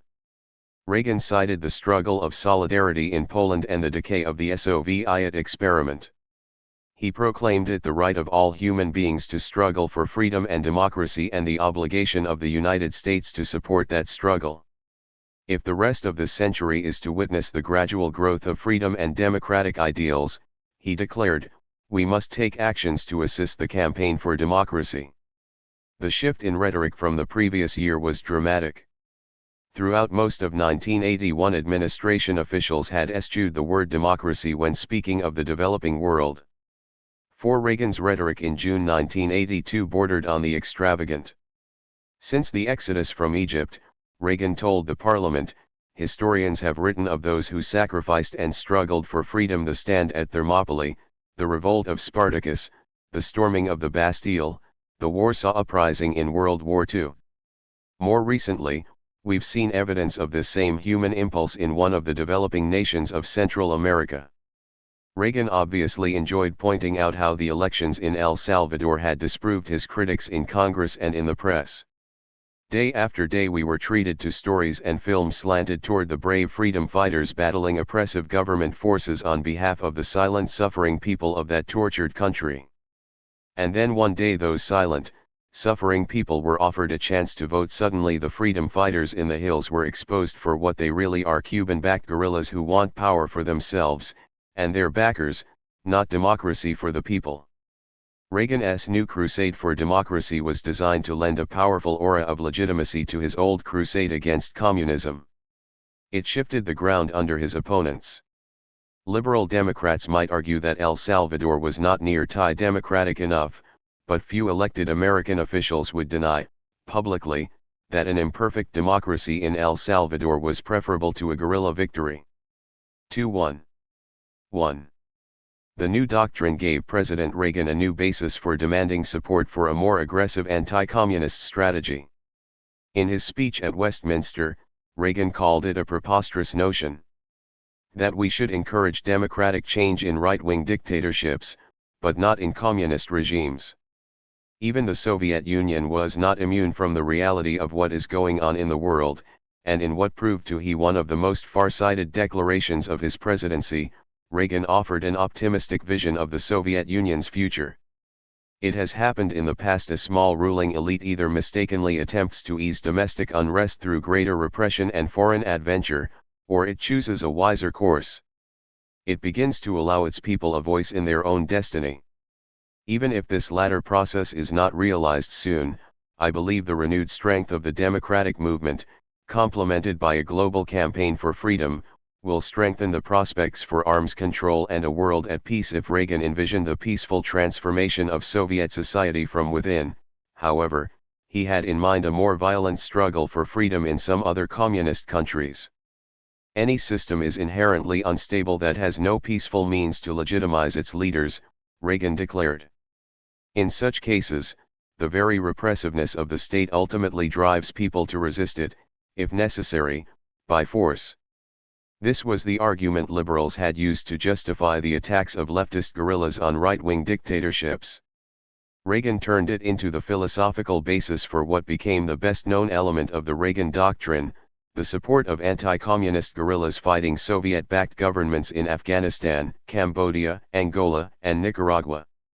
While the less idealistic of Reagan's advisers might have seen in this strategy only an effective means of bleeding the Soviet Union's resources and punishing it for expanding its reach in the late 1970s, that was not the way Reagan, the politician, explained his policies to the American people.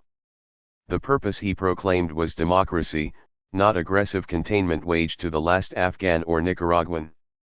Indeed, with his new doctrine Reagan ventured onto new ideological terrain, leaving traditional Republican foreign policy behind. Dominated by realists for whom such democratic mechanism was a recipe for endless disillusionment and failure, and by more traditional anti-communists, highly skeptical that democracy among allied countries in the developing world could be pursued without undermining American interests, the Republican 212 the Reagan Revolution Party and the conservative movement were not the natural home for the Reagan Doctrine in its double-edged form. Supporting anti-communist guerrillas was welcome, but insisting on democratic reform among allies and adversaries alike was almost anathema. Reagan's own views were probably those of his party. He rarely showed personal distaste toward allied dictators, especially those under siege from the left. As the standard-bearer for the conservative wing of the Republican Party throughout the mid to late 1970s, he had defended American allies such as the Shah of Iran and Somoza against the Carter administration's attacks. As president he stunned American liberal sensibilities by declaring that Guatemala's military dictatorship had gotten a bad rap. His cabinet officials in the first year and a half behaved similarly. Vice President Bush toasted Philippine President Ferdinand Marcos's commitment to democracy. Ambassador Kirkpatrick raised eyebrows with her apparently warm relations with the military junta in Argentina before the Falklands War, and Alexander Haig frequently objected to imposing Western standards on allied countries in the developing world. The Reagan Doctrine began as an act of political salesmanship. It wrapped a conservative Republican president's aggressive anti-communist strategy in a broader cloak that appealed to moderate Democrats while it confounded liberals. It recognized the political circumstances of post-Vietnam America, in which unabashed support for right-wing dictatorships, even those fighting communist guerrillas, could not withstand popular scrutiny and distaste, and in which the support of anti-communist guerrilla groups had to be justified on more than realist or anti-communist grounds. For President Reagan, the new doctrine suited his preferred political style. It completely reversed the grim pronouncements of Haig and the other more traditional conservative Republicans. It was a message of optimism, rather than of despair. It pointed to opportunities rather than dangers. Reagan did not have to tell Americans that support for brutal dictatorships was a necessary evil, nor that the struggle with communism was endless. The new doctrine offered the possibility of an end to the Cold War that was both peaceful and democratic. The promulgation of this new doctrine soon affected American policy toward Nicaragua in important and ultimately decisive ways. It changed the style of the administration's rhetorical attack on the Sandinistas. It changed the terms of the diplomatic settlement the administration wr as 213 willing to entertain, and by the end of the year it began to affect the NATO and the goals of the new covert operation. These were not entirely unintentional consequences of the new doctrine. A few administration officials, especially in the CIA, had already begun to harbor greater ambitions in Nicaragua than the strategy of containment Enders had proposed in Managua in August 1981. Nevertheless, it is important to recognize that the president's broad doctrine shaped the specific policy toward Nicaragua far more than that policy shaped the doctrine. In 1981, questions of democracy and human rights in Nicaragua had received little attention in the public statements of Reagan officials, who concentrated almost exclusively on the issue of arms shipments to the Salvadoran guerrillas. In 1982, Reagan officials picked up that rhetorical weapon as part of their broad assault on the Sandinistas. On March 1, Ambassador Kirkpatrick denounced the Sandinistas' forced relocation of Mosquito Indians on the Atlantic coast as a massive human rights violation. 6 days later, Secretary Haig described the Sandinistas' attacks on the Indians as genocide. At the end of February, President Reagan made the broader case against the Sandinistas' domestic policies. In a speech to the OAS, he noted that the Sandinistas had broken their promises to respect human rights and hold free elections in Nicaragua. 2 years later, these commitments can be measured by the postponement of elections until 1985, by repression against free trade unions, against the media minorities. Once again, Reagan's assault on the Sandinistas' shortcomings as Democrats was connected to events in El Salvador where, in contrast, the government had agreed to hold elections and had called on their opponents to join the democratic process. 7. The Reagan administration's new tactics struck a chord with those moderate and conservative Democrats who remembered their support for Nicaragua's private sector, the hard-won battle for aid in 1980, and who were disillusioned and embittered by the Sandinistas' subsequent behavior. Even liberal critics of the administration's policies would not defend Nicaragua against the administration's charges. 8. Though they noted with irony the Republicans' newfound concern for Indian rights in Latin America. The Reagan administration's new enthusiasm for the democratic revolution immediately raised questions about the purposes of the recently AP-proved covert operation in Nicaragua. A plan designed in 1981 to force the Reagan Revolution, the Sandinistas to end their support for revolutions in neighboring countries did not conform to President Reagan's new promise to support democratic change in communist as well as non-communist countries. MDR's original conception of the anti-Sandinista forces as a bargaining chip was especially out of step with the administration's overall change of direction in 1982. As Enders's deputy, Craig Johnstone, recalls, there was a growing conviction inside and outside the administration that people were not bargaining chips even in meetings with members of Congress. Johnstone was brutalized when he tried to explain the purpose of arming Nicaraguans. 10. The anti-Sandinista guerrillas began to take their place as part of the doctrine of democratic aspirations that would bear the president's name. Enders and Johnstone resisted these new pressures to redefine the purposes of their original lowball option. They objected not to the desirability or appropriateness of seeking democratic change in Nicaragua, according to Johnstone, but because they believed the Nicaraguan forces just then assembling along the Honduran border were an inadequate means for achieving such an ambitious end. The small guerrilla force might be sufficient to waste the Sandinistas and force them to turn inward, but it was not capable of waging a democratic revolution in Nicaragua. To set such a goal was to embark on a policy with no foreseeable end and no prospect of success. 11. Enders and Johnstone, however, were a small minority in an administration increasingly animated by the president's call for a global offensive against communism and for support of the democratic revolution.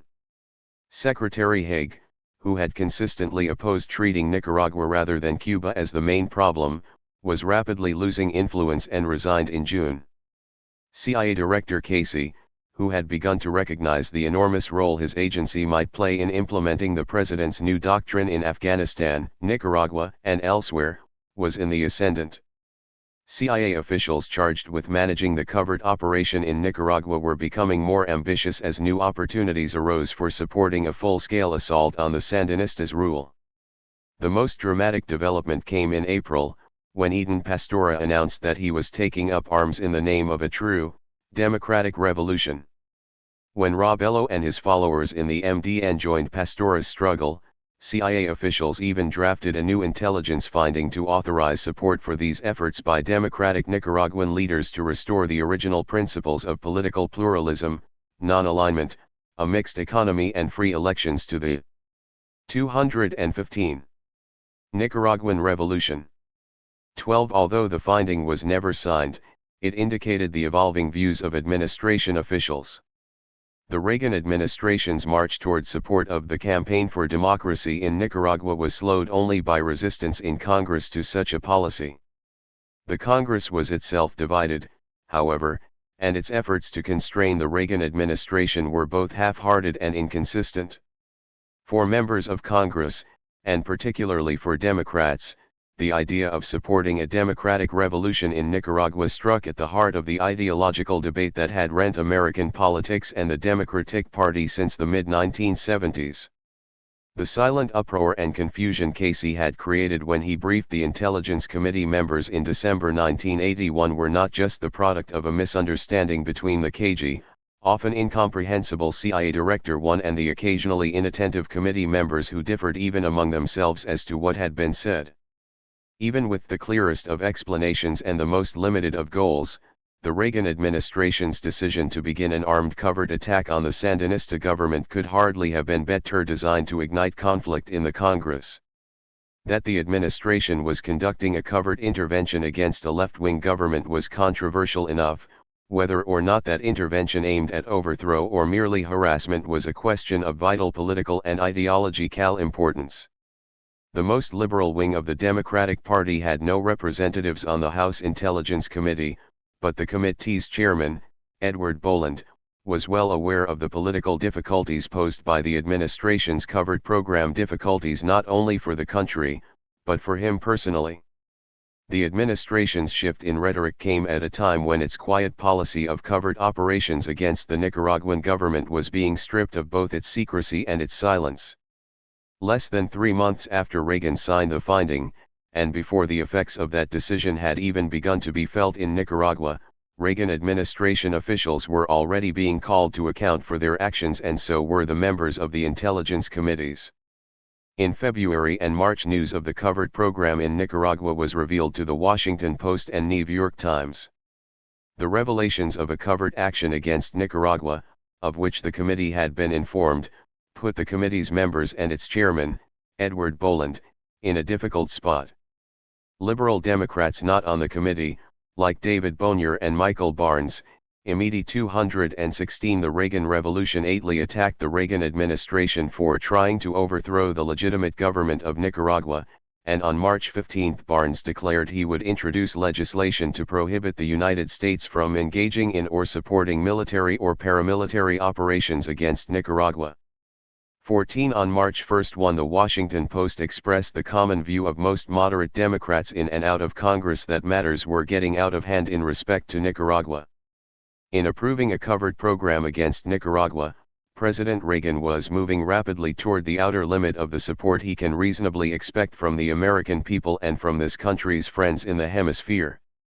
15 The consensus of the Democratic Party was that American intervention for the purpose of overthrowing a foreign government was unacceptable. In fact, no more than in the Carter years could most American politicians, Republican or Democrat, openly proclaim the goal of American policy to be the overthrow of another regime. Insofar as the administration suggested that the covert paramilitary effort might have the political goal of ending Sandinista rule, Chairman Boland and other Democratic committee members had to oppose such a plan. A substantial number of moderate Democrats could support the Reagan administration's efforts to block arms shipments to the Salvadoran guerrillas, however. And they supported the more limited, strategic goals that Enders had pursued in 1981. 16 Some liberals in Congress and some journalists tried to cast doubt on the administration's assertions that Nicaragua was being transformed into an ever more efficient platform for supporting insurgency in El Salvador. 1 The New York Times editorial page insisted there was no proof. Congressman Barnes simply denied that arms shipments were occurring. Charging that the Reagan administration lacked credibility, Barnes said he waited with bated breath for some concrete and verifiable evidence. That the Nicaraguan government has been directly involved in the El Salvadoran War. 19 But moderate and conservative Democrats generally accepted the administration's claims. They had good reason.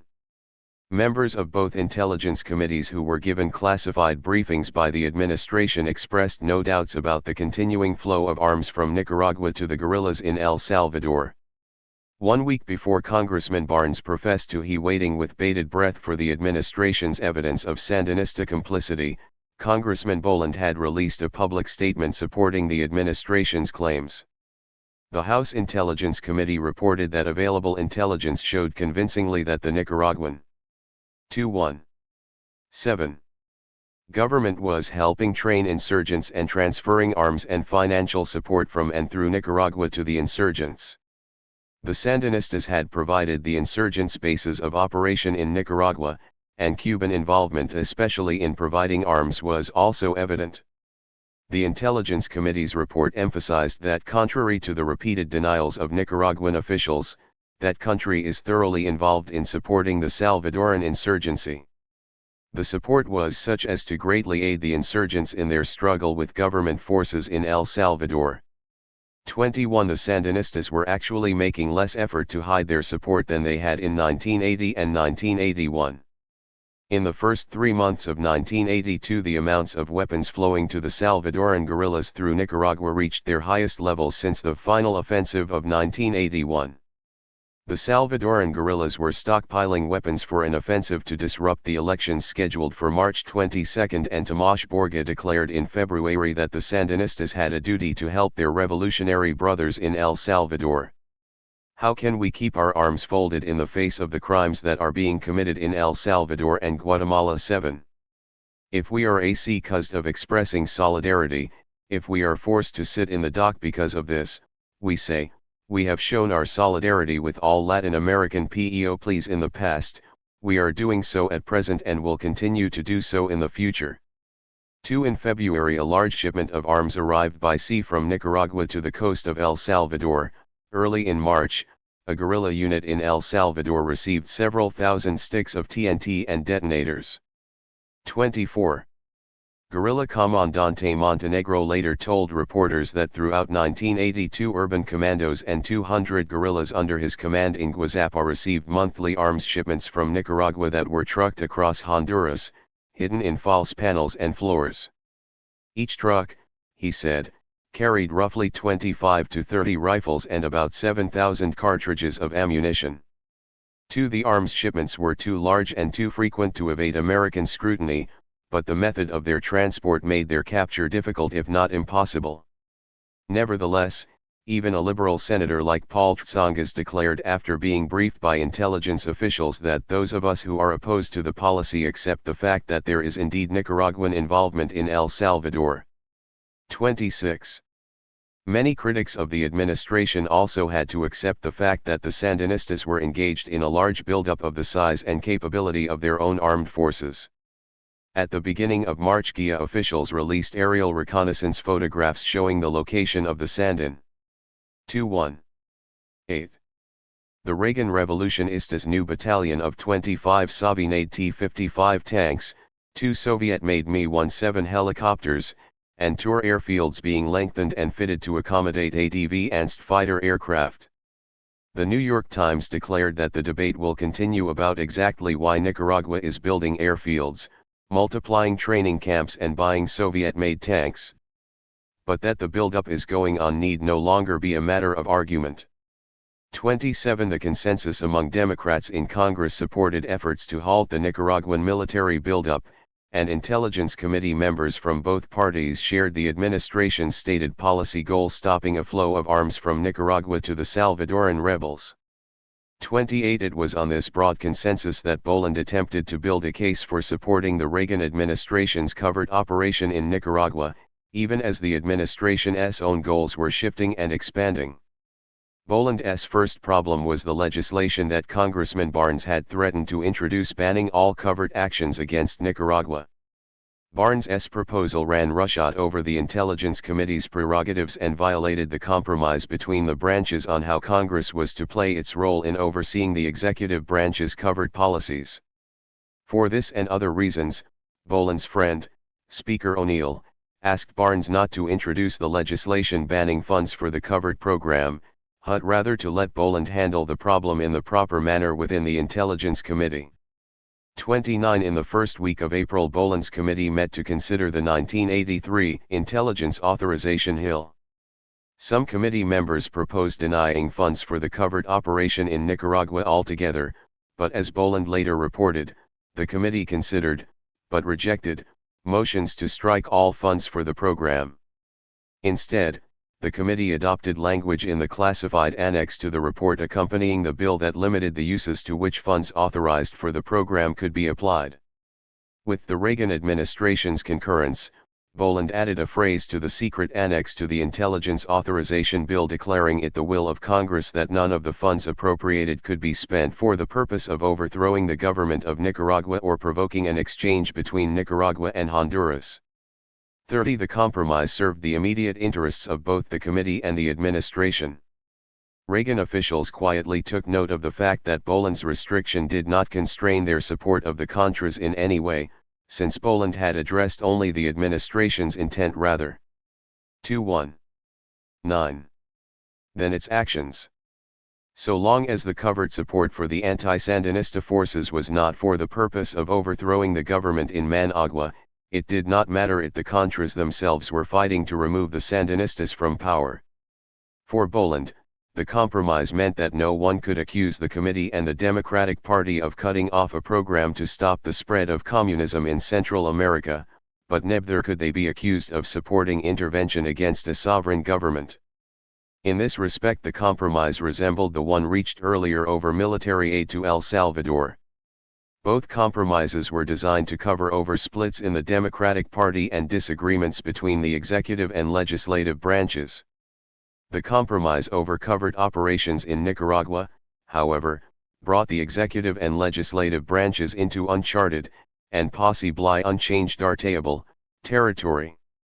When the intelligence committees were established and the 1980 Intelligence Oversight Act passed, members of both the executive and legislative branches anticipated that in the unlikely event that the congressional committees strongly opposed a covert program, but the president went ahead with it nevertheless, then the committees might vote to deny funds for the program altogether in the annual intelligence authorization legislation. Boland, however, had overruled efforts to block all funding for the covert program in Nicaragua. Instead, he used restrictive language in the legislation to shape a policy that could fit within political constraints imposed by a divided Congress. Both branches thus joined in averting their eyes from the contradiction at the heart of the covert program. The administration's stated intentions and the Congress's expressed aims, after all, did not affect the goals of the Nicaraguans they were supporting with American dollars. No one could seriously believe the anti-Sandinista fighters were risking their lives merely to interdict the flow of arms from Nicaragua to El Salvador. Boland certainly knew better. The Reagan administration was more disingenuous than the Congress, however, because despite Enders's minority view, the administration as a whole could not honestly deny that its goals were evolving and becoming more ambitious. With the defection of Pastora and President Reagan's growing attraction to the idea of a fight for democracy in Nicaragua, the distinction between the Contras' goals and those of the Reagan administration was becoming smaller. As the Contras' apparent capabilities grew beyond anything originally planned by the Reagan officials, so too did the administration's ambitions.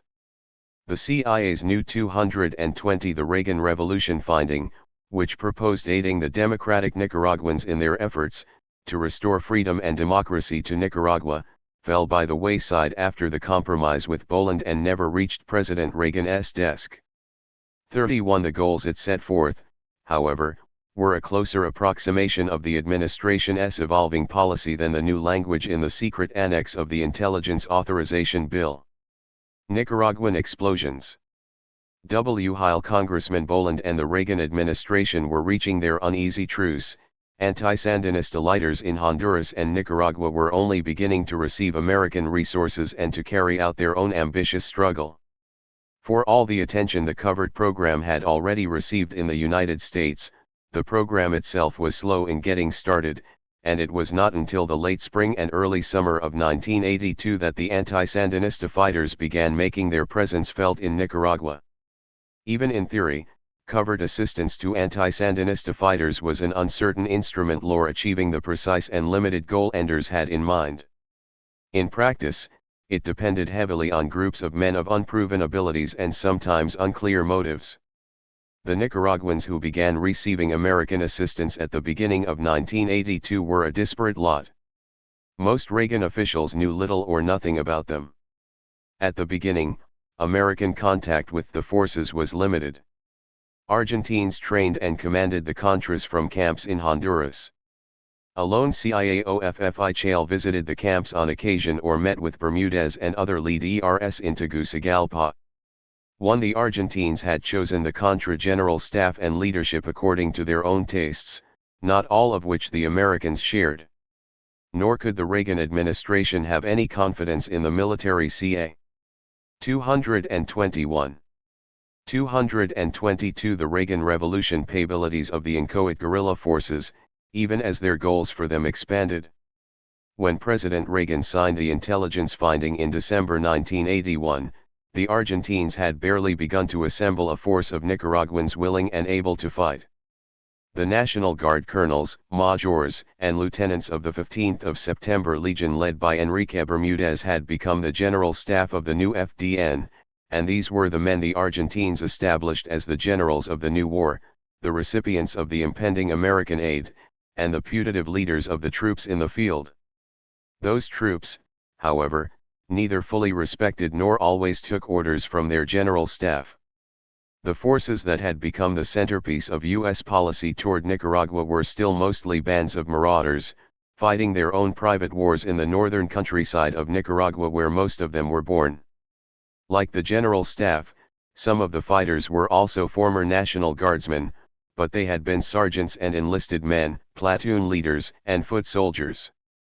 Poorly educated, the sons of farmers in the northern mountains and countryside of Nicaragua, many of them had more in common with the peasants of the north, and even with the Sandinista militiamen, than they did with the officers who led them. They had been surviving on the border of Honduras and Nicaragua for more than 2 years since they escaped after the revolution, foraging and cattle rustling, fighting only to stay alive and, on occasion, for revenge. The Argentines had given them some money and training to carry out isolated assassinations of Sandinista party leaders or Cubans, more in the style of the Argentine Dirty War than of an insurrection. Of these former National Guardsmen, Pedro Pablo Ortiz Centeno became the most famous, and infamous, as suicida. In 1979 Sergeant Ortiz had belonged to a tough little force in the National Guard called the Rattlesnakes, and in June and July of that year he and his comrades fought Eden Pastora's troops to a standstill in the south of Nicaragua while the other Sandinista forces in the north moved into Managua. After the collapse of the National Guard leadership on July 19, they made their way by boat to El Salvador and then traveled to Honduras where they lived as refugees. Throughout 1980 and 1981, Suicida and others like him had moved back and forth across the border between Honduras and the northern Nicaraguan province of Nueva Segovia. They found some support among the independent mountain people scattered sparsely throughout the region. When the Argentines and the FDN General Staff began looking for men willing and able to fight in Nicaragua, Suicida and other national Nicaraguan explosions 223 guardsmen of the lower ranks were already there. Even among these National Guardsmen there were important differences. Some had fought in units like the Rattlesnakes, others belonged to Somoza's elite guard led by Somoza's son, and still others had joined the National Guard only in the last few months of the war. Some had reputations in Nicaragua as killers, others as good men, and others had been too young to develop any reputation at all. In addition, there were the Milpas, the anti-Somoza militias who had turned against the Sandinistas. Many had left after the death of their leader, Dimas, in August 1981, but some had kept fighting along the northern border. There were Tigrelo and his men, and there were Others who had defected from the ranks of the Sandinista army or militias. In the summer of 1981 Tigrelo and another former Sandinista named Johnson had attacked El Cuat unsuccessfully before deciding to go north to Honduras where Bermudez's new organization was recruiting. For there were also followers of Eden Pastora from the old Benjamin Zaletan/Southern Front, who after Pastora's defection had left or been chased out of the Sandinista ranks. 5 Among the Contras was a group of Protestant evangelicals, including an assistant pastor and a seminarian. 6 The fourth and by far the largest group of anti-Sandinista fighters was the force of Mosquito, Sumo, and Rama Indians and Black Creoles on the Atlantic coast. With little outside encouragement, the Indians and Creoles had been clashing sporadically with the Sandinistas since the beginning of the revolution. After the Sandinistas' arrest of the Mosquito leader, Stedman Fagoth, and the shootings at Principalca in February 1981, relations between the government and the Indian and Creole communities had steadily deteriorated. When Fagoth was arrested, Mosquito Indians occupied a town on the Atlantic coast to demand his release. The Sandinistas freed Fagoth and he fled to Honduras where, with 3,000 Mosquitos, he sought support from the Honduran army and the FDN for armed actions against the Sandinistas on the Atlantic coast.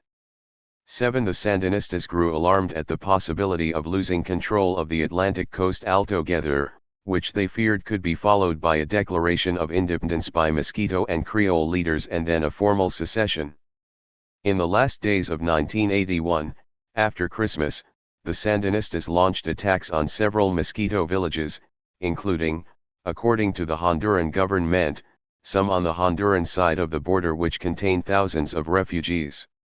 The Hondurans alleged that the Sandinista forces killed hundreds of Indians in a massacre, but the Sandinistas denied the 224 the Reagan Revolution charges. A week later the Sandinista army relocated by force about 20 villages in northeastern Nicaragua with about 10,000 inhabitants, while thousands more fled into Honduras. It was the largest military operation yet conducted by the new government, and Sandinista officials declared it had been necessary to prevent the region from becoming a theater of operations for counter-revolutionary actions. 8. Altogether the number of potential anti-Sandinista troops at the beginning of the American covert program stood at something less than 2,000, more than half of whom were Atlantic Coast Indians and Creoles. The number of fighters in the main force of the FDN commanded by Bermudez, however, was no more than a few hundred. They faced a Sandinista army of close to 25,000, not including the hastily trained militia which the government claimed had reached 50,000, as well as the armed collective farmers and coffee pickers. Humberto Ortega's strategy was to let the militia fight the counter-revolutionaries in the hills and jungles of northern and eastern Nicaragua, while the Sandinista regular army stayed behind to guard the more heavily populated sections of the Pacific coast. When necessary, regular army units would be flown to forward positions in the Soviet-supplied Mi-17 helicopters. At the beginning of 1982, the Sandinistas did not fear the forces that the Americans and the Argentines were slowly pulling together. The Nicaraguans, Americans, and Argentines who assembled in Honduras were more optimistic. They believed that with U.S. financial assistance and a permanent, secure base of operations in Honduras, the anti-Sandinista forces could survive indefinitely. The provisions of arms, equipment, and money would attract more fighters. The diverse groups of fighters, if unified and coordinated, could cause the Sandinistas problems on three fronts: from the north with the FDN, on the Atlantic coast with the Mosquitos, and from the south with fighters from Pastora's old southern front. What the Contra forces lacked was a political identity attractive to the outside world and to the Nicaraguan political class. In meetings through the fall and winter of 1981, Enders and CIA officials and the Argentines had agreed that the political coloration of the anti-Sandinista fighters was important. The Reagan administration had come to support the former National Guard officers out of necessity, for these were the men whom the Argentines had chosen and because they believed there was no one else to lead the fighting. But they considered this a serious weakness in the program because the Contras were vulnerable to the charge of Reaper Nicaraguan explosions 225 centaying a return to Somosism in Nicaragua. The presence of the Argentines further tarnished the Contras' image, since the Argentine military had earned a reputation as among the most brutal in Latin America. A more significant weakness was that the small fighting force had no political face at all, at least not in traditional Nicaraguan terms. The anti-Sandinista fighters, whether they had been foot soldiers in the National Guard or guerrillas in the struggle against Somoza, were mostly campesinos, small farmers, and petty landowners from a rural and less civilized Nicaragua. Their backgrounds and families were unknown to the aristocratic families of Granada and Leon. They had nothing to do with the political world of Managua. They had not been leaders in the governments and the legislatures of the Somozas, nor in the parties that had opposed them. Although the Guardsmen may have fought for Somoza, unlike many leading opposition politicians they did not actually know him or do business with him. And if they had fought for the Sandinistas, they were less well connected to the new government than many of the opposition leaders who were related to leading Sandinista officials by blood or by marriage. The Sandinistas and their political opponents in Granada, Managua, and Leon had more in common with each other than either of them had with the Nicaraguans assembling on the Honduran border. In no sense were these farmers and campesinos politicians. Their complaints against the Sandinistas were narrow and specific, not philosophical. If they were farmers, it was fixed government prices for their produce or the creation of cooperatives, or confiscations, or failed expectations of the revolution. If they were devout Catholics or evangelical Protestants, it was Sandinista hostility to their church. If they were former guardsmen, it was revenge. If they were milpas, it was betrayal. These complaints were not the stuff of political platforms. The anti-Sandinista fight ERS, therefore, were left to do their explaining and their campaigning with their guns and their knives. While the politicians in Managua debated, they killed, and they did so without the benefit of a political plan save the removal of the Sandinistas from power. In the first 6 months of 1982, the newly organized rebel forces did very little other than train and receive new supplies. Their existence had been so precarious before that they were delighted to be receiving the grand sum of $9,000 each month for the entire force. While the fighters trained, their Argentine and American supporters, eager to show something for the money being spent on the new forces, decided to strike a mostly symbolic blow. On March 14, anti-Sandinista fighters trained by 226 the Reagan Revolution, the Argentines set off explosives at 2 bridges in northern Nicaragua, badly damaging one and completely destroying the other. One of the bridges, at Somodelo, was on the main route along which arms were being shipped to the Salvadoran guerrillas in trucks. Thus the first blow fit precisely the description of the covert program Casey had given the intelligence committees in December. The dramatic explosions, like the Sandinistas' own small attacks in October 1977, were also an announcement to Nicaraguans that the struggle had begun. They were intended as an inspiration to other Nicaraguans and a provocation to the Sandinistas. The hope of CIA officials was that the explosions would force the Sandinistas to take harsh, unpopular measures against political opponents, and the strategy worked. The Sandinistas immediately imposed a new state of emergency throughout the country, began another crackdown on political opposition in Managua, and tightened press restrictions. On March 18, Humberto Ortega announced a new patriotic tax on businesses to pay for the nation's defense against the imminent invasion. A week later, the government suspended La Prensa for carrying reports supporting the anti-patriotic game of the Nicaraguan right.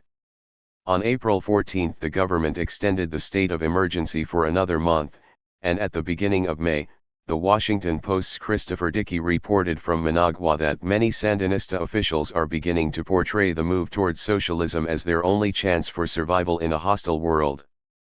Tomas Borga, speaking to a crowd of supporters in Managua, said playfully that the Americans and the Western world did not seem to realize where the revolution was going. The crowd chanted back, "Socialism! Socialism! Socialism!" To which Borga replied, "Our hard-working people know where we are headed." 12 The latest radical turn by the Sandinistas, and the signs of a new America willingness to intervene, proved to be the decisive moment for many leading Nicaraguan moderates, both in the opposition and in the government. In April and May 1, Robelo and then Alfredo Caesar left Nicaragua for Costa Rica, with no intention of returning. Geraldo Montealegre, another moderate technocrat in the Sandinista government, also left. Most dramatic of all was the surprising re-emergence on April 15 of Eden Pastora. After months of silence, including a period of house arrest in Havana followed by several meetings with the CIA's Claridge, Pastora announced from Costa Rica his decision to take up the struggle against the Sandinistas. Claiming to represent the true revolution and the real spirit of Sandino, Pastora condemned the bourgeois lifestyles of the Nicaraguan explosions 227 9 commandants. 11-1 will drag them with bullets from their mansions and Mercedes-Benzes, he declared. Adopting the rallying cry of Sandino, he called on all Nicaraguans to put themselves on a war footing as long as there is a single foreign soldier on the fatherland's soil. At the end of May, small numbers of Sandinista soldiers began defecting to Costa Rica to join Pastora in the fight. Alfonso Robelo, who had once denounced the armed path, declared his allegiance to Pastora's struggle. 13 Pastora's defection further damaged the Sandinistas' reputation throughout the hemisphere.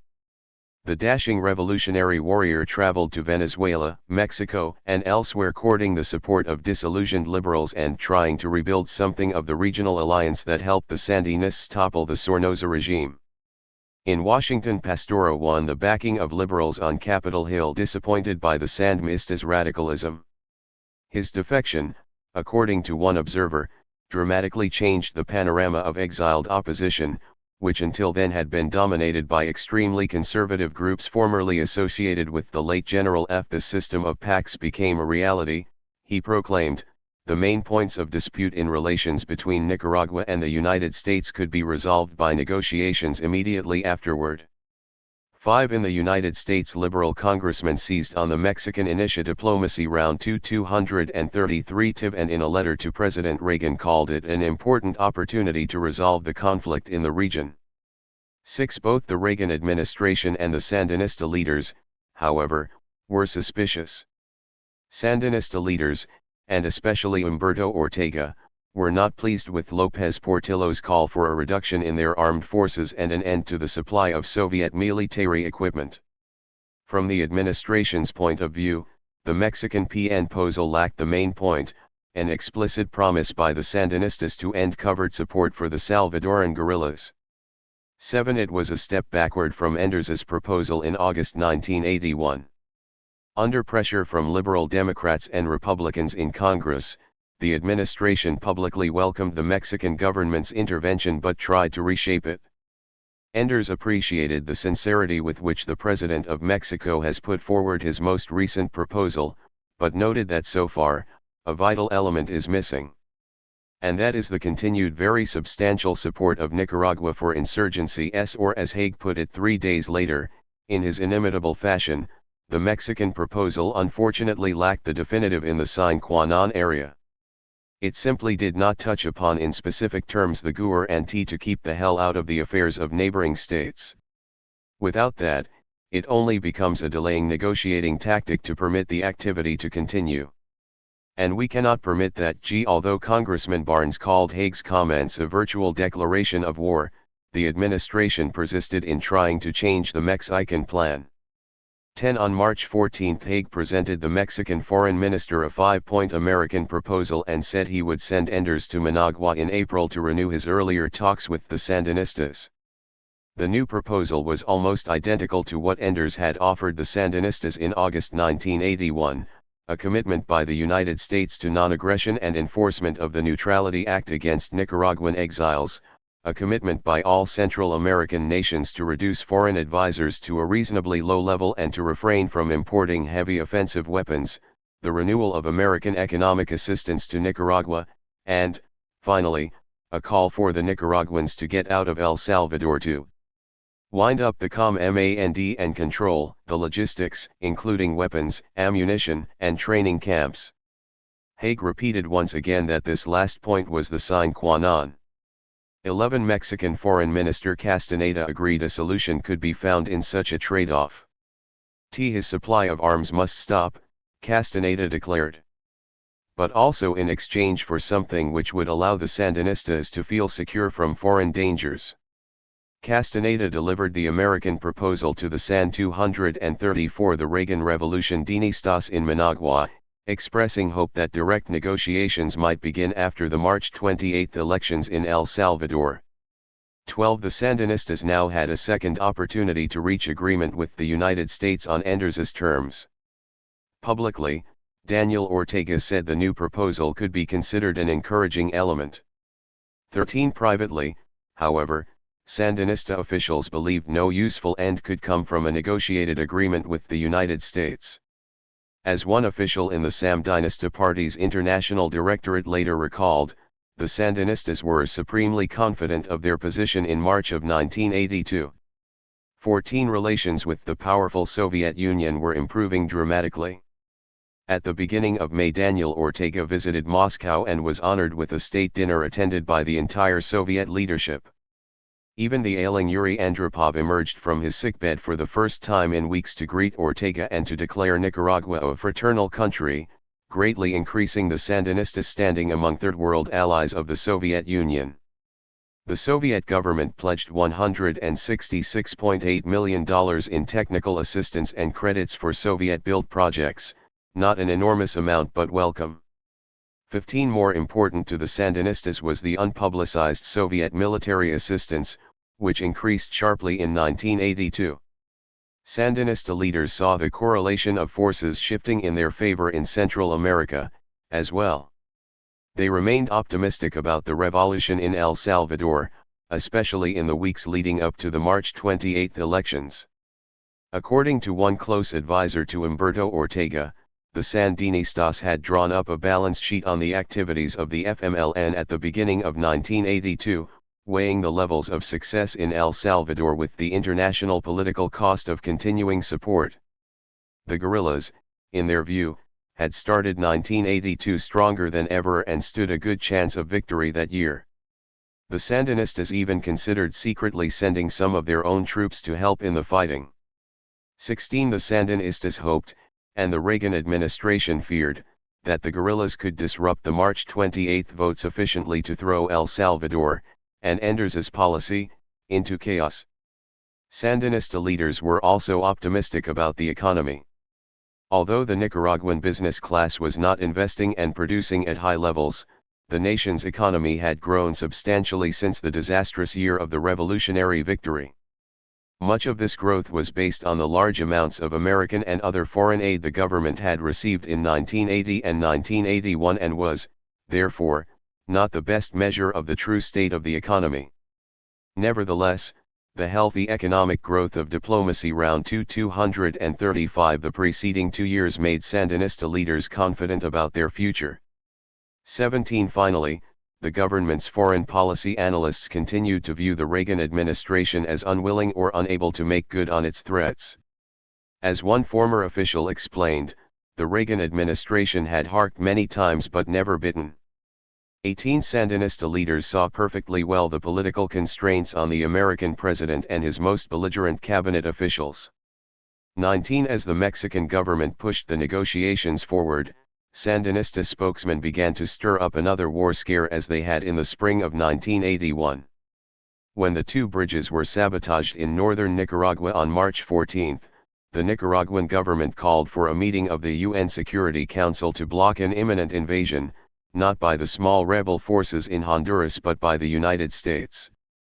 Foreign Minister Descoto told reporters that an American invasion was not just possible, nor even probable, but rather we're convinced that the decision has been taken and they're just awaiting a propitious moment. 20. Liberal Democrats in the U.S. Congress also spread the fear of impending war among the American public, even before the bridge explosions. Congressman Barnes declared the situation frightening. It is almost as if the administration wants a war in Central America. 21 polls taken by the White House showed growing public anxiety and overwhelming opposition to intervention by U.S. troops. 22 But even Barnes knew that the threat of American intervention was non-existent. Indeed, he called Sergio Ramirez to assure him and other Sandinista leaders that the United States would not invade Nicaragua.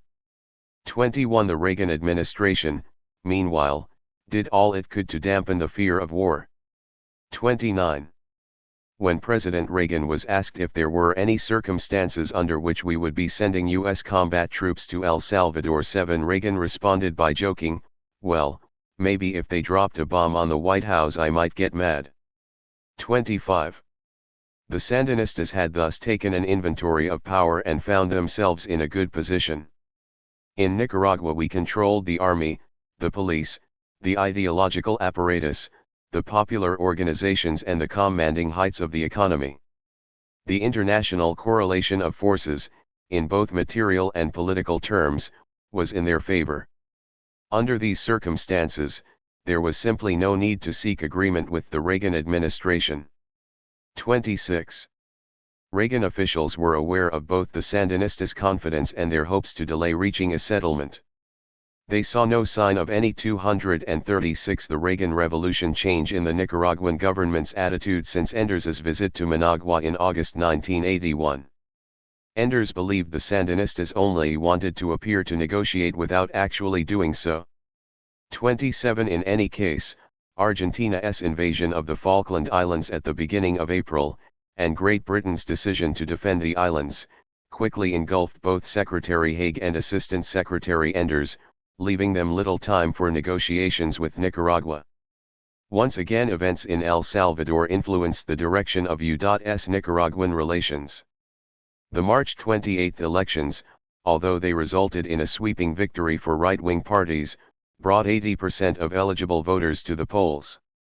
The guerrillas' threatened assault on the elections proved inconsequential. The success in El Salvador gave new confidence to Reagan officials.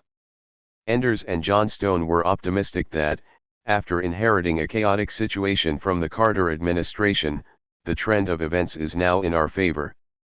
The elections in El Salvador were a psychological and military disaster for the guerrillas, and a blow as well to the Sandinistas. American allies in Central America were rallying to the anti-communist cause. The new civilian government in Honduras was willing to cooperate in the struggle against guerrillas in El Salvador and against anti-democratic forces in Nicaragua, and Costa Rica's new government shared the conviction that Nicaragua must be dealt with firmly. Even Mexico's unhelpful role diminishing as that country focused more on domestic economic concerns. 28 The elections in El Salvador also led to a small but potentially significant change in the Reagan administration's negotiating position. On April 7 the new American ambassador in Managua, Anthony Quainton, delivered a new 8-point proposal to the Sandinista government. The points repeated Enders's original proposal, added a demand for international verification of the Nicaraguan government's compliance with any agreements 20 and in a final, 8th point, noted that the Sandinistas' adherence to earlier democratic commitments would be an essential element in determining the future course of relations between the two countries. Enders had resisted including a call for democracy in Nicaragua, but other officials argued that after elections had been held in El Salvador, the Sandinistas should be held to the same standards. 30 Critics of the Reagan administration's policies have argued that the inclusion of the 8th point on democracy alone destroyed the chances of a negotiated settlement in 1982, but that was not the case. On April 1 the Sandinistas' rediplomacy round 237 rejected the entire proposal without expressing any preference for one point over another. 31 The Salvadoran election dismayed the Sandinistas almost as much as it buoyed the Reagan administration. It represented a decided shift in the correlation of forces because it appeared to end prospects for a quick guerrilla victory. The Sandinistas responded to the new circumstances by softening their own negotiating position slightly. In the middle of April the Nicaraguan government repeated its desire to begin negotiations, as soon as possible, at the highest level and with the Mexicans as mediators. The Sandinistas put forward a 13-point proposal of their own, repeating past demands for an end to CIA support for counter-revolutionary IES, an end to patrols by U.S. warships near Nicaragua, to overflights by U.S. spy planes, and to the use of Honduras as a base for armed aggressions and terrorist operations, as well as a new demand that the United States renounce the imposition of any economic, financial, or commercial blockade against Nicaragua. In a diplomatic note delivered to the State Department on May 7, the Nicaraguan government also declared its willingness to discuss its alleged ties to the Salvadoran guerrillas, although without conceding that such ties existed. Within the Reagan administration, however, the little enthusiasm for negotiations that existed before the Salvadoran election had about disappeared once that crucial event passed. Enders and his colleagues were not interested in prominent high-level negotiations in Mexico. "We don't think it's a serious offer," one official told reporters, "and we don't intend to give any priority. Given our evaluation of their intent ions."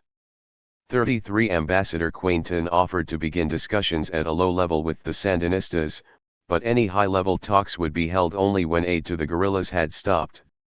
Daniel Ortega responded in pique that the Sandinistas could not dedicate our intelligence effort and security forces to pursuing those who are trafficking in arms when we have to defend ourselves against those who are attacking us from Honduras and the North American aggression.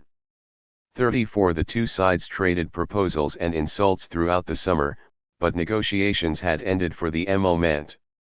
When President Reagan next discussed negotiations in the fall, he made it clear that the United States was no longer interested in bilateral talks with Nicaragua, but would discuss issues only in a multilateral forum with all the Central American governments. The Boland Amendment. By April 1982, the Reagan administration had come to rely primarily on one tool for shifting the balance of forces in Nicaragua, the anti-Sandinista movement in its various armed and unarmed forms. Despite the optimism of administration officials, little had been accomplished so far. American money and arms had barely begun to reach the hands of anti-Sandinista fighters, and the Falklands crisis caused a further temporary disruption.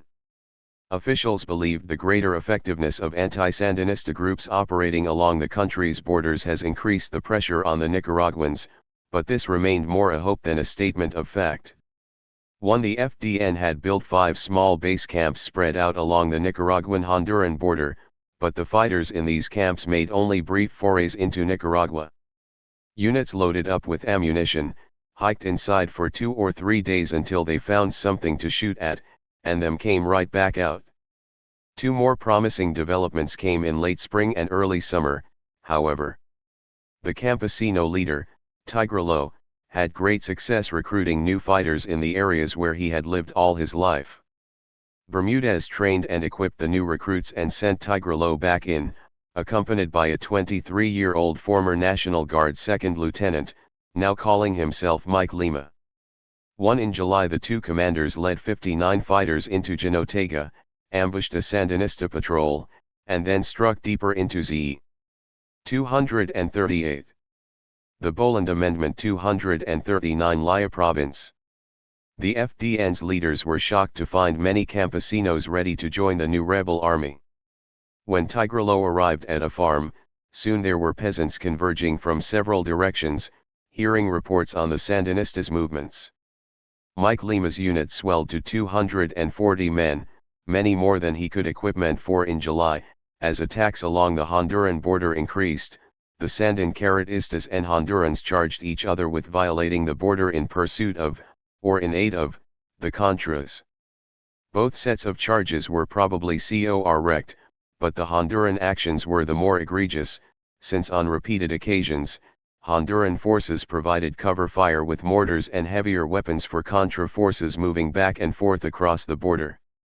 The Sandinistas occasionally ventured into Honduras in pursuit of the Contras and to test the Honduran army's mettle. They had to show great care, however, lest they provoke a violent response by the Honduran superpower patron.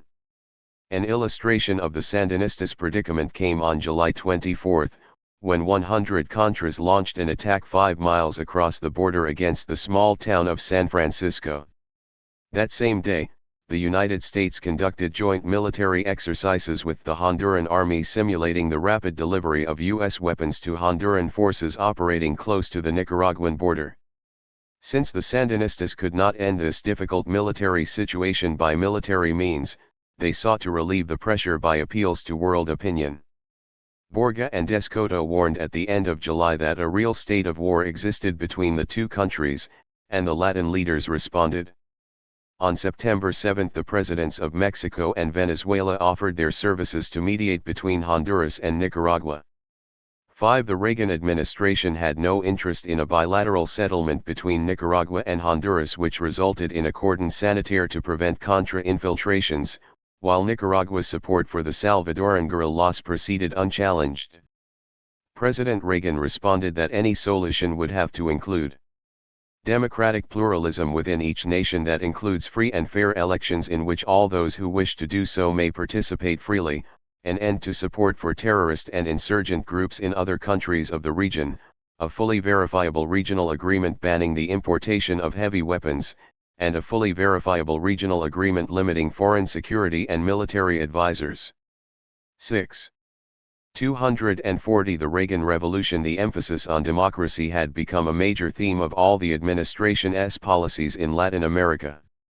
After helping to organize the Central American Democratic Community earlier in the year, a group which consisted of every country in Central America except Nicaragua, the administration helped arrange a Forum for Peace and Democracy in San Jose on October 4. Representatives from Colombia, El Salvador, Honduras, Jamaica, Belize, and Costa Rica signed the Declaration of San Jose, which stated, more than a dozen times, that democracy and elections were the key to peace in Central America. 7. In his letter to the presidents of Mexico and Venezuela, Reagan suggested that the meeting at San Jose offered a promising opportunity for Latin Americans to decide how best to proceed toward peace. Venezuela and Mexico, however, did not stoop to participate in so obvious an American diplomatic ploy. The hemisphere was becoming divided. The Mexicans pressed for bilateral talks between Nicaragua and Honduras, but the Honduran government refused. President Suazo Cordova told the Mexican foreign minister that he was too busy to go to Caracas for a meeting with the Sandinistas. In addition to their hostility to the communist government across the border, the Honduran government and military saw in the Reagan administration a seemingly unlimited reservoir of economic and military assistance. Since 1980, American military aid had tripled to over $10 million. The Reagan administration planned further increases, and in July Honduras's President Suazo Cordova and General Gustavo Alvarez had visited Washington to ask for even more. Senior Mexican officials let it be known they suspected the hand of the Reagan administration behind the Hondurans' refusal to negotiate, but there was little they could do. 8. The flurry of diplomatic activity in September and October did have a number of important consequences. As a result of the heightened international attention to the presence of thousands of Contras on Honduran soil, the Honduran government put pressure on Contra leaders to move as many of their forces into Nicaragua as possible. Contra leaders like Suicide needed little encouragement, and in November he and more than 2,000 others marched into Nicaragua to take up permanent positions in the northern and central provinces. Mike Lima and Tigrelo led more than 100 fighters across the Boquete River and attacked a Sandinista post in northern Jinotega. The Sandinistas chased them around the countryside with 2,000 men, but the rebels slipped away just as Sandinos fighters had once eluded American Marines. 9. Some of the rebel leaders were reenacting Sandinos' style of warfare. The Boland Amendment 24. 1. In other ways, as well. Tigrelo's brother, Dimas Tigrelo, set himself up as a peasant warlord, defiant of the FDN leaders based in Honduras. Establishing his base at Huayna, he began thinking about where to plant crops, and even began to plot out a primitive taxation scheme. He also went on a killing spree, murdering local peasants and his own troops, before the Sandinistas overran his ill-conceived base in November, using long-range artillery, attack helicopters, aerial bombers, and hundreds of troops in a coordinated assault. 10. Another commander whose reputation as a rebel leader grew notorious at the end of 1982 was the former National Guard Sergeant, Suicida. In November, Suicida led several hundred men in an assault on the Segovian town of Jalapa. After 10 days and 1 million rounds of ammunition, the attack failed. Despite their erratic and sometimes murderous behavior, the rebel leaders attracted almost 1,000 new recruits in the last 6 months of 1982. 11. The infiltration of armed fighters into Nicaragua had an electrifying effect in the northern countryside, where campesinos angry at government interference in their daily lives turned in increasing numbers to the rebel army. While the Reagan administration, Congress, the Sandinistas, and Latin American presidents vied for control of the diplomatic process, the Contra forces grew in the rugged and isolated northern provinces, assuming a size and aggressive temperament beyond the expectations of everyone, including the Sandinistas and the Reagan administration. The Sandinistas took sterner measures to control the peasant populations of north, central, and eastern Nicaragua, declaring martial law in the 5 northern provinces. The ranks of the Contras, in turn, doubled and then tripled as whole villages in northern Nicaragua emptied and families made their way north to Honduras. The Contras' winter offensives had dramatic effect in Washington, too, igniting an explosion of protests against the increasingly visible secret war the Reagan administration was waging against the Sandinistas.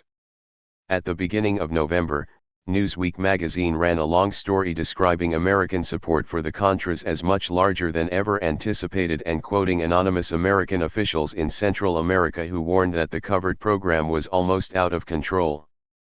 12. The article quoted one U.S. official saying, "This is the biggest fiasco of this administration.